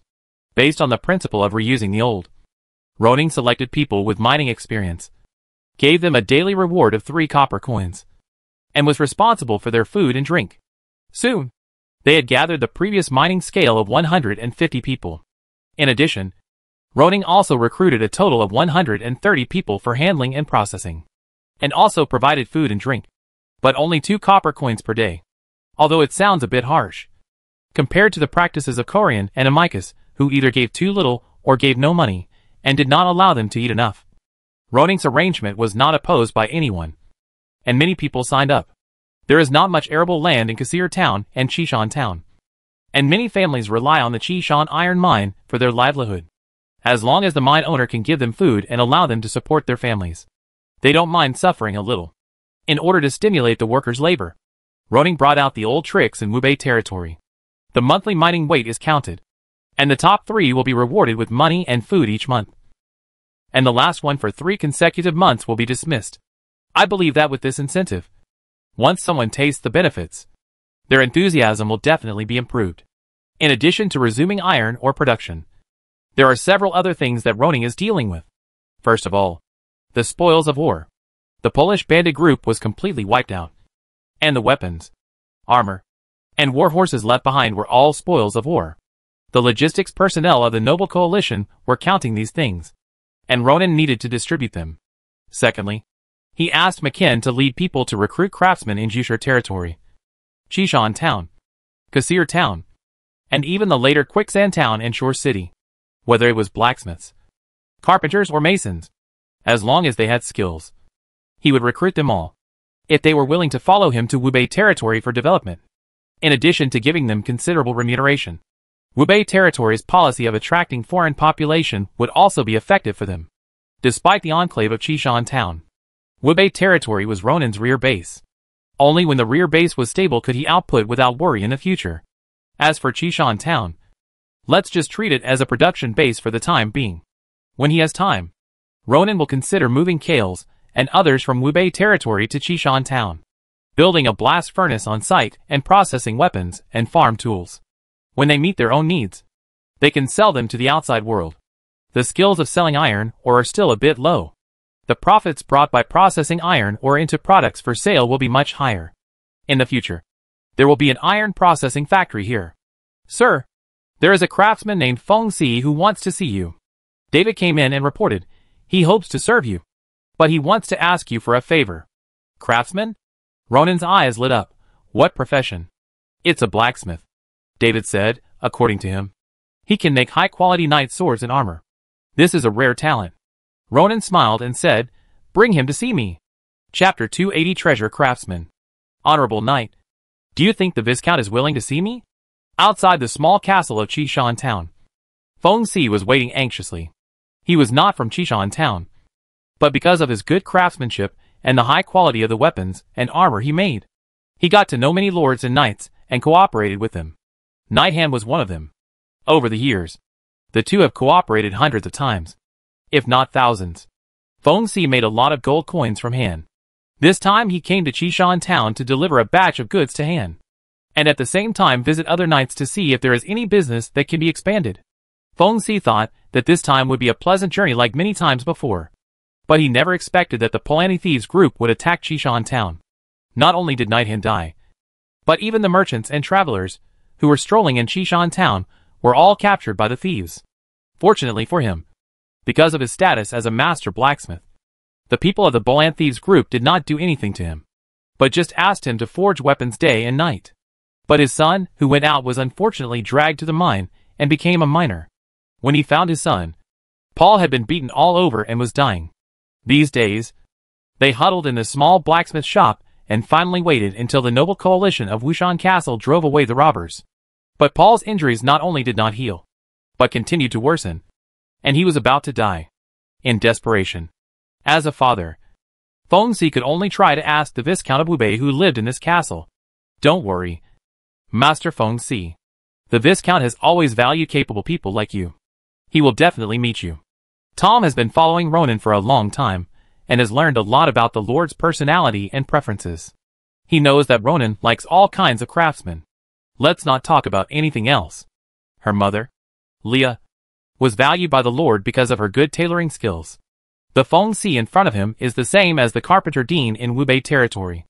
They are all craftsmen and will definitely be welcomed. Soon, David returned. Master Fengzi, you are really lucky. The Viscount has time. Come with me to see him. 7 gods bless you. This is great. In the castle hall, Ronan met this middle-aged man with short red hair and dark skin.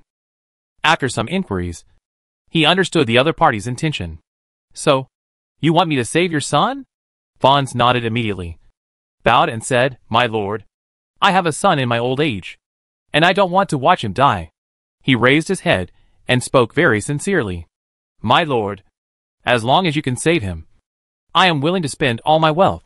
If commoners want nobles to help them, they have to pay. I have a light magician under my command, and if he helps, he should be able to save your son. Ronan smiled and said, But you may not know that only powerful healing can be used for the dying.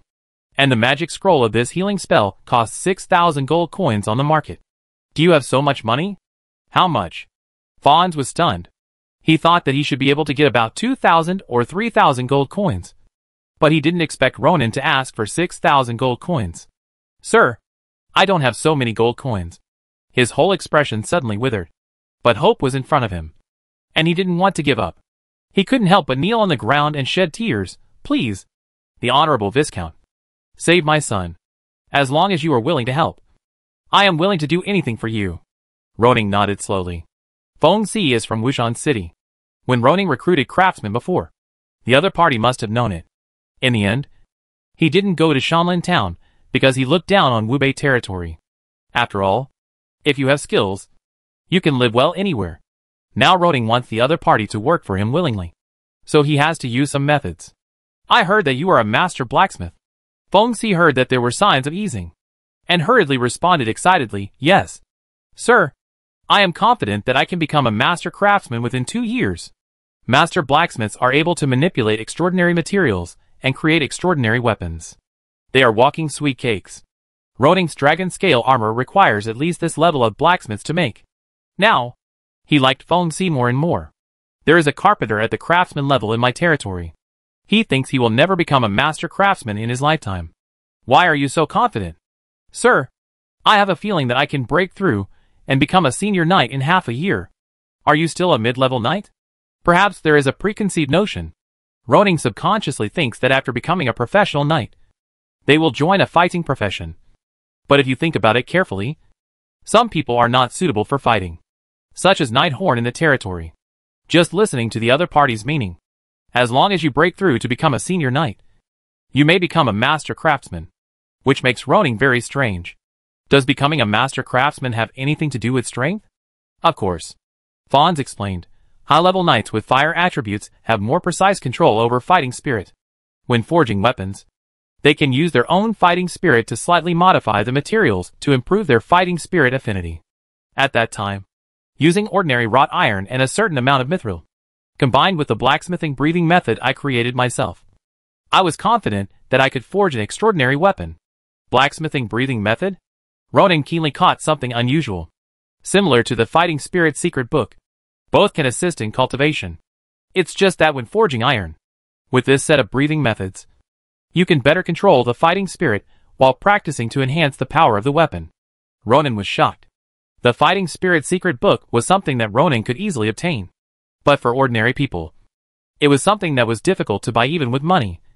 And most of it was almost monopolized by the nobles. Fengzi can actually create his own method. He is really a genius. Master Fengzi, please stand up. Ronan walked up and helped him up. I admire your attainments in forging. And I am even more amazed that you can create your own breathing method for ironwork. Thank you for your affirmation. The reason why Feng Si said so much was to show his value in front of Roning, so that the latter could save his son. My Lord Viscount, as long as you lend a hand, I am willing to give you this breathing method for ironwork without reservation. Roning shook his head slowly. Feng Si was distracted for a moment. This is not enough? Are all nobles so greedy? I don't need your gold coins. Nor do I need your breathing method for ironwork. I just need you to do one thing for me. Feng Si's eyes widened, and hope suddenly rose in his desperate heart. He almost blurted out, Sir, you say, I will do my best. I need you to serve me from now on, and be the exclusive craftsman of the Viscount of Wubei territory. Roning stated his request, of course. I am not asking you to be my slave. On the contrary, I will pay you extra wages according to your ability, and give you and your family the arable land of Wubei territory. No problem. Feng Si agreed without any hesitation. Roning not only did not take away his savings accumulated for decades, but also gave him land. In this case, even if he asked Feng Si to work for free, the latter would agree. Then Master Feng Si, welcome to join Wubei territory. Roning was delighted. He happened to have a box of mithril from the shore city in his space ring. He was worried that there was no senior blacksmith to work for him. And Feng Si was delivered to his door. Sir, what about my son? Feng Si was a little anxious. Don't worry. Roning looked at Elrond on the side. Let's go. Master Feng Si. Elrond's voice was unusually gentle, which eased Feng Si's nervous mood. The light will protect your son. Chapter 281 War Prophets. Master Feng Si's son did not have any incurable disease. The reason why he was dying was purely because he was beaten by the supervisors, and his skin was torn, and could not heal by himself. The wound rotted over time. After Elrond went over, he dealt with the rotten flesh on the other party, and then used herbs and powerful healing techniques to save the other party's life. According to Feng Si, although the 16-year-old Paul has not awakened the fighting spirit seed, his forging skills are very good. Before the age of 20, he has a chance to become a master blacksmith. In the future, there will be 2 master blacksmiths in the territory, and Roning is very happy about this. At the same time, he also wants to use Feng Si's master-level connections to invite more blacksmiths, and even craftsmen from other industries, to join Wubei territory. The development of the territory, and the construction of the port in the future, will be impossible without a group of skilled workers. Anyway, he now has an extra 20,000 gold coins in his pocket, so it is not a problem to recruit more people. The war is still continuing without any twists and turns. The Noble Coalition successfully took back the towns of Surrey, Quicksand, and Shore City, because they were fighting in Wishan territory. The coalition did not harass irrelevant civilians too much. Their targets were more focused on the castles and mansions of the members of the Polish Knights. Gold coins, jewelry, war horses, luxurious dresses, weapons and equipment, etc. were all their plunder objects. In the absence of resistance, the subsequent war was more like a carnival for the spoils. Half a month later, Ronan received a message from the cavalry. Joffrey and the cavalry team were already on their way back to Chishan town. During this expedition, they encountered several small groups of enemies, but they defeated the enemy without surprise. During this period, they captured many surrendered soldiers and servants of the bandit group, who were just used as transporters for the spoils.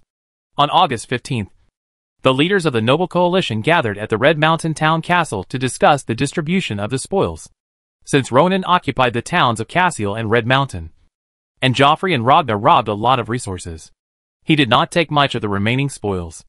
After a statistics, in this war, in addition to the resources and gold coins that could not be taken away, Ronan obtained 15 war horses, including 2 excellent quality war horses, 52 riding horses, and 28 pack horses.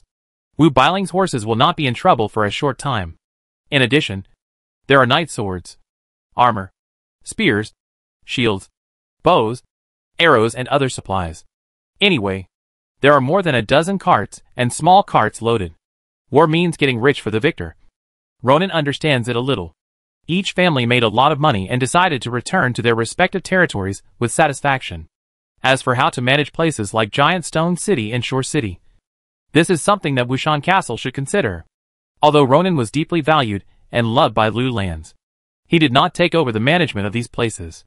However, He still asked Toru to lead the knights to temporarily maintain public order in various places to prevent the three places from deteriorating and causing population loss. Kasir Town and Chishan Town have stabilized under Ronan's management, so they have attracted many people from the surrounding areas to join them. He is also happy to point out a clear way for these people to go to Wubei territory, where there are fields and land, and there are benevolent lords, suitable for you to settle down and start a family. Not to mention, the recent publicity and Paul's personal experience have worked, and there are really many people willing to move their families and follow Ronan's team back to Wubei territory to live. Rydar, Kasir Town and Chishan Town will be handed over to you first. In the hall of Chishan Castle, Ronan was making follow-up arrangements with his subordinates. In order to maintain these two territories, he must leave a team of people here, as the only Golden Knight in the territory, and the commander of the Flame Expeditionary Army in his previous life. It is no problem to leave him to manage the two towns. In addition to Rydar, Ronan also asked Joffrey, Baburin, Grotto, and Thomas to stay with 15 cavalry, 30 infantry, and 10 archers to assist the commander of Wubei territory. After returning this time, he needs to recruit soldiers again, and at the same time consider recruiting more knights from the outside world. The knights in his hands are not enough. The knights looked at Rydar with envy. They all knew that if nothing unexpected happened, Rydar would be the first feudal noble in Wubei territory. Don't worry, sir. I will definitely take good care of this place for you. Rydar changed the subject, however. The food reserves in Chishan Town and Cashier Town are not very sufficient, and the autumn harvest has been damaged. We may need to buy food later. Don't worry about this. The autumn harvest in Wubei territory should be pretty good. I will allocate it in time according to the situation. When the time comes, let Roner be responsible for transporting it. There are many more people in Cashier Town and Chishan Town now. Naturally, they don't have enough food with less arable land. It was also thanks to Roning that he divided a large amount of food from the giant stone castle as food and fodder for the Wubei territory knight team. Otherwise there would be a food shortage soon. McKin, take the rest of the people and prepare, and set off to return to Wubei territory tomorrow morning. Yes, sir. The battle on the southwest front ended with Wushan territory's complete victory, and the bandit group headed by Amicus, which had been causing trouble for many years, was completely eliminated. Ronan's performance in this battle was amazing, and his outstanding command will soon spread to every town in Wushan territory as the noble coalition returned home. In the southeast, the Black Gold Brotherhood was also intimidated by the noble coalition and retreated step by step. It lost 2 baronies in a row, and only the barony of Yuengwang Town and a viscounty near the Principality of Vera were left. Barrington, if we continue to attack, the Black Gold Brotherhood will be wiped out by us. In the Big Ten of Black Python City, Baron Tiny of Purple Thunder territory couldn't help saying, my suggestion is that it is enough to fight to this point, and create a situation for withdrawal as soon as possible. I know. Barrington had a gloomy face. The Black Gold Brotherhood's action was originally to support the Portal Thieves, but they didn't expect the latter to be defeated so quickly, so suddenly, and so thoroughly. On this side, he could have suppressed Kabir, but Malonica, who had not been seen for many years, came. This guy relied on pure strength to kill 2 of the Brotherhood's gold-level leaders and turn the tide of the battle. Barrington wanted to do something to cause accidental damage to the knights and teams of Wushan Castle, but there was no suitable opportunity. Not only could he not force it, but he also had to cooperate with Malonica a little. Jesus is such a useless guy. He can't even pick a slightly smart agent. And he was defeated by a kid. No wonder the king's brother can only be an earl. Barrington cursed inwardly and stood up. I will go to Malonica now, and tell him that the disaster in Earl Hyde's territory is not ideal for the autumn harvest, and it is impossible to continue to maintain the war consumption for a long time. The Black Gold Brotherhood has been seriously injured, and it is suggested that they consider withdrawing their troops. The excuse seems to be a random one, but in fact there was a locust plague for a while, but the scope was small. Watching Barrington leave, Zlay sighed, but he was very resistant to Roning in his heart. Last time, it was because Roning got rid of Layson that caused him a wave of trouble, which cost him a lot of money and used a lot of relationships to settle it. This time it was this young man who led the team to eliminate the Polish thieves group, causing their plan to be cut short. If I had known that Layson asked me to arrange an assassin, I should have sent a gold-level assassin directly. He regretted it a little, and didn't know if it was too late to send someone there now. As Barrington persuaded to withdraw the troops, the progress in the southeast slowed down. After 2 days of stalemate, Malonica and Kabir agreed to withdraw after receiving the letter from Wuhan Fort. However, the 2 newly recovered towns were still guarded. The Black Gold Brotherhood had been severely damaged for 2 consecutive years. Even if it had the resources to grow again, it would take a long time. It would definitely be quiet for a year or 2. Wuhan territory seemed to have ushered in a brief peace. Chapter 282: A Great Harvest. After the war, Ronan still did not follow the main force, but rode the dragon alone back to Wubei territory. 4 days later, the dragon folded its wings and landed on the helipad behind the swamp castle. Feel free. I'll call you if there's anything. After watching Carlos leave, Ronan walked into the courtyard. At this moment, the entire courtyard was quiet, without any human figure. If there were no fallen leaves in the courtyard and the surroundings were clean, he would have thought that this place had been abandoned. Where are the people? Ronan shouted. Aaron? Black Tiger? Black Tiger's nose was the most sensitive, and he was always the first to come out. But now there was no one. Master, you're back. Finally, a head popped out from a corner of the courtyard. It was the maid Bella. She wiped her apron with both hands, as if she was washing something. Master, you're finally back. She trotted up excitedly and saluted. There is no master in the castle. Even when the noble transcendents such as Elrin and Jenny left, the servants didn't know who to serve, and could only find something to do every day. Fortunately, the grain collection of the autumn harvest has been collected recently. Under the leadership of Wilson, the head of government affairs, the servants helped to collect grain and put it into the warehouse. So they were not so idle. It's Bella. Ronan smiled and looked up and down at the maid. Unknowingly, the maid has joined the castle for a year. Compared with before, Bella is no longer thin and weak, and her complexion looks healthier. As for her figure, although she is wearing a maid outfit, she looks pretty good. Joining the castle and becoming a close-fitting maid is a lucky thing for Bella. Not only does she eat well, drink well and dress well, but she also has relatives and friends who envy her when she returns home from the castle. Some even ask her if she can become the Lord's lover. It's a pity that the Honorable Lord doesn't seem to be interested in women. Bella's cheeks turned red when she was looked at by the Lord. She was nervous and asked, Master, what do you need me to do for you? Prepare hot water for washing?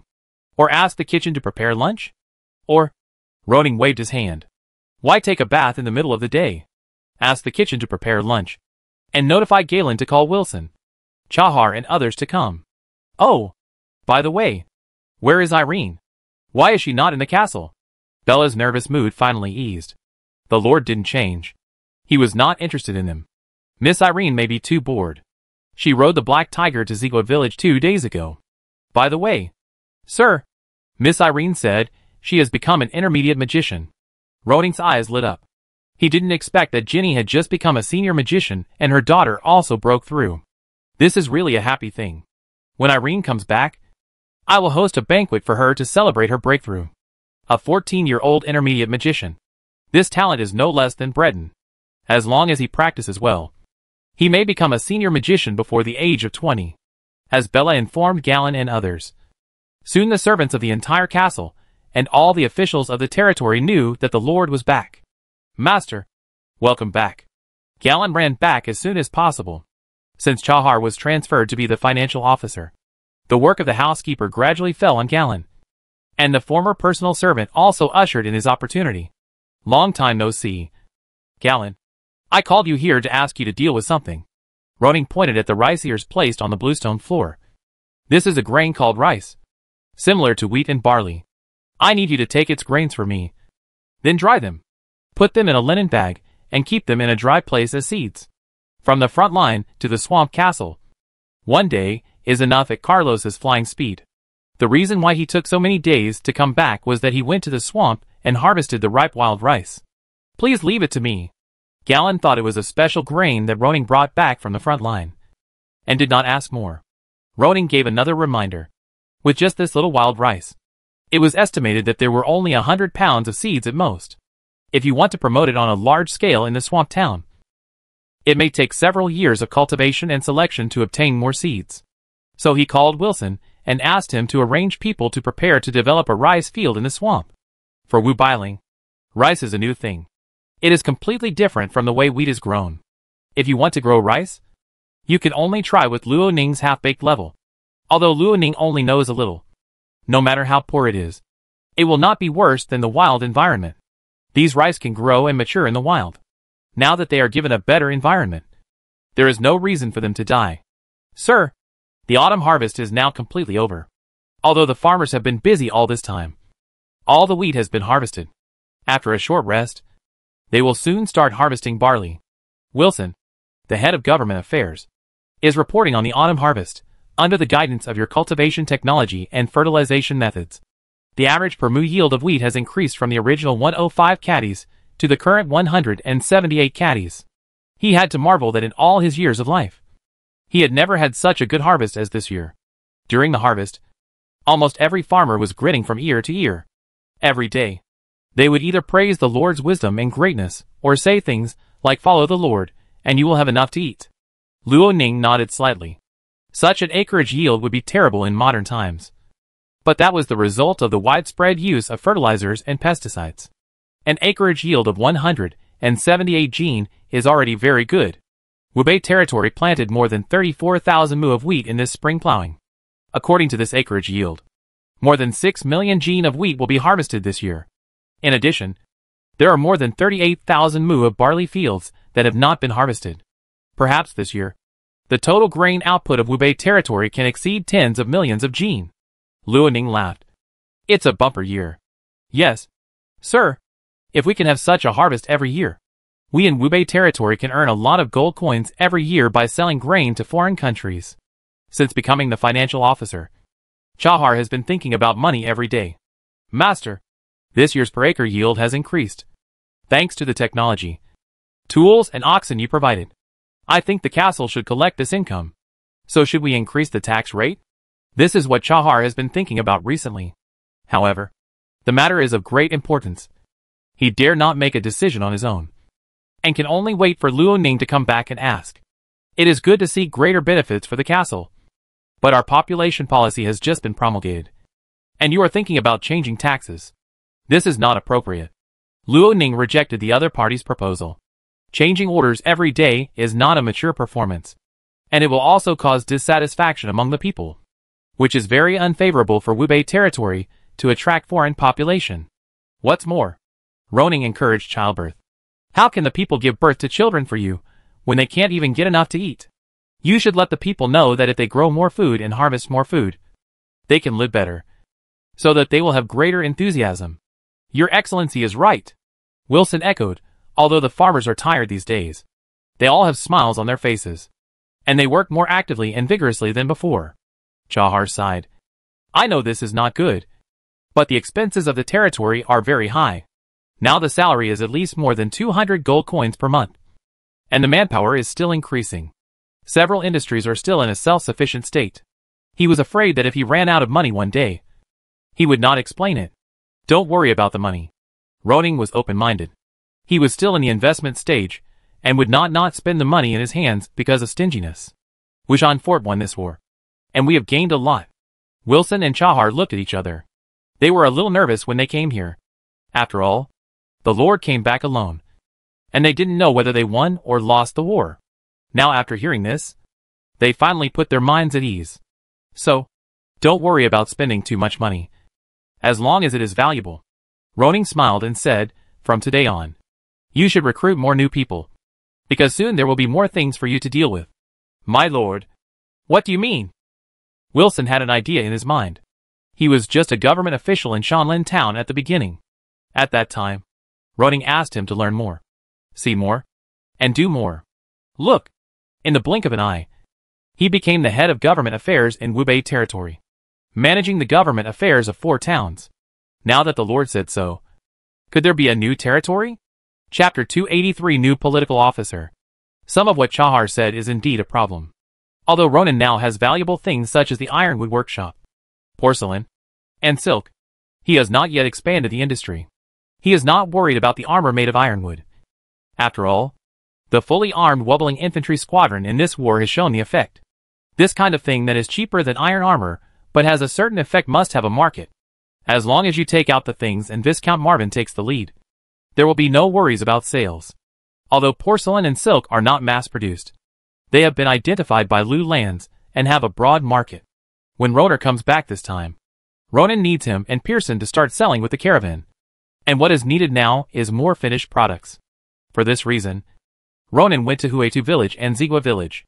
During this period, the skills of Potter Jim and his apprentices have improved, and hundreds of white porcelain bowls have been produced.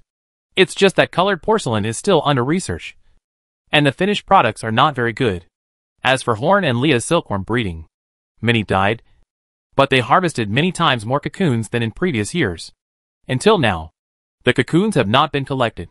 Sir, there are still not enough mulberry trees. Horn felt sorry. Later, I saw that there were not enough leaves, and I gave up a room of silkworms in poor condition. Otherwise, I could have raised more. Then expand the mulberry tree planting this year. Roning said, let Wilson arrange more manpower for you. In the future, Zigua village will not need to plant wheat fields, and all will be planted in mulberry fields. Zigua village has less than 900 acres of reclaimed land, and the income from planting barley and wheat is not as high as that from planting mulberry and raising silkworms. Without having to worry about food, the best way is to plant mulberry fields, produce more silk, and weave more silk. I feel relieved with your words. Sir, Horn had already planned ahead, and he started to change wheat to mulberry after Ronan said so. After dealing with these things, Ronan rode his warhorse to Shanlin town to inspect the paper-making workshop he arranged before leaving.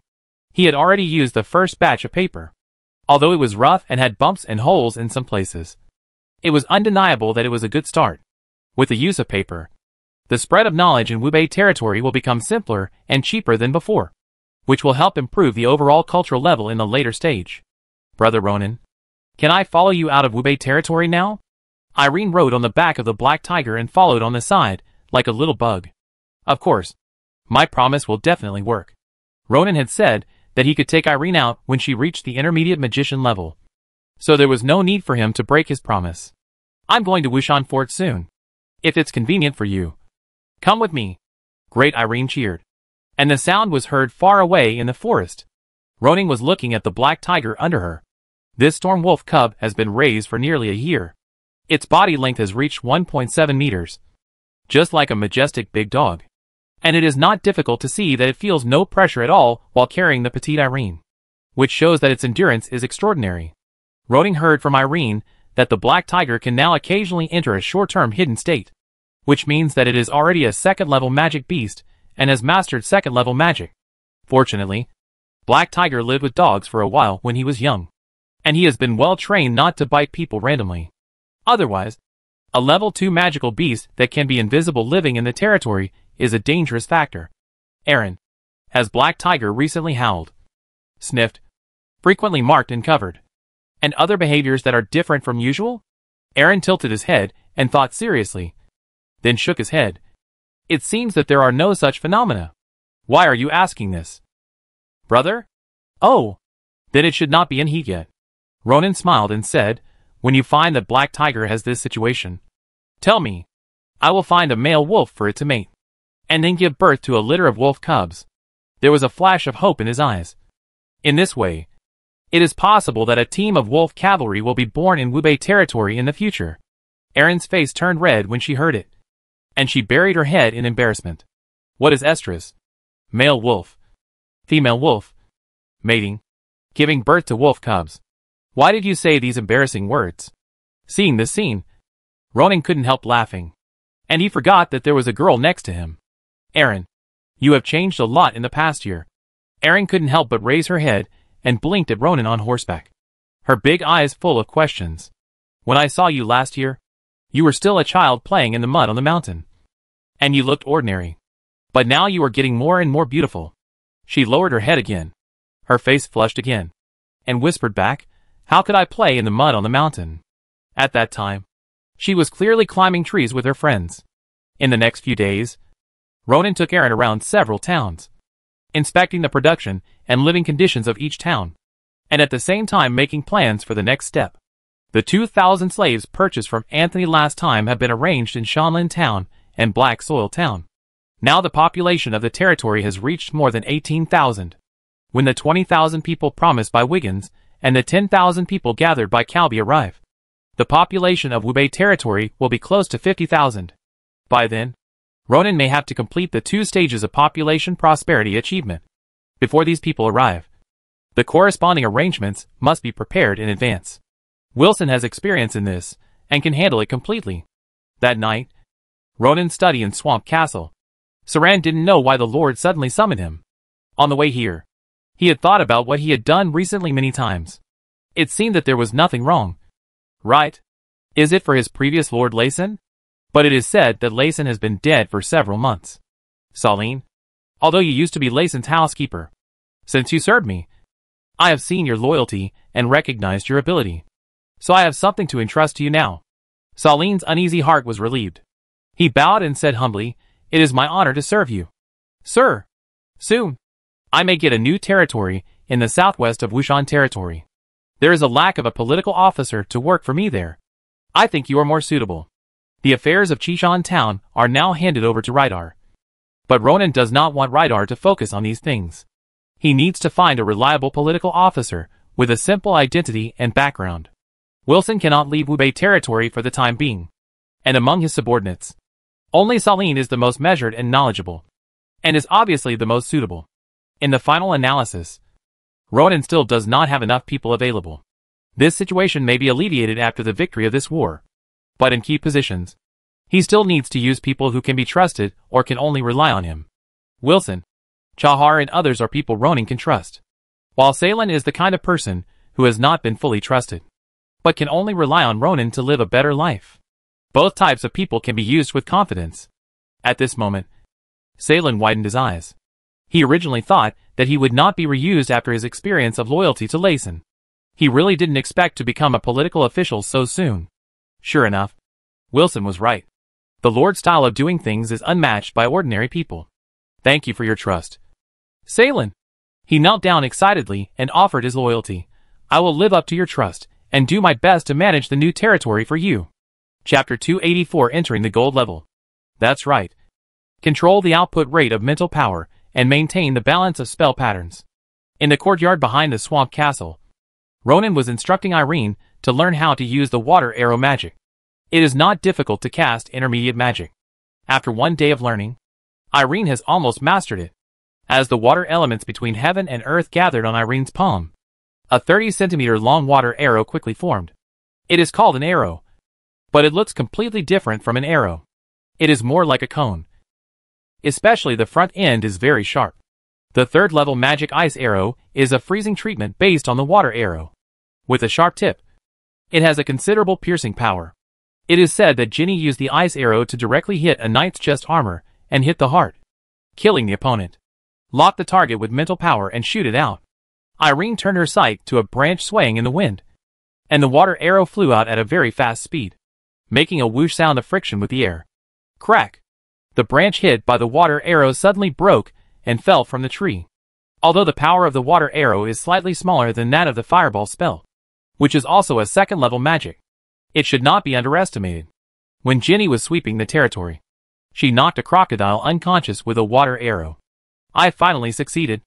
Erin clenched her fists excitedly, shouted excitedly, jumped up and hugged Ronan, who was standing next to her and giving instructions. The softness in her arms brought a faint fragrance. I don't know if it was the girl's body fragrance or the perfume she used. It's a pity that Ronan was single in his previous life and never had the chance to get in touch with perfume. Nor did he study it. Otherwise, he could study it in another world. It's just a 2nd level magic.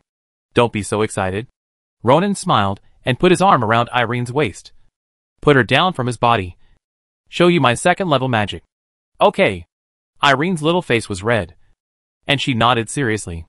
Ronan took a deep breath, put away his thoughts, and became focused. Today is the last day of August. More than 30 days have passed since the last time he added points. Ronan has accumulated 430 attribute points, and finally made a breakthrough in his strength in the early morning of today. Now he is both a golden knight and a magician. After becoming a magician can strengthen the power of ordinary magic, such as expanding the range of magic, increasing the attack damage of magic, etc. Ronan is familiar with the spell pattern of the 2nd level magic fireball, and he outlined it in one go. In the past, the fireball would have condensed at this time. But now Ronan can control the time of formation, and at the same time expand the spell pattern during this period, thereby increasing the size of the fireball. Then make it bigger. The mental power pulled the spell pattern to expand little by little, until the diameter reached 2 meters, which seemed to be the limit. Boom! The fire element gathered violently, and the super strong flow rate was felt by Irene, an intermediate magician. Before she could be surprised, a super large fireball with a diameter of 2 meters appeared in front of her, and the huge heat wave baked her cheeks, and the airflow blew her golden hair. So big. As a spellcaster, Ronan was also surprised. The power of this second-level magic was estimated to be stronger than the third-level magic firestorm. Of course, increasing its power would increase Ronan's mental and magic power consumption. Huh? The fireball flew high into the sky with a heavy sound of breaking through the air, and finally exploded suddenly at a height of dozens of meters. The huge momentum shocked everyone inside and outside the castle. They looked up at the sky. Their expressions became more and more odd. Lord, mysterious and powerful. Is this a second-level magic? Irene said in disbelief. The second-level magic fireball should not be so powerful. Right? She thought of the water arrow technique she had just mastered. Compared with this fireball, its power was like a 3-year-old child and a tall and burly knight. They were not on the same level at all. After becoming a wizard, a magician can strengthen the power of ordinary magic to a certain extent. Ronan explained with a smile. Do you understand? Irene suddenly widened her eyes and shouted in surprise. Magician? You are a wizard? Oh my god. How is this possible? Seeing Irene's surprised look, Ronan couldn't help pinching her cheeks. Do your best, little Irene. With your qualifications, you could also become a wizard. Don't make me wait too long. Okay.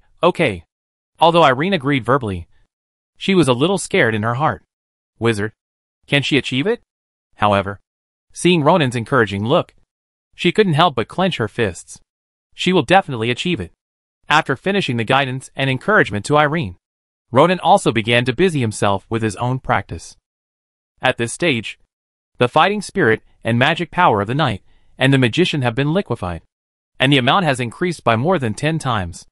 At the same time, the knight can sense the falling wheel in the depths of the chi si, and the magician can sense the ink wheel in the mana space. This thing is a bit abstract, but it can also be compared to the do chi seed.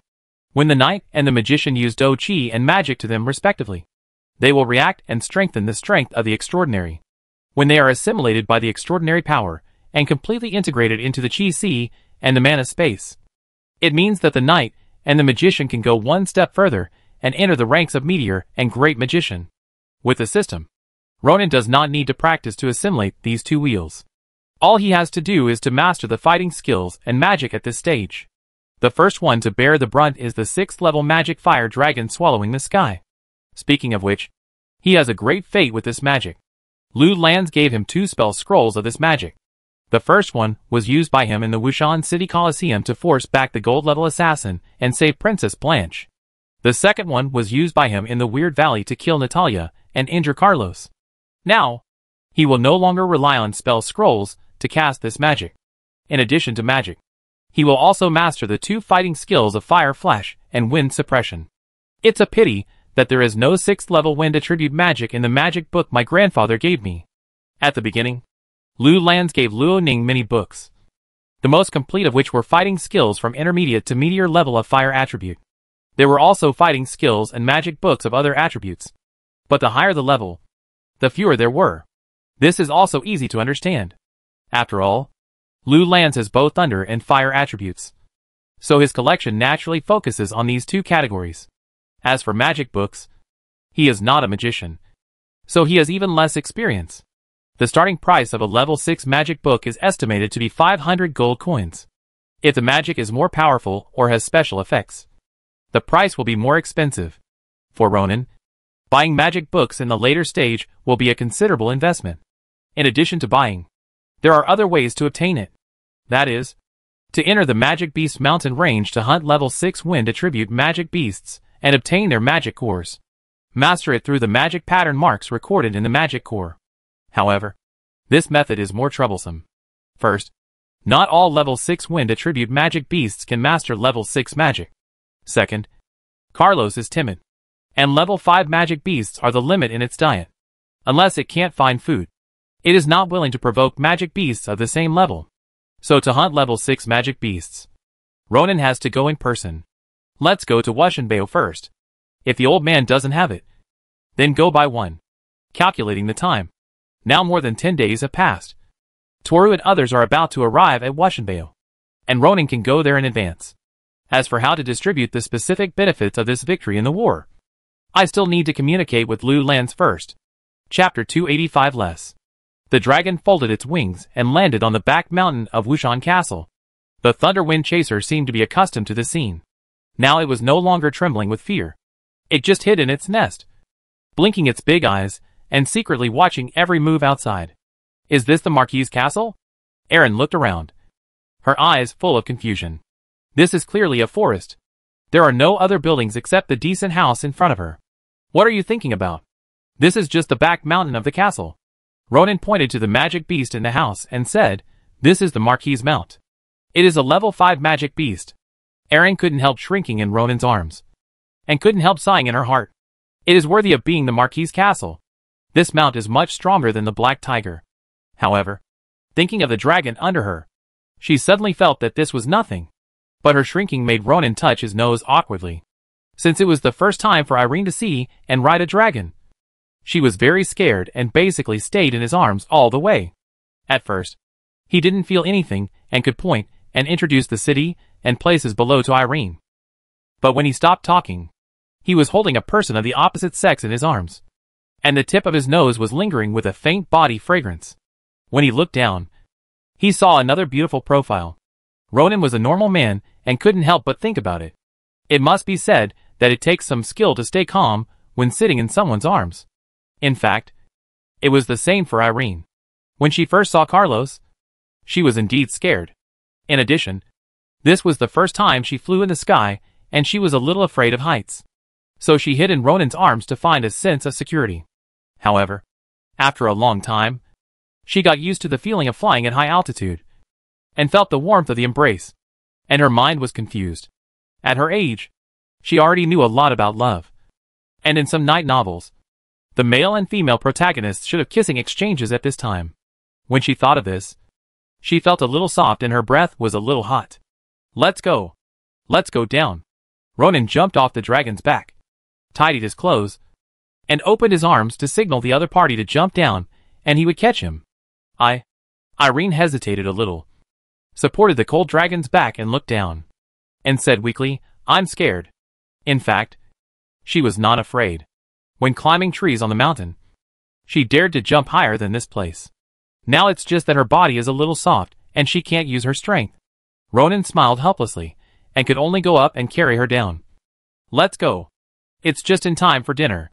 Now Carlos has mastered the magic of light bending and shadow folding, so he doesn't have to sneak over in the dark. With the help of Luo Ning, the two slowly went down the mountain, and soon arrived at Lu Lanxi's residence. I thought you would come as soon as the war was over, but I didn't expect it to be so long. Lu Lanxi had always wanted to ask Luo Ning something in person, but he never had the chance. If you don't come again, I'm afraid I'll have to ask someone to write a letter to urge you to come. Luo Ning explained. The autumn harvest has just started in Wubei territory. I was in a hurry to go back to see the harvest situation. There were other urgent things to do, so I didn't come. Lu Lanxi nodded slightly. The affairs of the territory are indeed important. He glanced at the girl next to Ronan. Who is she? Her name is Irene. She is the same age as Breton. She has a very good aptitude for cultivation. She broke through to become an intermediate magician a while ago. Ronan smiled and pulled Irene over. Introducing her, I am optimistic about her future. And now I am bringing her out to see the world. Irene had been taught etiquette by Jenny since she was a child, and she immediately saluted to Lilans. Although she was nervous, she did not show panic. Lu Lanxi looked at the two suspiciously. He had not forgotten all the deeds of Ronan. Could he have kept many women in Wubei territory? Such talent is really good. Practice well, little girl. Lu Lanxi smiled kindly. Most. I remember that there seems to be a set of exquisite magic robes in the warehouse. You can take Irene to try it. If it fits, it will be my gift to you. There is indeed such a robe. Most bowed with a smile. Miss Irene, please follow me. Irene looked at Ronan hesitantly, and saw that the latter smiled and motioned her to take a look. She thanked Lu Lanci and followed Most to leave. After the two left, Lu Lanci said, I think this girl is quite attached to you. Could she be your woman? The Marquis asked quite directly. Luo Ning shook his head quickly. Grandpa, don't talk nonsense. Irene is still young. Hee. Lu Lanci turned around and sat back in his chair. Forget it. I don't care about these things. But I have to remind you. Since you have decided to marry Princess Blanche, it is best not to have sex with other women before that. At this point, he added, even if there is a relationship, don't make it known to everyone. From the king to the baron and knight, many nobles have lovers. This is not limited to male nobles, but also female nobles, especially for those superficial couples who don't like each other but are together because of family marriage. It is very common for each of them to play their own things. But no matter how they play, the nobles will take each other's face into consideration, and they will do it in private, so as not to embarrass each other. Thank you for your advice, Grandpa. I'll remember it. Ronan didn't argue. This kind of thing will make things worse, and there is no need to argue more. Okay, let's talk about this war. Lu Lanci changed the subject. I listened to Toru's report. Your strength is no less than that of Marvin, Philip and other Silver Knights. I want to know what's going on. An 18-year-old Silver Knight. Such a talent for cultivation is probably only comparable to the most talented Crown Prince Garrett Ajuin recognized by the kingdom. The key point is that Garrett has been performing well since he was a child. But Ronan has grown from a non-knight to a Silver Knight in the past year or so. This is too incredible. I can't explain this matter clearly. Ronan spread his hands, looking helpless. He couldn't say that he relied on the system to become bigger and stronger. If you really want to explain it, just think of it as a divine weapon hidden in my body, which accelerated the speed of my strength improvement. Lu Lan's eyes jumped. Ronan's word should have been a bit absurd, but he believed it about 50%, because he felt that this explanation seemed to be the only reasonable one. Ronan can discover new resources and make the dragon recognize its master, so it seems reasonable that he picked up a divine weapon. But does a divine weapon really exist?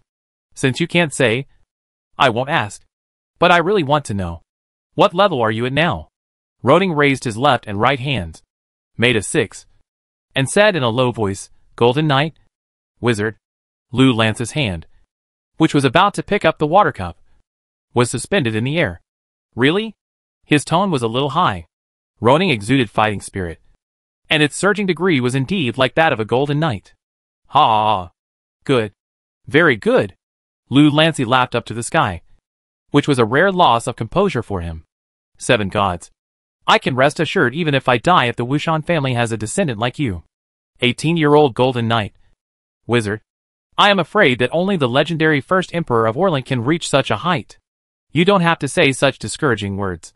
I am looking for a cure for you. I believe it will be fruitful soon. Lu Lanci just took it as a comforting word and didn't care. His mood at the moment is just as he said. Even if he dies, he can rest assured. This war was won under your command, and you discovered Corian's betrayal in time to avoid a disaster in Wushan territory. And your meritorious service. He smiled and said, Tell me, what reward do you want? Listening to his tone, it seems that as long as Ronan asks, he can give it. Ronan has thought a lot about what he wants in the past few days. First of all, the title.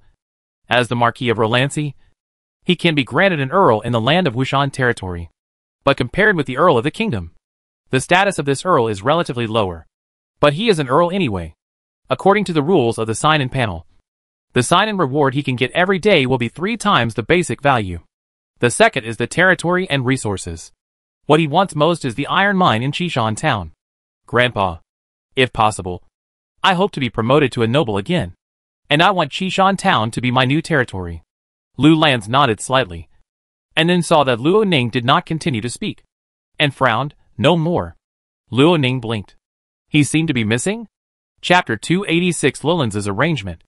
In this battle, Ronan's military exploits were indeed not low, but the fruits of victory in the war could not be monopolized by him alone. After all, other nobles also contributed their own strength. For example, Viscount Marvin and Baron German sent enough people, and suffered heavy losses in the bloody Battle of Boulder City. It was impossible for Llewellyn to give nothing.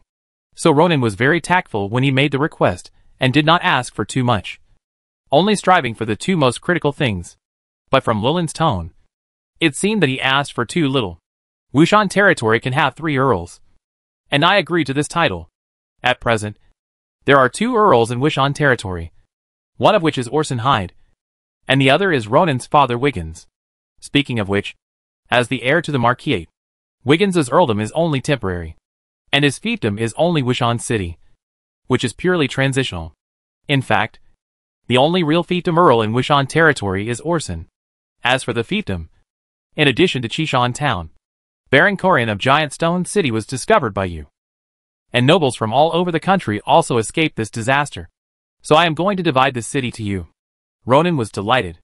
Besides the abundance of stones, Giant Stone City has no other special resources. However, Corian has been doing well in recent years, and the population living in Giant Stone territory starts at 30,000 to 40,000. If these laborers can be obtained, the problem of insufficient population in Ronan's territory will be further improved. If the reward is given in this way, will other nobles have any ideas? If Lu Lands divides it in this way, the 2 best fiefdoms, Chishan Town and Giant Stone City, will belong to Ronan, and other nobles will be rewarded less. You don't have to worry about this.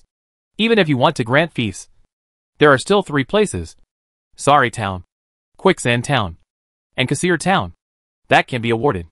Lelance's tone was very relaxed. Not every victory in a war will grant feasts. Not to mention that the contributions of other nobles in this battle were much smaller than Ronan's. If they really want to grant feasts, not many people will be qualified. And it was Ronan who saw through the plot of the Polish bandits and Corian in this battle, allowing these nobles who participated in the war to avoid huge losses. These people would not say much if Ronan was granted 2 feasts. Only half of the 5th Knights of Wushan Castle are left now, and this Knights must be reorganized. The Knights consume a huge amount of financial resources. But for the safety of the territory, the number of standing Knights in Wushan territory should be maintained at 5, as much as possible. Knights and soldiers are easy to find, but it's hard to find the leader of the Knights. Lelancy looked at Ronan with trust in his eyes, so I decided to let you be the leader of the 5th Knights of Wushan Fort, and prepare to station this Knights in the Shore City on the southwest border of Wushan territory. The leader of the Wushan Fort Knights may not be a feudal noble, but he is equally respected and must be trusted by the Marquis. Even for Corian, his betrayal in action only began at the beginning of this year. In the early days, he relied on the foundation of the Hansen family and his excellent performance and loyalty, and he was still trusted by Lelancy. Now Lelancy handed over the position of the leader of the 5th Knights to Ronan, which means that he recognizes Ronan's strength and also conveys to the outside world that he trusts and values Ronan enough. Ronan was delighted at first, as this was equivalent to having a force under his command that could be mobilized. Although this force could not be brought to Wubei territory, it could at least ensure the safety of the Southwest Enclave. But he was a little worried. Grandpa, Shore City is relatively close to Yuedwan Valley. This time, we wiped out the Polani bandits in one fell swoop, which might have offended Jesus. If I go to Shore City now, will his son-in-law Ramsay launch a sneak attack? He had experienced the strength of the meteor star. The reason why he left Shore City immediately after receiving Amicus's deposit that day was because he was worried about being attacked by the meteor star. Your worry is not unreasonable. Llewellyn recognized Ronan's concerns. Jesus is a very arrogant and conceited person. Sometimes he does things in an extreme way and even without considering the consequences. He changed the subject, however. Although you are the leader, you don't have to be in charge of the Shore City in person. You can choose a trusted subordinate to be the deputy leader, such as your commander of Wubei territory, Rydar. If you trust him enough, let him lead the team to stay behind. Ramsay is a meteor-level strongman after all. He will not assassinate a Silver Knight, especially killing Rydar, which will not have any effect. Ronan weighed it in his heart. Rydar is not an ordinary knight, and Ronan does not want him to take risks. But what Llewellyn said does make sense. In the eyes of outsiders who don't know the truth, they think that Rydar has good talent at most. He has no family behind him, and is not a noble. It is too cheap to let a meteor knight secretly assassinate him. The most important thing is that even if the assassination succeeds at the risk, it will only disgust Ronan at most, and it will not change anything completely. After some thought, Ronan nodded slightly, and said with a smile, "This is a happy thing for Rydar. He has always been eager to have the opportunity to manage more night teams one day."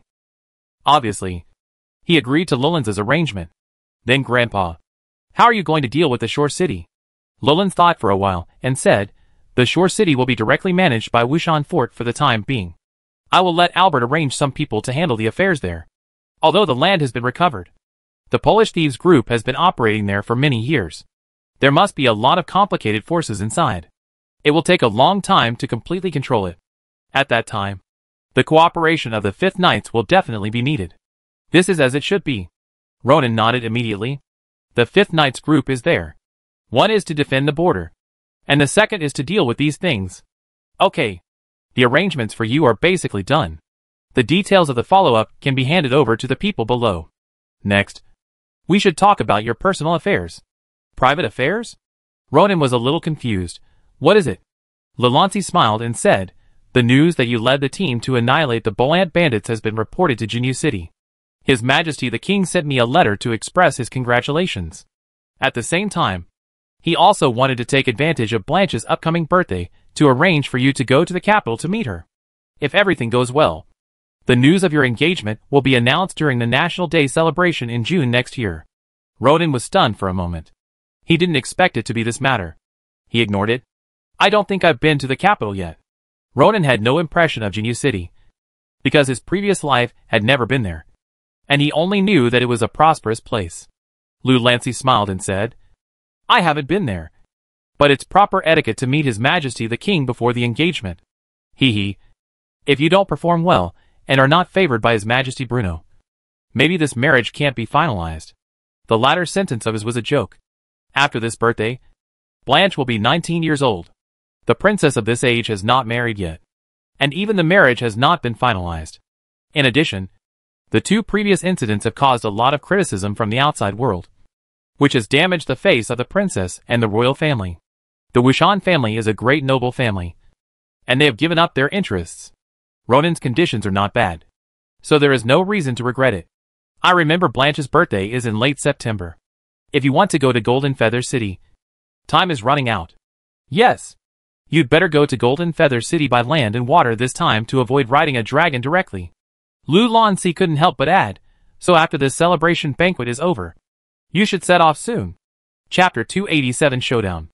Ronan is here? In the courtyard. Wiggins, who was sitting in a wheelchair, was delighted when he heard Hallward's report. "This guy went home without telling me. Come on. Let him come to see me." The victory on the southwest front meant that Wiggins' share of the iron ore had been returned. He was so happy these days. Master Ronan is now discussing things with the Marquis in the backyard. I'm afraid he is not free for the time being. It doesn't matter. Tell him first, and let him come over when he's done. Diane, who was humming a little tune and leaning over to take care of the flowers and plants, glanced at her husband. Are you still going to ask Ronan for a share of the Chishan iron mine? Of course. This is what we agreed on before, Wiggins said, as a matter of course. Diane continued to water the plants with her head down. It's different now than before. At that time, Corian did not rebel, and Ronan was more like going through the motions. In fact, Ronan played a key role in winning the war. It's not appropriate for you to ask for 30% of the share of the Chishan iron mine at this time. Wiggins frowned, looking at his wife with a strange look. You have changed now, and you will speak for Ronan. Diane stood up, walked to the side with the kettle, and said very naturally, as people say outside, Ronan is the hope of the Wushan family. And he is indeed very good. That's true. I didn't expect him to grow to such a height. Wiggins agreed undeniably. But I won't give up the share of the iron ore. At most I will ask for less. After Ronan came out from Mullins, he received an invitation from Hallward to meet his father Wiggins. He naturally knew what he wanted to talk about after the meeting. However, since Lullins had decided to give him both Chishan Town and Giant Stone City, the ownership of Chishan Iron Mine naturally belonged to him only. There was no need to discuss the share with Wiggins. I just said this to the other party. I don't know how the other party would react. So Ronan found an excuse to finish lunch at Lullins' place and postpone the time of the meeting. Brother, how did you practice? How did you become a Silver Knight? Breton ran over and asked incredulously. Don't mention how shocked he was when he read this message in the letter. the last time they met. Breton felt that his brother's back was out of reach. And now he has no power to catch up. Firm determination, continuous efforts, and unshakable will. I rely on them to make such rapid progress. Roning patted Breton's shoulder and said solemnly, "Come on, Breton. As long as you are like me, you will definitely make great progress." Breton's eyes sparkled with admiration. "I will definitely learn from you." While the two were talking, Master brought Irene back. At this moment, Irene changed into a sky-blue magician's robe, which was somewhat similar to the corset dress. Irene lifted the hem of her skirt and swung it. Master said that this dress costs hundreds of gold coins. "It's too expensive. Is it really appropriate to give it to me?" Although she couldn't let it go, she knew the expensiveness of the magic dress, and was a little afraid to accept it. Luo Ning's eyes lit up. It is said that clothes make the man. And this is true. After putting on this magic robe, Irene's temperament was improved to a higher level. Since it is a gift from the Marquis, you can wear it with peace of mind. Luo Ning was very satisfied with the overall effect. Butler most. "Is there anything special about this dress?" Master Luo Ning. "It is said that this dress can stimulate the magic of light body." Irene nodded and said, "I tried it. After using magic to activate this bead on my chest, my body will become lighter, and my movements will be much faster." Luo Ning stepped forward and touched the bead to sense it. There is indeed a fluctuation of wind element in it. In battle, wearing such a magician's robe can indeed gain a lot of benefits. I wonder who made this magician's robe. Magic clothing is a good industry. Most shook his head. I only know that it was given by Viscount Dennis of Pointed City. But I don't know who made it. Just as the three were discussing the robe, Breton came up and asked hesitantly and curiously, "Is this sister-in-law?" This sentence made the three of them stun for a moment. And then Irene's face turned red, and Roning knocked on the other's head. Most bowed and explained, "Master Breton, you misunderstood. This is Miss Irene, an intermediate magician in Wubei territory. She is the same age as you." Breton's eyes flashed with surprise, and he felt some pressure in his heart for no reason. It's okay that he can't catch up with his elder brother's strength, but now it feels that even his elder brother's followers can surpass him. This won't do. If Roning knew Breton's thoughts, he could only sigh that the perspective of the cultivation masters was indeed different from that of ordinary people. The few of them talked for a while, and then had lunch with Rollons. After Roning asked Most to settle Irene, he came to Wiggins' courtyard. "Hello, father." Roning bowed politely. Wiggins hummed, complaining in his heart. He had notified so long in advance, but he didn't expect to come until the afternoon. "Sit down, Roning. Your performance this time has amazed us all, and the family will be proud of you." "Thank you for your praise.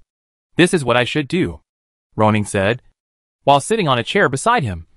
Took a sip of the cold juice prepared by the servant, and it was very refreshing. "After this victory, I will ask your grandfather to make Chishan Town your fiefdom." Rollons obviously did not tell Wiggins his decision, so the latter said so. "Thank you for your trouble. But father, Grandpa has already told me this morning that he will give me Chishan Town." Roning paused. "In addition to Chishan Town, the Hansen family's Boulder territory will also be given to me." "Ah?" Wiggins was stunned for a moment, obviously not expecting Roning to have such an answer. He subconsciously grabbed the armrest of the chair and sat up straight. "Then Roning, what we talked about before." Roning thought about it, and decided not to beat around the bush and tell the truth. "Father, when we talked before, you helped me obtain the operating rights of Chishan Town. But now Grandpa has directly divided Chishan Town into my territory, and I have the ownership of Chishan Iron Mine." He spread his hands. "Father, you didn't give me any help, so it's hard for me to agree to your share of the Chishan Iron Mine." Bang! Wiggins was so angry that he crushed the armrest of the chair. He was ready to bargain with Roning, but he didn't expect the latter to block his way with just one sentence, leaving no room for bargaining. Perhaps because of his anger caused by his love for money, Wiggins grabbed the broken wood and threw it at Roning with his fighting spirit, asking angrily, "What are you talking about?" Roning didn't move, but when the wood was about to hit him, he burst out his fighting spirit and condensed it into part of the armor in front of him. With a snap, the wood hit the fighting spirit armor, bounced back, and inserted into the grass at Wiggins' feet. "You?" At this moment, Wiggins suddenly woke up. He forgot that Roning is no longer the same as before, and is no longer the object of his casual beating and scolding. The Silver Knight. He couldn't take the opponent's attack even if his leg was not broken. Not to mention that he was unable to move now. If Ronan had controlled the angle just now, though it could have pierced his only leg. Diane, who heard the sound, immediately walked out of the house. When she saw the scene, she roughly guessed what was going on. We are all family. We can discuss anything. She came over and advised, don't be so angry. Madam is right. Ronan removed the fighting spirit protection. With a smile on his face, there's a saying that impulse is the devil. After experiencing the ups and downs of life, my father has not changed this habit. This is not a good thing. Wiggins snorted coldly, but he stopped showing any aggressive behavior. But his face was gloomy, as if he was about to cry. Diane could hear the accusation in Ronan's tone, but she could only say helplessly, his temper has been restrained since he broke his leg, but it is a habit he has developed for most of his life, so it is difficult to completely abandon it. Wiggins couldn't help but glare at Diane, and then reminded her in a bad tone, Ronan, pay attention to your attitude when you speak. No matter what. I am your father. I always keep this in mind. Ronan also reminded, but you also have to understand that I am not just your son. Chapter 288 Bargaining. Chishan Iron Mine is not a large iron mine. The total amount of iron ore mined each year was about 3.6 million kilograms. This number seems to be very large at first glance. But if you convert the unit, it is only 1,800 tons. According to the highest iron output ratio, so much iron ore can only produce 720 tons of wrought iron. Such an output is too little for Ronan to use himself, so he will not easily share it with others. To put it another way, it is not that he has a problem with Wiggins. If the other party really helped in obtaining Chishan Town, he would be willing to make concessions. But in fact, as Ronan said, Wiggins did not provide any help in this matter. In this case, it is impossible for Ronan to give up 30% and provide the other party with 6,000 gold coins for free every year. Wiggins couldn't help but question, you said I didn't provide any help, but you seem to have forgotten that I provided the logistics for the Wubei Territory Knights. Of course, I remember this matter. I also remember that you promised me that as long as I was willing to go to the front line of Chishan Town instead of you, you would provide 20,000 people to Wubei Territory for free. Wiggins seemed to be angry and laughed. You didn't give me the share of the Chishan Town iron ore, and you still want to ask me for people. Luo Ning, do you think I'm easy to talk to? Or do you think I'm a fool? Seeing that the two seemed to be arguing again, Diane seemed to have something to say, but after her eyes moved between the two, she took back her words. Forget it. Anyway, the two of them probably couldn't listen to what I said, so I didn't interrupt. If the relationship between the father and son is really too stiff, there is still the Marquis to cover it. Father, you are joking. I have never thought of this. Ronan's tone slowed down. Although I said I would not give you a share, I did not say I would not give you gold coins. In the previous cooperation between Wiggins and Corinne and others, he had a 10% share, which is about 2,000 gold coins per year. But if Wiggins has his own sales channel, he can sell the 360,000 kilograms of iron ore involved in his 10% share by himself. This is his right and freedom. When Ronan was about to buy iron ore from the other party before, the other party handled it in this way. Now that the Chishan iron mine belongs to Ronan, if Wiggins can sell that share privately as before, it will cause trouble. Just imagine, if Ronan is in urgent need of iron ore, Wiggins suddenly said that he had negotiated a deal and urgently needed to take out 100,000 kilograms of iron ore. What should Ronan do at this time? So, it is better to use money from beginning to end. As for why Ronan is willing to pay, it is naturally because he does not want to have a bad relationship with Wiggins. No matter how unpopular the other party is, he is the future heir to the Marquis, and now he can inquire about the affairs of Wushan territory. Ronan will have to deal with many things in the future, and he may not be able to avoid him. Moreover, if it is reported that Ronan and Wiggins have a bad relationship, it will not be a good thing for the Wushan family. Oh, are you willing to pay? Wiggins was stunned for a moment. He thought Ronan had no intention of giving up on this matter, but he didn't expect that there would be a sudden turn of events. The gloom on his face seemed to dissipate a little. How much? 6,000?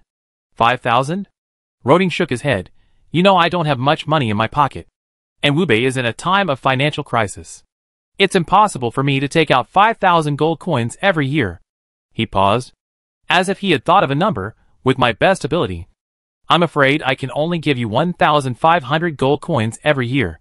The clouds on Wiggins' face dissipated a little. But he still didn't give in. No. No. No. Ronan. 1,500 gold coins are too little. Although Wobbling needs gold coins for its development, the Chishan iron mine has huge profits. It is not a problem for you to give me 4,000 gold coins every year. Father. The Polish bandit group killed many people during the period of occupying Chishan town. Now the population of Chishan town is dwindling. It is difficult for me to even gather the number of miners before. Production cannot be restored in a short time. Ronan looked distressed, and I have to re-establish sales channels and recruit various talents in the future, which will cost a lot of gold coins.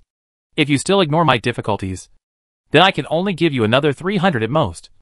1,800 per year. Wiggins was stunned for a moment, as if there was indeed this problem. Let me solve the problem of people for you.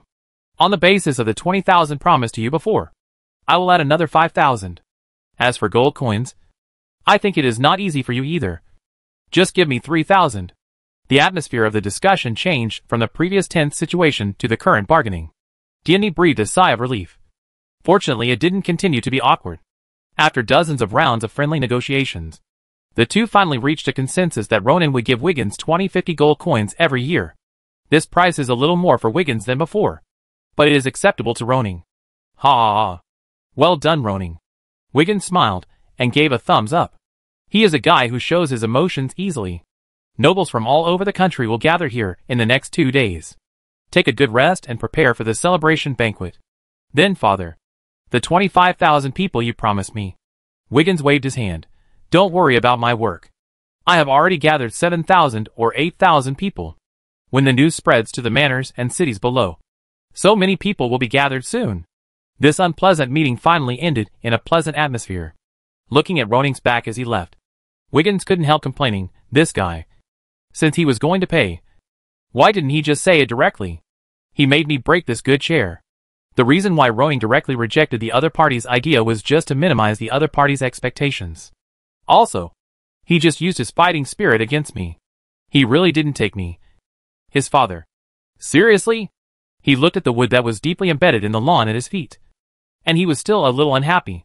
But no matter what he said, no matter how much he cursed, he was still happy to get such a price in the end. Wiggins, you should change your temper. Diany advised sadly. Ronan is no longer the same as before. Now he is not only your son, but also the Viscount of Wubei territory, and even a Silver Knight, who can give a fatal blow to the Meteor Knight. You should face up to your own status and the gap in strength with the opponent. I know. Wiggins had to admit that he could only talk when he was angry, and never take action. He also understood the importance of Ronan's appearance to the family. Diane, please help me urge the managers of Wushan City and the manors in various places to speed up the progress and gather 25,000 people for me. Wiggins said, if there is really no one, count all the criminals in prison. They are capable of committing crimes in mining. So pull them all out and send them to the mines to work. Diane frowned. It seems that criminals are not easy to manage. Right? Don't worry about it. Those criminals are basically ordinary people, with Ronan's strength. Are you afraid that he can't manage them well? Wiggins didn't care about it. What's more, he has a team of knights under him. Chapter 289 Conferring. During a casual chat, Ronan asked Rollans if there were any more advanced magic books in the castle, and got a negative answer. In desperation, he could only try his luck at the Magic Energy Chamber of Commerce, and reluctantly spent 600 gold coins to buy the magic book Wall of Size. This is a protective magic, which can summon a huge translucent wind wall to resist range attacks after casting. In the next 2 days, while learning magic, he took Irene around to let this child, who had lived in the mountains for more than 10 years, take a good look at the outside world. On Wushan Lake, Ronan successfully mastered this magic while accompanying Irene to play. Looking at the huge translucent wind wall in front of him that was 10 meters long and 5 meters high, he could feel its strength, and he was afraid that it could even block Rydell's explosive flame slash. It's a pity that the 6th level magic can hardly expand the range like the previous 5th level magic. Otherwise the enemy's ordinary arrows can be useless with this wind wall. In addition to the high consumption, the 6th level magic also has a very complex spell pattern. Wizard level magicians are not able to enhance its range and effect. September 7th, Wushan Castle set a date for the celebration banquet. At the dinner that day, the nobles of Wushan territory gathered together to celebrate the great victory of this war. Hey Ronan. I heard about your deeds in the Stone territory, and I admire you very much. Yusef Levi came over with a glass of wine and praised, but also showed regret. It's a pity that my mission this time is to escort the grain and grass in the southeast, and I missed the opportunity to appreciate your style. Although the sentence is somewhat polite, it is mostly true. He originally intended to participate in the war in the southwest, but his father, Viscount Sandro, was worried that Ronan's poor command would bring risks to the soldiers. So he took him to the southeast to be a grain transport officer to brush up his achievements. Unexpectedly, Ronan's performance exceeded everyone's expectations. Yusef, I have also heard about your achievements. Ronan clinked glasses with the other party, with a standard aristocratic smile. I heard that you successfully helped the team avoid several ambushes with the magic of wind of exploration. I didn't expect that you were already a senior magician. Compared with you, what is my little thing? Yusef was modest, but there was still some pride in his eyes. For someone like him to reach the middle level of a senior magician at the age of 28, it is already very worthy of recognition. The two of them flattered each other, and Ronan turned to ask, Yusef, when I was buying materials at the Magic Energy Chamber of Commerce, I learned that level 6 magic books are rarely sold. If you become a magician in the future, where will you get level 6 magic books? Yusef scratched his head. Although he was a little proud, he knew that it was not easy to become a magician. There are very few magicians. The Magic Energy Chamber of Commerce basically has no market for level 6 magic books, so naturally they will not be purchased. But level 6 is okay. There is still some circulation in the market. If it is a level 7 magic book, it is either in the hands of a great noble like the kingdom or the duke, or in the hands of a magic family. For example, the Honorable Silva magician must have a lot of magic books in his hands. Silva is the top powerhouse on the continent and the object of admiration of all magicians. When mentioning him, Yusef's eyes are full of admiration. Ronan nodded slightly. So it seemed that he had some luck in buying the Wall of Size. If you want to get a magic book of level 6 or higher, you can either work for them or buy it from the owner through personal connections. Of course, if you have money, you can also buy a spell scroll and reverse the spell pattern through the pattern on the scroll. Yusef talked freely, but this is difficult and requires the magician to have enough accumulation and courage. Ronan's eyes lit up, and he ignored the method of reversing the spell pattern through the spell scroll. He just thought about whether to try it, and then thought of the expensiveness of the level 6 spell scroll. And he stopped thinking at once. What are you two talking about here? Yusef's father, the Viscount of Lingchuan City, the leader of the 4th Knights of Wushan Fort, came over and smiled and drank a sip of wine with Ronan. Ronan, congratulations. You are about to become the 3rd Earl of Wushan Territory. Ronan was a little surprised. Rollans didn't say it clearly. How did he know it? Sandro seemed to see Ronan's doubts, laughed and explained, Don't look at me. I also heard it from the big mouth Marvin. I see. Ronan couldn't help but laugh. It seems that Rollans told Marvin in advance, and it is estimated that he also revealed this matter through the latter to see everyone's attitude. Obviously, no one objected, even the Hyde family. Yusef on the side couldn't help but sigh. It's hard to imagine that he is an 18-year-old Earl, although there is certainly an advantage brought by Ronan's Wushan family identity.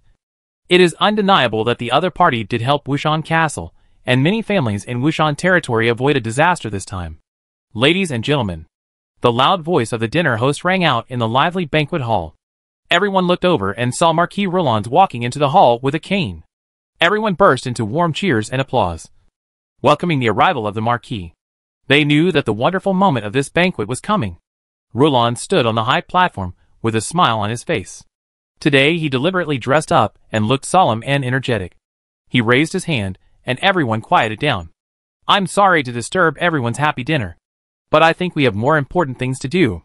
This time, the Polish thieves group was completely wiped out, and the Black Gold Brotherhood has been driven to Black Pine Mountain. Wushan territory has achieved a great victory. His words were concise and clear, without long paragraphs of foreshadowing and sensationalism. In these 2 battles, every brave knight has made outstanding contributions. While I cheer for them here, I will also promote the most heroic nobles and knights. At this time, all the guests below shouted loudly. ordinary people go from commoners to knights, and from knights to nobles. By taking this step, Roland looked around and shouted, Toru, Philip, Thorstein, Malonica. The 4 knights strode forward and knelt on one knee. Ronan knew the first 3, but he saw Malonica for the first time today. The burly man's face was relatively calm, not as excited as the first 3. Roland drew out the long sword in Gallo's hand and placed it on Toru's shoulder. The Baron of Wolf-Fong Territory. Wolf-Fong Territory, a small town west of Wushan Fort, is named because its landform resembles wolf teeth. Toru was the manager of the town earlier, and now he has become the owner. Then, Lowlands raised his sword and placed it on the shoulders of Philip, Thorstein and Malonica in turn. The territories of these 3 people are Kasur Town, Sari Town, and Wushan Town. Finally, Lowlands took back his sword and said solemnly, on this sacred day, as the Lord of Wushan Territory, I, on behalf of the glory of the king and the nobles, grant you the title and status of Baron. May you use courage and loyalty to protect the stability of Wushan Territory. I, Toru, solemnly swear here that I will live up to this honor, and with my sword and strength, I will defend the peace of Wushan Territory and fight for the glory of Wushan Fort. The other 3 also said similar words, and the atmosphere in the hall suddenly became crazy, and everyone cheered for them. Some knights were even so excited that they shed tears. Perhaps in these people, they saw the goal of struggle. Luo Ning was enveloped by the cheering atmosphere. Being knighted was probably the same joy as being selected as the runner-up or 3rd place in the imperial examination. It was just that the scene today was a bit formal. When he became a baron and viscount, Lowlands did not put the sword on his shoulder. After finishing his words, Lowlands asked the knights to hand over the treasure box containing the baron's medal and the canonization book to the 4 newly canonized barons. He picked up another box from the side. Marvin, in view of your support, courage and strength, I will hand over Quicksand Town to you for management. I hope you can bring new life to this devastated land. Thank you for your affirmation. I will work hard for the prosperity of Lusha Town. Marvin Tiety is already a viscount, although he has made contributions in the war against the Bolant bandits. He cannot be promoted from a viscount to an earl. At this time, a knight walked into the hall holding a golden medal and stood beside Lowlands. Another knight walked in holding a treasure box containing the canonization book and stood on the other side. The atmosphere in the hall reached a real climax. Lowlands' eyes passed over the crowd and fell on Ronan, and a smile appeared at the corner of his mouth. Ronan Wushan, my follower, the Viscount of Wubbling, my grandson. Hearing this shout, Ronan was a little excited for no reason. He took a deep breath, strode forward, and knelt on one knee in front of Roland's like the previous few. A heavy sword was placed on his shoulder. Your calmness saved Wushan Territory from a disaster. Your wisdom saved hundreds of warriors from being slaughtered. And your bravery made the enemies of Wushan Castle pay a heavy price. Lowland's solemn voice was full of hope, which made the people in the hall breathe slowly, especially those who were the same age or younger than Ronan, whose eyes were full of longing and envy. Breton's eyes were full of admiration, and the Wushan family had become stronger. Aaron, who was brought to the banquet by Ronan, was also severely shocked by this scene. She felt that such a scene was too solemn, and her admiration for Ronan was deeper than ever before. Lowland's voice continued. Today, in the name of the Lord of Wushan Territory, the Marquis of Thunder of the Kingdom, I grant you the title of Earl of Wubei Territory, and add Jushur Territory and Qishan Town to your fiefdom. May you use your wisdom and strength to bring prosperity and peace to this land, and defend the glory of the family. Ronan said in a deep voice, I, Ronan Wushan, solemnly swear here that I will, as the Earl of Wubei Territory, use my wisdom and strength to guard the peace of the territory and the glory of the family. Chapter 290 Paving the Way. The celebration dinner reached its climax with the birth of the new Earl of Wushan Territory. Amidst the cheers and applause, Ronan took the golden medal and the book of enthronement handed over by Lowlands, which symbolized the title. In an instant, 2 lines of text appeared in his sight. Famous all over the world achievement achieved. Attribute points plus 500. Energy essence plus 1000. Monthly sign-in mechanism updated. Reward multiplier plus 2. Attack the city and seize the territory achievement achieved. Attribute points plus 200. Energy essence plus 400. Ronan was delighted. Achievements and sign-in mechanisms are related to the level of the title. Now that he has become an earl, The effect is naturally triggered. Now Ronin can obtain 417 attribute points and 345 energy essence every month, without counting the attribute points obtained through achievements. He only needs 1 year to cross the 6th level. If other achievements are completed during this period, this time will be further shortened. Lu Lanzi patted Luo Ning on the shoulder and encouraged him. The canonization was not over.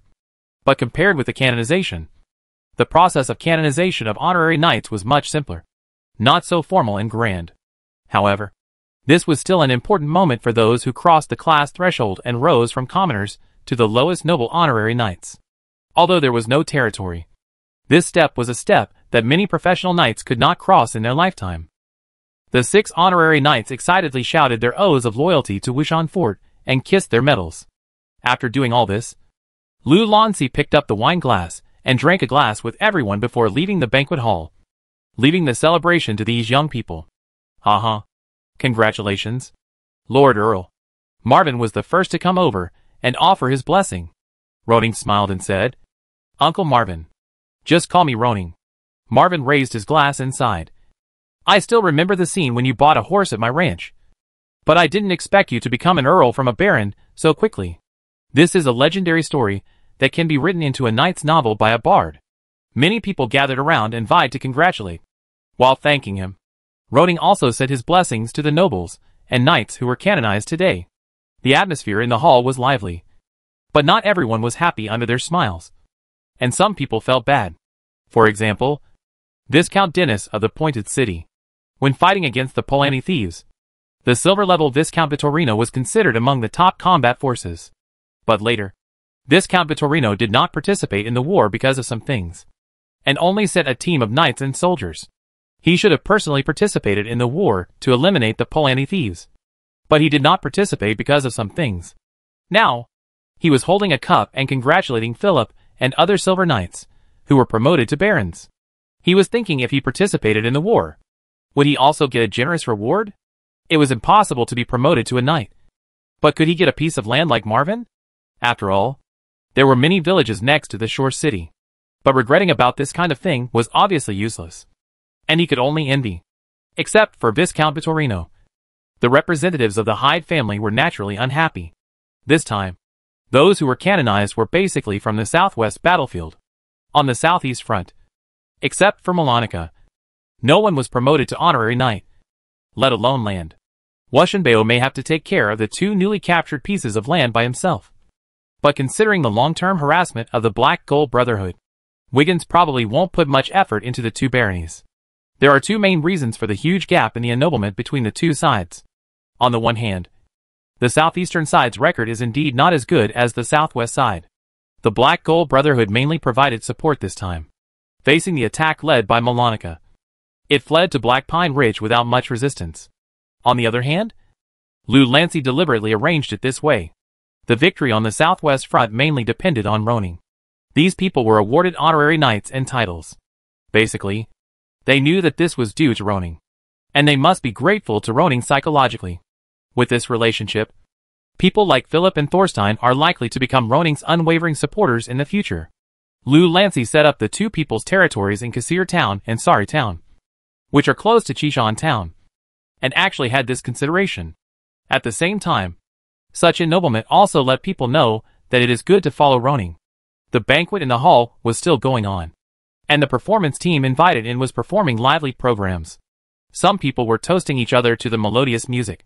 Some went outside to exchange ideas, and some were wandering on the dance floor to the music. In a corner of the hall, Irene looked at Ronan, who was chatting happily with many nobles, her eyes full of envy. Hey, little beauty, don't you want to dance together? McKinney came to sit aside and picked up the wine glass to drink with Irene, but found that the latter was holding juice. Don't drink?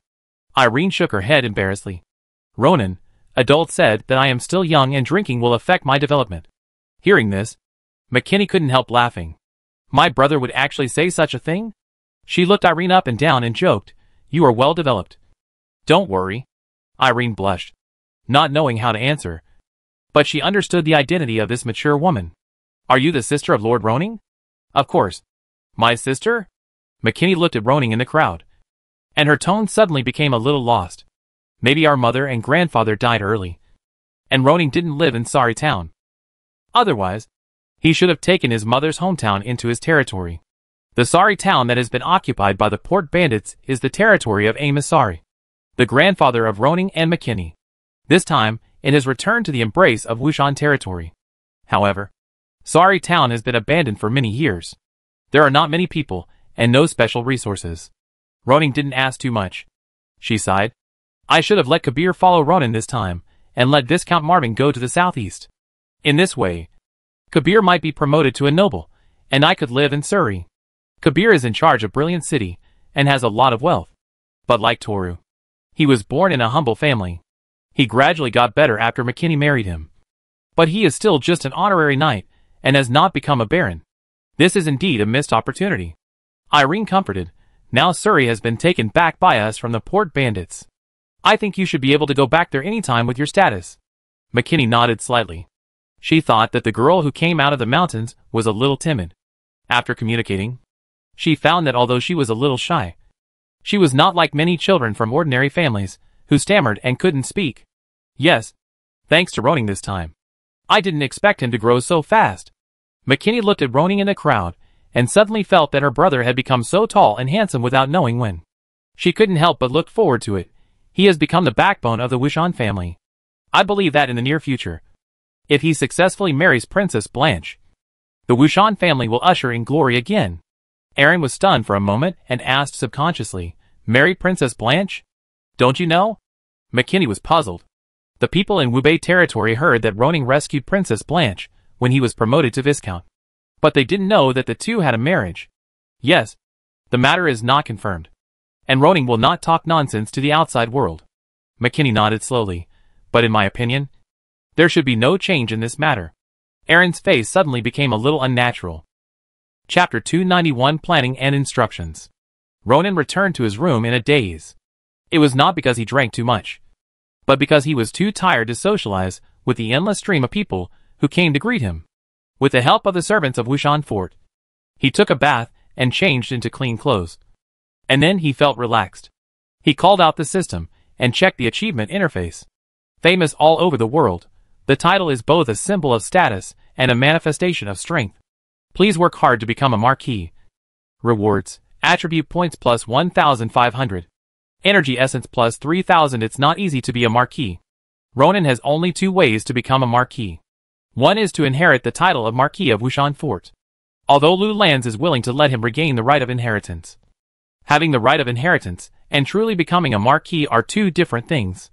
In this world, generally speaking, only when a noble dies can his descendants inherit his title and territory. In other words, if Ronan wants to become a marquis through inheritance, he must first wait for Lu Lands to die, and then wait for Wiggins to die. Let's not talk about how long Lowlands can live. Take Wiggins for example. Although he has a broken leg, with the physical strength of a senior knight, if there is no accident, it is completely possible for him to live another 20 to 30 years. Luo Ning wants to wait for Wiggins to die and then inherit the title of Marquis. But that is estimated to be a matter of 40 to 50 years. What's more, he doesn't want Lowlands to die at all. As long as the soul-devouring surge in the old Marquis body can be removed. With Lowland's meteor-level strength, it is completely possible to live for another few decades.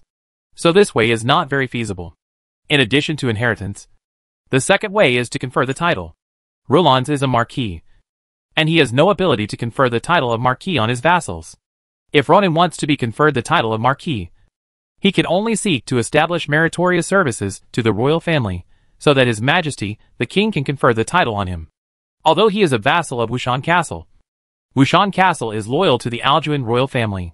In this case, he can be loyal to the king while serving as the Earl of Wubei territory and obtain additional fiefdoms from the royal family. Theoretically, this situation is possible for the Earl of Wubei territory and the Marquis of the kingdom. In this case, the marriage with Blanche is even more critical. Marrying Her Royal Highness the Princess is of great help to Ronan. Apart from anything else, at least it connects him with Aljuan.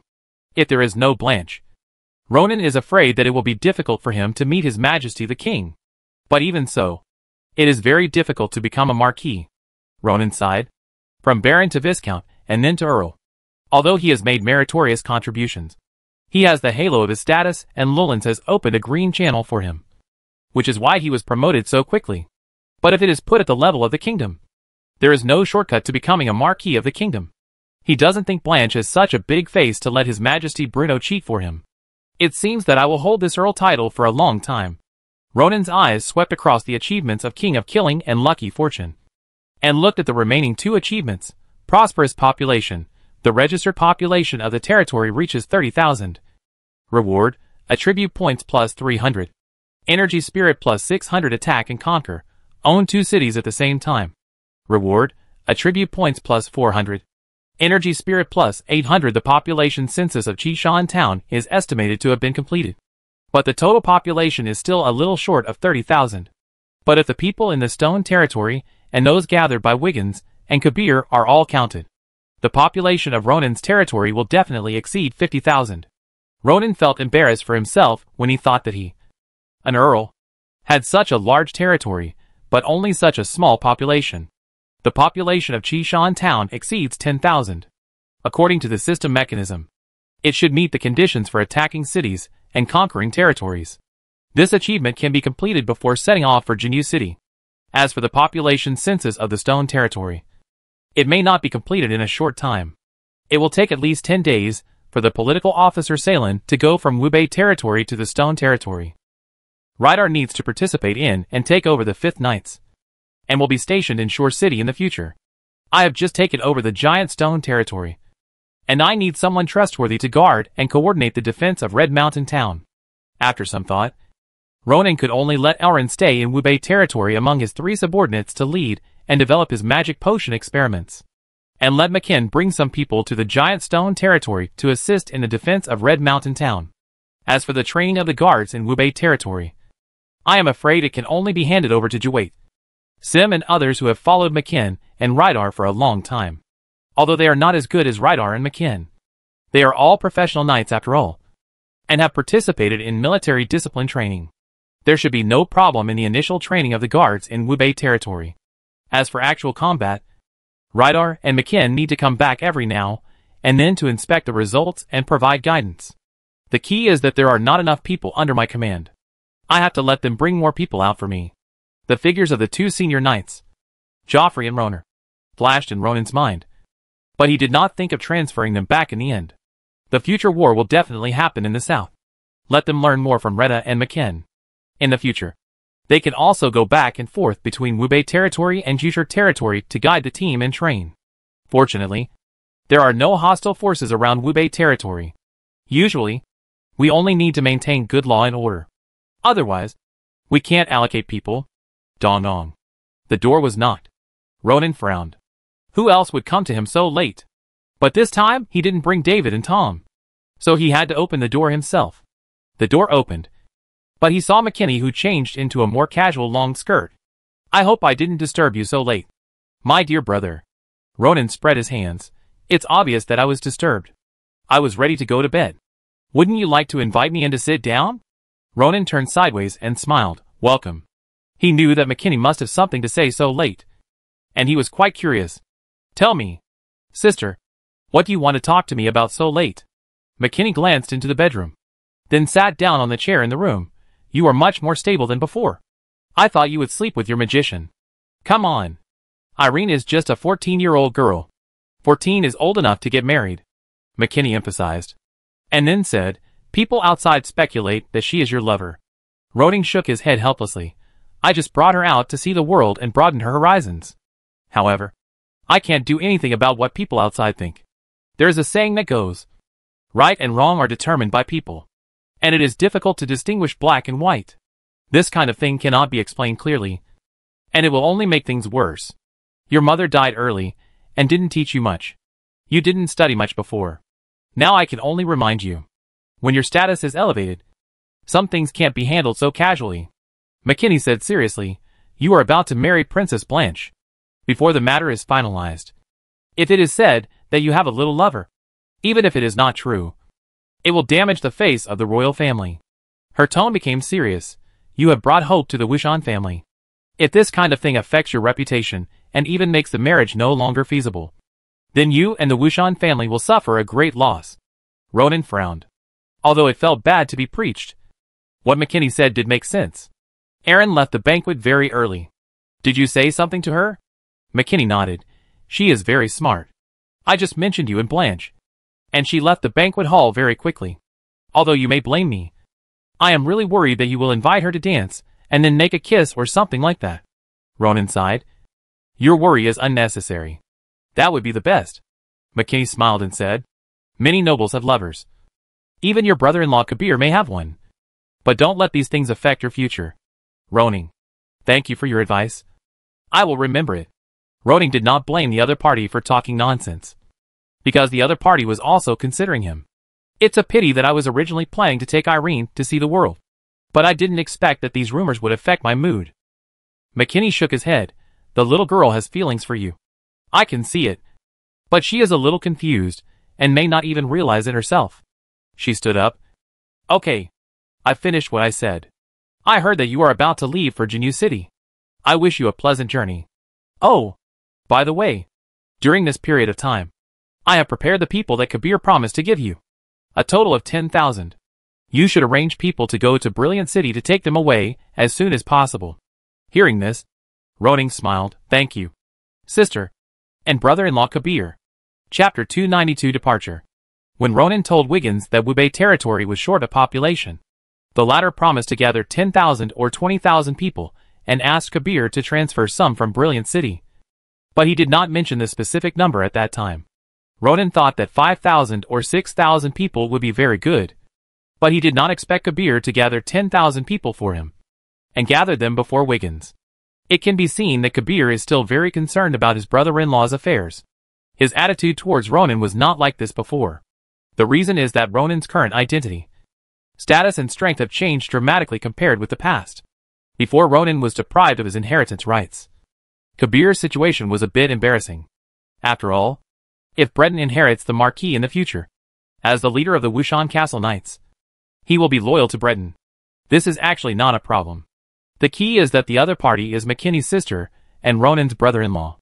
If the Hyde family has any ideas about him, then his situation will be as passive as Viscount Marvin in the Horse City. The actual situation is indeed so. He and Barrington do not have a good relationship. And with the dispute over command this time, they dislike each other even more. Now that Ronan has risen strongly and Rollins values him, Kabir's worries about the Hyde family have naturally decreased. It is precisely because of this that he values Ronan's affairs, and is more looking forward to Ronan's marriage with the Ajuin family. So McKinney specially sent Irene away and warned Ronan. Ronan was somewhat resistant to others interfering in his behavior. After all, his freedom was hindered. However, he also knew that McKinney's warning was reasonable. Although his previous life had all kinds of shameful experiences, he was not ready to marry into the royal family at that time. So it was okay to be a little romantic. Now the outside world can guess the marriage. Although there is nothing wrong between Ronan and Irene. If someone uses this to spread rumors and slander, it is really hard to defend. No words were spoken that night. The next morning, Ronan went to express his gratitude to Kabir and get in touch with him. Then he visited Wiggins and decided on the time to pick him up. Ronan was going to transport all 25,000 of them back to Wubei territory. With these people, the construction of Wubei territory, the reclamation of arable land, and the expansion of mulberry land can be greatly improved. As for the mining of Chishan iron mine, I believe that with the supplement of the population of Jushur territory, this should not be a problem. After dealing with these things, Ronan said goodbye to Rollins and left Wushan Castle with the latter's handwritten letter to His Majesty Bruno. Carlos was already waiting on the back hill. As a Mount Dragon, he was doing his duty. Come on. Ronan stretched out his hand, ready to pull Irene up. All along the way, he remained silent, in stark contrast to his lively character in the past. Irene hesitated for a moment, but finally, considering that she couldn't get up, she stretched out her hand and was pulled onto the dragon's back. It was just that she was excited when she came, but she was depressed when she went back. Once on the dragon's back, she was ready to distance herself from Ronan. It wasn't that his embrace was not warm enough, but that this behavior was not appropriate. If you move again, Carlos will be unhappy. Ronan joked with a smile, and pulled the other person into his arms. Irene struggled for a while, but failed to break free. So she could only let him hold her like this. My lord, this is not good.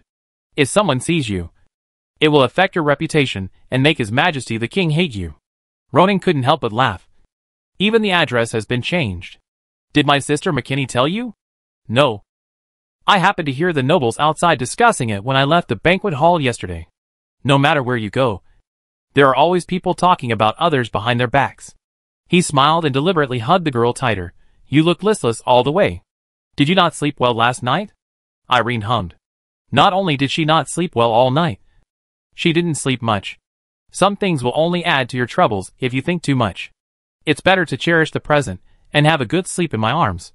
Aaron turned to look at Ronan, and seemed to have mustered up the courage to ask, will the adults leave me? Ronan looked at the cherry lips and the expectant eyes of the other party, and couldn't help raising his hand to scratch the other party's nose. No. Such an intimate move made Erin's face red all the way to her ears, and she even closed her eyes and dared not open them.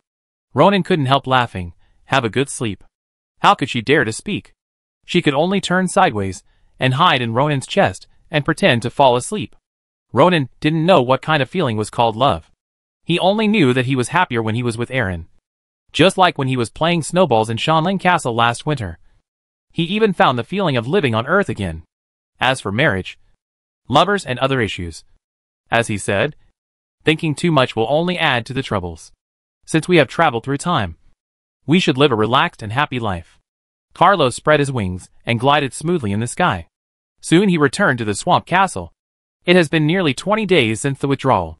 Except for Rydar, Joffrey and others who were left in Chishan town. McKinn, Ragna and others have returned to Wubei territory.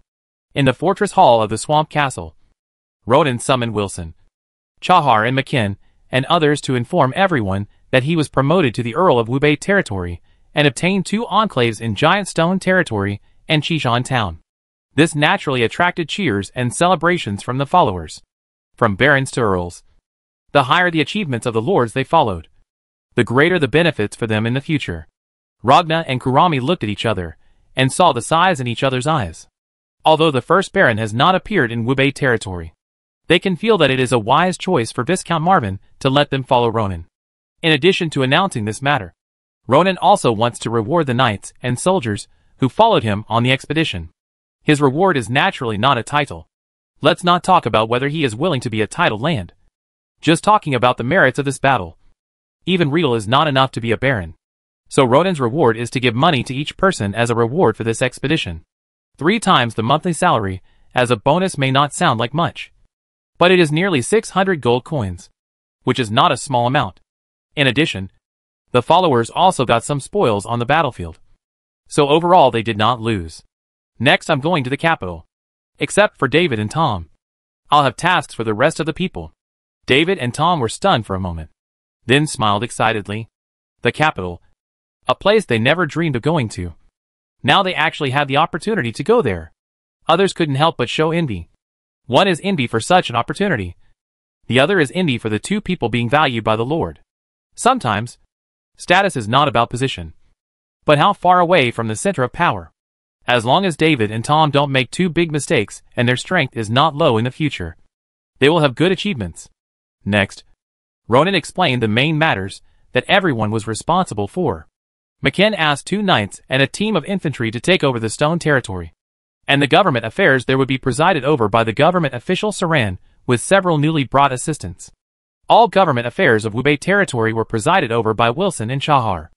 And Elrin, Jenny and others were in charge. Ragnar's next task was to safely transport all the 25,000 people provided by Wiggins and Kabir back to Wubei territory. In addition to government affairs, Ronan also arranged for the expansion of the army. Although Rydar is about to take over the 5th Knights of Wushan Castle, Wubei territory needs its own knight squad. Generally speaking, a standard earl has at least 1 knight squad, and Ronan now only has 1 knight squad, which is far from enough. So next, whether it is Wubei territory or Boulder City, they must recruit enough soldiers for training. But compared to training ordinary soldiers, the lack of professional knights is the key. Ronan can only travel around to promote Wubei territory policies through Ronar, and then select suitable knights to join. This is destined not to be a quick task. Chapter 293 Encounter on the Road. After arranging the affairs of Wubei territory, Ronan asked David and Tom to take the cloud-stepping horse to set off first. And at the same time, he took time to go to Chishan town. As a frontier official trusted by Ronan, Rydell had to take over the knights, guard the shore city, and assist in the defense of Chishan town and the Stone territory. The task was not light. Ronan went to Chishan town to explain the matter. At the same time, for the safety of Rydell, he also left the fire dragon devouring heaven magic energy cannon given to him by Lu Lands to the other party. If there is really a new situation like the rise of the port thieves group in Shore City, just use the cannon to kill them. After dealing with these things, Ronan found David and Tom along the road, and then rode the cloud-stepping horse to the capital. If he rode a dragon, Ronan could reach Jinyu City in 2 days at most. But according to Lu Lands, his visit to the capital this time will definitely be watched by many people. If no one found Ronan's trace and he arrived at Jinyu City, it might attract the attention of those who are interested. So in order to be careful and not risk being discovered by the dragon, Ronan could only ride the cloud horse. Fortunately, this horse is powerful. After David and Tom changed to the newly captured excellent quality warhorse, their speed was not slow. I believe that there is no problem in reaching Jinyu City before Princess Blanche's birthday on September 25th. On the morning of the 4th day of departure, Ronan and his 3 friends set out from Wushan City and headed west.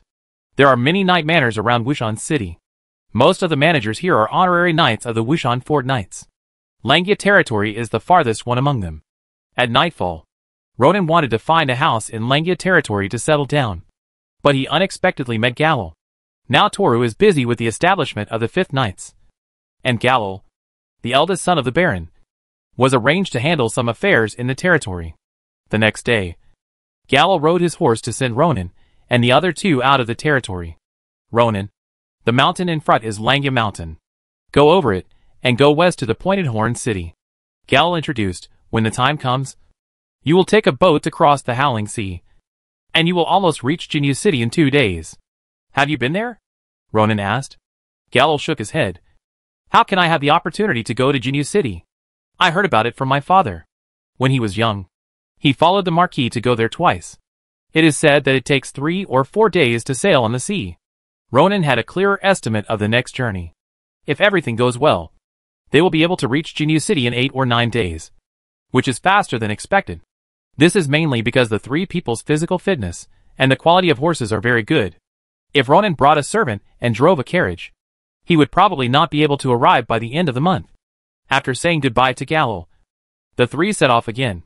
After crossing the Langia Mountain, it is the Pointed Horn territory, where the owner is Viscount Vittorino Dennis. Port Dennis connects Wushan territory and the Kingdom of Aljuan. The busy maritime trade makes this place richer. Therefore, the population of Pointed Horn City is large, and there are many towns and manors around the city like Wushan City. Every day, many caravans travel between Pointed Horn City and various towns and manors. Over time, a wide trade route has been formed in the forest. At this time, night fell. On the road leading to the Pointed City, a team of dozens of people were resting, apparently preparing to set up camp on the roadside to spend the night. Aaron, don't be lazy. Go to the river to get 2 buckets of water. A burly middle-aged man was shouting. While he asked people to fetch water, he directed people to cut some dry firewood in the forest to prepare for a fire at night. Although the tone of his speech was very vulgar, it can be seen that this man is experienced and very experienced in spending the night in the wild. Uncle White, are we going to stay here tonight? A little boy of 8 or 9 years old got out of a carriage and looked around with some worry. Will there be monsters attacking us at night?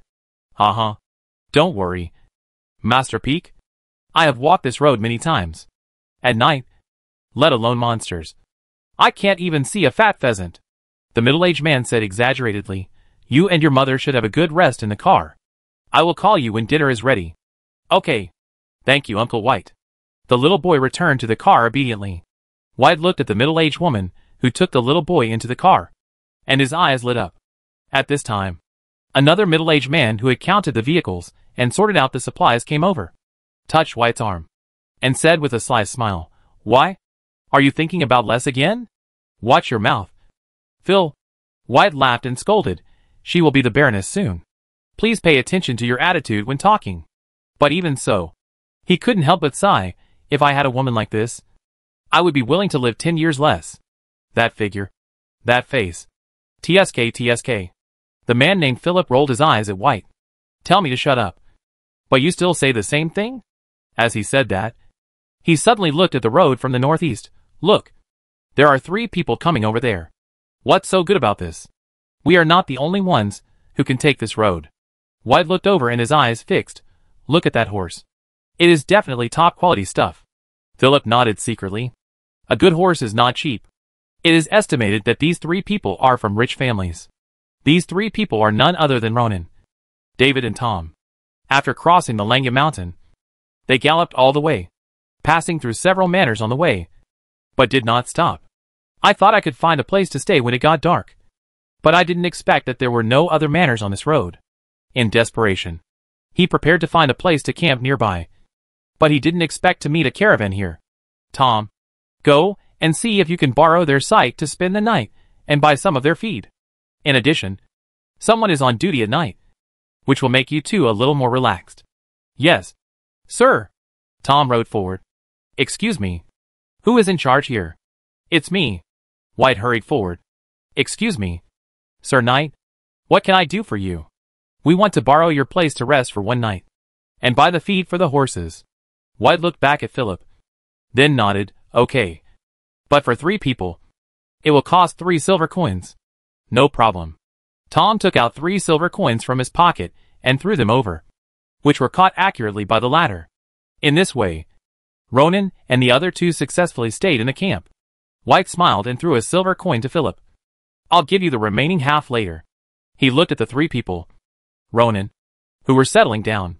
What do you think their identities are? Philip shook his head.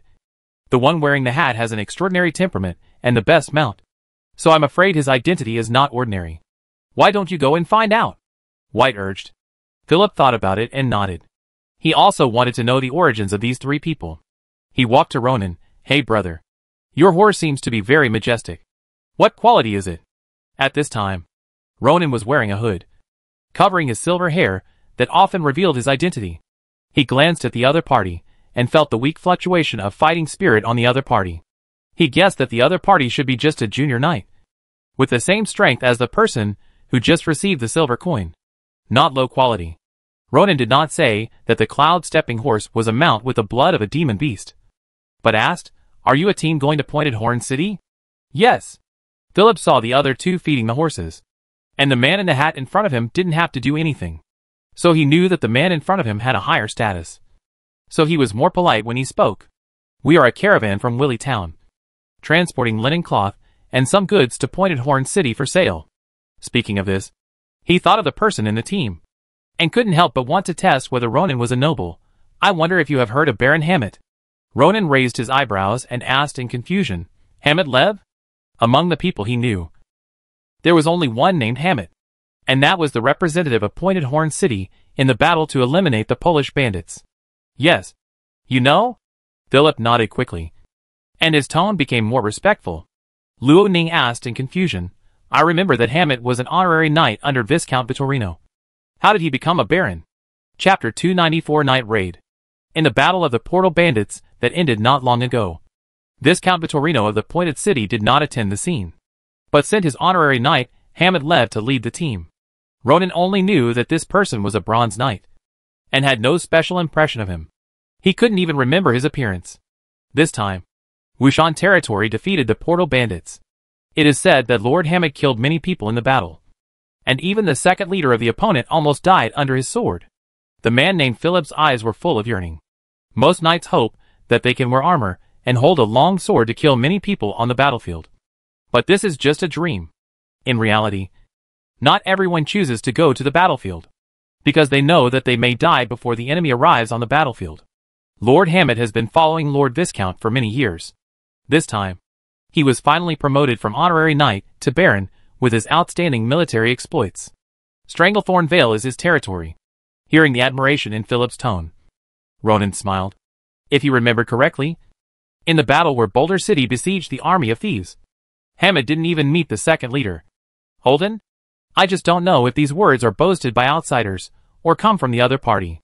Philip glanced at the carriage where Les was, and couldn't help saying, I see that you seem to be familiar with Baron Hammett.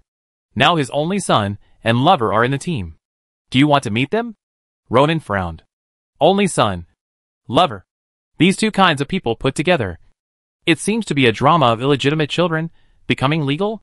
The laws of this world clearly stipulate that illegitimate children have no inheritance rights. Could it be that Hammett dared to challenge the law just after becoming a baron? Ronan shook his head. He was not interested in such things. It is not a good habit to disclose the identity information of the employer to outsiders. After saying this, he walked into the tent. Philip scratched his head and did not get any useful information. However, it was not without gain. He knew that the latter's identity was not ordinary from Ronan's lack of awe towards the baron. As for revealing the identity of the employer, they were just entrusted by Knight Willie to sin less and pick to Stranglethorn Vale, which was not an employment relationship. As night fell, the camp was lively for a while. However, as everyone finished their meal, they all began to go back to the carriage to sleep, and only some people kept watch outside. In the tent, Ronan sat cross-legged on the bed. On the small table in front of him, a piece of Warcraft leather was neatly placed. At this moment, he was concentrating on drawing a spell scroll of the 3rd level magic wind of exploration. Now Elrond focuses on the production of magic potions, and the output of spell scrolls is much less than before. In order to generate income, Ronan had to take over part of it. Speaking of which, he is now a wizard, and he should be able to try to make a 6th level spell scroll. It's a pity that the production cost of a 6th level spell scroll is about 500 gold coins. And the gold coins in Ronan's pocket are only enough for him to fail dozens of times. It's better to consider the 3rd and 4th level spell scrolls, which can make a lot of money if the success rate is higher. Drawing spell patterns on Warcraft leather not only tests the magician's concentration, but also involves the magician's communication with the elements of heaven and earth when drawing. This unique sense of immersion makes the magician very sensitive to the outside world. Rustle. In the middle of the night, in addition to the sound of wind blowing leaves and the breathing of the caravan members around him, Ronan suddenly heard a lot of footsteps. He thought about it, and heard a hissing sound. The magic leather was hit by the distracted magic power, and a piece of it was burned like it was burned by fire. Wasted dozens of gold coins. Tonight, his success rate in making spell scrolls was 100%. He thought he would be done after making this, but he didn't expect to fail once, which made him very unhappy. But thinking of the continuous footsteps outside, Ronan released the wind of detection.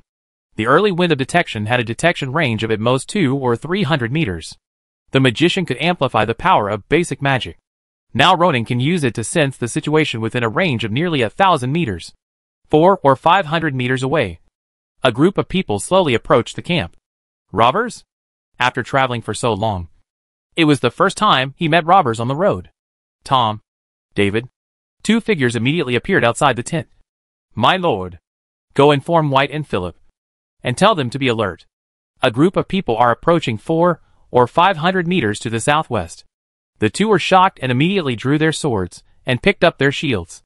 David stood outside the tent on guard, while Tom ran over to inform others. Get up. He patted Philip and White on the face. The 2 had been running caravans for many years and slept lightly. This pat made them wake up immediately. You? What's the matter with you not sleeping at this late night? After all, they were a little unhappy to be disturbed, but neither of them showed it. They knew that the person in front of them was the follower of the young man.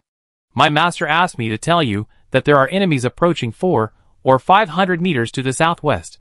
I advise you to be on guard immediately. Enemy? The 2 saw that the people on guard outside were not asleep, and looked at the tent again, and suddenly felt that Tom was making fun of him. Brother, don't tell me that your master can know what is happening 400 or 500 meters away in the tent. Yes, it's pitch black.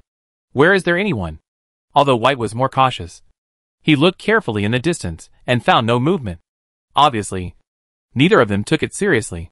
But at this moment, whoosh, whoosh, whoosh, the sharp arrows broke through the air and directly killed the 2 watchmen standing on the periphery. Everyone was shocked, and Philip and White also changed their faces, and immediately shouted loudly, Robbers! Enemy attack! Enemy attack! Suddenly, the camp was in chaos. At this time, with the sound of rapid and dense footsteps, dozens of figures rushed over quickly and surrounded the entire camp. At this time, it was impossible to escape. Quick! Gather up! Philly and White shouted. And the chaotic camp gradually became a little orderly. People stood together. Some drew their swords.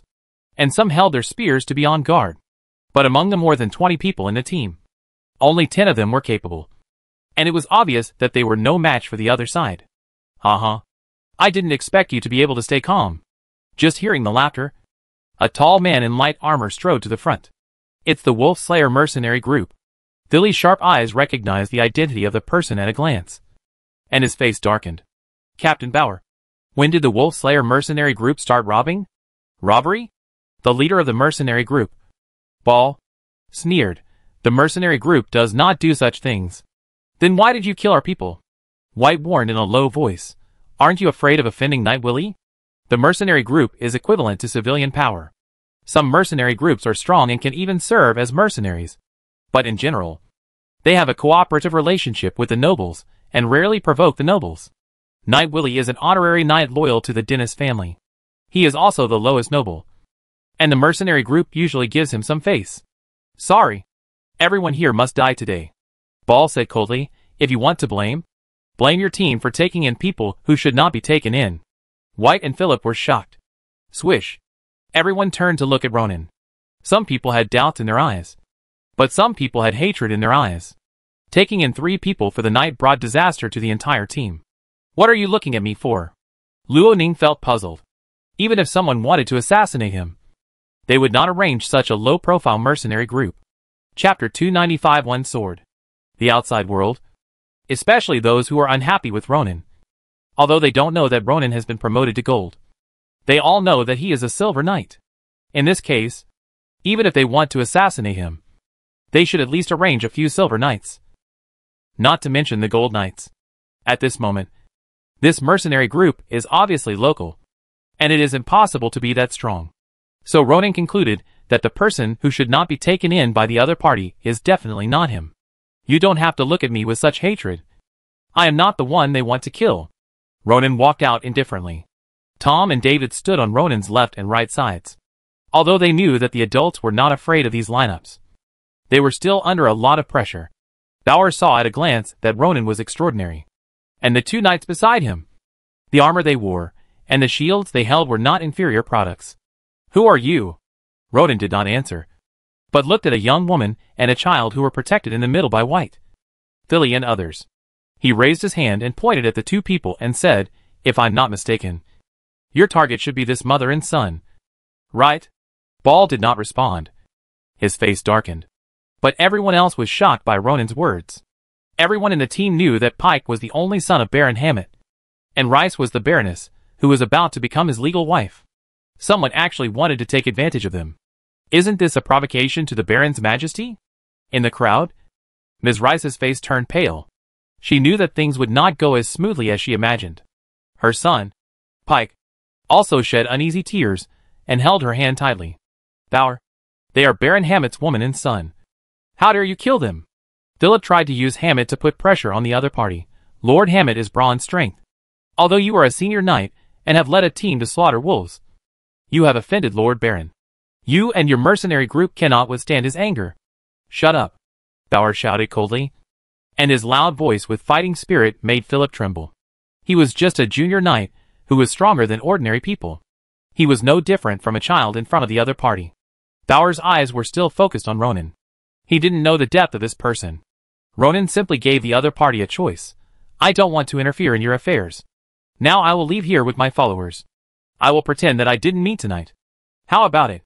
His retreat made Bauer feel that he was showing weakness. He laughed coldly, drew out his sword, and was filled with murderous intent. I said, no one can leave here alive tonight. Ronan sighed, reached out to take Tom's sword. I originally planned to stay out of this matter, but you kept forcing me. Since that's the case, I have to settle the account with you for destroying my items. This account naturally refers to the account of destroying the monster leather, but it sounded incomprehensible to Bauer. Go to hell. Bauer's sword was filled with fighting spirit, and he rushed up at a very fast speed. In his eyes, how strong can a young man be? Using fighting spirit is already a high opinion of the opponent. Be careful. He is a senior knight, Philly shouted loudly. Since they knew that the matter had nothing to do with Ronan, They could only pin their hopes on this seemingly not simple young man. Too weak. Ronan pressed forward with a sword, and his whole body burst out with amazing momentum at the moment of raising the sword, which formed a sharp contrast with his previous gentle appearance. At this moment, Bauer only felt that he was pushed up by a ferocious monster, and his whole body was extremely uneasy. The sword pressed by Ronan. The dochi on it was as heavy as a mountain, pressing him so hard that he couldn't breathe. He wanted to dodge and beg for mercy, but it was too late. Bang! The two swords collided. The dochi impacted. Ronan directly broke the opponent's sword, and then carried the embers to cut off the opponent's armor and shoulders. And the dochi even impacted into the opponent's body, destroying the heart.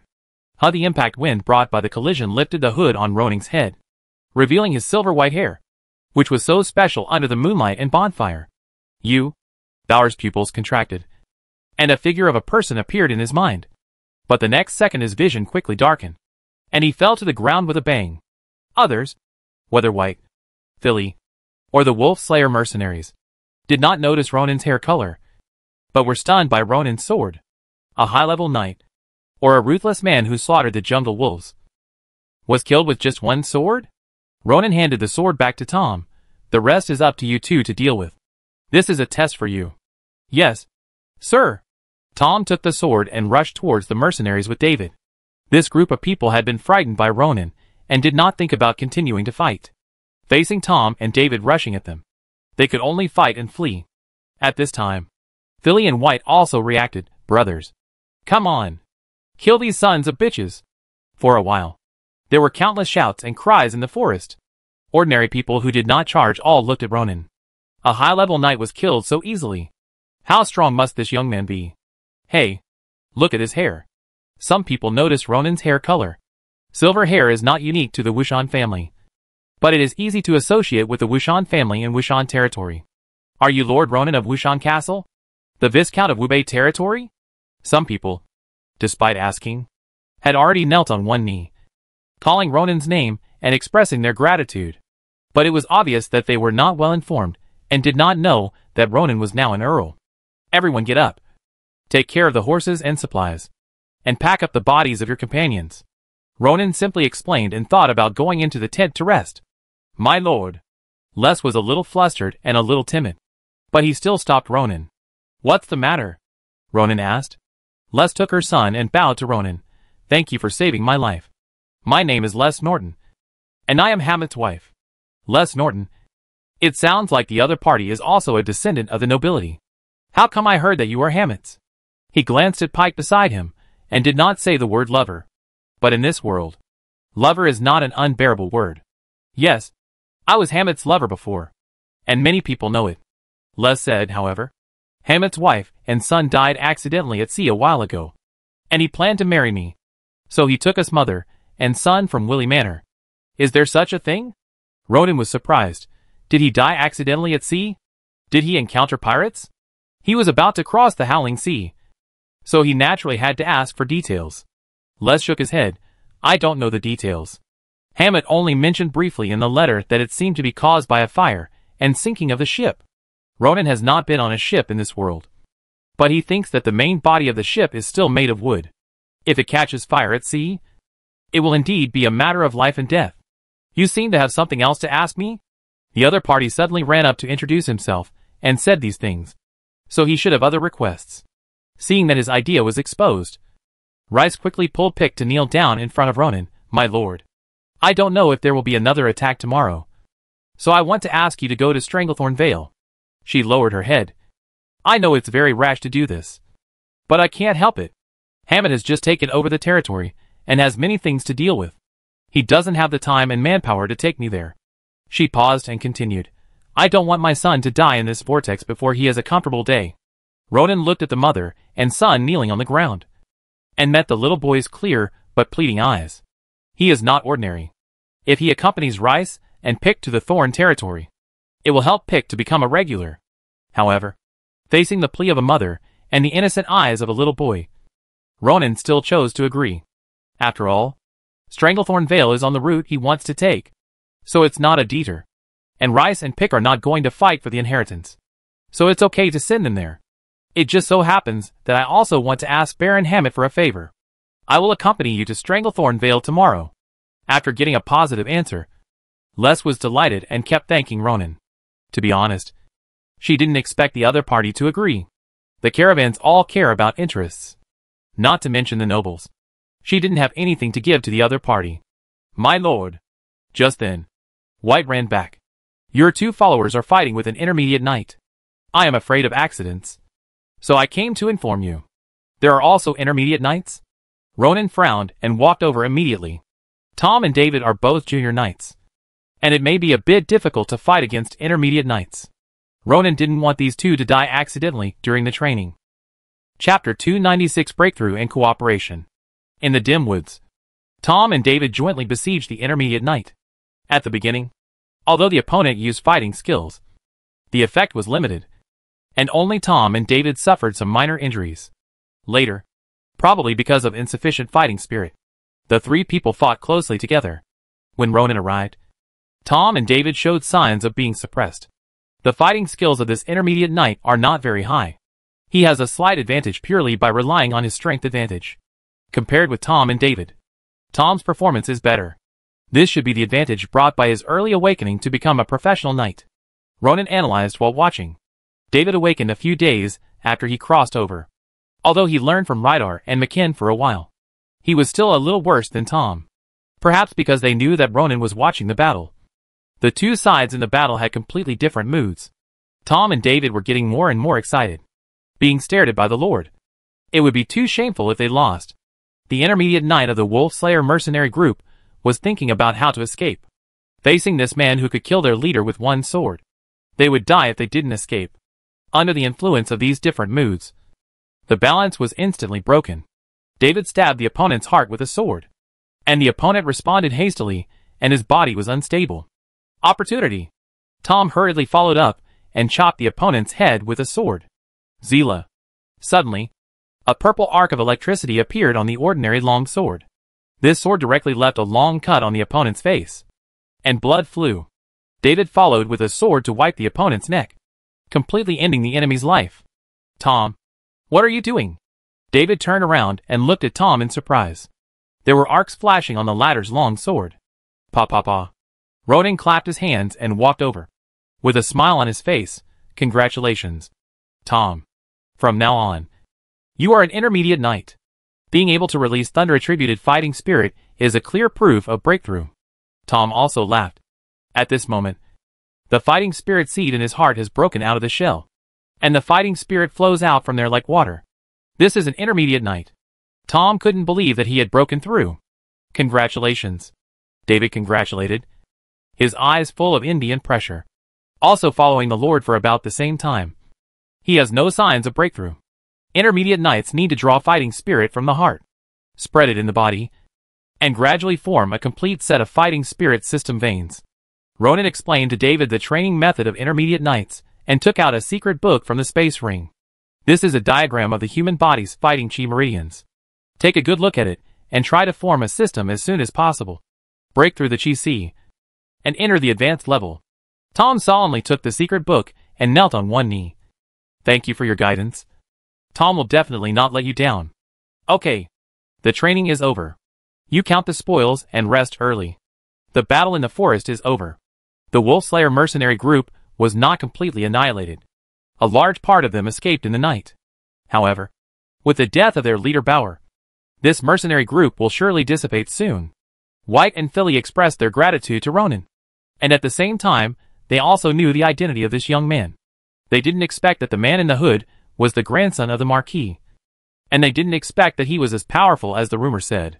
Needless to say, for a long time in the future, the news that Ronan killed a senior knight with one sword will spread in the Pointed Horn City, and even the Wushan territory. It's even possible that Ronan killed bronze and silver knights with one sword.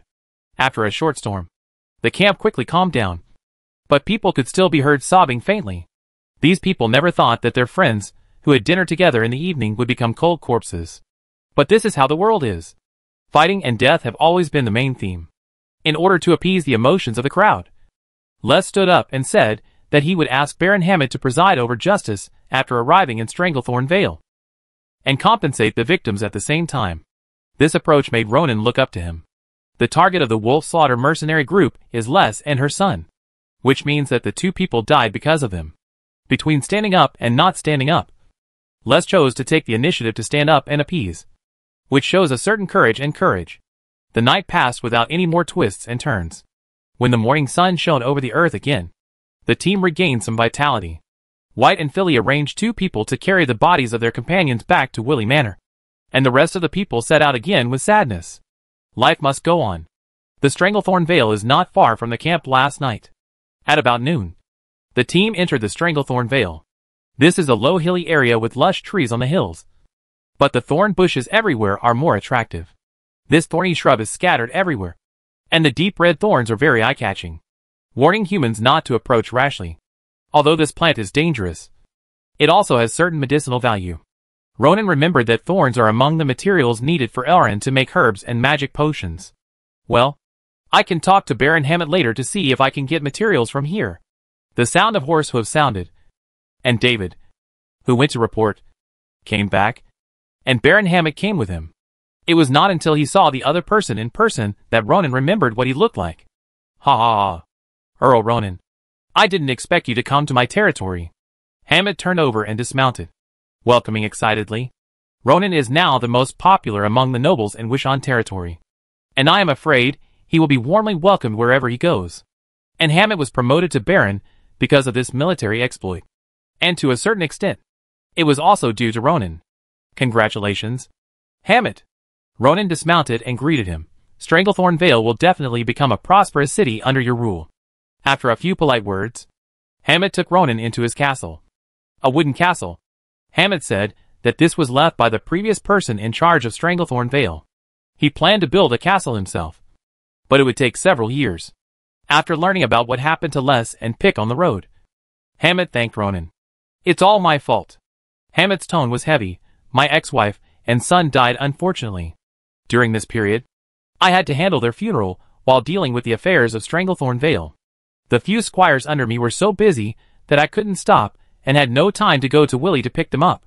He looked at Rice and Pico sitting beside him apologetically, and then a trace of anger flashed in his eyes. Count Ronan, do you know who sent the Wolf Slayer mercenary group to do this? Ronan shook his head, because it was not his business. He didn't care much. Otherwise, he would have caught someone to ask last night for this kind of thing. Just see who will benefit in the end. Ronan looked at Pico. If all your sons die, who will inherit the baronship? Hammett was stunned, and then seemed to think of something, with shock and anger flashing across his face. Thank you for your reminder. I think I already know who it is. He took a deep breath and calmed his anger. My brother, Johnny. I really don't want it to be him. Although Hammett is nearly 50 years old and still has the ability to have children, if there is no male heir, the position of Baron of Stranglethorn Vale may really be inherited by his brother. Ronan doesn't care much about other people's family affairs. Baron Hammett, this time I came here not only to send Mrs. Rice, but also to ask for your help on something. Hammett immediately became alert when he heard this. You tell me. Stranglethorn Vale is close to Pointed City. You must be very familiar with it. I hope you can recruit some craftsmen who are good at building ports for me. Hammett was shocked. Can Wubei territory build a port? But when I think of the fact that Wubei territory is facing the sea to the north and east, it seems reasonable to build a port. But what's the point of building a port there? There are cities such as the capital opposite Pointed City, and Wubei territory is surrounded by the sea to the north and east. How can there be trade without land?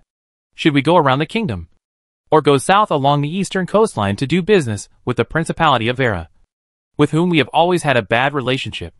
Building a port is a sky-high cost. With that money, it is better to go by land. Although he did not understand, Hammett still agreed. Don't worry. I have lived in Pointed City since I was a child, and I have been to the Howling Sea countless times. I am very familiar with the seaport. It is no problem for me to leave this matter to you. Ronan thanked with a smile, and then mentioned the second thing. There is a pharmacist in my territory, and the material he needs is thorns. But there are not many in Wubei territory. So if you are interested, you can send someone to the swamp town in Wubei territory to find the great Dr. Elrond. Hammett's eyes lit up. He heard that this was a business. Although he was a baron, Stranglethorn Vale did not have special resources, and economic development was a headache for him. At present, the only solution he could think of was to reclaim more land, plant crops such as grain and flax, and then increase taxes internally, and sell them to make money. The thorns mentioned by Ronan gave him a new idea. The area of Stranglethorn Vale is not small. There are many thorns, not to mention other things. Thorns are cut when reclaiming fields. If it can be recycled, why not ham it? To be honest, I have too many places to spend money now. Building castles, recruiting soldiers, forming a night team, and even purchasing farm tools for the territory all require a lot of money. Not all barons make money as quickly as Ronan. Although Hammett has a certain amount of savings after being an honorary knight for these years, it is obviously not enough to manage the territory and form a knight team. He needs to make money. So when Ronan mentioned that waste thorns could also be a business, his eyes were eager. After the autumn harvest in the territory is over, I will go to Wubei territory in person. If I can reach a cooperation with you, it will be an honor for me and Stranglethorn Vale. Wubei territory welcomes you at any time. Ronan smiled. In addition, you just mentioned the purchase of farm tools and the formation of a knight team. I think we can have room for cooperation in this matter. Oh! Next, Ronan turned into a salesperson. Now he has taken over Chishan town, and Chishan Iron Mine has officially embarked on the mining channel. And the craftsman Feng Si has also been recruited. When Kales moves the iron smelting technology to Chishan town, they can quickly produce farm tools. Such farm tools are much cheaper than forging, and ordinary families have the opportunity to use them. When the technology of pig iron refining is realized later, it will be simple to make weapons, and the price of weapons will naturally be lower. Of course, Ronan would not reveal the technology of blast furnace iron making to the outside world. He just sold weapons, armor and farm tools at a relatively low price with the rhetoric of friendly price. If Hammett could not buy too many iron products, Wobbling also had an ironwood workshop, which produced armor, shields, etc., which was also a good choice. In the battle with the Polant bandits, Hammett had seen the effect of Wobbling's ironwood equipment, and thought that if there was not enough money in the future, it would be a good idea to give some soldiers a set of ironwood armor. In fact, Ronan's space ring also had a silk dress and several exquisite porcelain bowls. But seeing that Hammett did not seem to have the money to buy these two products, he did not need to promote them. Ronan had never been in sales, but the negotiation with Hammett was very pleasant this time. The reason was that the client had a subjective intention to buy. Ronan believed that as long as the two sides cooperated in thorns, and the prices of farm tools and weapons were reasonable, Hammett could become a long-term customer of Wubei territory.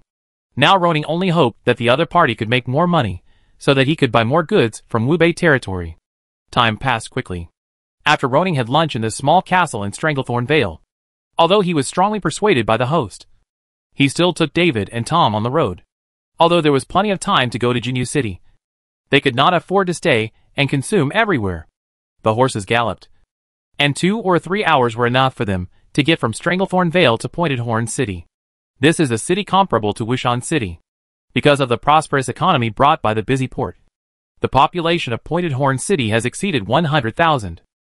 However, perhaps because it is close to the sea, the air here is much worse than that of Wushan City, which makes Ronan wish he could stop breathing. Sir, do you need me to inform Viscount Vittorino? David asked. Nobles need to inform in advance when they go to other nobles' castles, just like when they went to Stranglethorn Vale at noon. David also informed Hammett in advance. Ronan thought about it and shook his head. No. We can just find a hotel near the dock tonight.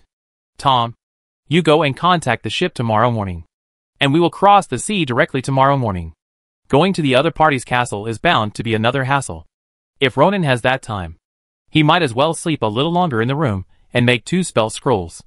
However, he did not intend to go to the Pointed Fortress. But Viscount Vittorino had already ordered the guards to report immediately when they saw the cloud-walking horse or the silver-haired youth. Although Ronan was low-key and wore a hood, the guards could see that the cloud-walking horse was different as long as they had eyes. On the busy street, a group of people and horses rushed towards Ronan and the other two. Pedestrians and vehicles on the road avoided each other, fearing that they would collide with each other and cause trouble. Lord Reese is so anxious. It seems that he is going to fight again. I don't know which poor guy has offended Baron Reese. I'm afraid he will be unlucky. It's still good to be unlucky. Last time, someone was blind and beat Baron Reese's follower. And that person was said to be beaten to death by the Baron. Many people knew the identity of the man on horseback. And one or two of them began to guess. Rhys Dennis, Vittorino's eldest son, is a talented knight among the younger generation of the Pointed Fortress. With an arrogant personality, he pulled the reins, and the horse stopped in front of Ronan. Are you the Earl of Wubei territory? Ronan Wuxian? Ronan frowned slightly. There was a hint of provocation in the other party's tone. But he didn't know the other party's identity. What do you want from me? Chapter 297 Two Brothers. Unless the hatred between nobles in this world is too deep, or they are forced into a corner. Otherwise, even if there are some small sorrows and grievances, they can still maintain superficial harmony. This situation is particularly obvious in front of nobles of unequal status. But nothing is absolute. The communication attitude between nobles is not only affected by the noble rank, but also by personal character and education. Some people are arrogant. It is actually very difficult for them to suddenly be respectful to someone. What's more, this is an extraordinary world. And qualifications and strength also affect many things. A Silver Moon Knight, even if he is just an ordinary person, the king will be polite to him. And he does not need to be respectful to the nobles. Rhys is such a person. He showed an outstanding talent for cultivation since he was a child. So he was particularly valued by the Dennis family. In order to train his son better, Vittorino even sent him to the Knight Academy in Jinyu City to study for several years. However, although he had a bad character, he was not stupid enough to offend other nobles for no reason. Especially since the one in front of him was from the Wuxian family, to which the Dennis family was loyal. So the conflict that the onlookers expected would not happen. My lord, I am Rhys Dennis, the son of Vittorino. As he spoke, he saluted Ronan with a knight's salute. My father has set up a pleasant banquet at the Pointed Fort, and specially asked me to wait for your arrival here. It turned out to be an invitation to be a guest. However, the tone of the other party did not sound like an invitation to be a guest at first. And Ronan thought it was a playboy from some family who came to make trouble. Ronan looked around. After knowing his identity, the crowd gathered around to see his beautiful face. In this case, if he rejected the invitation in public, it would undoubtedly be a slap in the face of the Lord of the Pointed City. Just as he was thinking, another person rode a horse behind Rhys and rushed over. Before the person arrived, he heard a hearty laugh. Ha ha ha. Ronan, you are finally here. A fat man shouted loudly and stopped beside Rhys panting. Ronan recognized the other party. It was Jamie, whom he had met several times in Wuxian Castle. The other party had a marriage with Marina of the Green family. In addition, when the predecessor was studying at Wuxian Supernormal Academy, he and Jamie were classmates with a relatively ordinary relationship. Brother, I asked you to wait for me. Why are you running so fast? Jamie complained. Rhys looked at his brother with disdain. I have told you many times that you need to lose weight. If you get fatter, you should replace your horse with a big black bull for plowing the land. The big black bull is too slow. My dear brother, I want your Warcraft mount. Get lost. Rhys cursed. Then you should stay at home and don't go out with your job. Ronan listened to the conversation between the two with a slight curl of his lips. Although they seemed to be arguing and Rhys's tone was very cold. The relationship between the two should be good. Otherwise Jamie would not ask the other party for a Warcraft mount. After Rhys said this, Jamie stopped joking. My lord Earl, my father is already arranging a dinner. In addition, even your ship is ready for the sea. You can set off from Port Dennis at any time. He invited, as an old classmate. You must give me some face. It has come to this point. If Ronan refuses again, it will be too rude and too disrespectful to Vittorino. Thank you for the hospitality of the Dennis family. Ronan smiled and drove the horse forward. It seems that I have to have a drink with everyone tonight. Ha. Let's go. There is nothing else in the Pointed Fort. But there is plenty of wine. Jamie, you accompany Earl Ronan. I will go back to the Pointed Fort to tell my father first. After Rhys finished speaking, he pulled the reins and left quickly. Don't mind. My brother has this character. Some people say that he is arrogant. But in my opinion, he is more withdrawn because of too much practice. Jamie pointed to his head with his finger. Sometimes, I wonder if he has a problem with his brain. Ronan smiled, not knowing how Rhys would react if he knew Jamie was talking about him behind his back. I heard that your brother has good talent, and is a senior knight at the age of 22. That's not true. When mentioning Rhys's knight, Jaime, as his younger brother, looked a little proud. He quietly turned his body and whispered, in fact, he is already a bronze knight. But the outside world doesn't know it yet. Ronan was shocked. A senior knight at the age of 22 doesn't sound surprising enough.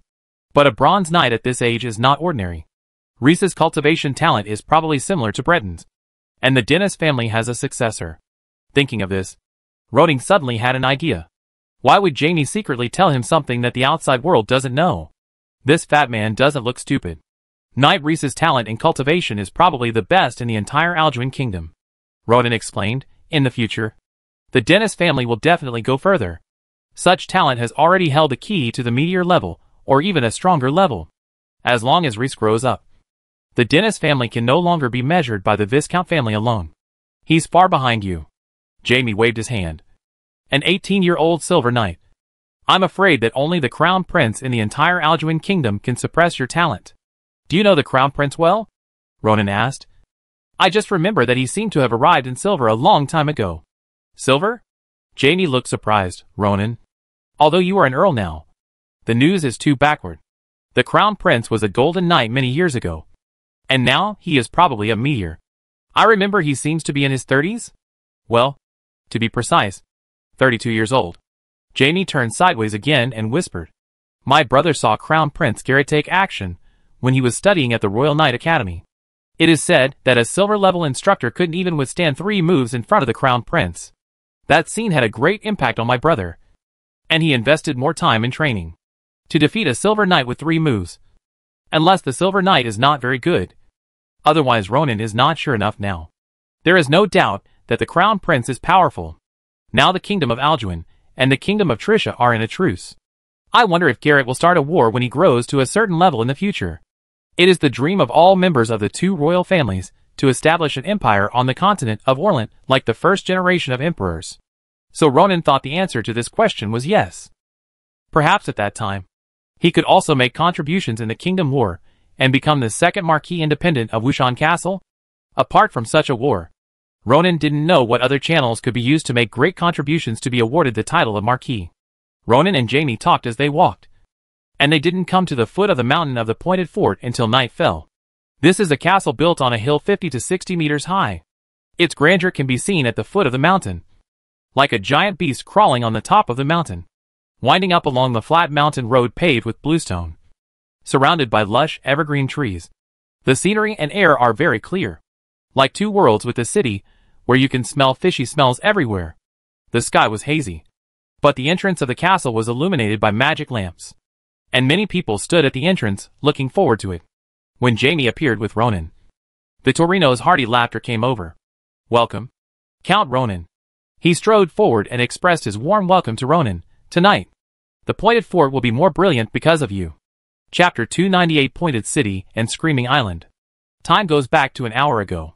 Rhys rushed back to Pointed Castle and met Vittorino. Father, Ronan has entered the city, and Jaime is taking him to the castle now. I'm glad he's here. To be honest, Vittorino was still a little worried that Ronan would not come. After all, in the previous war with the port thieves, he was supposed to lead the team himself, but changed his mind temporarily, and did not go. Although he found a good excuse, others had some opinions in their hearts. He didn't know Ronan's character, and it was not impossible for the other party to refuse the invitation like Wiggins. What do you think of meeting Ronan? Vittorino asked with a smile. Rhys thought for a moment, then shook his head. I don't feel any sense of oppression from him. He and Crown Prince Garrett give people completely different feelings. Your Highness, the Crown Prince is like a good sword out of its sheath. Ronan is ordinary.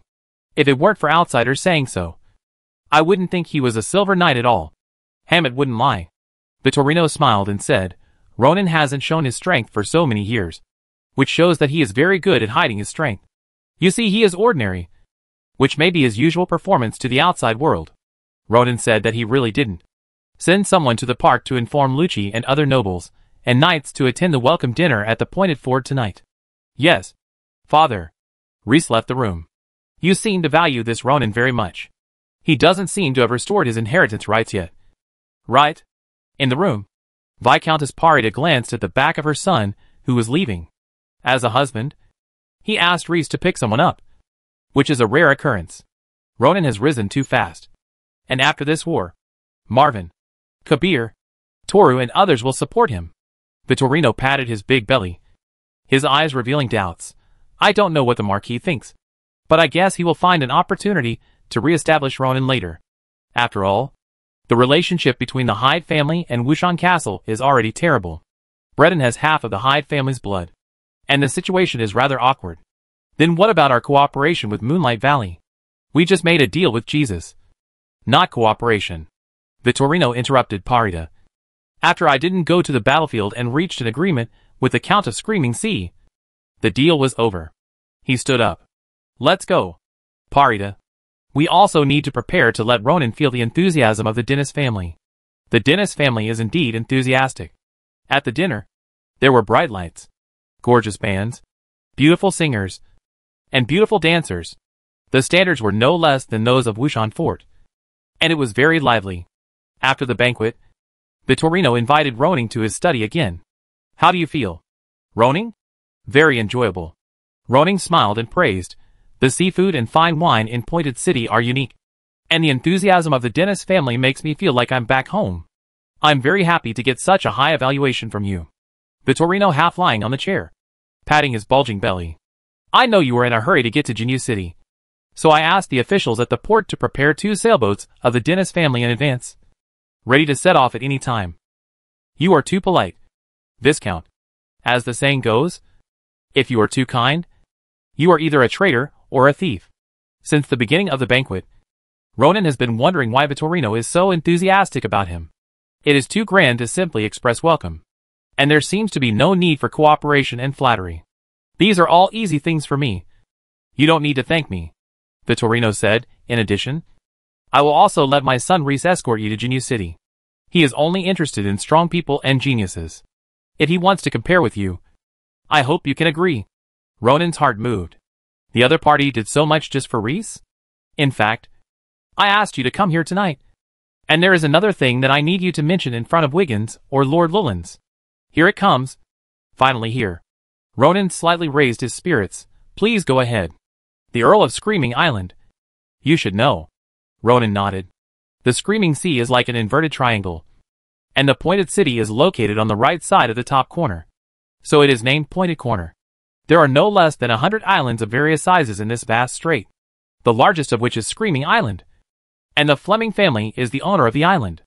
30 years ago, Alfonso Fleming became the Earl of Screaming Island because of his meritorious service. In addition to these islands, his territory also has an enclave on the west side of the Wushan Monster Mountain Range. If the Monster Mountain Range is removed, Hubei territory may even be a neighbor of the opposite side. From a geographical point of view, as long as the Fleming family blocks the northern sea area, the sailboats in Port Dennis can only wander around the sharp corner of the nearshore port.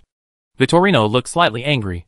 Over the years, the Fleming family has had many conflicts with me on this matter.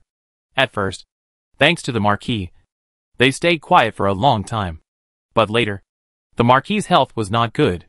After handing over the affairs of the territory to Wiggins, the Fleming family continued to make trouble. The key is that Earl Wiggins didn't care about this matter. The actual situation is that Wiggins wanted to take care of it at first, but the other party didn't give him face at all. And finally nothing happened. So you want me to go to the Fleming family to coordinate this matter? Ronan shook his head slightly. The other party may not give me face either, although he is also an earl. One is an earl of a kingdom, and the other is a newly conferred earl of Wushan territory. Their status is different. Moreover, Ronan's strength may not be enough in front of the other party. No. I just want you to say a few good words to the Marquis, and at the same time ask Earl Wiggins to see if he can help me solve this problem again.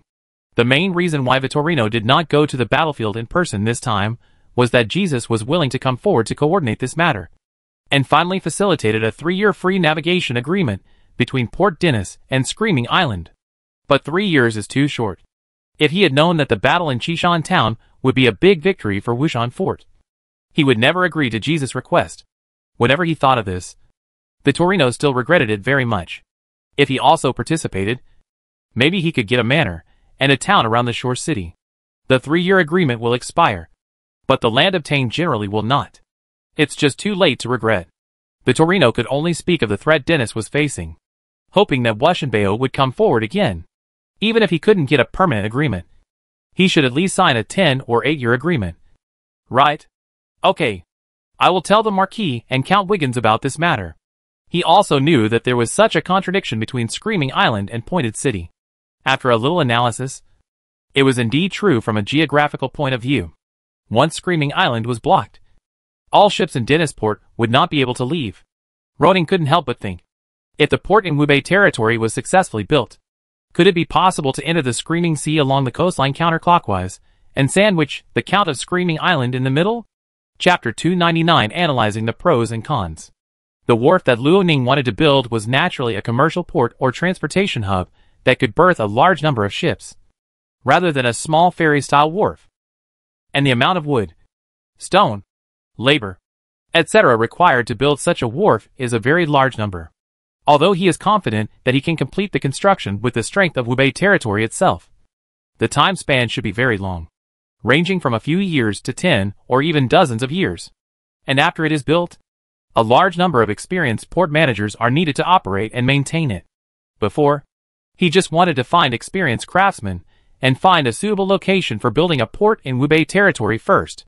Now, after hearing about the plight of the Dennis family, he immediately thought that perhaps he could cooperate with the Dennis family in building the port. After all, the Dennis family has been operating the Pointed City for more than 1 or 2 years, and they have been dealing with the seaport for at least 3 generations. If they can cooperate with the Dennis family who owns the port, the difficulty of building and operating the port in Wubei territory will be greatly reduced. I encountered an assassination on the way here. Ronan changed the topic from the matter of the Sharp-Horned City and the Count of Screaming Island. The targets of the assassination were Hamet's lover and his son. Oh! The Torino didn't understand why he suddenly talked about this matter. He could only show a curious look. What happened? Next, Ronan briefly recounted the experience of the incident. The Torino thought that the other party was speaking for Hamet, and immediately promised to search the city for members of the Wolfslayer mercenary group and put them on trial in the future. Ronan was not doing this for this matter, and Hamet would take care of revenge himself. When I passed through Stranglethorn Vale, I asked Baron Hamet to do me a favor. He said, I hope he can help me recruit some craftsmen who can build a port in Pointed Horn City. The Torino nodded slowly. At first glance, this matter seemed unimportant. Recruiting workers is a common thing. But soon, he was stunned and asked in surprise, Wubei territory wants to build a port? Ronan spread his hands. Why not? Wubei territory has a demand for foreign trade. If I want to transport goods to both sides of the Howling Sea for sale, I need to go around Wushan by land to get here. This road is too long. But if I have my own port, I can completely pull the goods from the seaport to the north, and then go south from the Howling Sea. Not only can I quickly reach the capital, but I can even extend all the way to your territory. Pointed Horn City. This is actually only part of the route. The Torino was secretly surprised and had to admit that the route planned by Ronan was very valuable. Moreover, Wubei territory is backed by Wushan Fort. If there is family support, this place is likely to develop. If there is a seaport of its own, Wubei territory will trade with the outside world more conveniently in the future. But this will inevitably affect the business of Port Dennis. Imagine that if Muma City, Brilliant City and many Night Manors have sails to the land of the capital, they all need to pass through the Pointed Corner City. But if Wubei territory has its own port, Muma City will definitely use it for trade, not to mention other cities. In this way, the income of Port Dennis will be reduced. But Vittorino knew that if Ronan insisted on building the port, even if he secretly ordered the craftsmen in Pointed City not to provide any help and support, the port of Wubei territory could still be built. If it really doesn't work, go to the Count of Screaming Island, who is very enthusiastic about helping to build the port. Instead of doing this, it is better to consider investing now and share some profits in the future. Does Count Ronan want to discuss cooperation with me? Vittorino asked with a smile. Of course. Ronan gave a very affirmative tone, although Baron Hammett has lived in Pointed City for many years and is familiar with Port Dennis. He cannot compare with the Dennis family. Vittorino nodded, but did not agree immediately. Nowadays, in addition to the trade between the two sides of the Howling Sea, there are also ships bypassing Wubei territory and heading south from the north to the Principality of Vera for trade. But there are few ports along the way. If the seaport of Hubei territory is built, it can be expected that it will be a bustling port. He first affirmed the value of the port of Hubei territory, and then changed the subject. But if the port of Hubei territory is built, the cities in the north of Wushan territory will definitely choose to depart from your port, instead of going to the opposite side through the port of Dennis in the Pointed City as it is now. This will inevitably affect the interests of my Dennis family. The Torino looked at Ronan, still smiling. You asked me to help you build a port at the risk of damaging the interests of the Dennis family. This is a difficult thing to do, my Lord Earl. Ronan understood what the other party meant. The construction of the port has not been completed yet, and the other party is already considering asking for a higher price.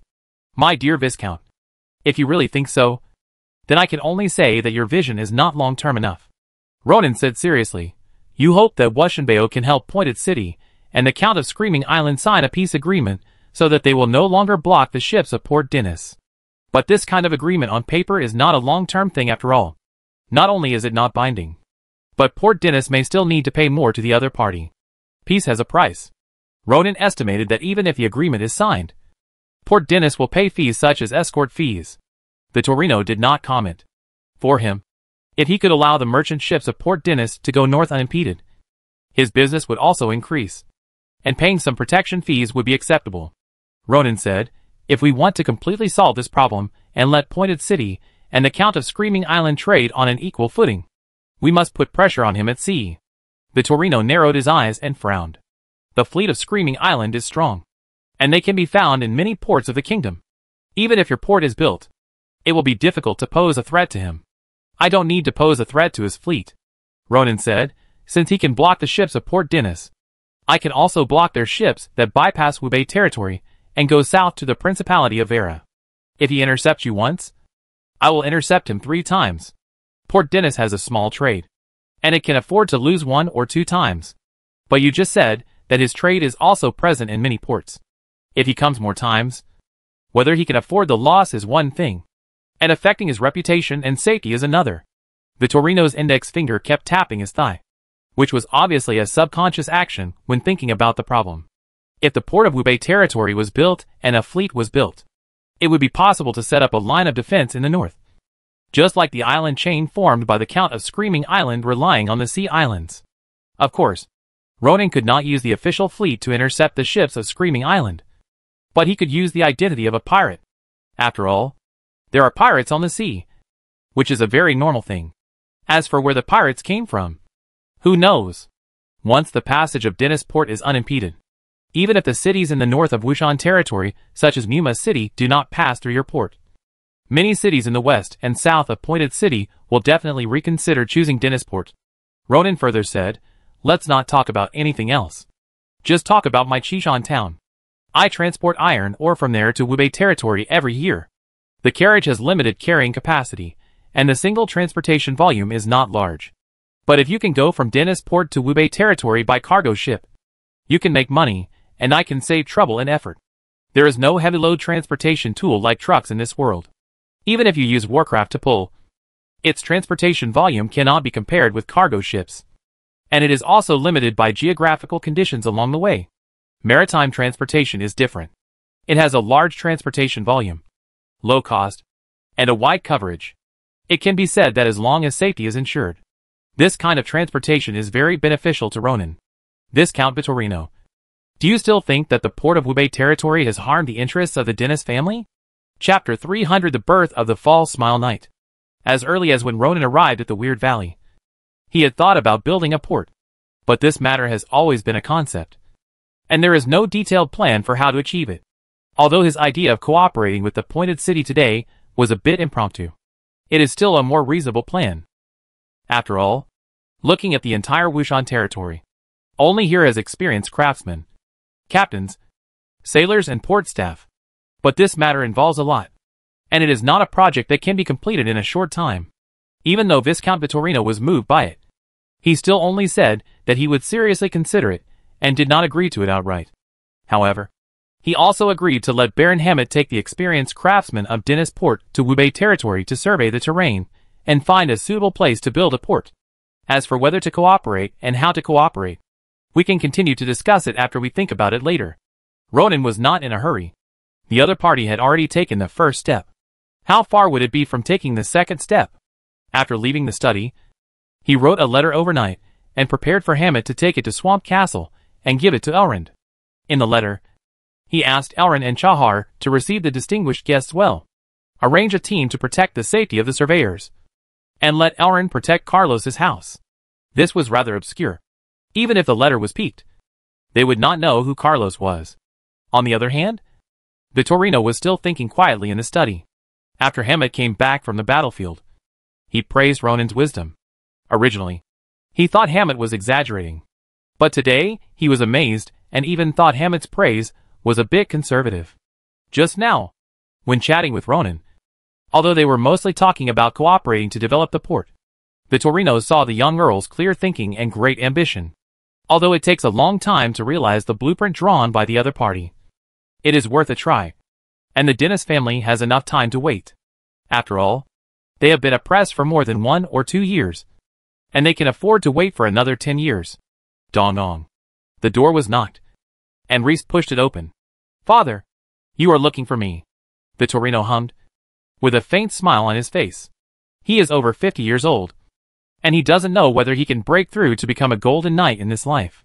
Being able to maintain the glory of the Dennis family is his biggest goal. But his son, Rhys, can definitely become the first golden knight of the Dennis family, or even higher. So he has high hopes for his eldest son. "I have met Ronan in private, and his performance is even better than the rumors say." Vittorino gave a high evaluation. The Marquis must have taken a fancy to Ronan. In my opinion, Ronan will probably be the master of Wushan territory in the future. He looked at his son. Rhys was good in every way, but he was not very good at socializing and lacked the shrewdness that a noble should have. On the contrary, his second son Jamie had the talent in this area, but his strength was not very good. You can have a good contact with Ronan when you escort him to Jinyu City this time, and increase the understanding between the two sides, which may be good for you. Rhys hummed, and seemed not very interested. Vittorino said again, "In addition, I have already greeted Ronan. If you want to exchange ideas with him, you can mention it to him, and he will agree." Rhys's eyes lit up. "I understand, Father. Compared to literary contact and communication, he obviously prefers martial arts." Vittorino shook his head with a wry smile. "Rhys, you should learn how to get along with others like a noble." Rhys disagreed. "Father, a noble may rely on communication to maintain stability, but it cannot always rely on communication to make the family prosperous. But as long as the strength is strong enough, it can be done. An isolated strongman has no way to face the siege of the coalition forces." Vittorino reminded. "That's because he is not strong enough," Rhys said seriously. "If it is the pride of the Sun Knight, I believe he can escape even if there are thousands of sieges." Pride of the Sun. Vittorino smiled bitterly. He is also a viscount, and the city-appointed corner has a lot of communication with the outside world. But he has never heard of any definite news that someone has become a Pride of the Sun Knight. Rhys's goal is good, but it is too difficult to achieve. He waved his hand and ended the conversation. "Okay. Go down and have a good rest. We have to go out to sea tomorrow." Rhys bowed and left. But he did not go back to rest, but went directly to Ronan's yard. Tom knocked on the door and reported the news. Since Ronan was severely criticized for letting Betty in private last time in the Boulder Castle, now if they meet someone who wants to see Ronan, no matter who the other party is, they will report it first. "What is he doing here?" Ronan was taking a hot bath at the moment. "Let him wait in the living room. I will come soon." "Yes, sir." Ronan got up, dried his body, changed into a loose robe, and walked out. He saw the other party sitting on the sofa in the living room, with a long sword placed aside. "Knight Rhys, what's the matter with you coming to see me so late?" "Count Ronan, I have arranged the boat. We can set off after breakfast tomorrow morning." Perhaps Vittorino's words worked, or perhaps it was too impolite to state the purpose directly. Rhys said something irrelevant first, then stood up and looked at Ronan with burning eyes. "Mr. Count, can we have a sparring match?"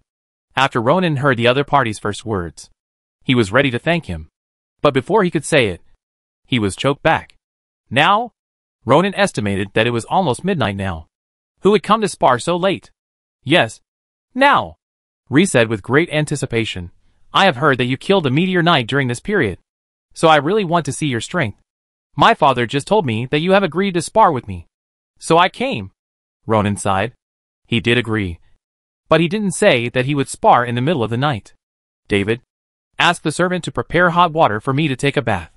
Ronan said, turned and went into the house, changed his clothes, and came out holding the flamed sword. How do we compete? Rhys smiled for the first time. How about swordsmanship? Okay. Ronan walked out. But if I win, you have to promise me that you will keep smiling every time you see me. The smile on Rhys's face froze. In a competition, the winner has many conditions, but they are nothing more than money, women, and submission. This is the first time I have heard of such a thing as making people smile. Rhys doesn't like to laugh, but in order to be able to learn from each other, he nodded his head. Okay. I promise you, if we only compare swordsmanship, not fighting, he won't necessarily lose. The two walked into the yard one after the other. Come on, Ronan said. Okay. Rhys drew his sword decisively, stepped across a distance of several meters, and stabbed Ronan in the face. He was fast, and the tip of his sword was accurate. And it was obvious that he was not a show-off. But Ronan reacted quickly and dodged the attack. Then he stabbed forward with a backhanded sword, which forced Rhys to retreat and switch from offense to defense. At the first confrontation, both of them could sense that their opponent's body movement and swordsmanship were not low, and there was a serious look in each other's eyes. With further confrontation, Ronan had a certain understanding of Rhys's overall level. Rhys is indeed a genuine knight who has studied at the Royal Academy for several years. His long sword is used perfectly, and he can switch between advancing, retreating, and defending freely. With his agile body movements, people feel the pressure. It has been just over a year since Ronan learned swordsmanship, although he learned from Rydar and McKinn, and began to integrate the advantages of the two. The time was a little short, judging from the level of swordsmanship alone. Rhys seems to be ahead. However, Ronan wins in strength, using strength to make up for his disadvantage in skills, and he has the upper hand. In the yard in the middle of the night, the collision of the two swords caused sparks to fly. The sound of metal collisions continued, and the battle became more and more intense. Rhys became more and more solemn as he fought, and this Ronan was much stronger than he expected. After being suppressed for a long time, his breath gradually became heavy, and his arms were faintly trembling under the continuous impact. Finally, after countless rounds, Ronan chopped the opponent's sword again and knocked it out of his hand. You lost. Ronan took a deep breath, took the towel handed by David, and wiped the sweat off his face. Come on, Knight Rhys. Smile. Rhys panted. He still couldn't believe that he lost. He looked at Ronan unwillingly. My swordsmanship is not worse than yours. You just have the upper hand by relying on your strength. Strength is also a manifestation of swordsmanship. I don't need to remind you of this. Knight Rhys? Ronan handed the towel to David. No matter how good your swordsmanship is, since you have already lost, as a knight and the eldest son of the Dennis family, you will not be untrustworthy. Right? Rhys's chest rose and fell. He took 2 deep breaths, calmed down his emotions, and then pulled the corners of his mouth, revealing a smile that was uglier than crying. Very good. You are a man who keeps his promises. Ronan praised. Remember to smile every time you see me, until you defeat me. The fake smile on Rhys's face became even uglier.